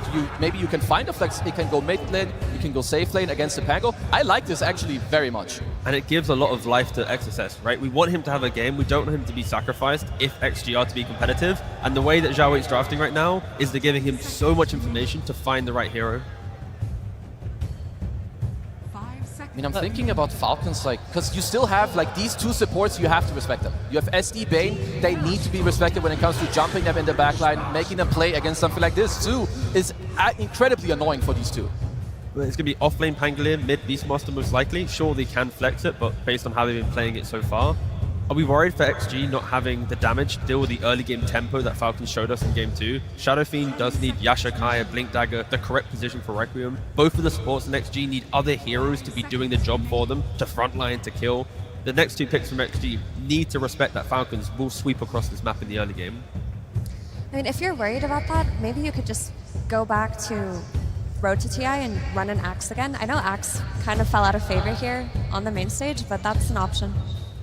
I mean, I wonder too where Falcons want to take this, because a lot of the force that Crit plays, they're okay against SD Bane. Sure, if you have some... Is Snapfire still in? No? So they go for the ring, and I feel like this is another hero that SD covers kind of well. You've got the Purge against the box, you have overall, I think, good laning, you can stack for your SF, or whatever other offlaner you go for, so I think this is just Falcons. They care more about their comfort than what they care about whether you counter them or not. but also it flips the way towards the Bane, right? Now Bane was in a grip, you get escape pack, right? It's back and forth, saves on both sides, and the Slaughter, we've seen it obviously mid to off lane, but yeah. Minus armor. Yeah, minus armor looking pretty strong, making the Sven maybe a little bit stronger. Are we not at all surprised to see the Ringmaster come out when both Snap and also the Hoodwink are both still in the pool? Save is good. Right? Save is good. A little bit. I mean, the reason it surprises me is because the save isn't as good in this game with like the SD, so there must be something where they don't care as much about damage, they care more about staying alive themselves. So they feel like they can like outpace or like outlive their opponents, which is a very interesting approach. And I think that Escape Act completely counters Fiend's Grip. It makes it so that you have to go on this Ringmaster first in each fight, or wait till your carry has a nullifier. They were in a similar position last game where they had to get a nullifier carry, and it didn't look so good. So this Ringmaster, so long as he's not getting caught, he's saving against Grip, the team fight is going to be so easy to take from Falcons compared to XG, who are going to only want to go on Ringmaster and Pugna. They have their pick of the litter who to go on. A key problem still is XG is locked behind items, right? All of their heroes, again, all their core heroes need items to play the game. When I say that out loud and how Falcons are playing, that does invoke quite a lot of fear in me. I am scared to think, do they have enough map to actually get these items? I mean, one thing that I like a lot from XG is that you have the SF Slaughter combo. Like when you play into these saves, you don't want like hard commit. Like if you corrosive phase someone and hit 2 times with SF, you better respond or you're dead. Like you don't have to like go with this big spell and like commit. It also gives you an Aegis. It also helps you when Pango rolls in. You amp him with Slaughter, you point your finger, SF starts hitting him with his aura, and he has to be really afraid for his life. Yeah, I want to see Ghost Scepters on Falcons. Respect the fact that this item is so cheap, but also going to be so good against XG's lineup. Yeah, I mean... SD can't ult everyone. There we go. The issue is the Nullifier is like a key item for Xtreme Gaming anyway. That's the timing they're playing on because of Decrypt 5, because of Escape Act. Like eventually their kiting will be countered eventually by both XM's SF and whichever hero comes out for Ame. So what, but as you said, items, it takes time. I mean, where do we want them to take this? Because I feel like XG, honestly, their setup is quite strong. Like SF Slaughter is absolutely no joke. They have some options. Do we want the SF to go middle and you pick a new hero for Ame? Or do you put the SF in the safe lane and you try to find this mid hero that whether Pango or Beast go mid, you can slow them down? How about Slaughter off lane, SF mid, go like Alchemist carry or something. Super tempo, you get early blink, you push your wave so you don't really have any problems. You then overwhelm your opponent and your team can rally behind you. Such is life. They go for Sven, but... Yeah, stealing it away as well. Kind of like how. I mean, lane's very strong, right? You've got your Bane, Sven. This is this is their recipe. ET Bane with a strong carry. You get high damage. I really like what's happening so far, and now it also depends for Falcons. What pick can you find? Because actually found a really good ban, not just for the Slaughter, but the Sven as well in the Troll. I just hope for the sake of the fans, XG can get this game to like 35-40 minutes, because the amount of explosive damage they have, be it with the combinations that we've been mentioning, the Fiend's Grip into a Requiem or the Slaughter plus the Sven jump, like it is so explosive. But I have to keep repeating it. It is items, items, items. They are not a level-based team. They need to find the farm and stabilize it. Maybe Falcons can find a hero to keep trying to undercut that. Maybe some Skeeter Medusa. I feel like they would have liked TB themselves, so I don't, maybe even XG, they went like one step ahead. They could think, they want Sven, we're gonna take it, but it's really good with them too. Now you have minus armor, you also have bonus armor yourself against Beast, against Pugna. I like both these drafts so far. Normally in this position, Skeeter can also, I know Sven's a counter to Gyro, but like, just shove wave, you go early butterfly, you push your team out, and yeah, they do go for the gyrocopter. I kind of feel like they need to have lane presence in the safe lane that naturally itemizes in a way to counter this explosive damage that we're mentioning. You like buying Beekeeper and Gyro, you like buying Butterfly, even Manta if you want to dispel Slaughter's Corrosive Haze, but yeah, I like the gyrocopter pick. It is a statement to XG that they are willing to sacrifice a little bit of farm to bring the fight to them. I don't see Shadow Fiend taking on a Beastmaster in the mid lane very frequently, and we talked a lot about the mid lane already, so I would love to continue that trend and hearing from you guys how we feel this matchup will play out. There's a lot of farm between the two of them. A lot of farm, nothing happening? I mean, it's always going to be support rotation based, right? Beastmaster, you have axes, so you're not really in a melee position. If a Bane or SD comes in to set up for some 2-3 raises, then you can die. But same thing for Ringmaster. If you come in onto the Shadow Fiend, if he's too far stepped up, he can die. So I think supports will play the key role in that matchup. Yeah, I will say SF, he pressures you early, Beast with levels, but the problem is that XG supports don't really like playing into Beastmaster, so could be a bit of trouble there. I mean, to me, I love both drafts. I think XG, if they can weather the storm early, they get this first Aegis, their draft looks beautiful. But Falcons, I feel like they also got what they want.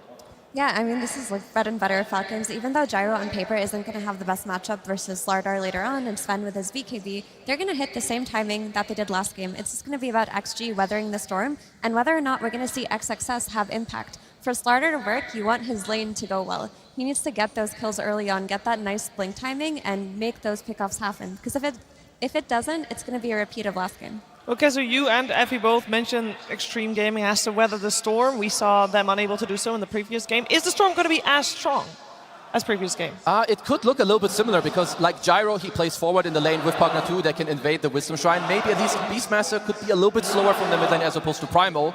So XG, it should be a little bit easier this game. Okay, let's find out who's going to take the lead in this best of 5 series with game number 3. First, though, we're heading to the stage with Tsunami and AUI 2000. Thank you very much. I am joined now for game number 3 with AUI 2000 of Falcons. I've been noticing a trend. Every single game this series, you've been opting for last pick. I was wondering why. For us, we're pretty comfortable on first pick and second pick versus Xtreme. So they have like 20 games on second pick and like 5 games on first pick, so we just thought we would take it from them. All right, trying to throw them off of balance. And I'm also noticing that in the first phase, in game number 1, you first phase Pango, but you also first phase banned Bane. This time, you didn't opt to do it, didn't ban Bane at all, and they picked it up. What do you feel? I mean, Bane's a good hero for them. It's a hero that we're actually concerned about, but we just thought that we had to ban something. I actually don't even remember what we banned on 12, but we thought it was better to ban that instead, I guess. They have a lot of heroes, I don't blame you. And last, I was wondering if you could give some praise to Amar, because he has been captaining this team this entire TI, and we saw how spent he was. That elimination game during the road against Spirit, he was on the desk, completely washed out, and now this is one of the highest pressure situations that any esports player could ever be in. How's he handling it? No, I mean, Amar, honestly, he always surprises me, like, for his age, just the level of maturity, and he has, like, some online persona he does, but as a teammate, he's been great, and he's really come into his own in this role. It's just really, honestly, admirable. Words of praise for the captain, the young captain of Falcons. And now let's see how his draft does as we get into game number 3. And the fact that Amar stepped it up after what could have been a devastating Game 1 loss, but they strike right back in Game 2, and now it feels like Falcons have the overall strategy advantage. Potentially they do. I mean, it goes back to Zhao Wei to kind of bring the team back in this Game 3, reset the mentality, give them a new direction. He definitely took a new direction to try and counter that tempo that we saw Falcons put into Game 2. I don't know even what you call this. This is the hyper demon draft. I mean, he just went for you know, all the scary heroes, line them up, put the minus armor into them, and absolutely chunk face. This lineup scales like an absolute beast. Like, this is not a lineup Gyro is going to be able to stand against in the late game. I just refuse to believe it's true. You have double BKB piercing supports. You have an insane amount of physical burst damage. You have Slardar to amp it all up. If I'm Falcons, I don't want to find myself in that position. I want a game like Game 2, where I have a strong laning phase, my cores get ahead, I deny some experience from the supports, maybe even contest some stacks, and never give a chance for this hyper-scaling lineup to come online. I guess I'm wondering, like, that wasn't the problem in Game 2, so why did Xtreme put so much scale when the problem in Game 2 was they just got ran over in lanes? I think they have been run into a corner a little bit on XXS's hero pool. Like, we saw how much Falcons were target banning him. They took his 3 best offlaners out in that first phase. He's running out of heroes a little bit. He probably didn't want to pick the Batrider we saw him play earlier into the Pugna. Didn't feel like the game was good enough for it. So then what else are you playing to give that jump stun that XG really need? It's clear they want him on that archetype of hero, but maybe they were struggling to find it. If you ended up wanting to go the route with the Slardar, then you have to build the lineup around him, and this is just kind of where it ended up. Fair enough. There was certain things that they did have to give up as a concession to Xtreme Gaming. We heard from AUI 2000 himself. They are a very good Bane team. Oh, yeah. What is it about this hero that feels so good right now?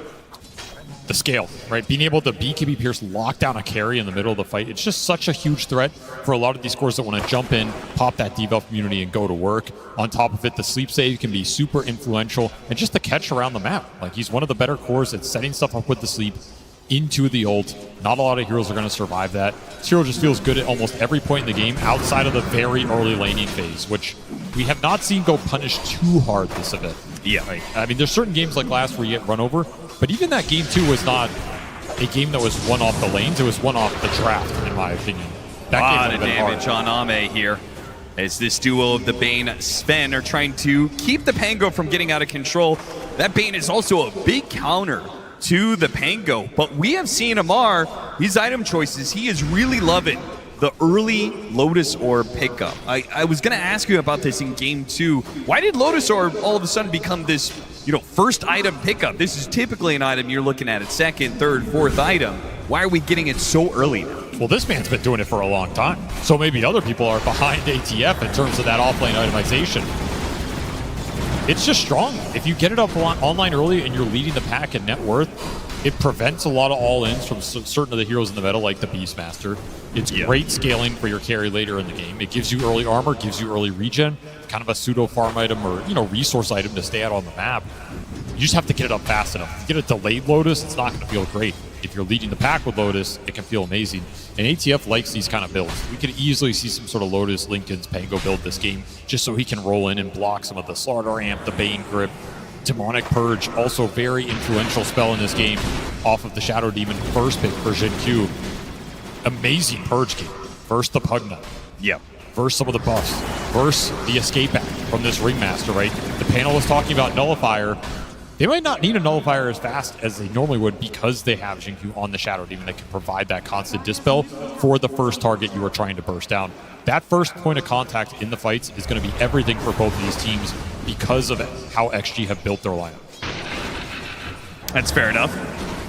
I think it's also worth mentioning Lotus Orb did kind of get a buff recently. It's just a little bit harder to see than he used to be.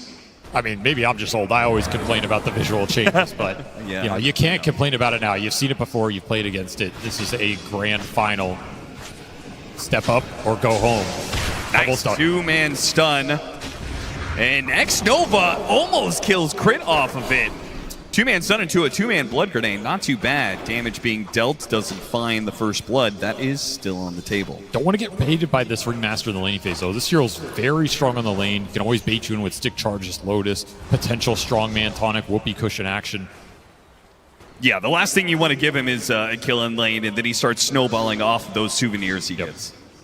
You just want to make sure he doesn't get anything out of it. If it goes even, you're pretty happy against this hero, particularly with the Bane. This is a good matchup for Ringmaster. Crit's going to do a little stacking on top of it as well. Yeah, speaking of going even, it does look like the laning phase as a whole is going even, which is a good sign for Xtreme. Last thing they want is to be at such a disadvantage they give up the Wisdom Shrine again. Disruption into a bash, into the crush, but the teleport is coming in, and now XXS is the one in trouble. It's first blood going to Snake King, and a second kill on the way. The Shadow Demon, he can do little to stop this Shin Q doing what he can against Skeeter, but I bet he's wishing he never popped that poison. Sick TP from Crit. Instant on time, turns it around. That's a tough fight without the support coming in from the Ringmaster and his extra DPS. Big turnaround for the Gyro on this lane. That's a lane that could have swung either way off that kill attempt. Instead, it goes Falcon's way. Skeeter very happy about that experience. He'll get to go to base and come back now. Yeah, with the boots pickup, he'll be back to base a little bit quicker, but it does mean that Falcons won't be able to min-max the advantage they got off of those kills. The Slardar able to play the lane solo for a little bit. Primal Roar and trying to secure the power rune. Don't get the power rune, so instead get the kill. And no brain sap, no sleep for X-Nova there. Just gets taken down from the high ground. Secure the rune for XM, but how much can he do with the regen? Have to see. If I'm XG, I don't want to fall behind in economy again. I don't want to let these heroes become unkillable, which means getting some stacks up, making sure Sven and SF are having a very good laning phase into that acceleration, and potentially making some plays, I don't know, through the Slardar, through the Bane, setting some stuff up on the map. You do have this Bane SF combo where you can kind of sleep people into Requiem if you really want to play around that. And XM, he did really well in this mid lane. He's just laying into this tower. Another great D-ward. They are controlling the vision around this area. See XG prioritizing it, and I don't think they're going to want to lose Wisdom Shrines this time around. I think that was a huge factor in that game too. Absolutely. You have to prioritize it a little bit here. Yeah, Falcons are certainly not in a position to get aggressive in that regard. In fact, it's going to be look at this. Xtreme who are going to get aggressive. Triple raise on an Ancient stack. That was the one point where I looked at Falcons saying, okay, they've got a little bit of net worth lead, but if they also have the stack advantage, that could really build up into something. But most of those stacks have just been robbed. This was a really nice play. This is getting value out of that regen rune, right? Not only a 6-minute power rune that you can use too aggressively. Here, beautiful usage of it. Go steal some stacks, slow down the Beastmaster, accelerate the SF, and he's still going to be full resources out of committing the raises. Puts XM in a very solid position. This is one of his signature heroes. I mean, people think of the XM sniper, but he's also been playing this Shadow Fiend for a long time.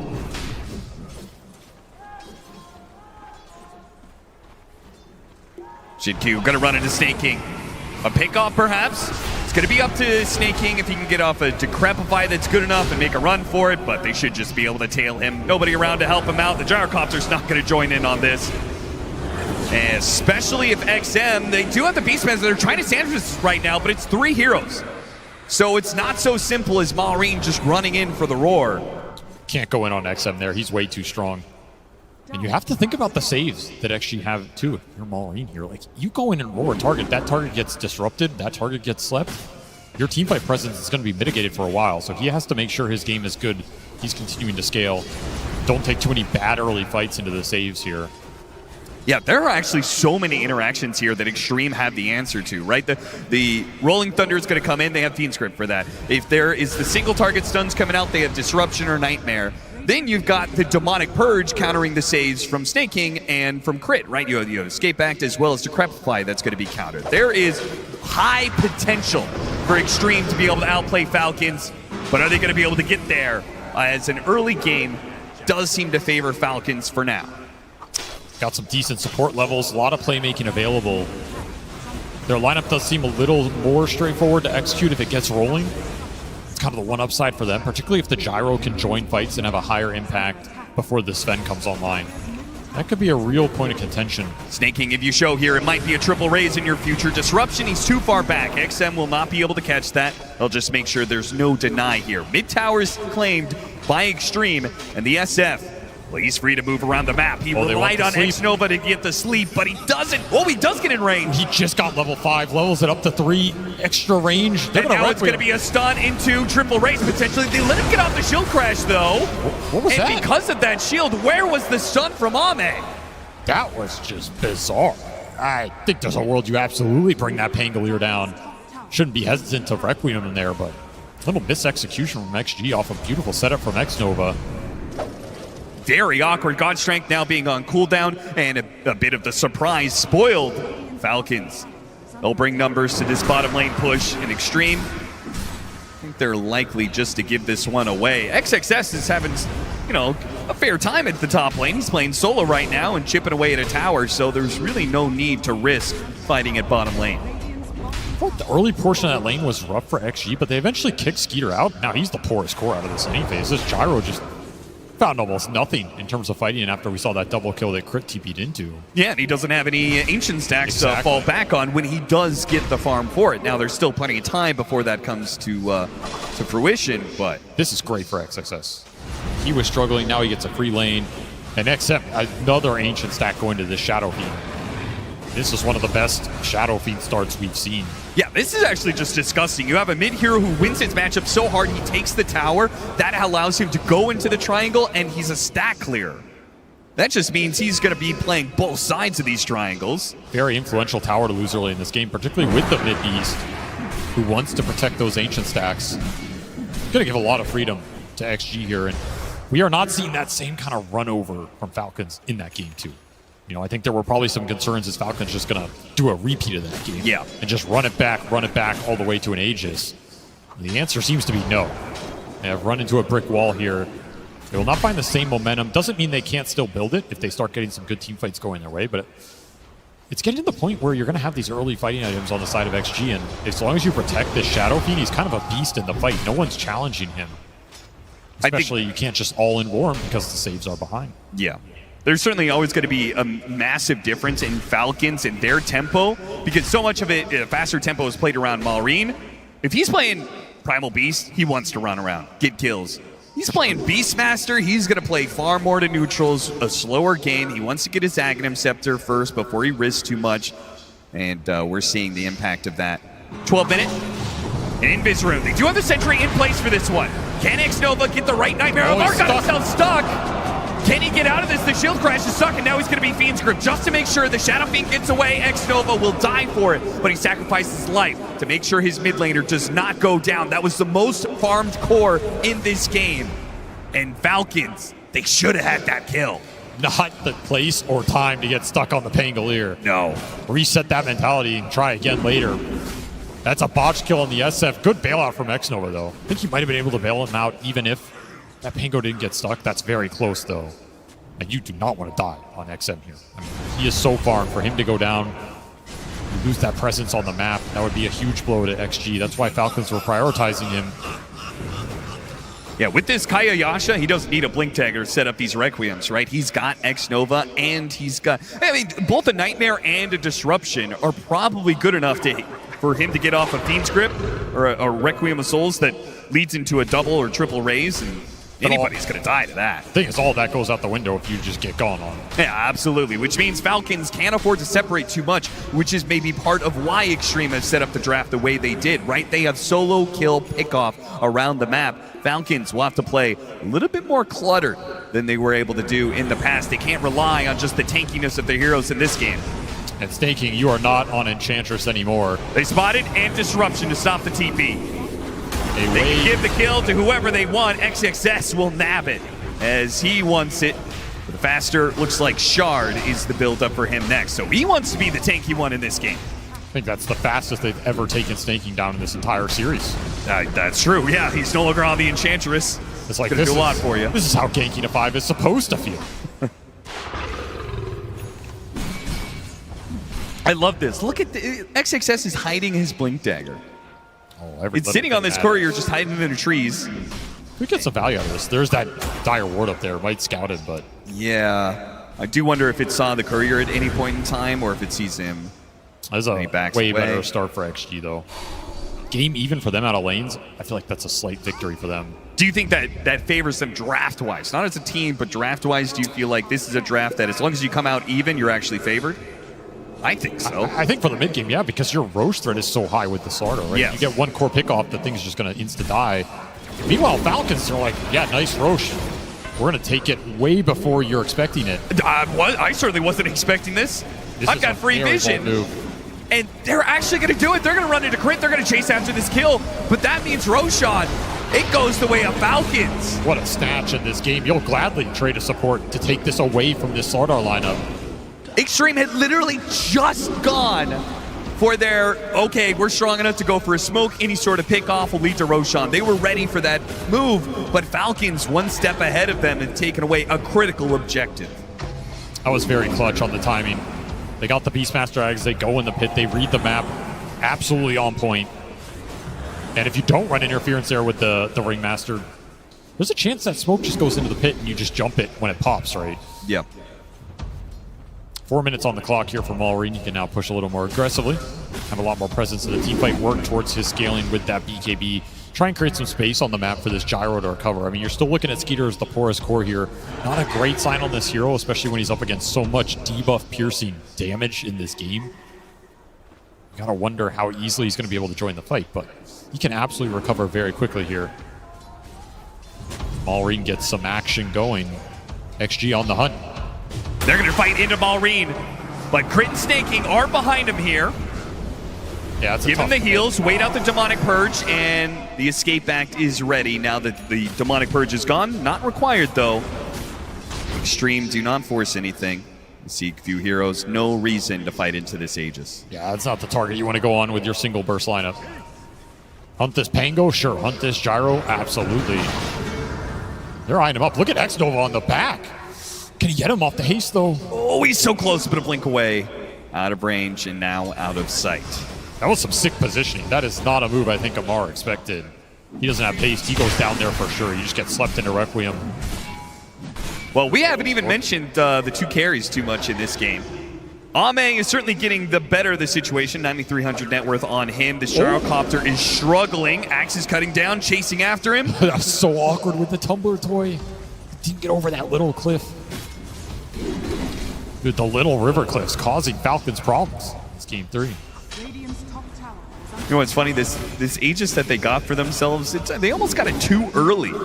just because they won't actually have it when the Tormentor spawns. I mean, this was not an Aegis they take for their lineup. This is an Aegis you take away from XG. Sure. But it does mean you'll have to contest the faster Roshan cycle in this game. Got the Nightmare on him. Team is teleporting in. And yeah, Falcons say that is not even close to whoa! XXS, what was that? Bungled the stun there that should have gotten them the extra kill. That was almost harder to miss than hit. It really was. He had to walk away from his blink. Whoopsies. Extra life for Falcons to play with here.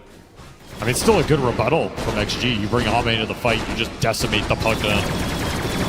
Gotta feel good about that. This Sven is excavating the map right now. He is so far ahead of this gyrocopter right now. I mean, just look at the levels, right? Level 15.5 on the Sven, level 12 on the gyro. XG have the 2 highest level cores in this game, and it is the Sven and the Shadow Fiend. Those are good levels to have on these heroes.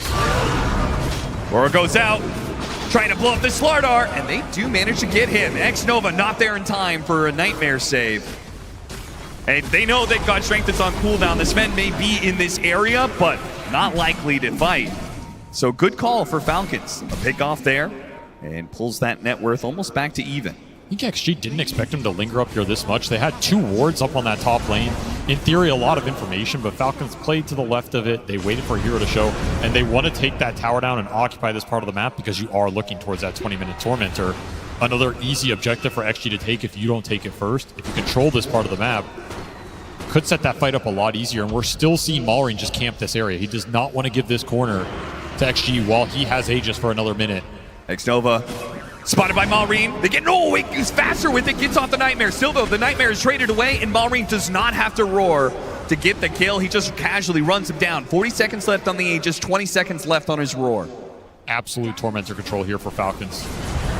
Playing the objectives well, giving up a little more farm to XG to do it, but they're okay making that trade if they can continue to slow down the Slardar's game progression. I like this though. XM, he's reading the positioning of Falcons around the map and is trying to take objectives where he can as a result. If he can pull some heroes down here, then maybe that means Xtreme get the better control of the Tormentor as it spawns.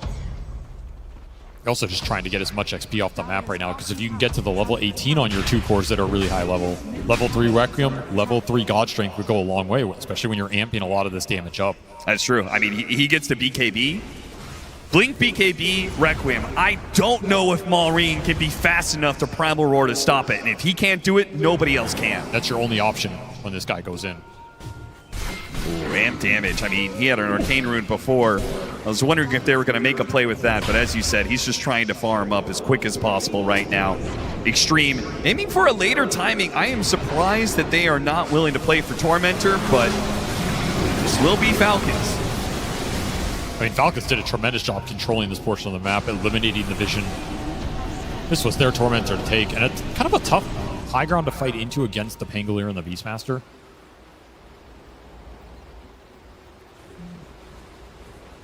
Got a little spotlight action, so we'll see 30% miss chance. I mean, when you have a bunch of physical damage and minus armor. Yeah, very true. Could be influential here. Missing a single hit could make you miss the kill. XXS and Amar right next to each other. Oh, they both blink back in terror. Neither certain of their position in that one. And never mind indeed. BKB. Done for the Beastmaster. I mean, we got to be coming to a point where these teams are going to come to a clash. I feel like we're getting all the critical items for both sides. It's got to be next Roche. And that's what these lineups are built to do. Sure. That will be where that team fight happens. And there is BKB done for XM. This is an insane pace for him. Amp damage still in the bottle. They give them the Wisdom Shrine to get him to 18. He is crushing it right now. And you're still looking at this Gyro, who's supposed to be your main carry, your main damage dealer in the fight that you can play around. He's just so far behind. And he can just die in 3 hits. If this Gyro gets amped into Sven damage or SF damage, you're gone. There's level 18 for XM. They want to smoke it up. Try and use something with the back end of this amp damage rune. Absolutely devastating if you can connect. Double BKBs. XXS may not have his, but all they need for him is an initiation. But Ame already has that covered. They get the jump on a Snake King and XXS. The finishing blow. That was some overkill, but they do get the Pugna for another time in this game. And another Arcane Root. Did he just get Arcane into amp damage into Arcane? I believe he did. The SF dream right here. That it really is. I mean, he's farming so fast that I feel like we're just coming down to, oh, he got his BKB, but maybe we wait for another item. As Aghanim Scepter is next up, and he's already has 1,400 gold saved up for it.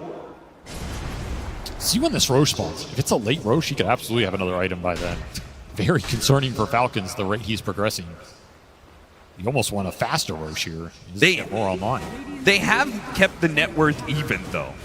Yes. And it may not be the Gyrocopter, but these other cores are pretty farmed. Beastmaster and the Pango. It's about landing the ults, like a lot of Falcons teamfight depends on getting a good roar without the save coming through and getting a good roll through from Amar. Good pick. Malrine exercising some restraint. Once again, runs into Xnova and realizes he doesn't have to roar to get the kill. XG continuing to just dodge around the map. They're content with farming. They are scaling here. They're confident in their overwhelming physical damage eventually winning out for them. I can't say I blame them. I mean, especially the triple BKB timing. What are you going to do as Falcons? What's the game plan? If we get to a triple BKB timing, you can roar one of these heroes. But the others are just going to run at you. Your target should be XM. Roar this Shadow Fiend, bring him down with Gyro committing, and let the roll through cover on the backside. Try and disrupt some of the saves from coming through, right? Yeah. You'll still have kiting mechanisms for the Sven, so you don't have to worry so much about him. I mean, you have to worry about him. You got to pick your poison here. Yeah. There's a lot of physical damage dealers. Decrep might bail you out a little bit. Escape Act might bail you out. Depends when that demonic purge comes through. This ward is scouting mid, but they did not. They barely saw. XM.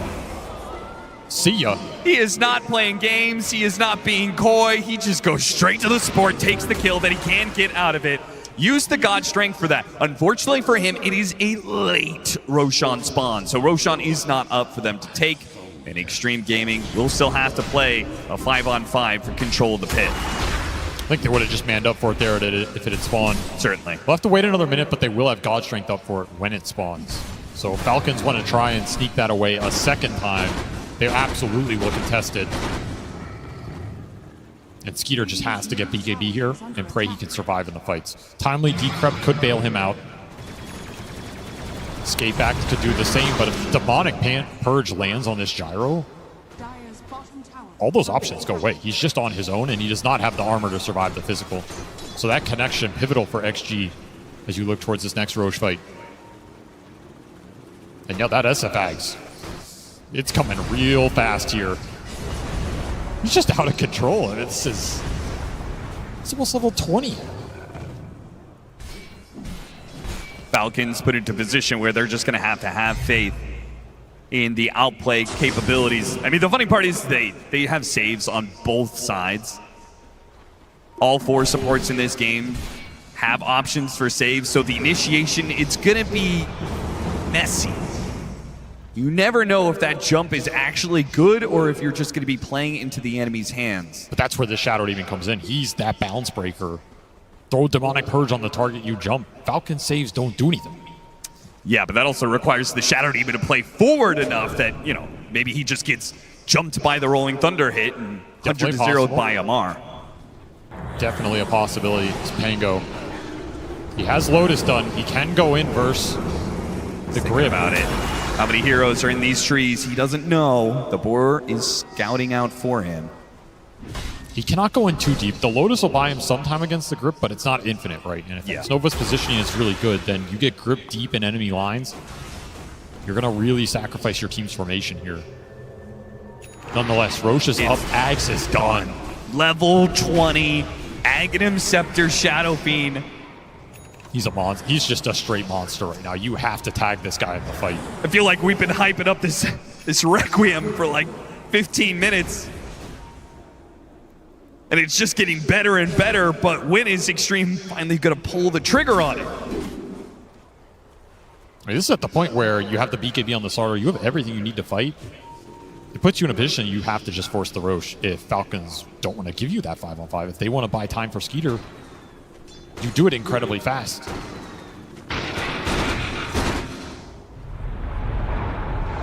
They got scouted on that again, I think. Yep. These aggressive wards from Falcons. They might still catch. Oh, if they find Amar. It would be massive. Oh, that would have been the perfect pickup. Take away this big initiator. It could threaten the Bane and the Shadow Demon in these fights, but they do not break. Come so close to him, and instead they will just back up. They've cleared out the area. They know that Falcons isn't around. They think this will give them enough time to do the Roshan. We'll see if Falcons contest. So XG, they kill the boars. They know Falcons are going to respond. They'd rather take the fight than get low in the pit. Ward plays from crit, trying to see anything for the jump. But XG, they take the high ground. It's going to have to be blind here from Seeing Amar. some heroes. The Rolling Thunder. Amar holds off on it. X-Nova making some moves on the left. Going up blind, looking for an angle. XXS. Oh, he might just run into a running bar. right up there, and they managed to find the Pango. The Pango's the one in trouble. He gets the roll up. He's Demonic Purge, so he has the Rolling Thunder now. XM goes to the Requiem. It doesn't get an easy kill. They chase after Snake King. They'll get that one, but they've blown a lot for this. Meanwhile, the Roar, it gets used on the Sven, and the Sven's at half HP. He's got the BKB. What's he gonna do? Can he turn it fight? Oh yeah, he can. He brings out Maureen. The beat script. He takes out Namor as well with XXS chasing down the gyrocopter. Triple. Fun Falcons down. What a clutch turnaround from Ame. Help that BKB. Disruption buys him some time, and Falcons overextend trying to bring this king down. Xtreme take a 6K lead. They'll put an Aegis on this Sven, and now they are cruising in this game. That is the one team fight they needed to break this one wide open. The damage is only going to pick up from here. And that Requiem wasn't even the best it could have been. It was almost a zoning Requiem to break the fight up. Oh, yeah. It did not get a quick kill like we were theorizing it could do. It pushes Snake King in a bad position. But yeah, most of Falcons dodged that damage. Yeah, the damage was not effective. It was just a zoning tool. But Maureen, he found his mark on this ward. Did a significant chunk of Ame's damage, but you can't finish him off. This is the gyro problem, right? Skeeter doesn't offer you enough physical burst because of the game. Look at those crits, man. He got like 5 hits in and 3 crits. 1,600 damage apiece. Yeah, sit back and relax. It's going to be a long series. Oh, man. I mean, I'm sure Falcons can feel it. This game is just not the same as that game, too. You do not have the same punch. You do not have that same snowball momentum. And now you are stuck going into that mid-late game against a team that has rarely lost those types of games. Rushing down the lanes. Maureen trying to hunt for some farm and pull back. He was running into 3 of Xtreme, though. This beast has to do some heavy lifting here. It's still going to be time before Skeeter can deliver a punch equal to what this lineup's doing, which means you have to rely on the Beastmaster's damage. I mean, he did a significant amount of damage to Ame. If he has one more item there, you might just be able to bring him down. The save came out a little slow because no one was really looking at that part of the fight. It says a lot that he feels like he has to go back for the Satanic rather than completing the Daedalus. I mean, Satanic on this hero is also a lot of damage. If you can stay alive, that means you get a second flak hit off, right? Yeah. Like, that's kind of the damage you're looking for, but you're never going to have the same burst punch as this XG lineup. No, never. Xtreme Gaming's second Tormentor of the game. And now we have a Demonic Cleanse on top of a Demonic Purge. A little bit of extra sustain, why not? They found Snake King again, just been hounded. Gets there on just the last half second, and that will help XXS complete his Aghanim Scepter. So he was so tanky now. Yeah, I mean, seriously, 4,000 HP. And you're just not even talking about the extra armor and regen he's going to get out of sitting in these pools. If he is in a puddle when you go on him, it feels like you lost the fight in a way, right? Especially if you commit big ults onto him.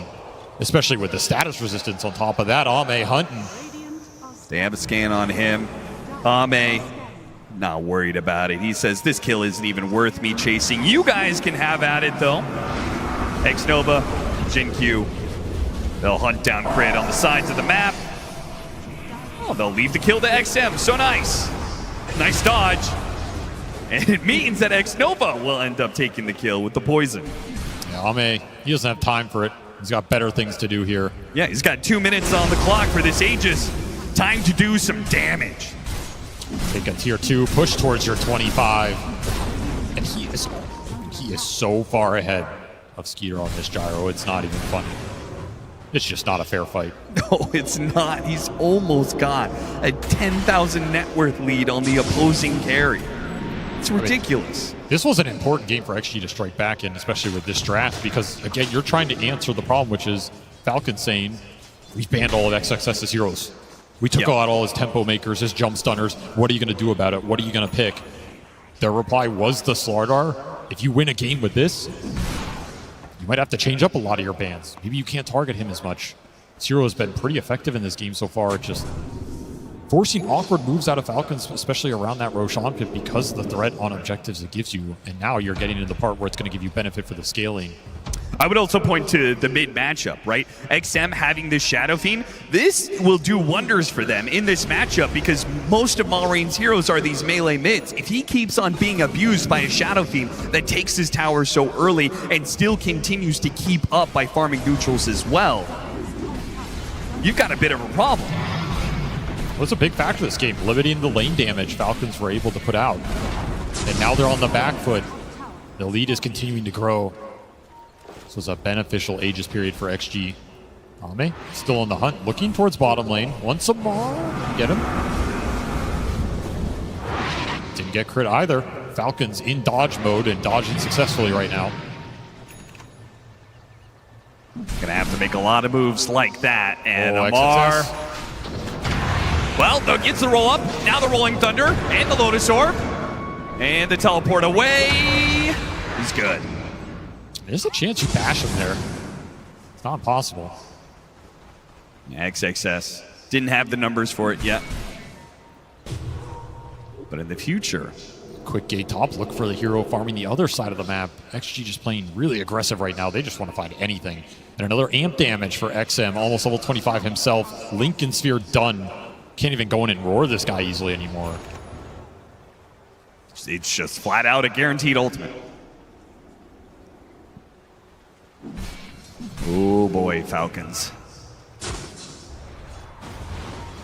Well, Satanic's done. Back to the Daedalus for Skeeter. Stall, stall, stall. Maybe Skeeter gets to a point he can get a Divine Rapier after the Daedalus. A Swift Blink done for the Sven. That's nasty. Level 25 with a Swift Blink. The attacks are going to come real quick, and they're going to be doing well past 2,000 damage. You added some Corrosive Haze on there, a little bit more minus armor from the Shadow Fiend. You might see 3,000 damage crits. Have to instantly respond in the fight. Bash from Pango, roar from the Beast. There's a good blink out from ATF, not getting caught there. XG will go unrewarded for this move across the map. Closing in on that Shivas for the Beastmaster. In fact, they have it. So that's a huge item. Little armor mitigation here. There's all this minus armor from the Slardar SF. I just think this gyro build-up's awkward. Like, this is a game you must have wanted Butterfly in. And you just could never fit it in because you were too far behind. So you don't have evasion, you don't have bonus armor. It just feels like you're food unless the team bails you out.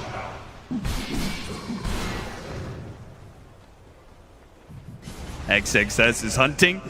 He's not going to find anything. That's because Falcons are sitting 5 inside their base right now. That's where we're at. Yeah, to the point where you just have to smoke out or something, regain some map control. You do have a gem on Malrain, so if you move out with him, should be able to get some D-wards. See if he spots this ward up on that top lane. They all run past it, but it does not get scouted by the gem yet. Giving XG a lot of information to play off of. Another power rune for XM. Just been gobbling him up in the river. I mean, at this point, Falcons, they can't really know this, but the side lanes are being heavily patrolled by Xtreme, but it's just XM in the middle part of the map. When you're trying to rat like this, you don't usually want to go to the middle part of the map, but that might be their best opportunity to create an opening. Just they get the Shadow Fiend off the map, that gives them 60, 70 seconds to work with. It's just not the logical jump. Like, you don't see this SF set emitted. They say he's alone. Let's go just smoke and jump him, and it's going to work out. It does not feel comfortable to play this map right now, and this ward is still available top for XG, just scouting a lot out. Also a great ward for Falcons. Amar, he's like, I want to use this, guys. Seeing XXS I just can't see a world where they go on the Slardar, and it's good for them, and instead of Mars going to be the one jumped. A roll up and a rolling thunder.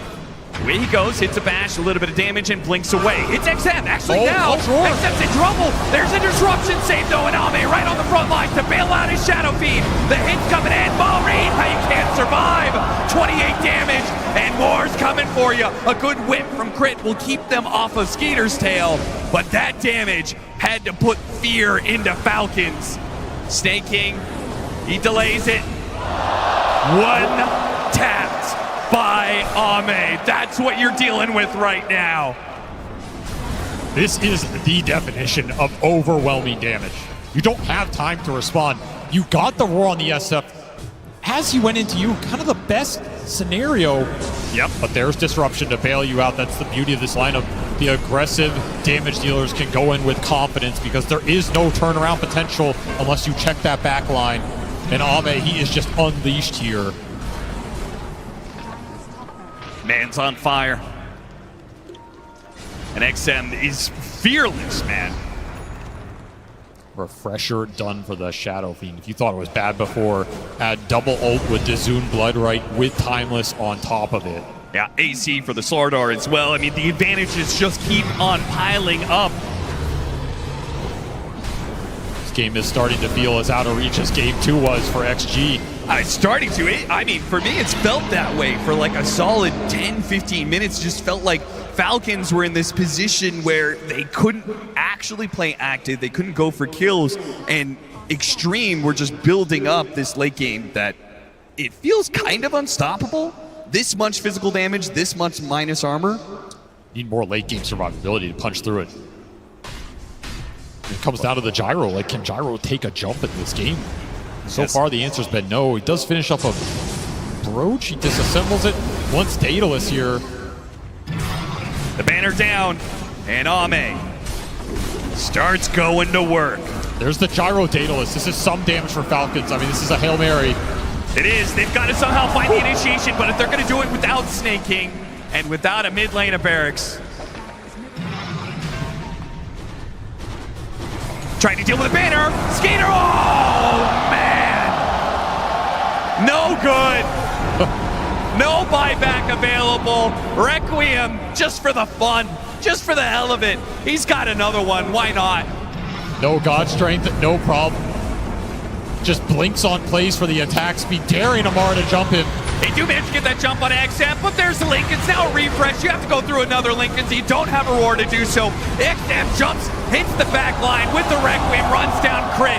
Full heal, back up, and this is completely dumpstered. Xtreme Gaming. You thought that was good in Game 2. You thought Falcons, they had the advantage, that they made a statement. Will Xtreme come right back and make a statement of their own?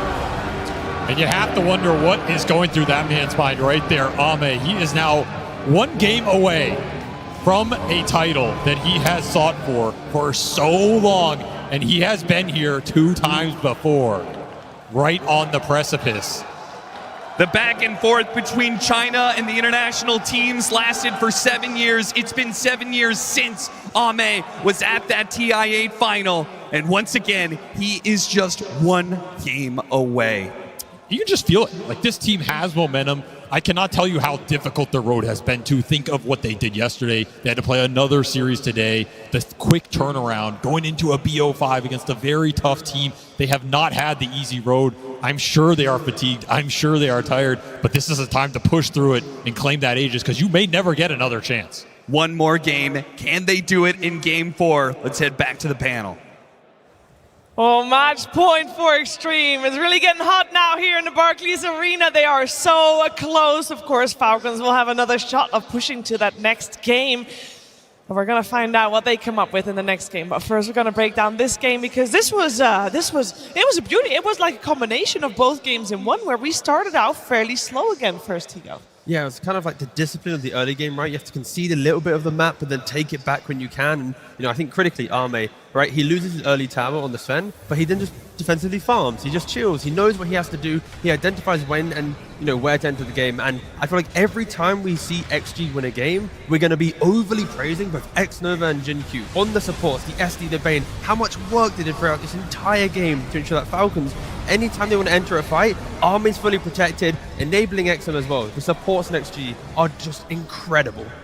Yeah, and it's also, I will say it's a little surprising to me that Falcons decided to pick these supports into the SD. I feel like XG had a really good idea coming into this game. You take out the Chen and the Eng, you know that the Pugner is very likely to come out, so you take the SD already as the first pick, and also, you know, building on top SD, SF, Slardar, especially those two with this minus armor. This is not a combo we see too often, so in my opinion, Zhao 8, grand final stage, you bring it out, your boys play it so well, they must be feeling incredible right now. Yeah, that's a good point, because these kinds of bursty combos make it so hard to play these save supports, like Pugnar, like Ringmaster. Like, you can't save anyone if you're instantly dead. You can't save anyone if they're instantly dead.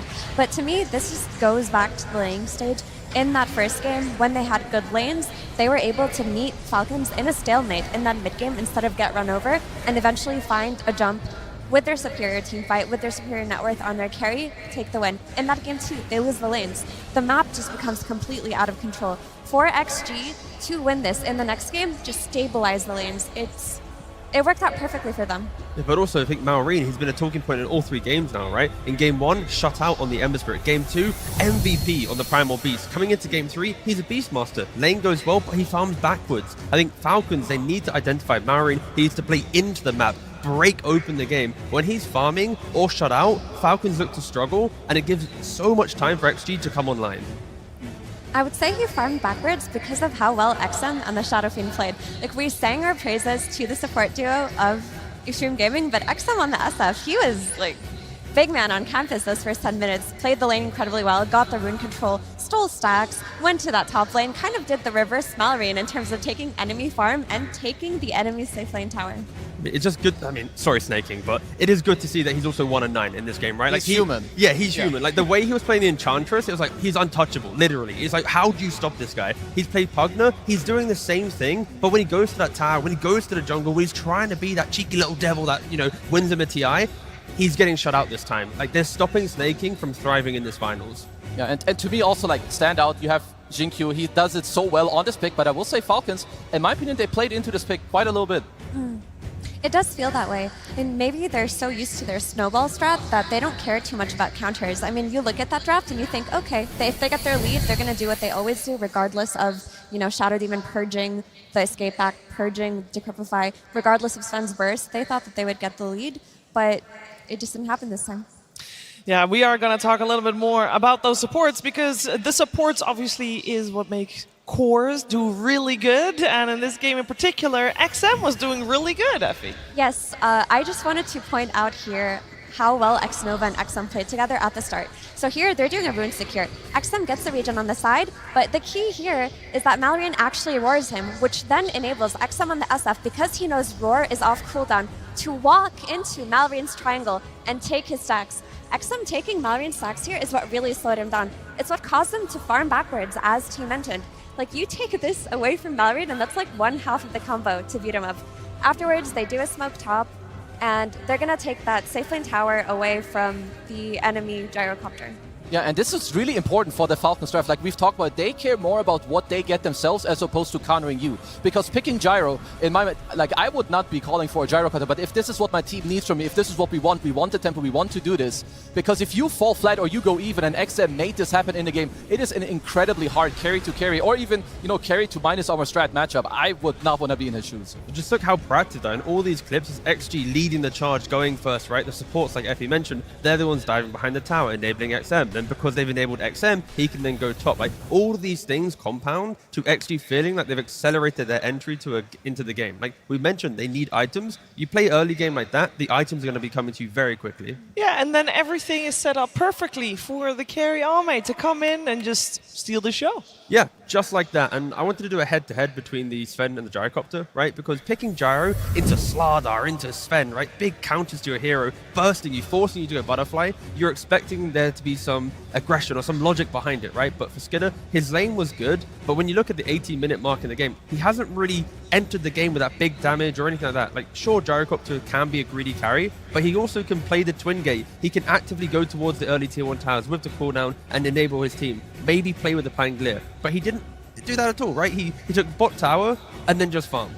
And then in a farm battle, I just don't think Gyro's the correct carry to win a farm battle against the likes of Arme, because look at the net worth difference. It was, night and day. I mean, it's also like if you look at the hero damage, Gyro thrives off of aggression, doing stuff on the map, going through the gate, killing some heroes, but he had 3k hero damage at minute 20. That's not what you want to have. This is not how Gyro wins games. And as he said, the farm battle against Sven, yeah, you're going to take the L there too. Yeah, and we now mostly shown skirmishes, because to be fair, it was mostly skirmishes until the Roche fight, Kezu. Yeah, because this is, in my mind, one of the things that XG also do the best. Like, they bait you in, they like make you, like really whittle around how you're going to make it happen. So here, it's very important. We're going to keep our eyes at the start on XXS and XM2, because the Requiem, maybe it looks a bit weird, but you have to imagine this fear right now. It pushes everyone back.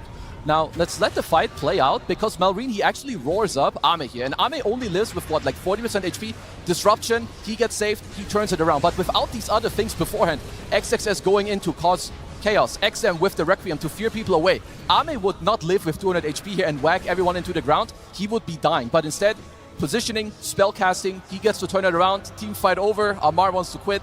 Free Roche. The positioning there from XG, they have the high ground, right? They're big time chilling around. I think that's what Amar realized after the fight. It's like, what are we doing here? We're a low ground team trying to fight high ground into these heroes. We don't even know where Bane and SD are. And instantly, I think hindsight kicked in for Amar there, where it's like, that's not the fight for Falcons to take. Yeah, so, go for it. Another standout thing was if you looked at the net worth graph during that fight, Gyro was 5k below this one, and they took the fight anyway. It was tough. It was a tough game for Falcons. Previous time they had a tough game. They did come back swinging. We're going to see if they can do that too soon. But first, we are going to check out what Slax is up to in the crowd. Hey, everybody, we are back in the crowd once more. Crowd, we still awake after that? All right, they're still here. But a somber tone here as we have a lot of Falcons fans. But don't worry, my friends and Falcons who are sitting right behind the stage right now listening to this piece, because I will find some fans to cheer you up and get you motivated. Do you like Falcons? Dude, I saw at TI5. I saw him win. I want to see him again, but you got to take it on the summit, which it's not easy to win at the TI finals. This is not motivating. You don't say it's not easy to. We're supposed to be motivated. You can do it. Let's get some noise. All right. I need to find a new Falcons fan. Give us something. Come on, they're listening. Just get better saves. They got the good ones, but they got. It's not easy. They do not need your advice. They don't need advice. They need hype. You're not the coach. This guy won 2 TIs. All right, I'm moving on. Thank you for your time. Thank you very much. Falcons fans. Anyone a Falcon fan here? Oh, okay. He's standing up. This is an official broadcast here. Any words for Falcons? Can you hype them up? Hype them up. Okay. Snaking, love your zoo, love your healing, amazing. Skidder, please, no Nature's Prophet out of position. Okay, that's flaming. That's not what we call hyping people up. You need to give them motivation to win. Okay, you guys got the experience. You're amazing, amazing draft, good team fights. You guys got this. Okay, that I will accept. Thank you very much, my friend. You're a Falcons fan as well? Thank you. Thank you for the light applause on that one. I appreciate it. That guy right there applauding. You were the only one. I appreciate you back there. All right, advice. Please hype these guys up. They need it. First of all, go Falcons! But we must not... Great start, that's what I'm talking about. But let's admit, the situation is dire. We are losing. You are losing me, you did, okay, please. We need one touch. We need Amar's positive mental attitude. So do some out chat, hit enemy in the morale, and win the fucking game. Yeah! Okay, I like that. Like Goku in the Dragon Balls, we need to put together all of our positive energy and send it to Amar so that he can factory that up and turn it into toxicity. That is a good idea. How about you?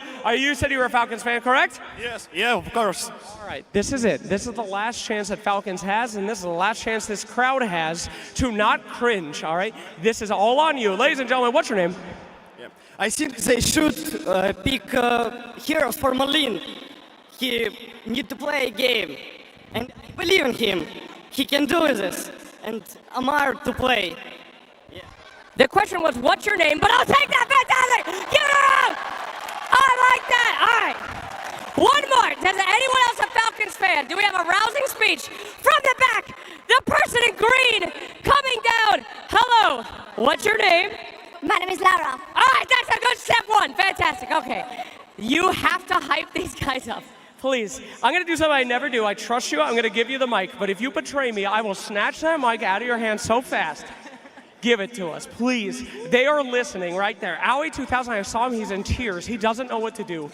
This is up to you. Take it away. I saw him, he's in tears. He doesn't know what to do. This is up to you. Take it away. Thanks. Guys, can I hear it from Falcon?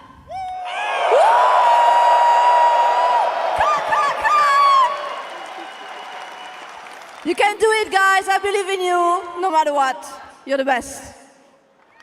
That I will take. Well done! They are motivated.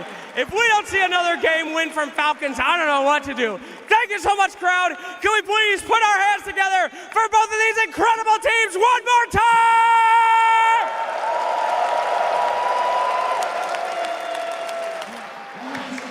That was a good speech, that is for sure. Let's see if Falcons indeed will strike back and push us to a 5th game of this grand finals. Now, with this in mind, we did see them come back after that first game. Effie, what did they need to do this time around? Because last time when they came back from a game, we saw them setting a high tempo and crushing those lanes. And we now know that for Xtreme, all they need to do is stabilize the lanes. How's Falcons going to stop that? I think for Falcons, they took second pick in that last game, right? But then they used their overall last pick to pick Gyro into Sven. Maybe a little bit more respect towards Xtreme Gaming and their late game. Give something to Skeeter that will actually do well throughout the entire game, regardless of how that early game goes. You know, some security. I think there's a couple things you could do, depending also on the pick priority. You could switch it up, go first pick yourself, just to, well, put yourself in a different position, right? You're down 1 and 2. I would say it benefits Falcons a little bit more to make a switch up. Another hero I'm looking at, Sven has won, I believe, now 2 out of the 3 games, has looked incredibly strong. So just try to keep it simple, and the worst thing they could do right now is overthink. But luckily for them, you know, they have AOI, he's been here before. He's going to make sure that they're, you know, chill and in the right zone, because just go in, we got to play. And if they do end up taking second pick again, maybe save it for a Mars hero. Like, get that surprise factor in, because again, saving second pick to give to Skeeter in a losing matchup, that wasn't the correct choice, but I'm sure they've identified that. I would imagine so. We did hear AY on stage just before the game started that they chose and opted for a second pick because we did have the same pick order 3 games in a row, which is kind of unusual, but it fell that way because Falcons identified that Xtreme Gaming had a lot of success as second pick, and they wanted to take that away, T-Gov. Yeah, it feels like coming into this 4th game, I'm expecting to see a shift, right? If Falcons have the choice, then maybe they go to first pick, right? Want to change up the pace.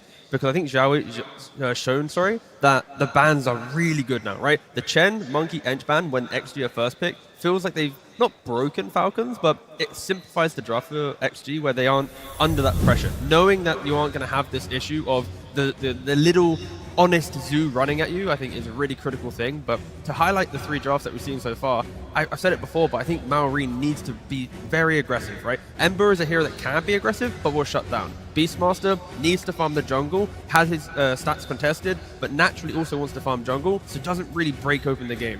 So I'm hoping for Falcon's sake that they can find a hero for Maureen that wants to just explore the map, play into the game, because Snaking can't do it because those supports are getting banned out.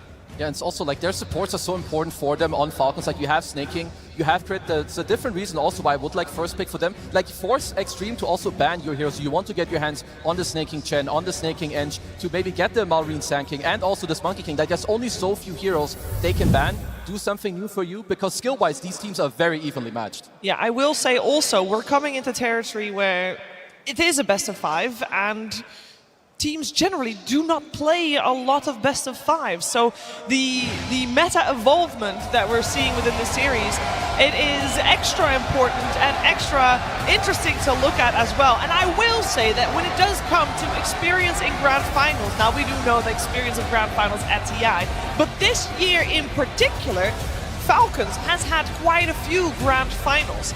Xtreme Gaming has not sat in a grand final this entire season, team. it's still why it's so shocking that when I mean, maybe not shocking, but that's why, this tie is so magical, right? For a team like XG to not even be talked about coming into TI as a favorite, right? I think you look at the predictions, no one predicted them to be a 4-0 team. It was, not their year at all, but when they turn up to TI, they surprise everyone.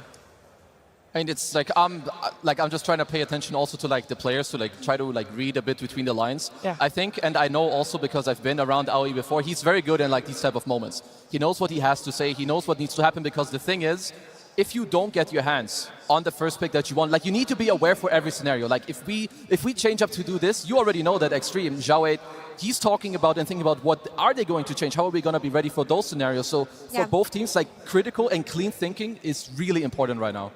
Yeah, each of these teams have adjusted very well and shown that they adjust quickly. An adjustment that I really liked that Xtreme Gaming made last game was their support duo. In the first 2 games, they run the ET plus Hoodwing support duo, an aggressive pair, and what ended up happening was in the second game that Primal Beast ran them over. What did they do in the game 3? They got 2 enabling slave type of support duos, one with a BKB piercing disable, anti-Primal Beast heroes, anti-Sand King heroes. These heroes, Bane plus Shadow Demon, they stop the way that Malreen's hero pool wants to play that first 15 minutes. We also do know that Malreen has a massive hero pool, though. He doesn't have to stick in the trends that he has been playing this tournament. Surely his arsenal, Kezu, is larger than that. No, absolutely, but I think it's a very good and very fair point, because I was looking at the SD more looking at like snaking with like, he's going to pick Pugna, you're going to be very good against it. But when we think about the other heroes that Falcons like to play and have shown us, Primal Beast is definitely up there. You had SD Bane against this, makes it very hard. But it's not just that, there's a Pangolier too. Pangolier does not enjoy Bane at all. It is one of like the worst support matchups. So this is absolute something else to take into account. So for Malreen, he has to think, okay, what are other heroes that I can pick into this that make it very annoying? So maybe he wants to look for something more elusive, like a Puck himself or a Void Spirit, get in the back line. I'm not quite sure where he's at right now in terms of like his thinking. I mean, that's going to be the pressure though, right? Going into game 4, XG being 1 win away from securing their Aegis, finally for Arme. These are the questions that I think between ATF and Aoi, they're going to have to try and find common ground on, right? Aoi has been saying that ATF has got a lot more maturity nowadays. He's really grown to be a very formidable captain, especially now he's clicking the buttons as well, right? Like you cannot allow the previous game, him reclining the chair, like that cannot bleed into this next draft, because one mistake, it will be punished. So how much do we feel like Falcons is going to change things up in that earlier stages of the draft? And when they do change things up, it'll be little things, like one small matchup here or there. I think that they truly do believe in their style of play and the heroes that they play. I wouldn't even be surprised if they ran back the Pugna, just not versus a Shadow Demon. Like they lost that game 1 with Enchantress, they picked her in game 2 anyway. The same thing could happen here, but more respectful of the individual matchups inside of the game.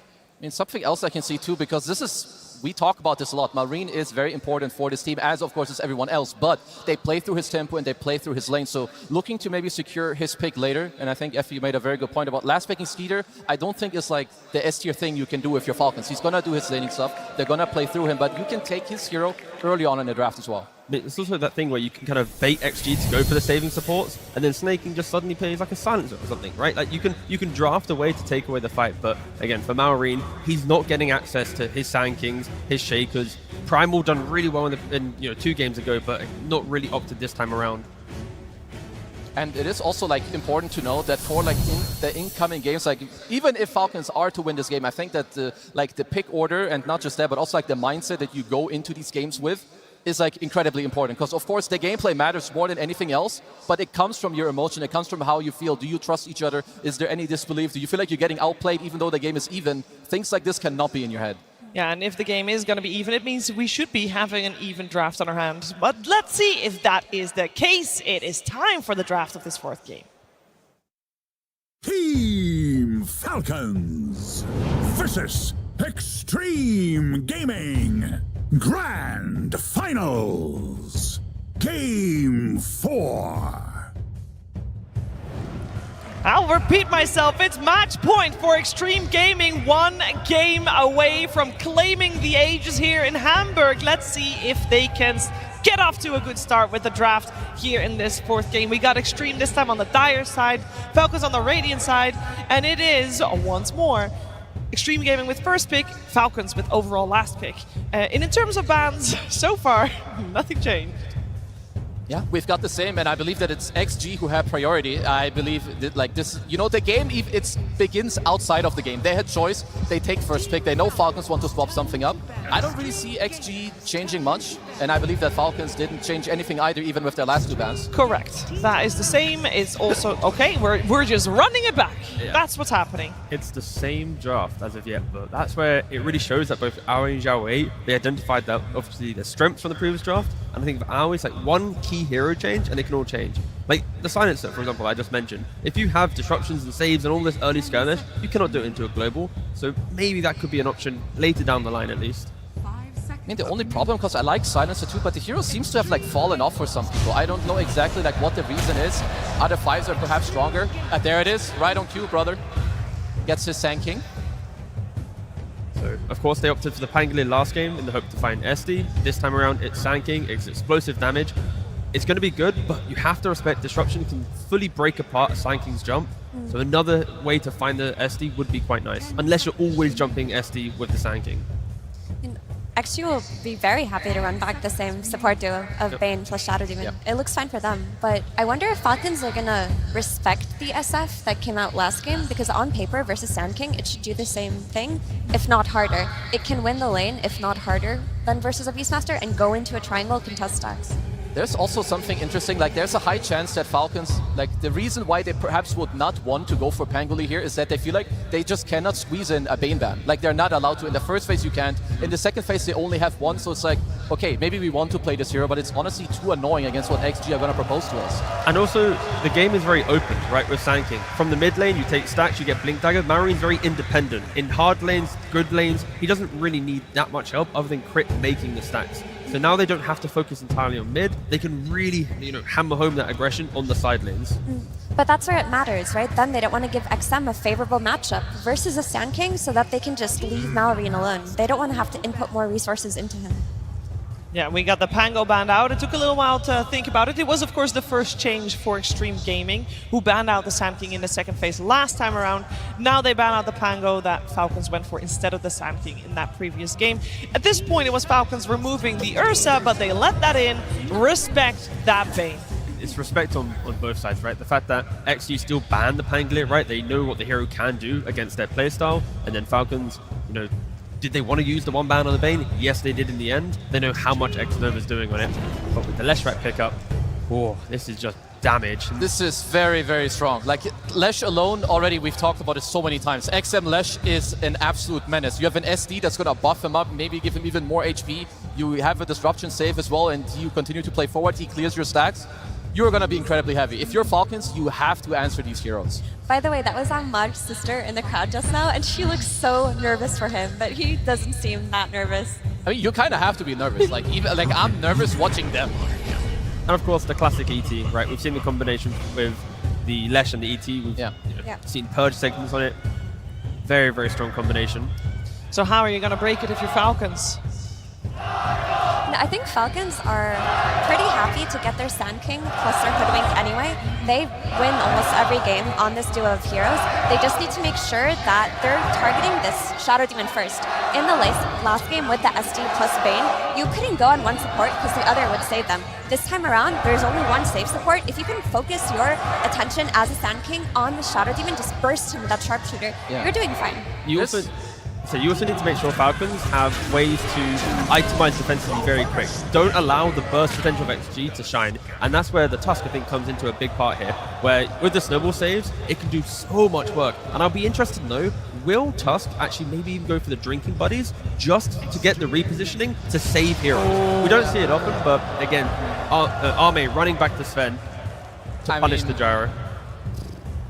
Yeah, his Sven is so damn good. Like, okay, so Falcons make the switch up where you get the Tusk with the gyro. They might think, okay, we had the Pugna with the gyro, it wasn't good enough. SD, he can suffer in lane, so you pick the more aggressive support. okay, like I can definitely get behind this. The problem is, Sven has looked incredible, and Gyro doesn't really man-fight you. Even if you get jumped, we have a similar situation. You might get disruption, you're gonna pop your BKB, you turn around, you slam your sword, and you're very likely to kill a couple of heroes. Falcons need to make sure that their aggression is directed to breaking Leshrac to then go find the Sven. What happened in the last game was they were so busy reacting to all the aggression, Arme had complete access to the jungle, complete free farm. So Falcons, they have the tools to take the fight, but they can't waste time at this like Leshrac who's going to have a target on his back and try and bait Falcons away from what Arme is doing in the jungle. It's also annoying for Falcons. Slaughter is a hero that you would like on your hands potentially against the Sven, but they pick out of phase. They've shown it to you in the game just now, so you also have to ban it. They're just banning all of his stun heroes on XXS. They don't want to give him an easy blink initiator. Like outside of his Centaur plus his Shaker plus his Mars, he's been playing Slardar and Axe. Axe still exists, but a lot less popular. If you're playing Axe into Leshrac, that's really tough. But Gyrocopter doesn't really break the lanes of an offlaner, so then Dawnbreaker, a hero that we kind of lost favor in, could come back here. You have the Solar Guardian, if Arme jumps in, if Leshrac jumps in, now you have a core enabling the other two rather than always relying on the supports. Supports positioning in this game can be scary, with Tusk jump, Hoodwink catching you or stanking, so I like the fact that a core could maybe take over the defensive capabilities in amping up the fight. I'm with you on that point. The issue is Xtreme Gaming looked so good last game because they had like that short cooldown blink initiation from XXS. Yep. You go for Dawnbreaker, suddenly you're playing on longer cooldowns. You don't have that same means to go in and out of a fight. I mean, I'd love to see a Batrider, but the lane into Tusk Gyrocopter is, ooh, that could be scary. I think that Batrider is actually playable. I mean, one of the reasons why I like it is that Batrider, like, they're playing a lot of snowball save at the moment from Falcons. You cannot snowball save a Batrider, and any 1+1 kill combo is available. And actually, I take it back, it can be played because of the Shadow Demon. When the Tusk Gyro want to go aggressive, you get one disrupt on either of those heroes, you're going to survive and reset the lane. So because of Shadow Demon, I actually think, yeah, maybe the Batrider is playable. I mean, other than that, the more likely archetype of what they're aiming for most often is like the strength guy. It's gonna give you team fight, goes in first. The thing is that like 8 to 9 of those heroes have been taken out. And Lycan is still in the pool. Yeah, I would maybe like it a bit more if the Tusk was something different. I could see some pressure. I mean, for X2. Yeah, it's very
Amar has played some Ursa before. Back in 2023 when he played Carry or Nigma Galaxy, one game and he lost. But it doesn't matter. He has that one game of experience. And the thing is, Amar, he plays like the off-lane Slark 6-7 months ago. He wants to be annoying, like Effie mentioned. If you can win the lane, sure. He likes to be chaotic.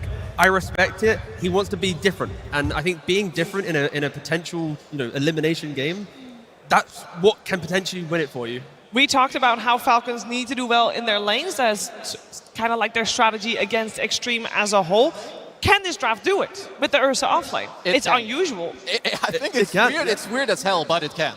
It can do it, and I can see them snowballing potentially, but let me tell you, their windows are so tight. Yeah. Like, their frame of error are so little. The gyro's going to get outscaled by the Sven. They have less team fight than on XG, and the high ground is going to be really hard versus Magnus. That's the issue. You want to snowball off of lanes, you're going to go high ground early. Sven Magnus on main stage. The timer started, yeah. Oh, well, they need to do all these things, and they also need to beat the Ame Sven, which is a tricky one as well. Let's find out what's going to happen in this fourth game. We are maybe crowning a king after this one. It will definitely happen if it was up to this guy. Let's head over to the stage. It's Jawade with Tsunami. We'll find out what the idea is right now. Game number 4 time, where things are getting interesting. A last pick Ursa, but it's an offlane Ursa. What do you think Falcon's idea is? 事情变得非常有趣了，对面选了最后一手拍拍熊，而且是3号位拍拍熊。你觉得他们的主意或者思路是什么样呢？我觉得他们会像区一样的输掉。I think they will lose like a maggot. Whoa, strong words! And I also wanted to know about your offlaner. Magnus has a lot of history. How do you think XXS's Magnus compares to a Collapse Magnus, perhaps? 我们想问一下你们这边的3号位，你觉得 XXS 的梦马跟 Collapse 的梦马相比怎么样呢？XXS 的猛犸也是世界一流水平，我们训练也玩过非常多。XXS, his Magnus is also world's top tier, and we played it a lot in our scrims. And we're going to see how good it is in a potential championship game. Hamburg, put your hands together as we get to this game number 4.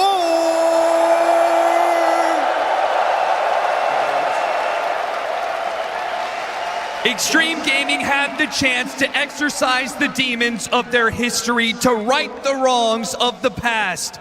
And in the face of all that gravity, Amar says, screw it, let me carry. Give me the bear. I'll show you how it's done. From the off lane, the man in his element. I felt like it was XXS having his hero pool challenge.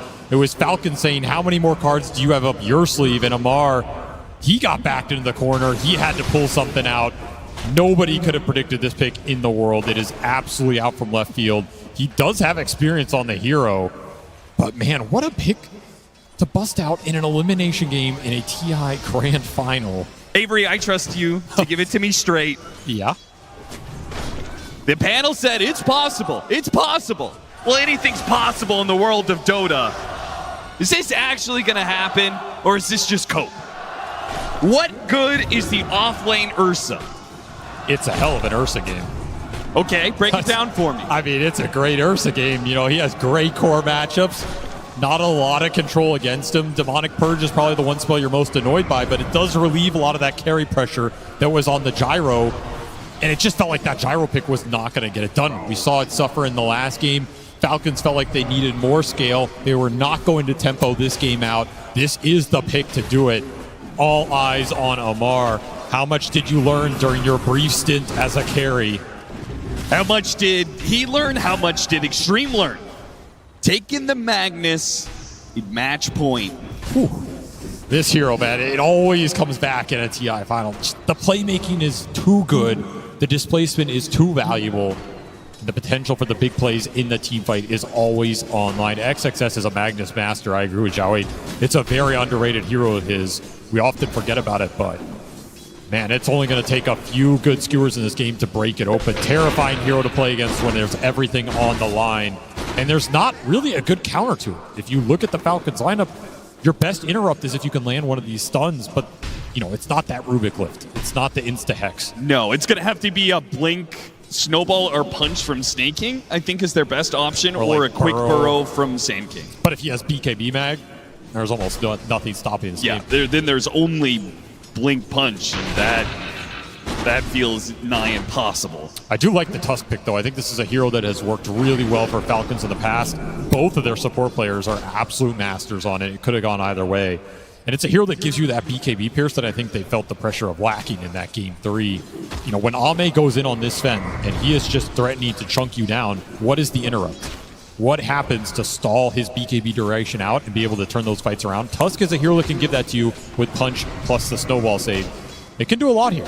Ursa can be a hard hero to jump. It's not as straightforward of a Sven game. That said, you always have the Magnus to bail you out if it really comes to it. Another just terrifying scaling lineup from XG. Another game where if you're Falcons, you want to get out ahead.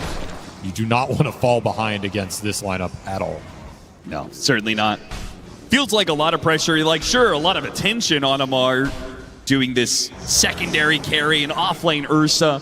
But doesn't this just put a lot of weight on Malreen's shoulders? He has to take the burden of all of the initiation and all of the early and mid game for Falcons. Does have a Sand King to do it, though. I think this has been his most explosive hero relative to the rest of the pack. He has really stood out on the Sand King here. He will get it in this pivotal game 4. And they went for it over that Beastmaster into the Shadow Demon, which I think was the right call. I think playing the Roars into the late game against the Disruption just felt terrible for him. This time around, he's a lot more AoE damage, way harder for Jin-Q to go in and stall up his presence in the middle of the team fight. He can still scale like a beast.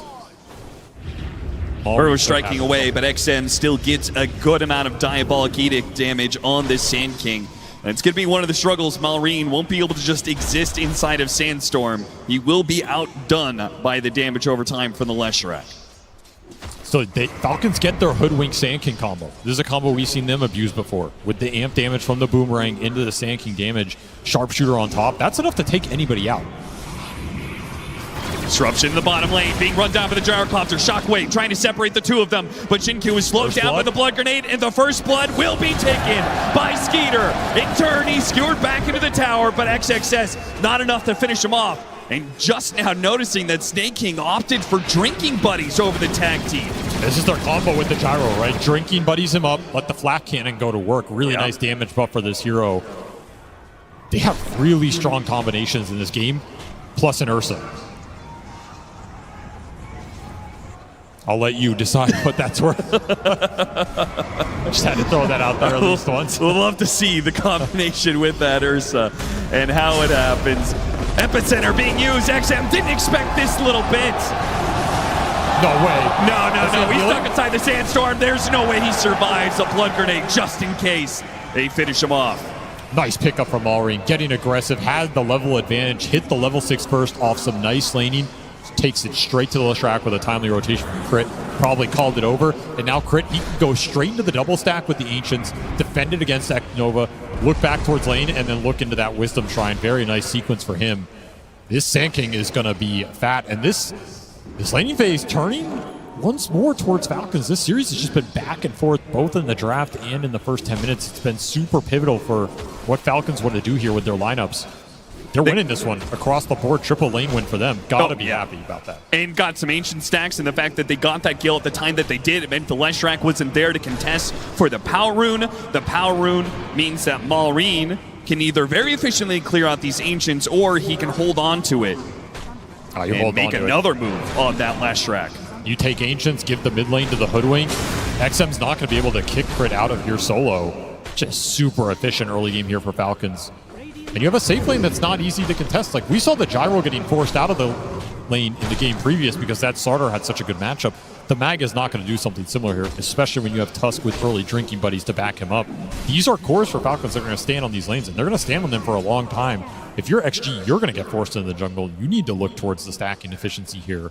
It's going to be a defensive game from them.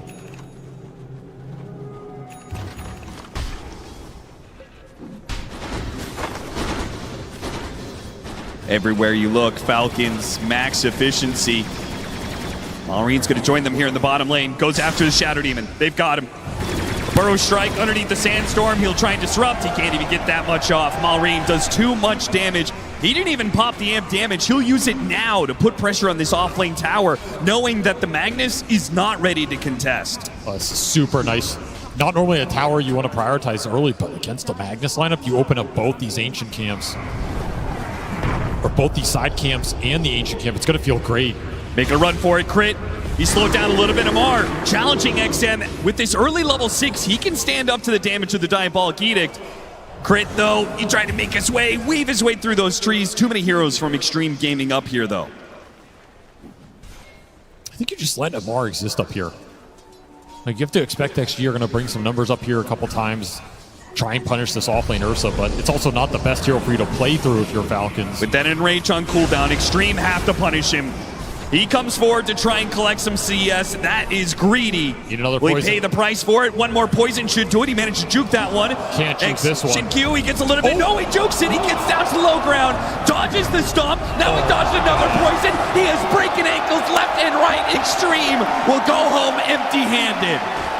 So much time wasted up here. So much God Strength time wasted. And Malrine just soaking it all up, putting more tower pressure. That tier 1 bottom fell. He's now putting damage into this tier 1 mid. This is not a lineup you would have expected to be taking tier 1s this fast in this game, but they've just forced heroes off the lane. And now the rotation's coming through. Skeeter TPing into mid with this gyro, wants to secure the objective. Yeah, Malrine backed him up in taking the offlane tower, and Skeeter will return the favor to Malrine. And XG, they're just stacking jungle.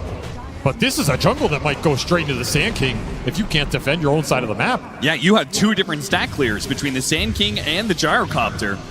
Imagine Falcons get in here right now. This is the recovery for XM. I mean, he's just trying to clear through this so it doesn't get stolen. He's just low mana. Malrine so close to a Blink Dagger. Once he gets that. Xnova, I think he made the read there. Snake King taking down the tree for a more optimal ward, but probably gives a sign to Xnova to what's going on here. They do clear through most of the stacks for the Lesh. And now they're hunting for Ame, but Ame's already backed out. This Sand King already has Blink, 20 gold. Another deep ward place. This is all to set Malrine up around the map, let him control the plays. Every jump from this Sand King with support follow-up should be a kill. Battle Fury Ursa. I was wondering if we were going to see maybe some fighting build. You know, there used to be like diffusal builds of the past or something, but yeah. No, I'm just going to carry this game. Don't worry, Skeeter. I'll put you in my backpack. It's just so Amar. XXS chased after, missile, and a snowball, and now the ultimate over the top. Double ultimates to secure the kill. Beautiful connection there. This is why I like the Tusk for them so much. I almost think they forgot about this hero for a little bit. They're like, oh yeah, we're super good with this hero. We have some of the best Tusk players in the world, and it'll give us a lot of more scaling comfortability. Nice combinations with our cores, great catch around the map. This hero gives you everything as long as you can get it through the lane, and they did just that. Similar play, Malrine has been hiding his Blink Dagger for about a minute here. Finally picks it up as Crit is ready to smoke him to a part of the map that Xtreme Gaming are inhabiting. This game is just flowing for Falcons right now. You can feel it. Everything is just coming together. And they have an Ursa. Smoke. Smoke is coming. Two-man team looking for Ame up here. Malrine, he knows. They're going to go Crit had to go back to pick up Amar in this smoke, but Malrine, he's got the vision. And in Mame, there's no way out on this one. The kill will be taken by Crit. But it doesn't matter who takes the kill, who gets the bounty for that. The important part, shutting down Xtreme Gaming's carry. It looks like XXS was debating, can I go the Helm? Do I need to rush the Blink before I even go Helm with Dominator on this mag? I think he would have really liked to just get Helm and start farming up. If this game were a slower pace, that might have been the play. Now he's just considering I need a Blink and we need to go do something. I agree with this. Things are escalating far too quickly. You have the Blink Dagger on the Leshrac. You can get the Blink Dagger on the mag. You can actually push back against some of Falcon's aggression. They're looking to do just that. Gank the Snake King Tusk mid with the fresh Blink Dagger. Tagged him with the poison. Hesitant to go. It's just a fine position, guys. They're going to smoke instead. Look for a bigger target. They want to core off this. Well, I'm not sure if they're going to find one. Crit is in prime placement here to break that smoke. Xtreme Gaming have actually just pinged on him. Shinkui's not even going to get in range.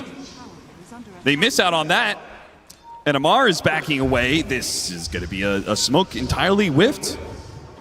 Just awkward timing too, because your Magnus Blink just arrived.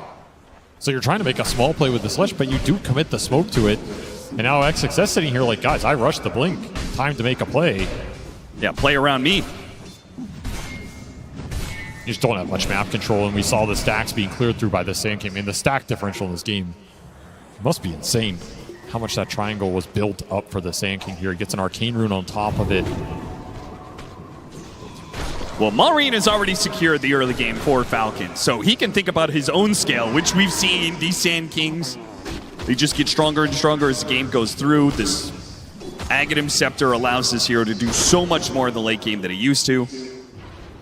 A lot of times, strongest period being that level 12, level 2 Epicenter plus Aghanim Scepter. That's what he's working towards. Falcon's taking full advantage of the fact that they own a good 60 to 70% of the map. Playing behind Skeeter and playing for that 14-minute Wisdom Shrine. Xtreme, if they want to be able to contest this, it's going to have to be XXS pulling out a sick play. He's got the distance. He can maybe pull them into that tier 2 tower area. Got to scout with the ET Spirit here. Gain some sort of vision advantage. Scan lands, they know they're there. Maureen, he blinks backwards. Skeeter, he's the one to play on the front lines. Gets a little vision. Spots XM. XM, he's in danger of being blown up right away, but holds the Gyrocopter. He's pulled back with there. TRP lands a 3-man. A skewer to finish off one, but the damage is not done yet. Maureen fighting underneath the sandstorm, and Ame behind the shards can't get to his allies. He's blocked off. He is blocked off, and now Falcons start making their retreat. Xnova desperately with the stomp. He gets so two. good. Ame, here comes the hammer. Maureen, he makes the bro strike away. Maureen's out. They'll try and get Snake King, but a shards to block him off again. Ame, he tried to show up for his team, but the path was blocked. 6 shards from Snake King there, salvaging that engagement. If Sven gets in there, you are all done. And Amar is absolutely right. That was a 4 versus 5 fight. I wasn't sure. At first he was talking about the Sven, but no, he's talking about himself. I was just about to say the same thing. That was a fight without the Ursa there. That's the fight you're supposed to win. You landed a massive RP. The only downside of that is he skewered him out of the Earth Splitter. He was trying to get him closer to Ame, but you ended up dodging the Earth Splitter's damage and then pushing them next to Ame. Didn't pay off because he got stuck behind the shards. I also think in that situation, you cannot afford the Leshrac to be the one to jump first. He does the most damage, and he rushed a Blink Dagger. He is not tanky at all. He just sacrificed himself on the front line to try and get the clump, which he did do. I don't think that's a terrible recipe for the team fight. They just couldn't clean it up. And Amar laughing all the way to the bank. He just gets to free farm the whole time. Well done, team. He's learning what Skeeter feels like every game. He kind of is. 5,000 net worth lead, 7-2 to the favor of Falcons.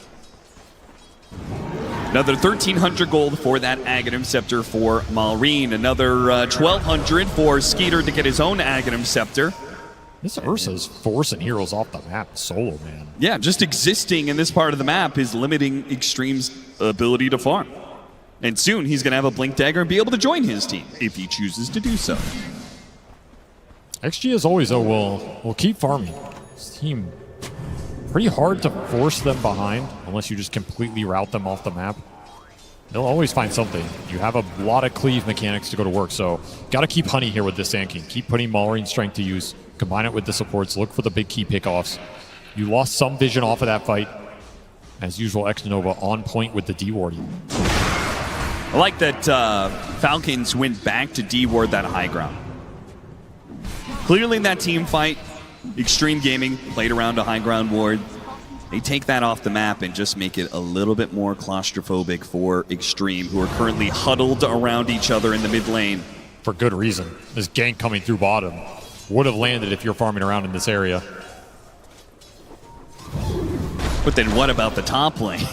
You can't just let a solo Ursa continue to bully you. It's a nice Ursa game. It's a nice Ursa. It's a very nice Ursa game. Not a lot in XG's lineup that wants to run at him for a very long time. And in fact, this is the flip side of that matchup we saw earlier, where it was the Ame Ursa against the Sven, right? He absolutely took it to Skeeter in that matchup. Falcons now reversing the script.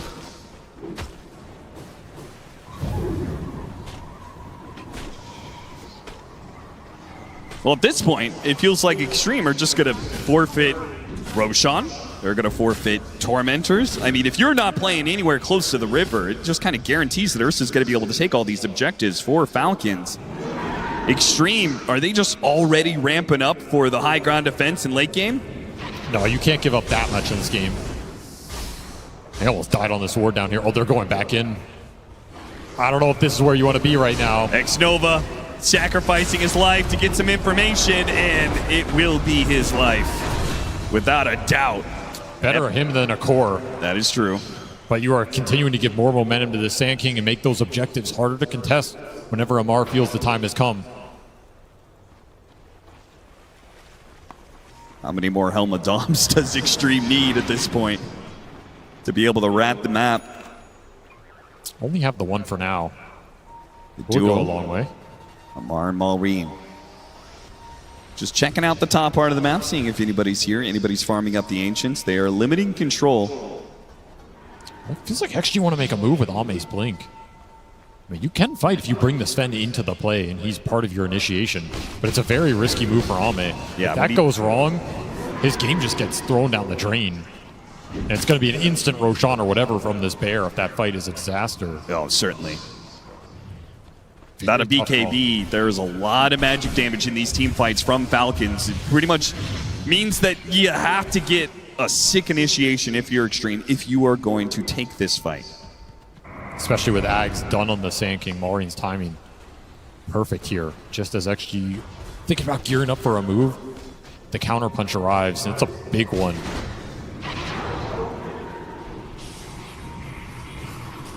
Malrine plays off the disruption. And Jinkyu and a Helmadom creep will die. I think he was disrupting to send his illusions out to scout. They saw him on the ward. Yeah. It's a self-setup right there. Malrine says, thank you very much. That's the kill we needed, straight into the Roche pit. Yeah, it wasn't going to really take much, that's for sure. Now, the real question is who takes this Aegis? Carry one or carry two? It's time to determine who the true carry of Falcons is, and it's Amar. He asserts dominance here.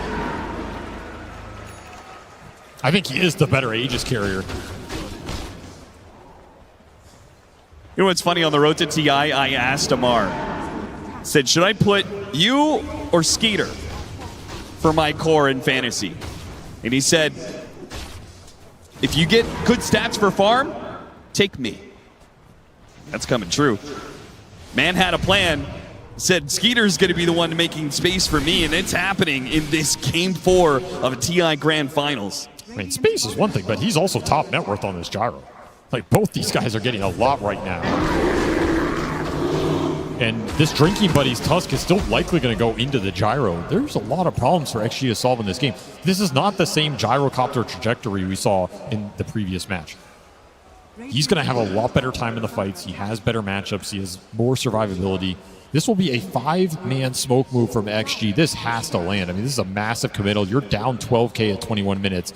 If you whiff here, it's going to be a long road to come back. Oh my God. Skeeter, he's backed away. It's looking like they're not going to get... I mean, they can maybe, with the position, take the safe lane tower, but a safe lane tower at 21 minutes... doesn't feel great. No, not at all. I did kind of like the timing of that. Was interesting. It was right as Wisdom Shrine was going to spawn at 21, which Malrine, he went for, so he was nowhere in the neighborhood as a result.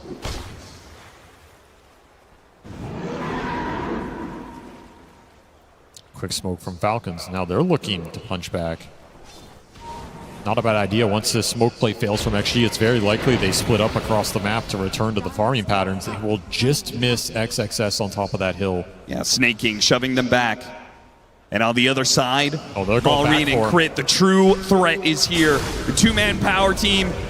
So much burst damage with this epicenter. They've got the mag dead. He tries to skewer away, but he cannot escape. And now, Xnova, he can't escape the bear as well. No, wait, the Purge. It slowed him down just enough, but even worse, it's XM. Snake King, now he arrives back into the fight, gets the stun, up burrow strike to finish him off. 2 cores dead on the side of Xtreme. The supports limp back to the base. I mean, XM went in there. He finds crit, but he pays a big price for sacrificing his positioning. No way you're fighting this bear with 2 lives. Basher already online. He's a catch hero now, too. He's a problem for the Sven. This pick has worked out beautifully. It's just dissuading Ame from joining any of these early fights. And both of these carries are getting massively overfarmed right now. Maybe you take down one, but are you going to be able to take down both? It seems incredibly unlikely. Back to the Magnus pick. You're going to have to make some magic happen if you're XXS here. I mean, this has been a player that XG have gone back to time and time again in their run to this finals. And he has made the plays. And once more, it'll fall on his shoulders to find the skewers or find the RPs. Looking towards BKB Ags of his own would give him a lot more capability to do that. I'm telling you, man, it's just high ground defense. I think Xtreme Gaming don't really have any other options but just playing defense. And that's not going to feel good against Falcons, who are not known to speed things up. I'm just going to take the entire map, continue to hunt you, build an insurmountable lead. In theory, your lineup is great at high ground defense, but I don't care how good your lineup is. You're down 30, 40K. It's not going to matter. XXS, got to get something here. Snake King, he'll make it as costly as possible. Stormhammer dodge, and he blinks away. Ame tried to get the cleave hit on him. Does not get the timing for it. So is Ame's BKB as well. And Snake King, he watches XM take the amp damage, tries to catch him in the shards. XM does manage to sidestep that one, though. So, a tool to use for the next 2 minutes. An amp damage rune on a Leshrac. He just needs BKB. The sad thing is, he is still a ways away from that. I mean, does BKB even help him that much? The bear gets on top of you if you get punched by the Tusk. A lot of physical damage in this lineup, particularly with that Drinking Bundy's amping you up. You might get a taste of the bear right here. XM, that's not who you want to run into. Amar hunting him down, got a bash. Not required, but crit will lend a helping hand. Thanking Amar for the kill. I mean, I think this is thanking him for the pick, because this is just working beautifully right now. XG do not have an answer to the offlane Ursa. Was not on their bingo card. Avery, tell me, what's the answer? It's the enemy team drafting 2 carries. I've been saying we should do this for years. I'm from the NA region, Austin. We play with 3 carries. We were well ahead of the meta. I don't know why it hasn't been done before. Is that what Xtreme's going to have to do if we go to a Game 5? It might be. I mean, you just have to escalate, right? If they pick 2 carries, you got to pick 3. If they pick 3, you got to start building Midases. It's the only way you can go. That is the inevitability of Dota. And right now, XG, they would be loving some catch-up gold here because the lead is just spiraling out of control, man. It feels like every minute this game goes on, that graph is accelerating. Well, the upside for Xtreme, if they ever do find a 4th kill in this game, they'll get a lot of comeback gold, as they are currently down 19,000 net worth. Another 2 minutes to Roshan. If Xtreme is going to make a move, I anticipate it's going to be around that. I'm looking for any items that'll change the nature of this game. It's still XM's BKB. I think Daedalus for Ame. Give him the big crit, empower this Sven. If you land some clutch stuns, clutch RP, clutch stomp on the Ursa when he's enraged, stuff like this, slow that fight down, let Ame go to work. This hero can output the DPS. You can bring anybody down. Maybe he can kill Skeeter before the Satanic allows him to heal up, because that is what Skeeter's going to have. If Ame has Daedalus, Skeeter will have Satanic. And we aren't even going to talk about what Amar's going to be able to have. A level 20 Ursa with an Aghanim Scepter. You have to kite somebody in this lineup. And it's likely the Ursa try and take down the Gyro. Like you said, if Skeeter gets to Satanic before this next Roche, which looks really likely here, man, he is tough to bring down too. Then you're going to need to get some good skewers here. Abuse the scouting from Xnova with the ET Spirit. You can find somebody, skewer them in, look for the RP, and then you have Disruption to bail out the return jump from Falcons. That kind of team fight can maybe out-execute. Yeah, and you, on top of all of that, you have the Elder Titan to fish for the Magnus, right? He can keep on... If you're going to push into them, it's actually just so obnoxious. Stomp after stomp. If you ever do get hit by that stomp, you might get skewered back to the base, and then Demonic Purge and everything else you said. There's that punch interrupt. I mean, Snake can always bail these situations out. He's having a really good game on this Tusk, so he got a very early blink in this game. He's going to be farmed. Looking for a Yules, that would be another interrupt. Of course, Magnus BKB prevents a couple of these shenanigans, but the punch can always land. They're the BKBs for XG. I mean, this is their best time to strike back, right? Triple BKB core timing, long durations on all of it. If you can try and land an RP, all in some of these heroes, yeah, Amar is strong, but he can't power through everything. Against seemingly insurmountable odds, Xtreme Gaming, 5-man smoke, push out. They get somehow a pick-off or a team fight that works for them. A fast Roshan could allow them to start changing the narrative of this game. Amar, though, he's fearless. He just jumped straight to XXS. Look at the damage he did. Both to XXS and Xin-Q, who was in the way of that Battle Fury cleave. And Xnova is way out of position as his team got jumped. He hides away in the corner, gets a good ward down to contest Roshan, but he TPs back. But now Ame. Ame's spotted. He really doesn't want to have to use his BKB here. Amar looking for another entry. Has this deep ward on the lane. Ult is up. That's an Ags ult too. Can't go on him first. They will get the D ward though. Valuable D ward here.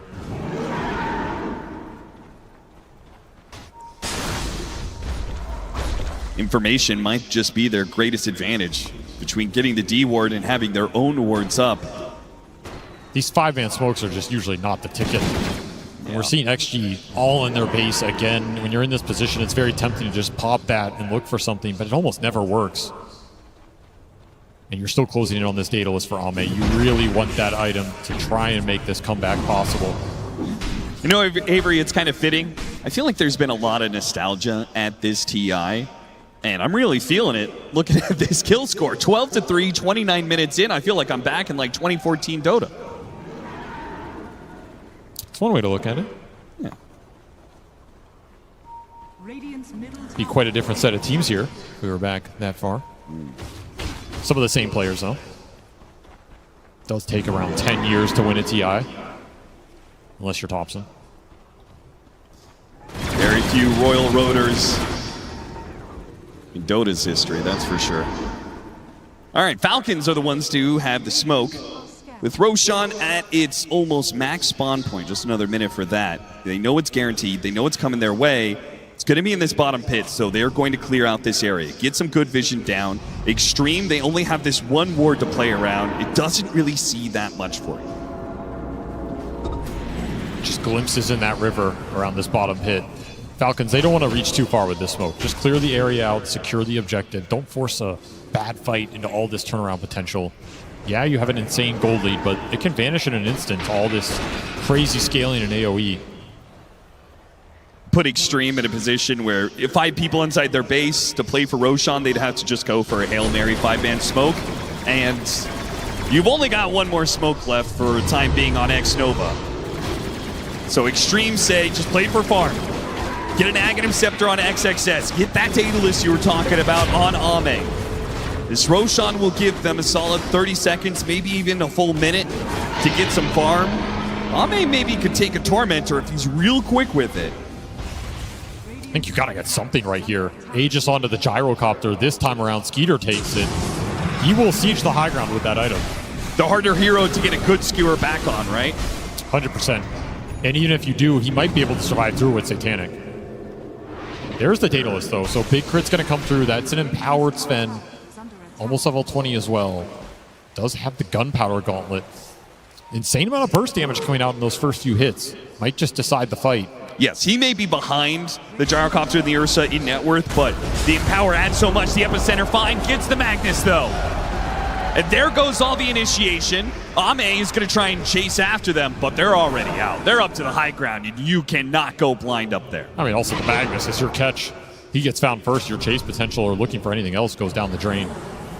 So God Strength used, 70-second cooldown. What is Falcons going to get done in this window? Go high ground. At least threaten it. Look for some opportunities on the jump from the Ursa while the gyro hits. No Magnus, you're not afraid of the skewer play. Drinking Buddies gives you the flak. No one can really approach here. An awkward glyph timing too. That was not the greatest. No, with the wave not even there yet. And Octarine done for this Ursa. He's getting to that untouchable state where he gets to 25.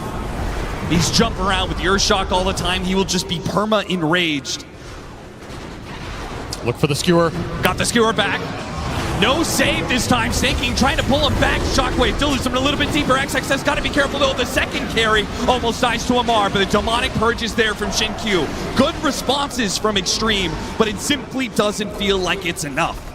Gotta find ways to output damage, and that means waiting for God Strength to be back up.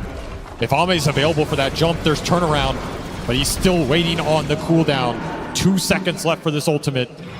Gotta fish again, gotta find another skewer. Skeeter getting closer and closer. Ame goes to challenge him, and he's pulled away a little bit by the drinking buddies. Now he pops the Satanic, and it's Ame's turn. Ame's low, corner HP. He needs to be able to hit something. It's finally gonna be Snaking. Gets that kill, starts backing away, but here comes Maureen with the epicenter to slow him down. They take out Ame. XM in trouble outside the base. He'll be run down as well. 2 cores on Xtreme, neither have buyback, and Falcons in a position to push us to Game 5. It is over. Xtreme call it early. They say that's fine. Touche. We'll see you in Game 5. This series will go the distance. I don't even remember the last time we had a Game 5, other than those Spirit series going way back to those TIs. Yeah, that was the last time. TI 10 was the last time we had it. I mean, we've just had so many one-sided grand finals. I think everybody in this stadium is just thrilled to have a Game 5 between any 2 teams, let alone these 2. That is going to be an intense single game of Dota with so much on the line, so much legacy, so many first-timers that would love to lift that Aegis. A couple of 2-timers in there, a 3-timer potentially. Don't forget about AUI looking for that 3rd Aegis.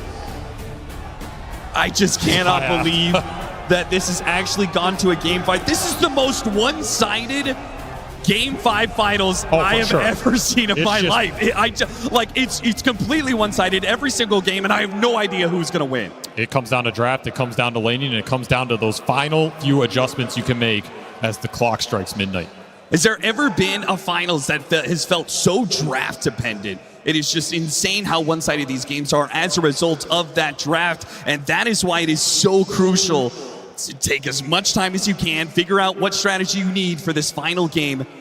One of these teams is going to be lifting the Aegis very soon. Let's head back to the panel to break down what we could be seeing this upcoming Game 5. Oh, it's crunch time, all right, for the teams for sure. I can't even imagine the pressure they must be feeling. But we're going to take it slow. We're going to break down the game we just witnessed because it was kind of one-sided. Effie, we did say that Falcons, they had a shot if they did it well in the lanes, and we were wondering if that Ursa was going to work. It worked out. It worked out so well. Not only did they win their lanes and just do the typical Falcons, farm the entire map, choke out the enemies, they made no mistakes, right? The issue would have been if they were going into that Magnus high ground too early, if they were playing into team fights maybe at the wrong timings, if they went to an incorrect side of the map. They just had so much discipline in this game on Falcons. I mean, the confidence of Amar, right? Your final pick in the draft, you know that your carry gyrocopter isn't going to be able to outscale your opponent, and your offlane is getting banned out. So then you go for, you know what, I'm going to go for an Ursa. He doesn't play it competitively. He plays it in his pubs. I'll give him credit. He's using his knowledge of his pubs that he doesn't want to show in competitive. And randomly, second competitive game on Ursa, this is it. I'm offlane, I'm into a Sven, I can combo break the Magnus. But who else would truly draft in this style to break away from all of your team's logic, your entire team's approach to this TI, and then you're going, you know what, Amar, what are you doing in your pubs? A week ago, a month ago, 6 months ago. Yo, it's working out. Let's try it in a potential elimination game against XG, and then to dominate like this. He even said it himself. He's 45. He did nothing. His team did all the work. I mean, I'm kind of shook, and I wouldn't be surprised if XG, at least during the game, or still right now, have like a little bit of this feeling going on. Offlane 24 pick Ursa. This doesn't exist. This is not real, but it just hit you and it destroyed you. Like, they win all their lanes, and I will say it's not just Amar and it's not just the Ursa pick, it's everyone. Malrine on his staple SK, he destroyed XM mid. They played so well in the early game, and they go for the thing that they do whenever they win. They go for all the lane winning stuff. They take the tier 1s, they play the map. XG, they looked a little bit hurt in this game. I love the fact that Snaking also went to Drinking Buddies on the Tusk, right? They turned this lane into such a dominating bit of aggression, right? You apply the Drinking Buddies onto the Gyrocopter, you can chase down the lane, you also then have the saves throughout, so if the game was difficult, Snaking would have been able to step up. But it was so snowbally that we didn't really get to see it shine, but changing up the facets, playing for the offlane Ursa, I don't think XG was ready for any of this in this game. It was just so funny to me watching the Ursa just play in the bottom left corner of the map while the rest of his team was fighting on the other end. He just bought a Battle Fury from the offlane, but here we can see Malrine as one of the standout players. We can talk and talk and talk about this Ursa, but the real factor of this game, which is what it has always been throughout all of Falcon's wins, if Malrine gets his Sand King, if he gets to pair up with Crit's Hoodwink or Crit's Snapfire, they take over the entire game. In contrast to the last game where he had his stacks invaded by XM's Shadow Fiend, his stacks were untouched, he hit all of his timings, and he took over. I think a critical thing Falcons identified during the draft is that Leshrac, Sven, Magnus, all these heroes, they kind of farm the lane and then go farm the jungle. They keep doing farm, right? They're never overlapping their heroes. They're never really fighting. You might throw like a Stormhammer here, or Lesh might rotate, but it's not as explosive as the likes of the Sand Kings and the Gyrocopters and Tusk. Like, they want to sweep through the map, and I think XG, that farm game has been punished once again.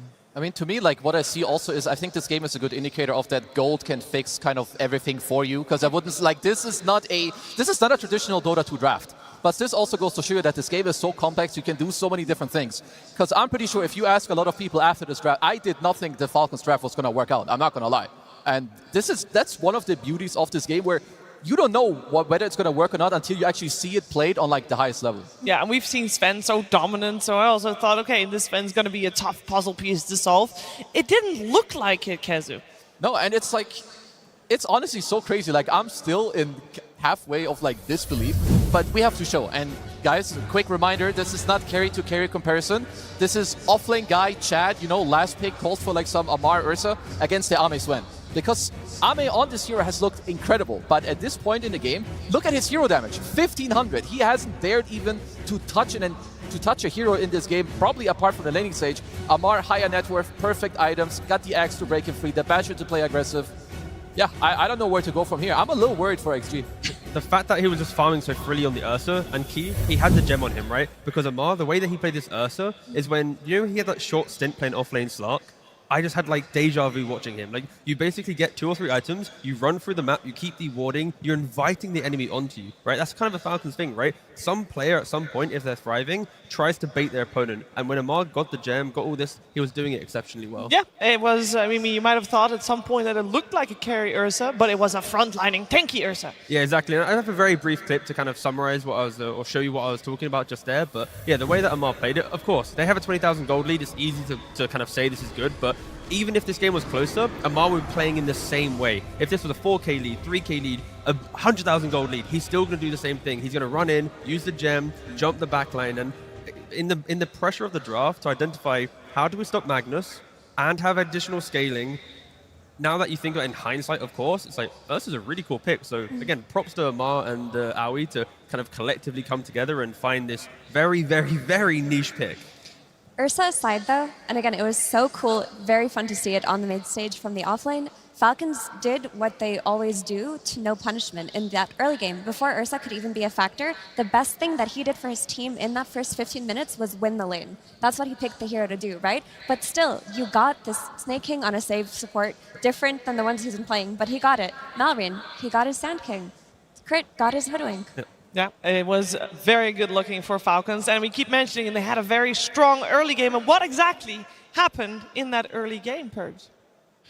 The Ursa got to do whatever he wanted, and that was the entire point of this pick. They were trying to dismantle the laning stage for what XG had, and a lot of that comes down to the Elder Titan here. He's supposed to be able to punch and fight his opponents, but because Ursa is stacking damage every single attack, in a lot of cases, X-Nova just stopped hitting him. This was actually one of the few times in the entire laning stage that they ended up trading, and from there, Crit basically messed around over on the right side, trying to stop pulls and things like that X-Nova's trying to do, and then eventually the supports just left the lane. And no joke, we are 8 minutes in. You remember this gank that happened where Amar dodged a lot of stuff and they played the music and all, that where he actually got low? Look at this tango in his inventory here.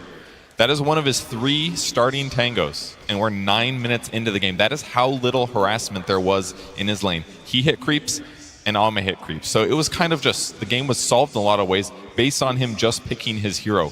He got to get his Battle Fury on time, he got to get his Blink Dagger, and then he just became a normal hero. The game smoothed out because it was a bit of a farm fest. And then, again, the best things that Falcon got was they got the Malrine Sand King, which is ridiculously expert. I've made so many segments like this where Sand King does this stack clearing, then he goes into a teleport, into a gank lane, which he does very expertly here at 7 minutes. Usually goes to the off lane, but this time doing the safe lane. They kill the Shadow Demon. They take the tower with the Sandstorm. Very broken stuff. You know what he does next? He always takes the second tower. Here it is, 10 minutes in. So they get the lanes they wanted to. They get the ahead to Sand King that they wanted to. They get the Blink Dagger at 11 minutes, and then they take their first team fight and they don't get crushed in it. And from there on, the game is basically just in their hands. They have a gold advantage, they have map control, they have the heroes they want, they have multiple carries in this case, which made it even better against Sven. They basically just took the game in their hands with that Ursa pick. Thank you very much, Purge. That was a very strong Ursa pick. Very good game from Falcons, and definitely something we're thinking about for Xtreme Gaming going into game number 5. But we should talk a little bit about game number 5, because after that game, we will have a new champion for the International. And I want to focus a little bit on the people that we have on stage. You can make a great case of why anyone deserves to win the International, if there ever is such a thing. But I want to just quickly touch upon one certain individual, and we might do some other ones too, but I think for one certain individual, it's not the first time he goes to game 5 of a grand finals. It doesn't happen very often, guys. It does not. It can't happen again. If he wins, it's like you've broke the curse, you've done it. If he loses... That is lifelong trauma. Yeah. But it's not only that, like he's going to game 5 again, it's 2-2, but it's like Magnus is also like the bane of their existence. Whether you pick it yourself or they have it, like you have to like get the hero like out of the game as a whole in like bans, because it's really in your head right now.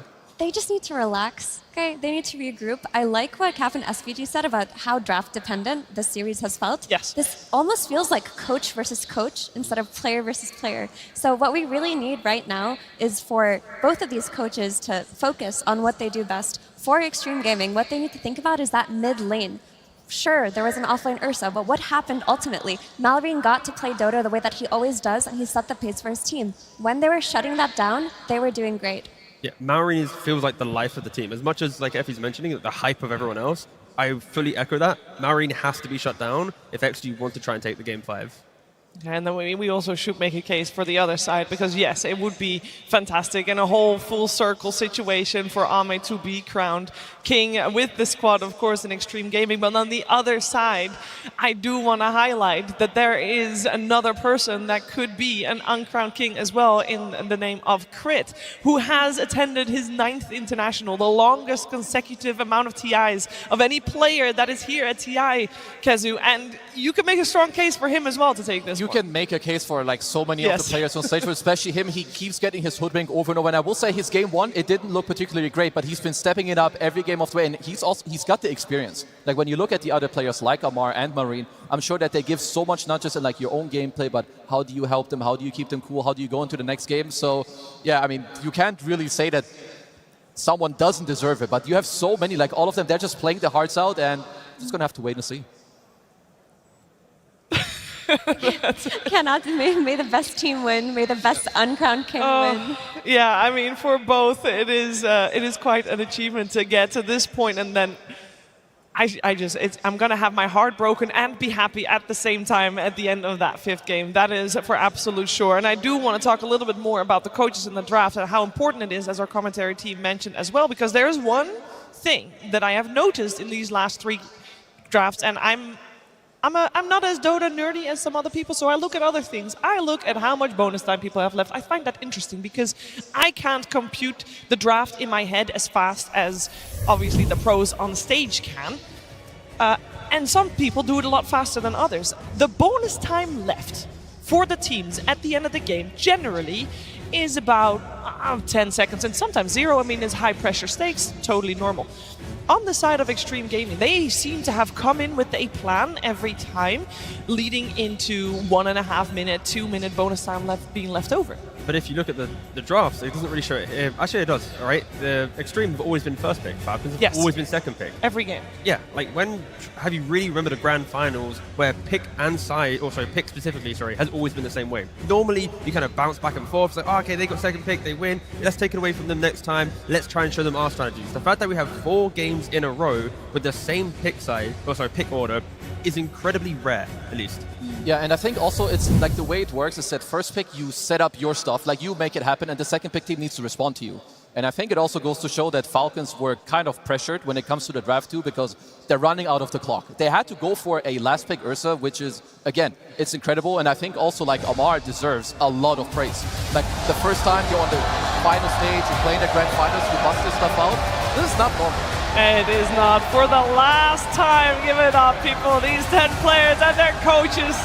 This is an absolute marathon in this best of 5. And they are heading into the 5th game of a grand finals of the international. I cannot imagine the pressure and the emotions they must be feeling right now. And the trick to be able to let it all fade away and focus only on that game of Dota, that is a trick that you don't get to practice very often, Tigo. No, not at all, right? To be in this position, it is so rare, right? And of course, that is now going to be testament to the maturity of the players, the experience that they've gained throughout this tournament, the emotions that they've had to harness from game 1, 2, 3, and 4. Everything now comes down to this 5th and final game. My eyes are on Ame right now. How are you feeling? You've been here before. This is not your first game 5 of a grand finals. Are you going into this one with confidence, or are you shaken a little bit? 3 times a charm, I think. And it's also true. Like, he's not the only multiple times guy. You have Jinkyu and Xnova. They've also went 2 and 3 in the losses before. Yeah. I hope none of them are thinking about it though. All right, that is. How can you not? Impossible not to. No, I mean, Zhao Wei's had a chat with them. He's really dialed them in. Yeah, he ground them to watch their face. Yeah, you have to go in like hardcore to like drain that out. I think it's near impossible. You've got Crit, on the other hand. He looks locked in. Like, he's ready. They're happy with what happened. I mean, absolutely. If I play some 4 Hoodwing and my bear is just smashing people left and right, and he alt-chats 4v5, I kind of like that even. You know, the alt-chat is considered BM, but I think put yourself in the zone that makes you feel at home. Try to lock out that you're sitting in front of thousands of people, hundreds of thousands watching at home. They were listening to that guy doing the interview in the crowd, right? He said he asked Amar to do some all chat to win the game, and then he did it. So whoever that guy is, yeah, shout out. You helped to win the 4th game. It worked out. All the positive words coming from the crowd during that time. They paid off. They made it happen. Falcons made it happen, and we are having both teams on match point and only one to come out victorious. And the pressure is mostly on these 2 players. For one, it's the drafting, as we have pointed out how important it is. But we also have pointed out quite a few times actually already before coming to the grand finals, XXS for Xtreme Gaming has been a cornerstone. He has been the one leading the charge to victory, and he is getting targeted in the ban so heavily. He's been the heart of this team throughout this tournament. Like him on his Blink Initiator type heroes, especially his Shakers, his Centaurs, and what have you, his Mars. Falcons identified that they don't want that smoke. They're going to take away their playmaker. And he's kind of running out of heroes that can make the same kind of play. That is why they went for that Magnus in that last game. They wanted that hero with a low cooldown on that skewer to be able to start the fights for them. But like if your hero pool is getting banned and at the very end your Slardar is getting taken out, it doesn't leave much for you. It's why Falcons are enjoying being second pick, right? Because they're entering the phase of the Mars ban, Centaur ban, and Shaker ban. When you look at the heroes he's played, it's not easy to craft the Slardar lineup or a Batrider lineup, but the first heroes that I mentioned, you could first pick them in any draft, and you can eventually build something to fix some of their weaknesses. But the Slardars, the Batriders, it is a little bit, more niche. To me too, also it's 2 games in a row where they had the Skeeter Gyrocopter, and there must be something for XG also that they need to think about. Like this hero will come out over and over for Skeeter. We saw it even in a matchup where I would say it's a very hard game, but they don't care. But the thing is, with the bans that you're mentioning, it makes the hero a lot stronger. We also did learn something where they banned the Slardar in the phase after picking Gyrocopter, and XG had the ability to pick Sven or Slardar there. So Falcons kind of told XG, like, we're scared of this hero. So if the same draft is to happen again, that could be the change that occurs, where they pick the offlaner slightly earlier to protect it from later bans. And for Falcons, so long as they get their hands on a Mallory hero in a game where he's uncountered by XG supports, because that's what it feels like the draft was about a few games ago, they're chilling. They're the ones who are daring XG to make a move, come into our triangle, shut down the farm, play into our 7 to 10 minute tower pressure we're applying to your safe lane. I mean, the momentum is definitely on the Falcon side. Like, you go down, you learn a few things, and then you win this last game in that fashion, where you gave XG a lot of the things that they wanted to. The Ame Sven, you let him open with the SD again, you had the XM, Leshrac, the Blink Initiator on the offlane, you had the X Nova like on his staple heroes too, and you went straight through it. All games, though, it's been one after the other, as an Xtreme 1 game 1, Falcons 2, vice, and continuously like that. So it seems like the teams are adapting just slightly. At this point, we would expect Falcons to also adapt, obviously, but they need to be one step ahead. They need to know, they need to get into the minds of Xtreme to think about how they would adapt after that previous game. Adapt, and that's the thing where for XG, they can't get in their own heads, right? Because we've seen before, the offlane Husker to beat out the anti-mage against BB, I think it was. And then you have, the Ursa here as well. Like, sometimes in certain pick positions in the draft, you can now go, wait a second, they've not done it yet, but new people start suggesting new heroes and maybe gets a bit more, emotional because Amara is ready to do things that he's doing in his pubs, but not in pro play. That can really impact the draft. I mean, it's also like, these are the type of moments as a player, like you live for a game 5 on the grand finals. Like, if you can just try to enjoy and embrace, and I think it's also one of the reasons why OG did so well. Like, back then, like, you have to, even as stupid as it sounds, you have to enjoy the game. Try not to overthink, like, have fun, go with the heroes you can play, go with your comfort, and make it happen. Because a game 5 grand final at TI, it does not get more special than this. I mean, they're an hour away from lifting the Aegis, right? Opening the booth, confetti falling down. It is, one draft. It's so close for both of these teams. It is so close. One more game. We are going to that game 5. Let's get ready. Team Falcons versus Xtreme Gaming Grand Finals Game 5. And we were wondering how things were going to get shaken up for this 5th game, and there is a very clear difference going into this 5th game. And we have Xtreme, Radiant, Falcons, Dire, but the biggest difference is that Falcons, for the first time in this series, first pick. It's a big change, and it's a change that I kind of like. I would have already liked it last game, but I believe it was XG who had to face, and they were like, haha, joke's on you, we're not going to let you switch it up. But this time, Falcons, they win the last game, and now they force a switch up to not make it easy for XG, so I like the start. With only 3 bans now, we've seen those 3 bans be used with the 3 offlaners plus a Naga Siren. So which offlane are they going to offer up to XG potentially to take in the first phase, which we haven't seen at all in the first 4 games? My heart says Earthshaker. Like, if you're going to pick between the Earthshaker and the Mars to give to Xtreme Gaming, you might as well give the Shaker and try to beat it on lane, because Mars does not need that much. With that Eul's and that Blink, you're playmaking.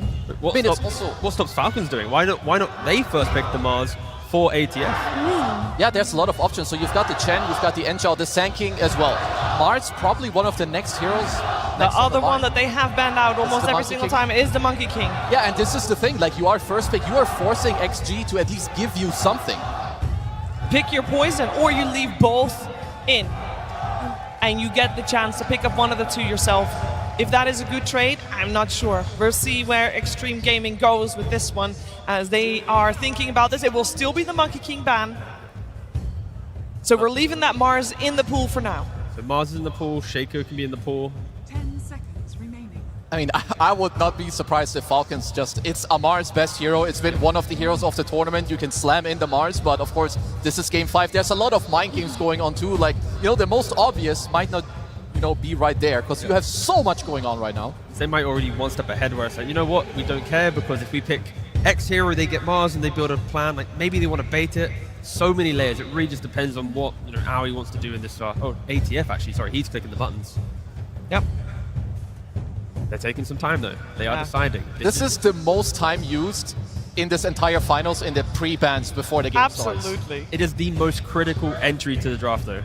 The wrong ban here, the wrong pick, it can set a domino effect to a very difficult game. I'm of the opinion that if they want to first pick something else, like the Pango or the Beastmaster, Mars cannot be the hero that's given away. Like, it's got to be the Shaker you give away. If they ban the Shaker, then, as you guys mentioned, you have to take the Mars for yourself. This is tense moments in the booth. Tense moments on the desk here, too. I have nothing to say. I'm waiting. I am hotly anticipating this. And they ban the Mars. Okay, there we go. Mars ban. And they take the Naga.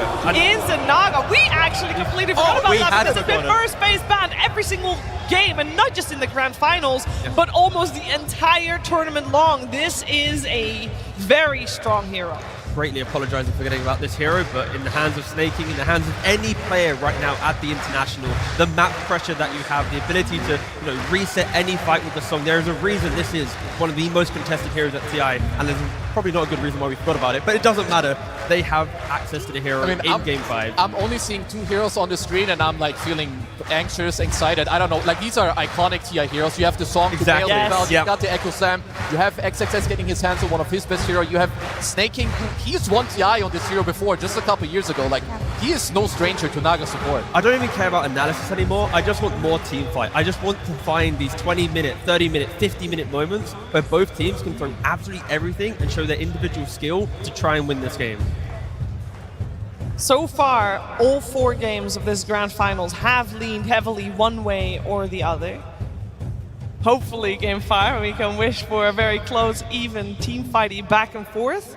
I mean, it'd be the only way to end such a fabulous TI, right? Would be, a Game 5, so fitting. Tier 5 neutral item, refreshers and everything. Well, the strongest supports of the tournament, I'd say, are out to the position forwards anyway, with the Snapfire and the Hoodwink removed. It's still not really respecting the Elder Titan as of yet. XG will happily pick it up once more. With the Bane band, double supports band as well, getting the Spirit inside the song to get the sleep. And they could also, their Shadow Demon is open for them as well. If they want to play around Ame, that's one of the best heroes you can have to enable him. Yeah, I'm not fully sure where they want to take this here. Oh, okay. Hold on. Okay, hold. Come on. Roll it. Don't skip. Well, they already have a Hoodwink, by the way. Doesn't matter. Lion. Come on. He's lagging. He doesn't have internet. No. Don't leave us hanging like that! We will never know. The biggest cliffhanger I've ever. That's more important than Ame winning TI at this point. Get this man some internet. Hotspot him. It's all good. We're focusing our attention on the pick coming out from Xtreme Gaming. They have banned out the Amar Bristle. And it's up to them to see if they still see a good hero in the pool. Shadow Demon once again. Xingqiu played it phenomenally earlier today. And it's just a comfortable hero, right? You always know that you're going to have the stacks up, but you have that save hero to play behind your hyper carry. If you're in a Game 5, you want Ame to put this game on his back. You want to make sure that your heroes can enable him. The other day when he was playing Anti-Mage, you know what heroes were on his team? 1 save support plus a Shaker, and they played out of their mind to keep him alive to eventually win the game. Clutch potential is still rising. Every single pick, it has that ability to make a moment in these games. I mean, something I still like here, like Naga against SD. SD is going to want to stack the triangle. Snaking and Falcons overall, they love being able to like have the map that you can block the Ancients, you can block the triangle with your illusions. Pangu here, honestly, quite the incredible hero. You're happy laning, you're good against the SD, it gives you a team fight. Very nice. We saw it in Game 3, right? Falcons picked the Pangolier to try and respond to the Shadow Demon. They also then banned out the Pangolier in Game 4 because XG didn't want the Pangolier against their Shadow Demon, and here it's available, so it makes sense. The chaotic nature of the fight, you have that insurance of the Naga behind you if things are to go wrong for you, but you just want to get into the middle, provide that information. You have information from the Naga removal, you have information from the Pangolier Rolling Thunder. Falcons will be able to initiate. The question is now, do you worry enough about the Pango where you want to counterpick him here with a Wyvern or something like that, or do you just go for something standard and go for something standard they do on Falcons with the Disruptor? This is filthy, absolutely filthy, right? This game progresses, you know XG want to play it late. Now you're playing into the song setup, Blink Dagger, potentially for snaking, jumping into the middle of the fight. You find 2, 3, 4 heroes, Ag Static Storm on top, no one's pressing a single button. I have a quick question. Normally, Naga Siren and Disruptor are played on snaking as position 5. What's the difference here? What do we think is going to happen? And should we keep on our radars that Skeeter actually does play Naga Siren? Yes, but I would expect that. I mean, the thing with Disruptor and Naga, both. I mean, ideally Naga's 5, Disruptor's 4. I don't know if you guys agree. Most likely, yes. But the fact is, at this point in the stage of the tournament, depending on the lane setup, depending on the vibes, everything can change. But I expect Naga Disruptor to be the supports. When I see Disruptor and he's being run as 4, it screams to me that you're going to bring heroes early to that enemy safe lane, kill him, and then try to glimpse him back. Try to exploit what this hero can do from the 4 lane. Something that can come through the gate would be incredible. If the carry can join in as well, just give Skeeter a stun hero. But it would be poetic, right? If for some reason Skeeter wants to take it to carry, and a hero that kind of made him, introduced him to the pro scene back in the day. Put that aside, most likely support. I mean, you have XG who are looking at Xnova's hero here, most likely. Yep. The Bane has been first phase banned, so that's out. Can't repeat that support combo. They can go back for their ET, or they can go the counter pick route of Grim or Wyvern. Why not bring back the Mirana? Have the invisibility, ensure that you're not found by the Naga Siren at the start of the fight. So you have a bit more positioning and map play. You have SD Mirana to roam the map. It's a bit more aggressive. Utilize the Lotuses to find out these clutch moments. If you are stuck inside Static Storm, they can pretty much go anywhere, but... Pugna. Go for Pugna, okay. I mean, I wouldn't be surprised if Falcons end up jamming, one of their good old Skeeter heroes here. You can go for a gyro again. I think you've played it before with your tempo. It's nice against the enemy heroes that you do end up seeing. I honestly just see nothing wrong. But Pugna does add to the survivability that we keep mentioning, right? For the supports of XG, how they thrive, right? Now you have the Pugna and the SD together. You offer up a core, even if they're out of position or getting jumped, there's so much turnaround potential. So much survivability to just get through Falcon's jump. I just love the concept of double save supports for Ame on this game 5. Just give him his perfect pick here. But also Pugna versus Pango. Beautiful dynamic. Pugna can protect himself from Pango rolling on the backline. If he decryptifies himself or the target that's getting rolled on, they take no damage.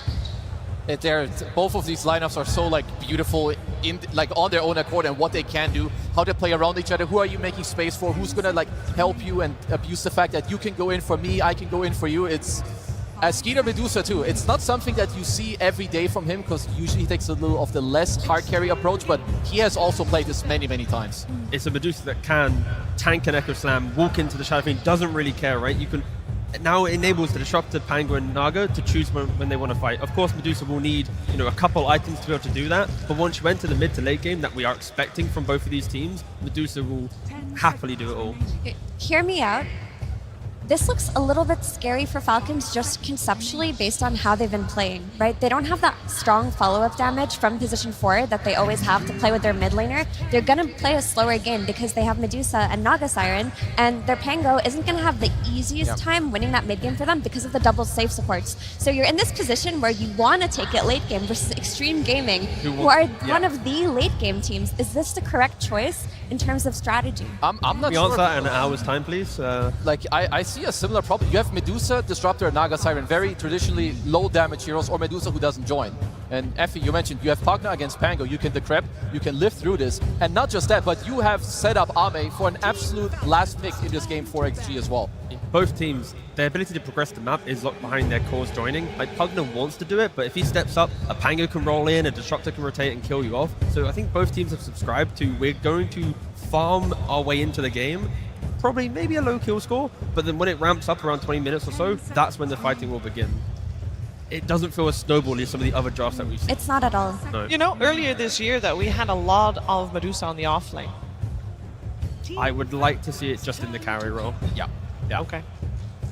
Well, let's see what Falcons will go for in their last pick. They still have to keep in mind that Ame has not gotten his hero yet. Yeah, it's kind of on a mark here, and you're thinking a lot of steps ahead. You're going to be discussing, okay, what is Ame very likely to pick? What can I take here? Potentially on Amar, all Marine that can dissuade this pick that we don't want them to have. Or if they do go for it, then at least they can't feel as good about it.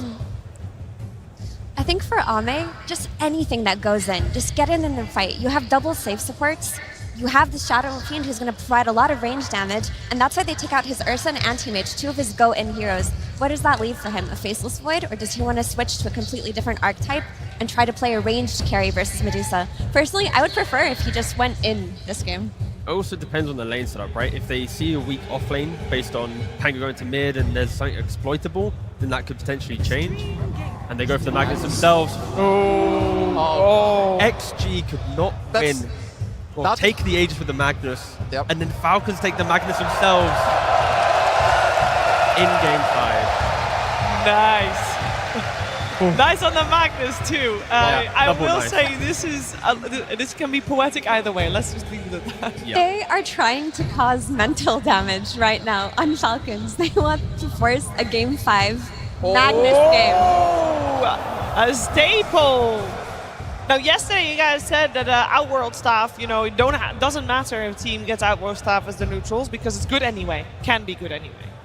This is a crazy game. This is honestly just an absolute crazy. Like, Ame has had years to think about what he wants to slap Magnus with. He's comes up with a jug. It has a good matchup into the Medusa. You can buy Manta, you can go Diffusal, you can play fast, you have your spin against the Disruptor, against the Naga Siren as well.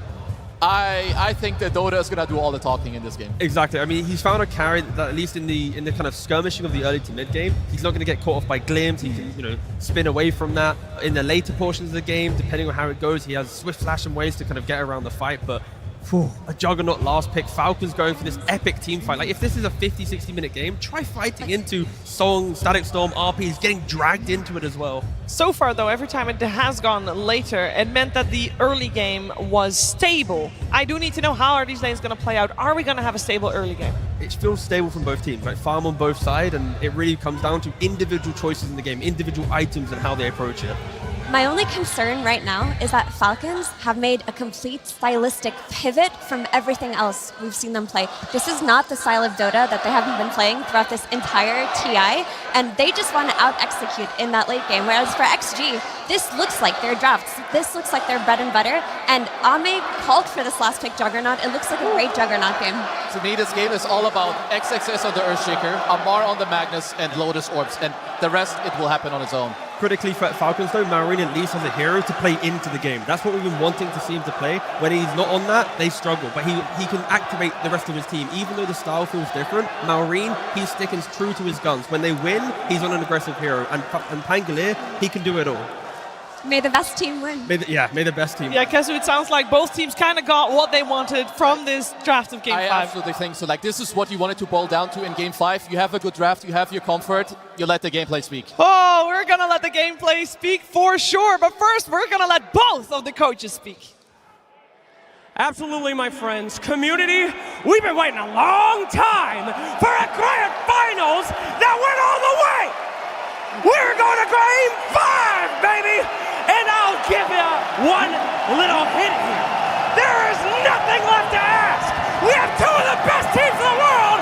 They're about to go head-to-head for everything, and we'll find out who is the best team here today. So there's one question that matters, my friends. Who will be the man, and who will be the maggot? Shake those hands, boys! Let's get into a Game 5!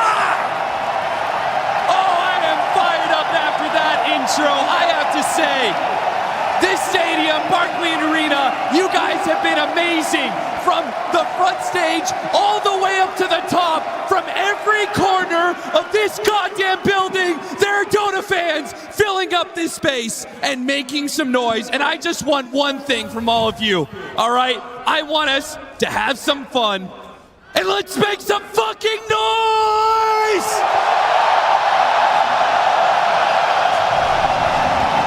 Game 5, Falcons versus Xtreme. Let's get it on! A series goes the distance. Think about how many hours, how many thousands of scrims, tens of thousands of pubs, hundreds of thousands of moments thinking about what you would do if you were here in a Game 5 TI Grand Final, and you know these two teams have thought about it a lot. You do not want to leave this stage with regrets, not now, not when you have come this close to tasting immortality. There is so much history behind TI, so much history behind these players. So many of them have been working for this exact moment. For years, they've been dreaming about this moment. And now it's all about to happen. And nothing will be clean. It is going to be a dirty game without a doubt. Pure magic as the only term for it. Man, if you are a coach of one of these squads, I would not want to be backstage watching this unfold with no ability to control it. Heart palpitations. The draft is set. The players are just going to play out your picks. And I mean, like a last pick juggernaut for Ame.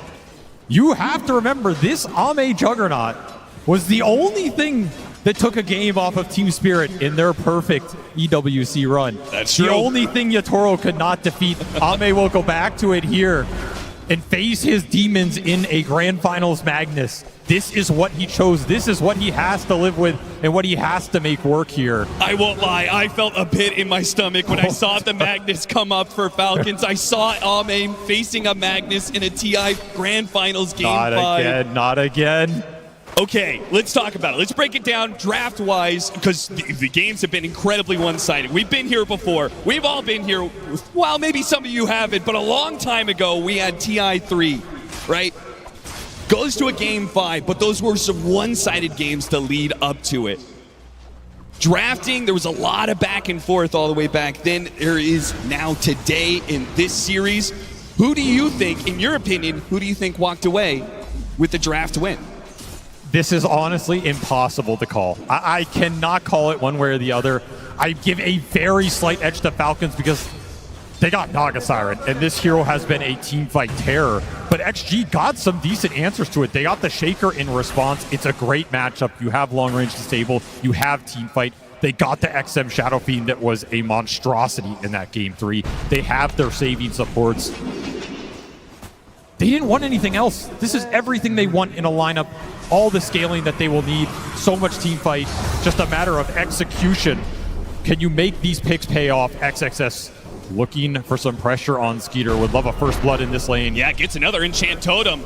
And with Xinkyu getting so many hits off, it's amping up the damage. Don't forget about that innate, the menace that he's able to apply. Skeeter loses a lot of mana for that and may lead to something in the future. But for now, no kills just yet.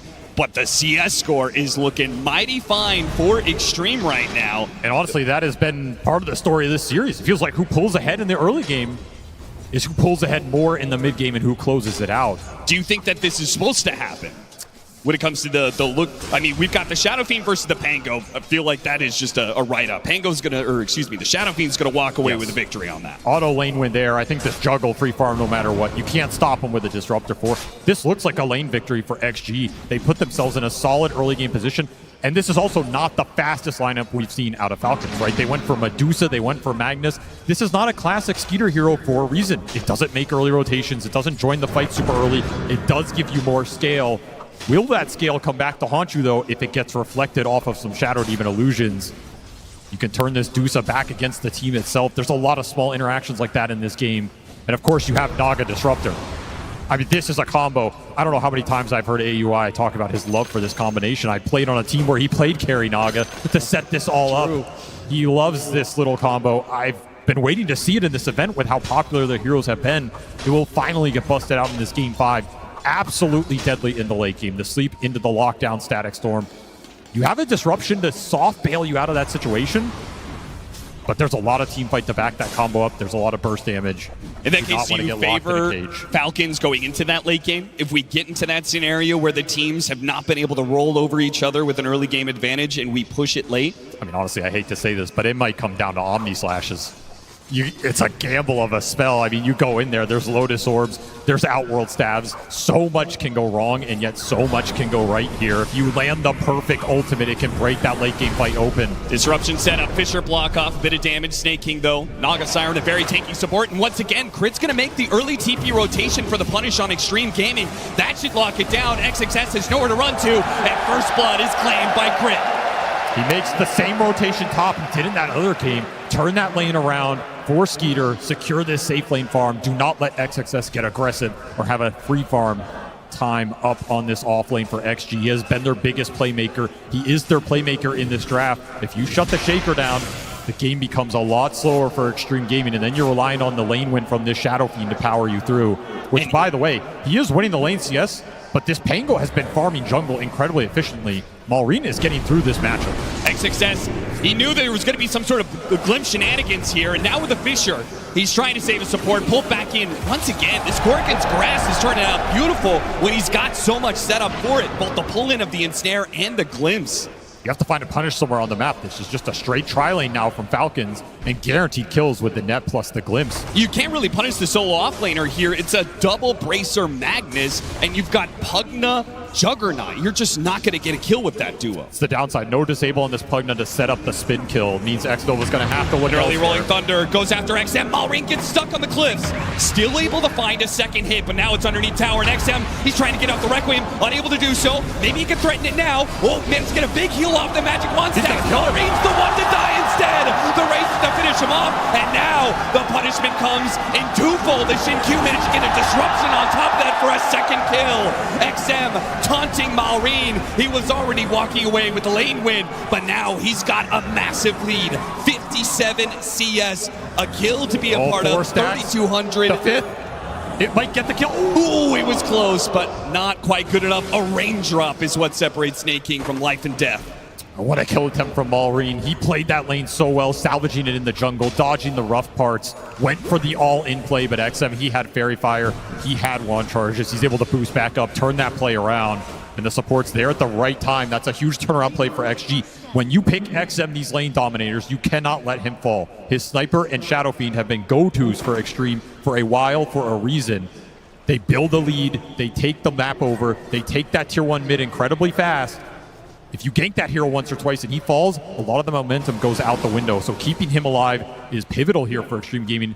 Also building up a lot of stacks for the Shaker. This is something Falcons are eyeing. They would love to get in there and either contest the experience or steal it away with this Pangolier. But we talked about all tournament long how it feels impossible to do so. You get too close, you're getting echo slammed, you're too far away, you don't get all that experience and certainly none of the gold. Snake King, the best he can do for now is block extra stacks. They do have a window. No echo yet on XXS. Miss Skewer. Xnova, though, still taking so much damage thanks to the healing ward. He will stay alive. And Amar battling out with Ame, but I don't think he's expecting an extra hero here. Shin-Q can't get there in time for a disruption. This will mean Malrine gets away with some highway robbery on these stacks. Again, no ult on XXS because his lane was so rough. He got tri-lane. Can't go here and threaten that echo. 8-minute power rune, spawns top. Invis will go to the Pangolier here. No luck for XM on that one. An Invis rune pickup from Malrine. We'll see what he does with that. I mean, it's actually a decent rune pickup if you're going to be invading Xtreme Gaming's side of the map constantly, as they're trying to push XM along. Still has a decent net worth lead. He's already kind of rolling. XG, they missed the D-ward with this Sentry in the river, so Malrine knows what's going on here. They're just baiting this SF out. I mean, they do not want to let XM fall in this early game. You can see the prioritization from the supports. At the same time, they're not kicking people out of this lane, and they're not hitting that tower, which is the progression we saw with the SF when they played it earlier. Right. That game spiraled really fast. This is getting stalled out a bit. This is buying time for the two side laners of Falcons to scale up here. And Amar, he's feeling like on his Magnus game that the game is going to be slow enough that he can go for that Helmet Dominator. He's not going to be rushing the Blink Dagger, which, considering the lack of pressure so far from the Shadow Fiend, I'm inclined to agree with him. This is the normal progression you want right here. This is going to help you scale Early Omni Slash, and Amar, he levels up the RP, but he will not be able to outlast the Omni Slash. What a find from Ame. The timing on that is tight with the next wave coming in. You really have to get it on point. He had the exact damage. I think that was literally the last slash of that ultimate. I mean, Ame asked for the Juggernaut. You better be perfect with these Omni Slashes because this hero is so hard to work otherwise. Omni Slash is just such a fickle spell in that regard. But he is a Juggernaut master, right? This is his hero. He asked for it in this moment. You have to deliver. Meanwhile, stacks have been being built up for Falcons, and at the same time, the Naga Siren is denying the stacks over on the Extreme Triangle. Snake King has been a menace with the blockage. Yeah, 9-4. Xtreme doing a lot more of the stacking, but considering the fact that Malrine hijacked probably 3 or 4 of those. They did not get them all. Yeah, feels about even. Still is XM picking up the farm right here. You did not get that early kill on the Shadow Fiend, so he's going to continue to power up. You just have to trade it out with some Empower efficiency of your own. Diffusal done for Maureen. Haste Rune in his bottle. Could be a nice little point to look for something if you're Falcons. He's really strong around the map right now. Not a lot of ability to control this Pangle either in the fight. That's the one downside for this lineup against the Pangolier compared to some of the ones we saw earlier with that Bane being banned out first. You don't have a VKB Piercing Disable to control Rolling Thunder in this game. Timing of this is going to be pretty tight because Xtreme are also almost online. XXS just needs another 200 gold and he will have a Blink Dagger. So if they make the play right now, which they are, two-man smoke, Crit and Maureen. They want Ame. If he gets spin off, this might not work, but you have RP. RP straight to the Static Storm. He gets off the spin initially. They're still going to go for the kill. The teleports are coming in. He may need a disruption to bail him out here. He got off that disruption right before the Static Storm finishes him with the silence, but it's not enough. Too much with the Rolling Thunder on top of everything. Falcons, they just bring too many heroes to this, and Xtreme, desperate to bail out their carry, just give more to Falcons. Such a nice timing to hit with this Pangolier. You even get to hold the Haste Rune. And you always have this RP threat on the Jug. You can't just spin TP out. You didn't have Healing Ward available, didn't have Omni Slash available for 5 seconds. No turnaround potential. They will take this Juggernaut down. An important kill in this laning phase. That Shadow Fiend is still powering up, but if you can disable the rest of the team, it's going to be a lot of weight on XM's shoulders in this game to carry it alone. Skeeter's been having a peaceful game. Any pressure that he got was matched by Falcons rotating supports up here. And while he's not quite up there with the Shadow Fiend, he's gotten a lot of farm off lane. He's been a part of a couple of kills. And if he wanted to, he could keep this tower alive. It's tough against the Pugno. 3 points in the blast. Xnova will eventually get it here. That's true. And you inevitably will open up the map if you're XG. In theory, this is good space for the Jug to use later when you can, aggressively split push with the spin TP out threat. But again, you have Stone Gaze, you have RP in this game. Yeah. That is not guaranteed, especially when this Blink eventually comes out for Amar. You're going to be worried pushing these lanes super deep as Ame. Might have to play this game a little safer than you would normally want. Can still scale up really well, but he has to get that Battle Fury online and start putting it to use. Maureen. Look at another Power Rune and a great one. Amp damage for this Pangolier. Yeah, it feels like he's just getting everything he needs right now. I'd be really surprised if Falcons don't try and start something around this mid lane with this rune. Sweeping through the jungle, they are going to be spotted by this ward. Shin-Q just sitting behind this tree, seeing if anybody on Falcons oversteps themselves. Does have Demonic Purge for the Power Rune, so maybe that dissuades you a little bit. Especially if you don't catch the Shadow Demon at the start of the fight. It's kind of the dream catch every time. Take the save out of the equation, take the Demonic Purge out of the equation, no reflection on the Medusa later on. Yeah, man, you can't afford to let Amar do this to you. He's taking too much. Falcons are still playing the top side of the map as well, but they're going to sandwich him. They punish. Kick him out. Didn't want to go for the Medusa, but they'll catch Amar on the other side, go through the gate, hit him with the Blink Dagger. And with that skewer, there's nowhere really to run. They try the Static Storm to give him some time here, but another 5 seconds till a skewer, and he's just completely surrounded. Kill to Ame. Boosts that Juggernaut up. It's going to finish his Battle Fury right on time. Nice little kill to snag. I almost wonder if he could have TP'd out under that Static Storm. It would have been tempting. Still have a free farm Medusa in this game. This Medusa Juggernaut matchup is... It's a really tough one to measure. In theory, it's good for Jug because he has a little bit of sustain. He can build the mana burn items if he really wants to, Disperser later on. He has a great tool against you in the Omni Slash to kind of bypass the Stone Gaze, but it can also just go horribly wrong if Dusa hits her timings, gets a fast butterfly, is taking Roshan's against you, and is just barreling down lanes. Yeah, she's such a damage soak that a lot of times these Omni Slashes are going to feel ineffective if Medusa's in the middle of them. Looking at Amar again, but without the Shaker, you don't have the damage and control to bring this guy down. 2,000 HP with those bracers long shreds. Yeah, he dies once, he just runs it back down the lane. Says, go ahead, give it a try if you want. Yeah, he's just running at him. And Xnova's trying to run away, but Crit, he'll catch up with a glimpse here. Xnova doing what he can, but of course, too many disables, not going to be able to teleport away. A 5th kill for Falcons, but on the other side, a much bigger one. Skeeter, hit by the disruption. He got up the Stone Gates, they're going to turn themselves away. The Croakers stall him up a little bit, but he's already out. Xtreme really didn't commit too much for that. They could have tried to go for the Requiem, but It's hard to get that angle. Unless that SF is already on top of when you disrupt. It's difficult to walk in there and get that Requiem. Believe you have the DPS to bring him down. He had full wand double Lotus. Yeah, that is pretty tough to get through. A tanky hero at this point in the So game. why not make the same play as last time? A little bit of feint up to the top lane and then back through the gate. Sandwich Falcons again on this play. If you want to keep playing aggressive down here, we'll keep picking off the heroes. This time they only get the support. Malrine bait an illusion, but he does not have a TP scroll, but he does have Rolling Thunder. They're going to see he does not have TP. Can they get in front of him anyway? Nah, he's too fast. And they TP'd XXS down here as well, maybe feeling like he was backed into a corner, but the catch will not be there in time, and this is going to give up a lot of map control. Mid wave pushing in, top wave pushing in. Medusa illusions, adding fuel to the fire here with some Dark Troll Summoner creeps. Tower denied by Malrine. A game of such close margins. Look at this smoke. Without the initiator, though, this could be awkward. Oh, it's going to be very awkward. Spotted by a Helmadom creep. They'll get the 100 gold for it, maybe take some neutrals, but it's not the smoke that they wanted, especially with all this damage on this top tower.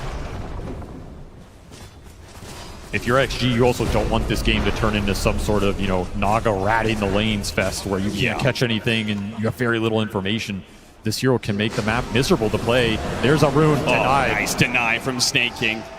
But I like that dead even in this game 5. This was not a game that was just auto won off the lanes, and I don't think it's a game that's auto won off the draft.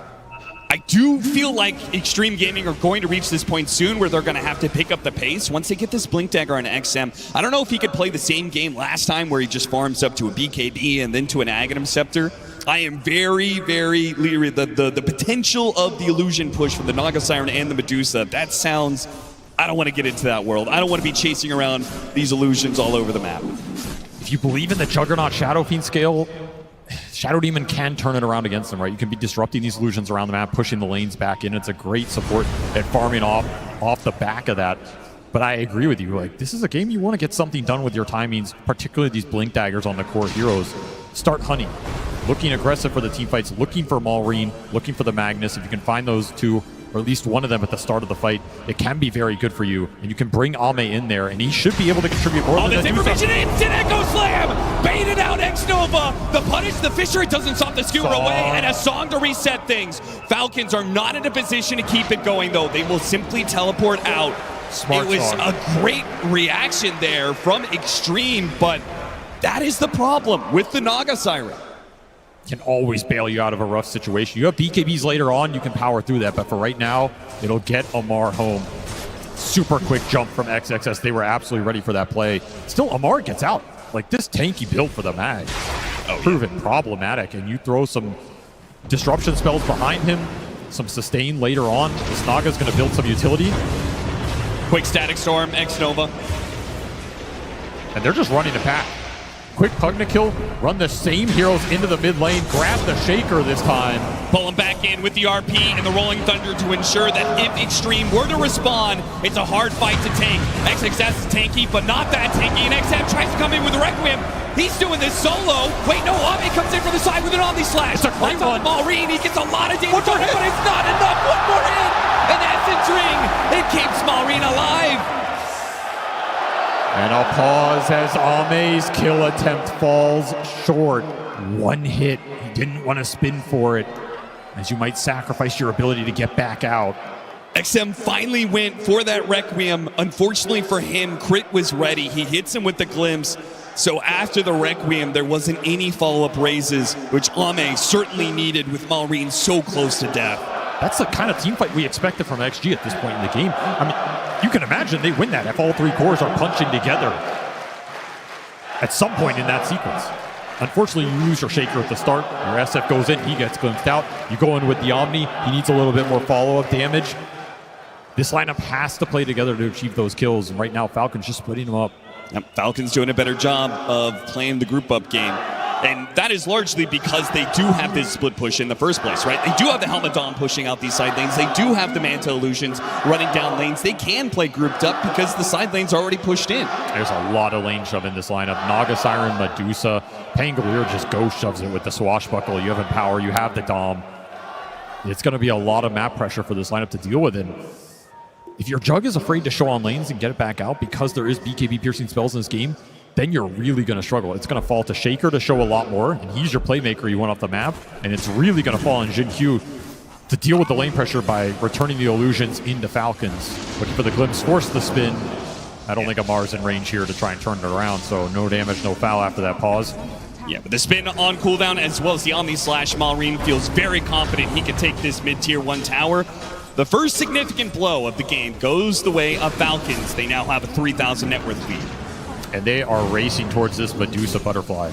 That's the scary part here for Xtreme Gaming. This timing for Skeeter is going to be really strong. Their heroes do not deal with it well unless you can just isolate this Naga. And you can't do that until you have BKBs because Song can always bail him out, and then Falcons will reset with Static Storm, Stone Gaze. The game of initiations is going to be so crazy to watch because Xtreme Gaming, they already had the Blink Dagger on the Earthshaker. We saw the effectiveness of that when Amar tries to make his jump. But then you're also going to have a Blink Dagger very soon on Xinqiu, and that's going to be a big pickup. Oh, look at the Mayan Amar down here. He blinked into XM. And he sure did. He brought XM with him when he tries to skewer away. One raise, where's the stuns? They've got none. They only have damage, and it's not quick enough. He blinked into that skewer. He's like, take me with you. I'll try and bring you down. Sick attempt to find the Magnus, but again, the tankiness of this build pays off. Amar's able to play it very aggressively and get out. This is 20 minutes. Tormentor. Yeah, Falcons, they see all these heroes from Xtreme on the other side of the map. They know this Tormentor, it's all theirs. And so the Shard, that'll go to Snake King. It's a nice really nice upgrade. He's so rich now. He's only going to get wealthier. Song of the Siren giving max HP regen per second, so when he gets the save off. But then there's something even more special. Max mana regen as well. That's even more effective with this Medusa. It's great for all their cores. Beautiful Shard to get this early in the game too. Means you could just finish up that Solar Crest, go into other utility. They already have a drum on crit. Early utility online for Falcons. Butterfly done for Skeeter. This lineup is hitting a power point. Once again, XXS is baiting out Xnova, who's going to try and play for the Wisdom Shrine. No overextension, though, from Falcons. Not yet. The Omni Slash is laid down. It's sticking on to Malrine. No, it's sticking on to Skeeter. He gets a lot of damage done. The Stone Gaze goes out. The Rolling Thunder has used so many ultimates. Popped by Falcons. They do not get control of the Wisdom Shrine. That goes to Xtreme. Xtreme not able to chase and punish. But I think they're happy just to be able to get something out of Falcons without losing anything in return. Honestly, this Omni Slash has been doing a lot of damage to these Falcons heroes. You get BKBs on these other cores, you commit in with that single punch, you know, Echo Slam, Requiem on top, Omni Slash on top of all that. Some of these heroes are going to explode. Even if the Song is over top, the burst damage is insane. This is what XG are gearing up for right now. They will have to hit their stride in the next 10 minutes here before this Dusa becomes impenetrable. And that is Snake King's job. Slow this game down. Buy time for the Medusa to get to this Scotty where she becomes an absolute beast in this game. And then look towards that Roshan. With the butterfly advantage, it feels tough. The Scotty, that'll be something different for Ame to have to contend with. He's trying to work on a butterfly of his own. There's that Blink Dagger for Xinqiu. Good pickup. And double BKBs will be coming in soon for both XM and XXS. I do not envy Xinqiu's position in this game, though. To decide between an offensive disruption and a defensive one, which one do you need more? It's very tempting to go for that offensive disruption on the Dusa and turn those illusions against Falcons. At the same time, you use it offensively and you don't have it to bail out one of your cores that gets RP'd or Static Storm, you're going to really regret it. That's true. And maybe that's where Xnova is going to have to step up because he also has a save available. Maybe it's not as effective, this Decrepify, depending on what sort of damage is being thrown around. But, I mean, Falcons, it's a lot of physical damage, to be honest. Anytime you have a Pango, that's just going to be core that's all physical damage. So, I mean, Pugna's always annoying on that backline. It's just the displacement from the Magnus can be his problem. You pull this hero away from XG's formation. Very hard for Pugna to turn that sort of fight around. And once again, Falcons having the advantage. Push the tempo of the game. They're going to take this Roshan. And Xtreme not really in position to contest. They're going to play for farm, play for that double BKB timing that we were talking about. Believe in Ame, believe in the Juggernaut. That's all you can really do right now because Skeeter is untouchable with this Aegis. And that'll finish up the BKB for Amar as well. He feels untouchable at this point. You'd have to land a massive synchronization of these ultimates to bring these heroes down and win the fight overall. The Naga Siren with a Blink Dagger. Snake King's going to be playing way off in the back to try and come in with those song saves. But the BKBs can't allow them, if Xtreme get that advantage, to just push through the song, get these kills anyway. Such a terrifying hero to play against. Even if you get the perfect team fight, this Naga can put you all to sleep and reset the entire situation. See how much Skeeter can get done with this Aegis. He's got a long time on the clock. Definitely enough to get to his Scotty. Probably enough time to take down 2 tier 2s if you really want to force that mid one. I doubt these are towers XG wants to fight. The positioning's just not that easy. There's going to be Naga illusions in your face. And it's all about the Juggernaut's timings. Ame, he wants his butterfly before he has to be pulled into a fight for his life here. Yeah. You need the damage upgrades on this hero.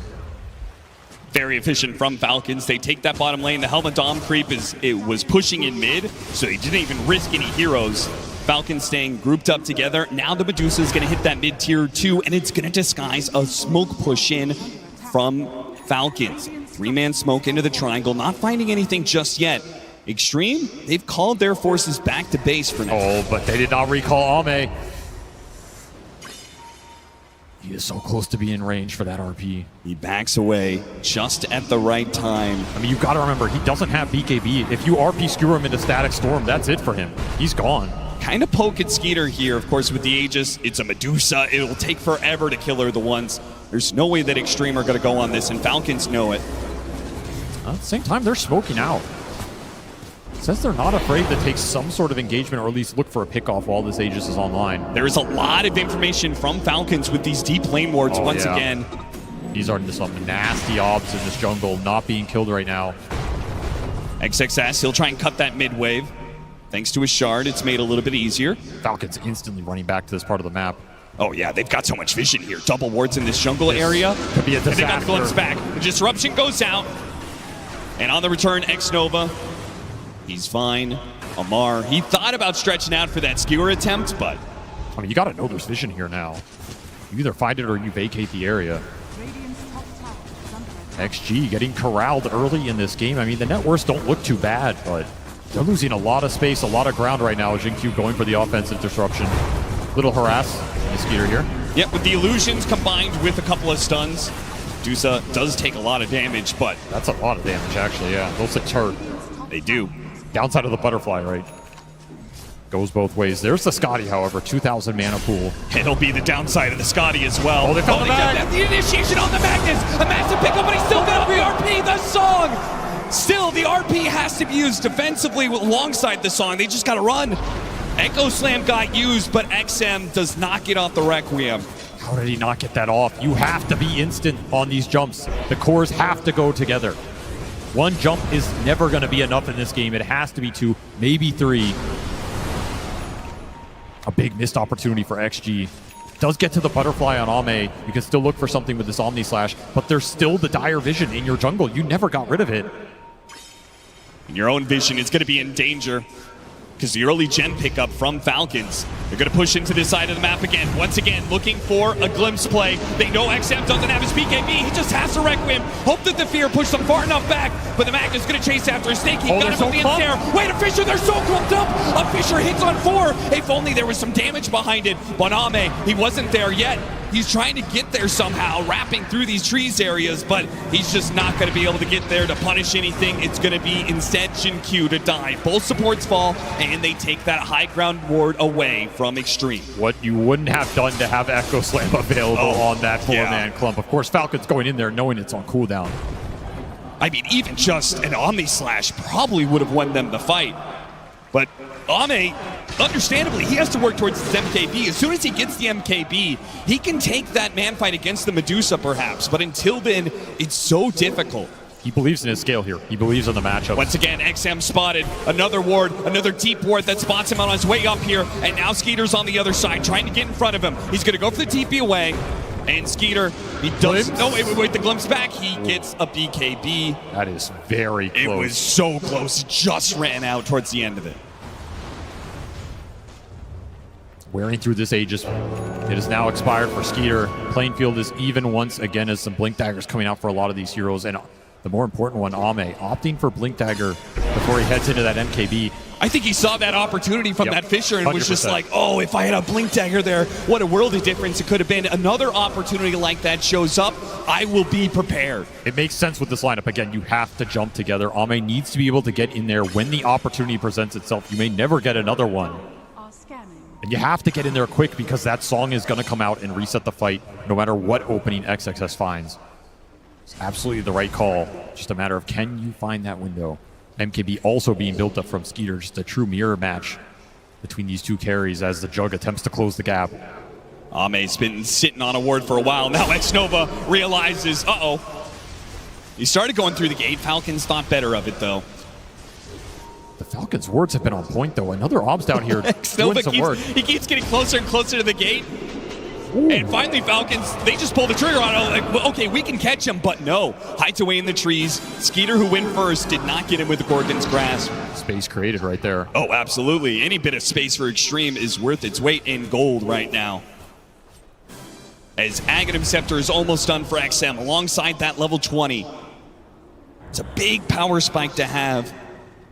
So much execution necessary here for XG to win a fight, though. Yeah, and they're going to need every bit of that because it feels like they're going to have to contest Roshan. This is a scary Aegis to go away. Your high ground defense is not great other than disruption. You're likely getting skewered off it. 2 lives on Skeeter. That's just too much mana, too much HP to get through. Especially with Horn Toss available for Amar. And that win probability has swung considerably here. Oh, man. XG, they have their work cut out for them. There are pathways to victory in these fights. It is a very thin margin. Yes, this is not quite like Game 4. It felt pretty much undefendable for Xtreme Gaming. This situation, you can definitely see they have the scale, they have ways to be able to make big team fight plays, but it is without a doubt in Falcon's advantage. It probably will be for some time. So much can go wrong, right? Like you go in with that Omni, it bounces to a random Naga illusion and dies. There goes a lot of your damage. Yeah. You get songed on the jump in because someone doesn't BKB, that team fight can be over. You get stuck in the Stone Gaze while you're trying to Requiem, XM can just be a sitting duck. All these little interactions can just absolutely ruin what you're trying to do right here with the burst jump. And Falcons know it. They're going to send illusions out. They're going to play for the vision. They're not going to try and give you an easy opening. And if Amar sees a jump, he will take it. And grind it out. Another Tormentor. Another Shard for them. Roshan's going to be, spawn point's going to be soon. Somewhere in this next 3 minutes. Xtreme Gaming, get the map control while you can. Mars rewarded. Extra skewer range, really nice here with this Horn Toss buildup. Yeah, you move these heroes far enough away, it may not matter what kind of team fight Xtreme Gaming is able to put together if they just can't reach the hero that is pulled apart. To me, it's on Ame and this MKB. Can he land a good Omni Slash in that fight? Can he output the DPS? He gets here, he has a chance to bring this Medusa down. He has a decent shot to bring the Pangolier down, even in a Rolling Thunder. Malreen's very susceptible to just getting burst down by this Juggernaut. Doesn't have a defensive item. No Ghost Scepter online yet. Buys it out, flying it now. That's going to be a huge pickup for him. Yeah, we've seen part of the problem with this matchup for Pango in this tournament. He Rolling Thunders in. There's really not much he can do if he gets Omni Slash. He just has to steer his way into neutrals or his own team and hope that the Omni Slash bounces off of him. But if he is isolated, it's just 100-0. Falcons are building up the cheap answers right now. Double Ghost Scepter across their 2 cores as the MKB arrives. The Mag and the Pango. Goes fishing, finds the Horn Toss. Disruption, but only halfway through. And Malreen's going to ensure the kill, at least trying to with the Rolling Thunder. Xnova protects himself. There's an Omni Slash. He may make it to his team. Malreen is still alive. No, he goes down. And Shin-Q finishes him off with the Demonic Purge. Is this the opening? XG, can you find more right here? Oh, if they could just catch Skeeter, but the Fissure was just a little bit off the mark. Now he's teleporting away. The Croaker stopped. The disruption. It's not disruption. Oh, he was halfway through that animation. Shin-Q, you were on the precipice of finding the biggest opening in this game yet, and he was mid-animation. You cannot get any closer than that. Robbed what could have been an opportunity for Xtreme to take the Roshan, but instead, Falcons will have their heroes up to contest. Still very clutch disruption. They got confused as to where that target was going to come out. That Omni was dicing up the Pangolier. Did not get the Ghost Scepter off. a lucky bounce kind of bailed him out, but he ended up dying anyway. They do get a gem out of that fight. Big gain for Xtreme Gaming in terms of that vision advantage. And a misstep there for Falcons. I mean, they were thinking they were getting a free 5. Yeah, out with Blink Aether Lens on this Shadow Demon. The turnaround potential is immense. Still, Falcons, they feel strong. They're going to push into this area. Even without the Pangolier, they know some of the ults are on cooldown. And Xtreme Gaming, they are very dependent on some of these ults, particularly that Omni Slash. Yeah, Xtreme need another 45 seconds for that Omni Slash. And Roshan, they're going to leave a Medusa illusion inside of the pit. We'll see it as soon as it spawns. I cannot believe they're pushing up like this without Ame. I don't think you have the damage to take down the front line without him. The Roshan roars, and that's the call to action for Xtreme. They bring their 4-man. But what about Ame? He's trying to make his way over here. They don't know how quick they switch on. There goes disruption out, and on the side, there goes that Requiem, blowing up Maureen. Skewered back onto the Shadow Demon. He got off the Demonic Purge. That is excellent. And Decrepify goes down as well. They have to Static Storm this Shadow Demon just to get the kill on him. This fight is open right now. It is. Ame wasn't even a part of that one, and now he's got his Omni Slash. Xtreme Gaming, there is an opening here. They do not want to press it. Can they force the fight? Can they take the Roshan, or are they just going to sit back and play for more time? It was such a clutch find from XXS. He saw that Pango for a brief second try and go up to that hill. That ward did so much work and just instant jump. Could see the difference now between here and that fight earlier. You get the stun on the Pango, XM, you better instantly get in there. You have about 2 seconds to make your play or it's gone. Skater is still playing inside this pit. Another roar goes out. Xtreme Gaming well aware of what's happening here. Stalling and stalling. Ame is just farming. He's doing Ancients right now. Yeah, he's almost to a Swiftling. It's like calling their bluff. It's like, you're not going to do Roche. And you would be right about that with Roshan now swapping over to the other side of the map. Just another minute of farm time for Ame. He made the most of it. Omni Slash back up, almost level 25. Do you smoke and try and contest this? Yes. XG will not give up this Aegis for free. A tough angle to contest. Dire Ward scouting the entry to their triangle, but does not see them deeper in. There's so much vision. Amar, they blink backwards on XXS. There were creep scouting. Deal with the Watcher. Roshan's already dead. The smoke up Falcons. Now on the offensive, looking for the glimpse pickoff. Found it on X-Nova. Pull them back inside the Static Storm. These supports are worth the ultimates. The saves are too annoying for Falcons. They lit the Medusa, lead the charge. They don't have to risk anything else. The Swift Blink, it's done for Ame, and he's pushing to level 25 soon. Can this Juggernaut, can Ame carry this for Xtreme? They have put everything in this Juggernaut basket. I don't think there has ever been a more important Omni Slash in the history of this game right now. And if this is the spell you have to rely on, the tension in that booth must be at an all-time high. Yeah, it doesn't matter how good you are with the spells. Sometimes it just doesn't go your way. It just doesn't go your way. Luck can play against you. You leave it up to fate. Can you find that opening? Refresher arrives for XM. You'll have double Requiem to play with. Might buy you a lot more time in the fight, a lot more control too if you can land the double fears on some of these core heroes before the Stone Gaze comes out. Maybe make a zone of control so this Magnus can't get in there. All of that goes out the window, of course, if Amar just finds the jump with the Horn Toss Skewer. But Jinkyu, he's been ready for those plays. Disruptions have been pretty on point. Yep. It is also something Falcons can play for, right? I go in with the Horn Toss. I know the Shadow Demon's going to show. Someone else get that Shadow Demon when he goes for the save. It can be a two-sided play. Knowing how important this Omni Slash is, and the counter is right there. Everybody knows it. Lotus Orb. Look at Crit's gold. You make the call. What would you do? Would you get the Static Storm, or would you go for the Lotus Orb? They have Song into Static Storm, Ag Static Storm. It feels like a guaranteed teamfight win, but at the same time, Lotus Orb is the ultimate defense against Ame right now. I would go Ags just because it's so guaranteed with the Naga. But Crit, he always plays for the team. He always makes the right play. I think he's going to go the Lotus here. He's going to try and reflect that Omni. No, he's bought out the Ags. He's already bought 3 of the components. 500 more gold until he's got an Ags. Somebody funnel him some gold. Amar fishing, got the Horn Toss, and Fisher is not going to stop the Skewer back into the Static Storm. It goes once again. The support is picked off. There is still this annoying Shadow Demon with the disruptions, but it's on cooldown for a bit. Skeeter will take that chance to hit a tier 3 and take down the tier 3 in quick succession. There's that axe. Flying out for crit. If they get the right, no! It's gonna be Xtreme jumping first! They go all in for the Magnus, and they've got him! Look at Skeeter, he got feared into the base. He did, he got pushed in deep. Falcons get a bit separated, but Xtreme, once again, they're playing it slow. Hit the Fisher now, the follow-up. Ame, he's making the call to jump in. Takes a lot of damage. Oh no, they're rolling down the Omni Slash! No! Ame!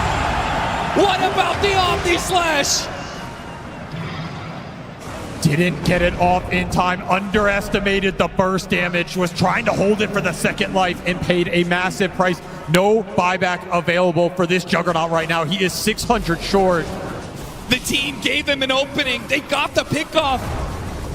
He got too greedy with it. And now the team has to hold for him. Can they weather through Skeeter? A minute and a half left on the Aegis. They're trying to chip away at it, see if they can take it for free. It's like you have to wait for the Juggernaut here. I mean, you go in and Requiem this Medusa, it's just not doing enough right now. You have good stall mechanics at least. This is not going to be the fastest push.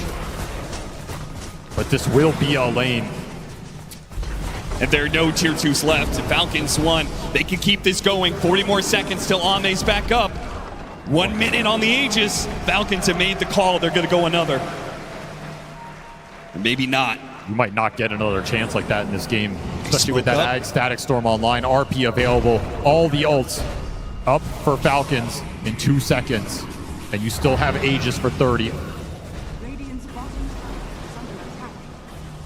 Do XG even have any smokes left? They popped so many. Inside of the base, Amar, a Horn Toss. Oh, if he could find XXS, that would be a beauty. He wants to return the favor. Maybe it's X-Nova once again. The Pugna. Toss back to the team. There's nothing Xtreme can do about this. It's just time and time again. Horn Toss into out. And they have to play 4 versus 5. Ame's finally back up. The tier 3 is almost dead though. Skeeter keeping up the pressure. 14 seconds till the Aegis will despawn. They'll back away, let the regen kick in. And a smoke up from Xtreme, hoping that Falcons would continue to take the fight as the Aegis expires, but they'll make no mistakes here.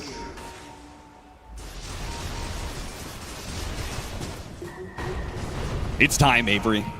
Snaking has Song of the Siren back up. He's got a Blink Dagger. I mean, this could just be it. You find a great clump here. You drop that Static Storm. This game is just over. This could be the killing blow. Xtreme Gaming, you have to play with speed here. They have to make the initiation. They have to be so fast that they beat out Snake King's Song. They used their last smoke as well. It's about to expire. The vision is not on your side. The buybacks are not on your side. You're missing the 2 big ones here. The creeps are pushing in. The illusions are pushing in. The Naga Siren, the Medusa, it's all over the place. Falcons will give them a moment of reprieve. 2 minutes until another Roshan. They've got such an advantage. There's no need to rush things with these high ground pushes. They are dangerous. Let the Naga illusions do the work. Let your high ground wards do the work. You have so much vision control right now. Why take a bad fight when you can take a great one?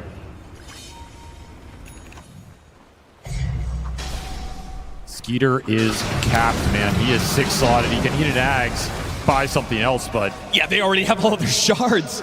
There's nobody to get it from this Tormentor. Nothing left to get here. You have almost every advantage you could ask for Falcons. They have Ags on almost every single hero. They have a shard on every single hero. Xtreme Gaming holding on. They've got a couple ultimates. We got the Refresher on XM. We've got the level 25 on the Juggernaut. Opts for the lifesteal. He needs BKB though. He cannot enter the fight unless he's just instant Omni into spin versus the Static Storm, versus these RPs, versus the Rolling Thunder into the Medusa damage like we saw earlier. He buys out. I think this is the correct call, but no buyback available for Ame. It will not be available in this next fight. No room for mistakes here. But it might not even be a mistake. What if Snake King just songs into the base and they're able to just Static Storm it? Like, what is he gonna do? He's just dead. You get disrupted and hope you can survive. That is it. Xtreme Gaming are gonna have to be so disciplined on their spacing here. Even deep inside their own base. all the way back behind tier 4s. Yeah, they just don't know where the jump is coming. They have no vision right now. Falcons, they're probably just waiting for next Roche. But you don't know that if you're XG right now.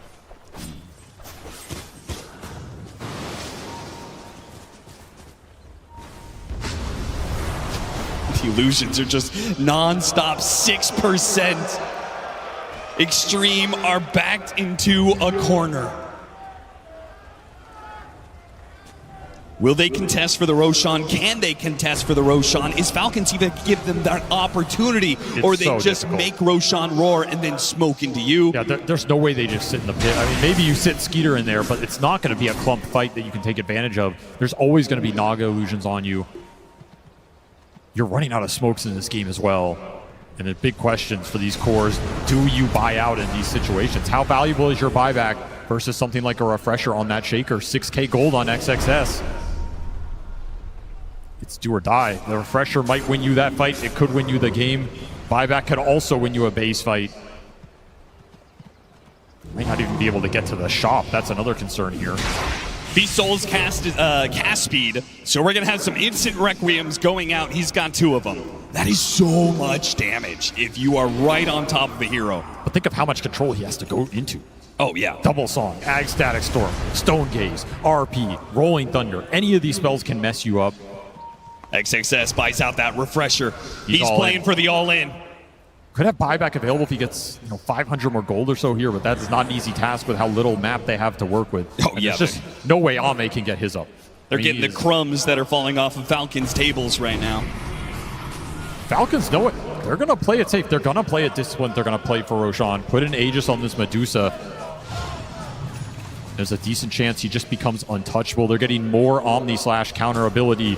E-Blade available for this Magnus. They can build into some more Lotus Orbs. E-Blade, a Ghost Scepter. That's about it. Surprisingly, no Lotus Orbs, which they could have just gone for that and let Skeeter hit high ground, just keep throwing those Lotus Orbs on him, but they played for the bigger kill. This big team fight combo. Falcons back up, go for the Roshan. It'll roar, and we'll see what Xtreme do about this. Even if they smoke up, are they going to be able to get there in time? It just seems like an impossible fight. If you know they're coming, you just song the play. You make them BKB early to have to commit. There's going to be some RP interrupt. Got the horn toss once again. The Pugna punished time and time again. Somebody has to die for this horn toss skewer combo. They'll get the pick off. They force the buyback, and they still claim the Roshan. The Aegis picked up. XM, he doesn't want to let them just push back into the base. They're going to try and play for this high ground. But again, these illusions are scouting things out. Falcons leaving nothing to chance here. Snaking is very familiar with playing a late-game Naga Siren lineup in a TI Grand Final. This is a team that knows how to abuse the vision, knows how to look for the jump. They have the vision, they have the jump. This game is in their control right now. Break it down for me, Avery. How does Xtreme win this fight? Massive Requiems, a great catch from XXS, and the Omni Slash has to land. He got two inside of that! The man just took it to him! He said, what do I need? It's all me, baby, I've got this! Finds an opening on 2. Now Ame has an opportunity. Oh, that outward staff, man! It's just too good of a counter to the Omni Slash! Ame's making a run for it. He'll get back to the base safely. Falcons have bought back on Amar, though. They want to end it. They still have Aegis. They know all the ults are on cooldown. This junk did not do enough with the opening. Almost out of mana on the first life here. Skeeter is getting quite low. They do have a refresh Requiem available. Yeah. XM hiding in the trees, looking on this ward. Skeeter backs up. That's a one-team fight for XG, stalling out this Aegis. XXS does it again. This man finds openings out of nowhere, and he has been decisive on the trigger. Yeah, I couldn't even get to the preamble. He just saw a moment, went for it. Two steps and a blink. You have to play like that in this game if you're going to win it as XG. And the Slugger hits almost killed Snaking. He got hit by 2 fissures, a bunch of Slugger echo damage. Naga almost died from collateral. And that was with the song going out. That's the upside for XG in this game. If you can find the jump, if you can commit, if you can put your BKBs to use, there is no counterplay to that other than the RP coming through. And it's not always fast enough, and it's not easy to get through these Requiem fears. 2.5 minutes left on the clock for Skeeter. Round 2 here for Falcons. They buy the mag to continue the push. As XG trying to wait for ultimate cooldowns. The banner gets dropped, and the damage, it's coming so fast. Xtreme have to cobble together some sort of idea here. Ame, he'll blink forward, deal with the banner. Does have buyback Spin on now. cooldown. It's worth mentioning, 2 Rolling lives on Thunder, the that's scout. going to be a bit wasted here. Malrine tries to blink it again, very awkward. Very far forward. There's no punish though. That'll be a second lane. No response from Xtreme on that. They are being pushed to the limit here. Bend, don't break. That has been the motto of this squad, but you can only bend so far. And amp damage is in that top rune. Falcons. Oh, do they see it? Does someone go back to see check? it, man. Skeeter setting up 2 minutes. He wants to force this now. Look, A on disc, ready to be assembled for ATF. You might not be able to get that same kind of play on the Magnus anymore. One building left till Megas. You gotta go here. Half HP, where's the jump? They make the jump now. Try and hit for the Requiem. The RP gets locked down as well. Song. Still though, the Fear pushes the Medusa inside. Little bit of a problem. Half mana for now. Trying to stall things out. Got the Static Storm out. Glimpse back onto him. Refresh. He couldn't get off the BKB. He's in trouble. Decrepify's gonna wear out. XM now he gets off the BKB. He's making a run for it, but the Stone Gaze will allow Skeeter. He'll take Megas. XG against Megas. Need to find he doesn't want to let him lead. He's running straight to him. He challenges Crit, but a cheese goes off. Crit, he's alive for now, but he's separating the rest from the Medusa refresh. And now he's got lots of suns. It's a Winkle a little bit more. Requiem, Fisher, everything they have. A jump forward, goes after Crit once again. Way to bash. Still though, the Medusa's in trouble. Ame, wait the song, and they can't stop him. He's teleporting away. There is no stuns. He didn't omni him in the ghost blade because he felt like he was gone, but the song bailed him out. Falcons escape with everybody. Another opening where XG just fall a little short. The fight recap shows Xtreme Gaming, you got nothing out of that. You've given up Megas. They have the lineup to hold up against Mega. The game is not over yet, not by a long stretch.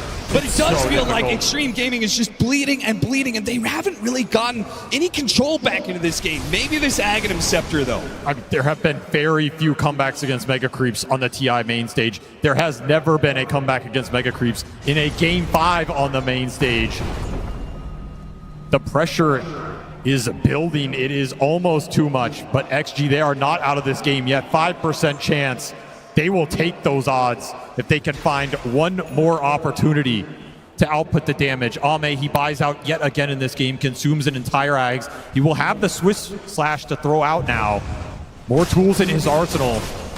It'll be a little hard for Skeeter to make that same raid with the Outworld staff that he did before. And a Hex on XXS, more control. That buys a lot of time for Ame to go in and deal some serious damage, and they were dealing some serious damage to that Medusa. As bad as the fight outcome was for you, you got Megas, you didn't get a lot off of that. You gained some confidence in taking Skeeter down. You did. He died very fast, especially to XM's damage. Yeah, it helps so much that both the Requiem and these long-range Fishers, it pushes a lot of these Falcons heroes who are trying to sit behind the Medusa and push them so far away that Skeeter just ends up on an island. Exactly. Isolate the Medusa, take him out. Even if a clutch E-Blade comes through, you might still be able to push through it. You always have the Demonic Purge to throw on him. Guarantee the Omni lands outside of the Outworld staffs here. Falcons take a breather, decide to farm up, try and reset this game a little bit. Still firmly in control. But you're gonna have to close this one out. Second Hex available. There's now a double Hex with Refresher on the SF, double Hex with Refresher on the Earthshaker. Quad Hex potentially coming out from XG. That is a lot of control to fight through. That's like 15 seconds of disable. What do you even do?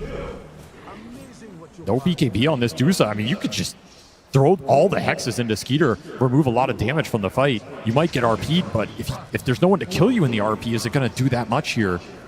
Look at all the Lotuses he's stacking up, man. Oh, they are stacking them. Another Tormentor. Once again, nobody to take the shard, just some gold for the squad. We're going to be playing 50 seconds until Roshan has the potential to respawn. I think this is a situation where Xtreme, no way they can contest. It's just going to be a good old-fashioned base defense. It's just going to be sitting on your tier 4s, daring Falcons to get closer and closer to your fountain, where the buybacks are more potent. Those buybacks are everything now for XG. Ame, you're pretty much capped out. You just got to play for maybe a refresher, maybe a nullifier somewhere in this lineup, but buyback is a lot more important at this point. I mean, if he could get to refresher, that would be sick. 4 different slashes to get around these Outworld staffs and these Ghost Scepters.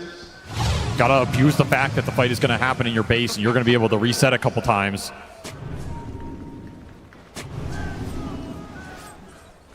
At the same time, I mean, if you can continue to find levels in this game, the Shadow Fiend level 30 talent for some extra Shadow Raise damage, all these small things can add up here.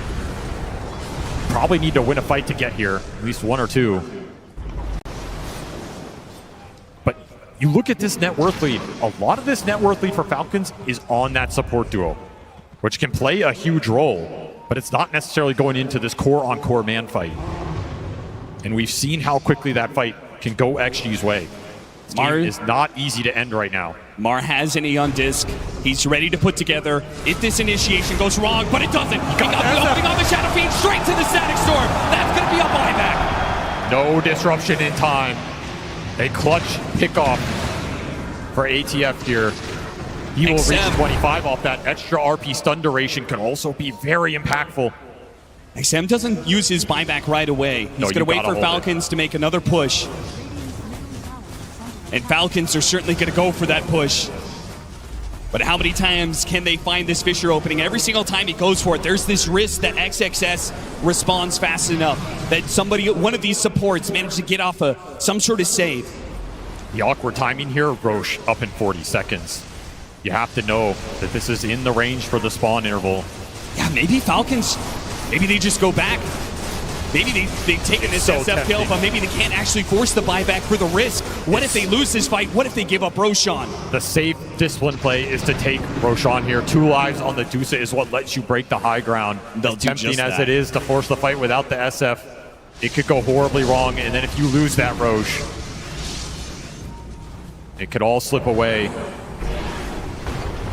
They're thinking about both. They went to the pit, now they're back to the base. ATF, he's made the call. He wants to look for somebody. Once again, the Pugna, because why not? A disruption, okay. Gets thrown out onto the Magnus. Lotusaur bounces it back, and it's still the death of Xnova. Man, it's just not getting to play any Dota right now. Still, though, they popped another Stone Gaze for this. The XM's back up in 10 seconds. It's actually feeling like even though Falcons are getting these pickoffs, they still can't get a buyback out of them. They just have to go to Roche. Most important things in this game right now are the buybacks for XG and their glyph. These are the 2 things they need to maintain in this game to have a fighting chance in that base defense. Doesn't matter how much lead you grow from here. The fight is not going to change that much. Maybe Refresher on crit gives you a little more potential, but you've reached your potential with this lineup. All the playmaking is there, and XG, they want to contest this Roche. This is crazy. This is absolutely insane. Going into all the vision, all the control, you can get sub-static stormed at a moment's notice. And creeps are still hitting their tier 4s. They haven't even pushed the base out yet. They're just going to get thrown. You have to go back. You have to go back. There's no way you can stop this Roshan Falcons. They play it cool. They back away. 5-man smoke up, and now they're heading into the base. They lost tier 4s off that. They lost so much. They realize that Xtreme are a bit out of position. If they can get to the base before some of these other heroes, they can get yet another pickoff. It's Xnova again. Does not have the buyback available. Is that enough, Falcons? Ame, he's tired of this. No, the Lotusaur. Swift Slash. It was just a Swift Slash. Meanwhile, JQ, he just died in an instant. Skeeter took him out. And oh no, XM got bashed up right as he tried to go for the right wheel. And he's gone. XG crumbling right now. They're wearing through these heroes one by one. And Ame in frustration, he managed to get his spin up there. The instant side, but it's that storm response. And it's Song as well. Still though, the spin gets off the slash spin and bounce backwards. It didn't get onto the heroes. Now what do? You need a refresher. XXS, he can't go back. He has to go in. He has to use everything he has. Refresher into the Echo Slam. They get one. They got lead. Half HP on Skeeter. Ame fighting for it. Can he take down Dusa? It's almost no! The song! And now a refresh. When he comes back up, Snaking has just saved the game for them. It was going to be the Dusa dead, and instead, it's a Falcons victory. Ame, you've been here before. Will you be denied again? 3 times denied. A horn toss and it's over. Falcons, they've done it. Falcons are your TI champions. This series went to a Game 5. That Game 5 went to the 58-minute mark. It took every buyback XG had to hold on to that game. Every tower in the base. Falcons push it to the limit. They gave ATF the hero that has been Ame's nightmare time and time again. The Magnus will once more shut their dreams of an Aegis down and achieve the dreams for this Falcon squad. A long time in the making for some of these players. They will finally lift this Aegis. For some of them, they've been here before. But for a lot of this squad, it will be their first time as international champions. Snake King and Skeeter, now 2-time TI winners, and they do it with their teammate AUI, who is now the first coach for a 3-time champion. The duo of Maureen and Amar, from their time together in obscurity on a little team called Creep Wave, moving to different teams, cheering each other on every step of the way, and now realizing their dreams as a team. And then Crits, the player at this TI, the longest consecutive run, 12 years in the making for him. And now, the moment of triumph, the International 2025 champions, Team Falcons!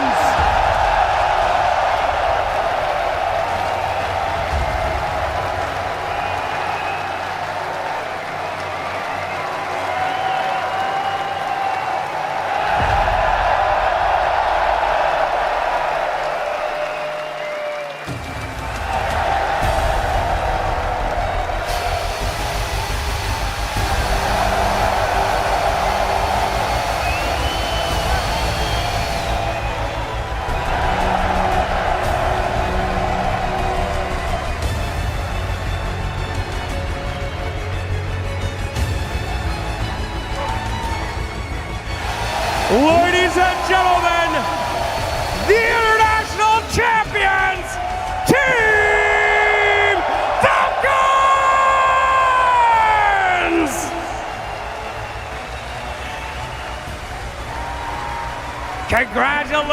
Congratulations, boys. Of course, I'm going for you first. ATF, my man, you have told the world that you were the best player on your team, the best player in the world. And now, you got the proof, baby. Now, you were right. Ladies and gentlemen, may I introduce you to Amar, the first place international champion! Any words, my friend?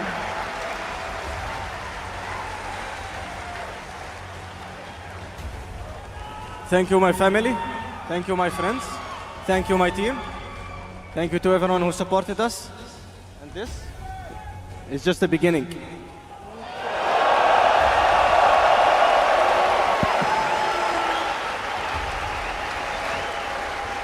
Skitter! I guess the debate is over. Wraith Pact TI was not a fluke after all. You carried your team in Singapore, and you have done it here again in Hamburg. Skitter, the mic is yours, my man. What's on your mind? I'm just so happy that I was part of a squad that helped Crit win TI after he tried so many years. I'm just so happy for him. And obviously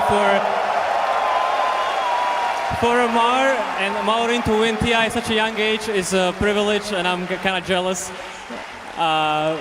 But yeah, they did their part, and I'm just so happy for everyone. Thank you so much. Snake King, my North American brother. you have been the glue that has kept this team together. You always believed in this team, and they have always believed in you. And now, you get to raise a second Aegis with your brothers! How does it feel? Any words for them? It's amazing. I'm on top of the world. I'm very grateful for Skittier and AEI. We're going to run it again. We're going to run it again!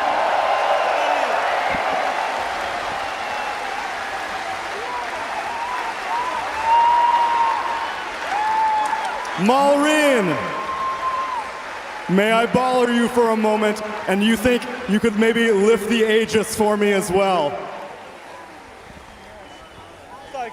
There are only 11 different mid laners inscribed on this trophy, and now you are joining the ranks of Dota history on just your second TI. Now I know generally you got a lot to say, Maureen, but has a TI made you speechless? I barely can talk, but I never would dream and think that I would have any chance winning TI, especially as a earliest. It is a reality, Maureen. Start believing it.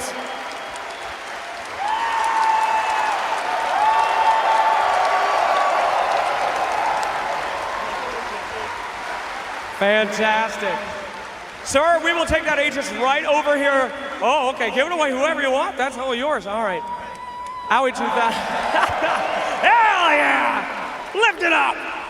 Owie 2000, you are the first man in history to see 3 teams to an Aegis, my friend. You have broken the record, and there's no denying you're the greatest mind in Dota history!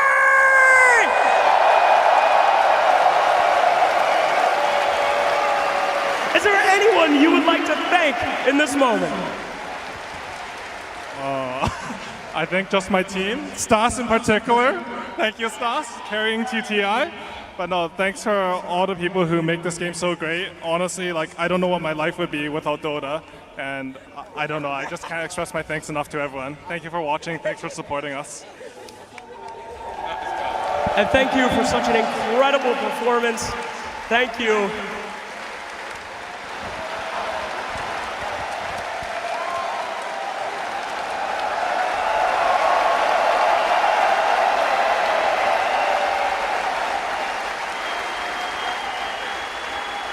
And last, but certainly not at all the least, Crit.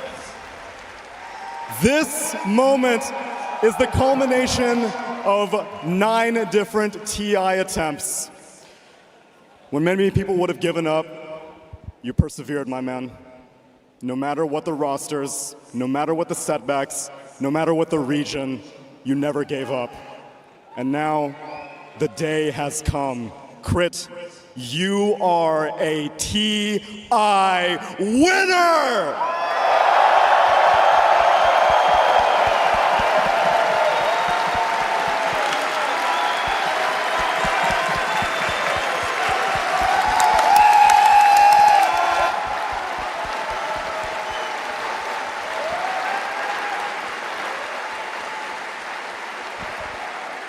Yeah, I mean, I don't even know what to say. Like, it's been a long time, and I like to not react too much when we win, and I feel like this time I'm lucky that I can even talk.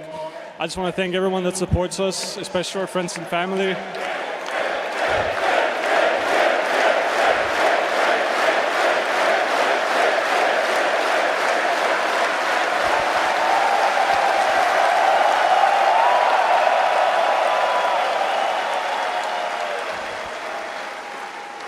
Yeah, just thank you, everyone. It means everything. Enjoy the moment, my friend. If anyone has earned it, it is you. And all of us, please, can we celebrate in this moment and make one more round of applause for your TI-14 champions, Team Falcon!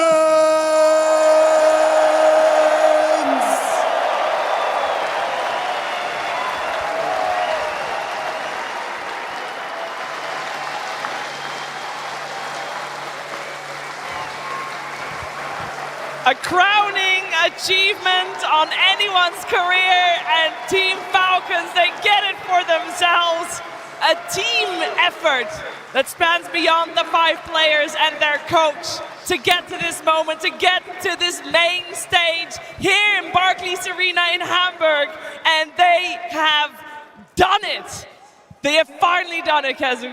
What an absolute treat to watch this entire TI and them winning this TI. And you can just, like, it's one thing to win TI and it's another thing to win it with the people closest to you. Like Amar and Malrine, they've played together for years. You can just see it. It's honestly, like, it's so touching and beautiful to, like, see this game unfold and to see a team win.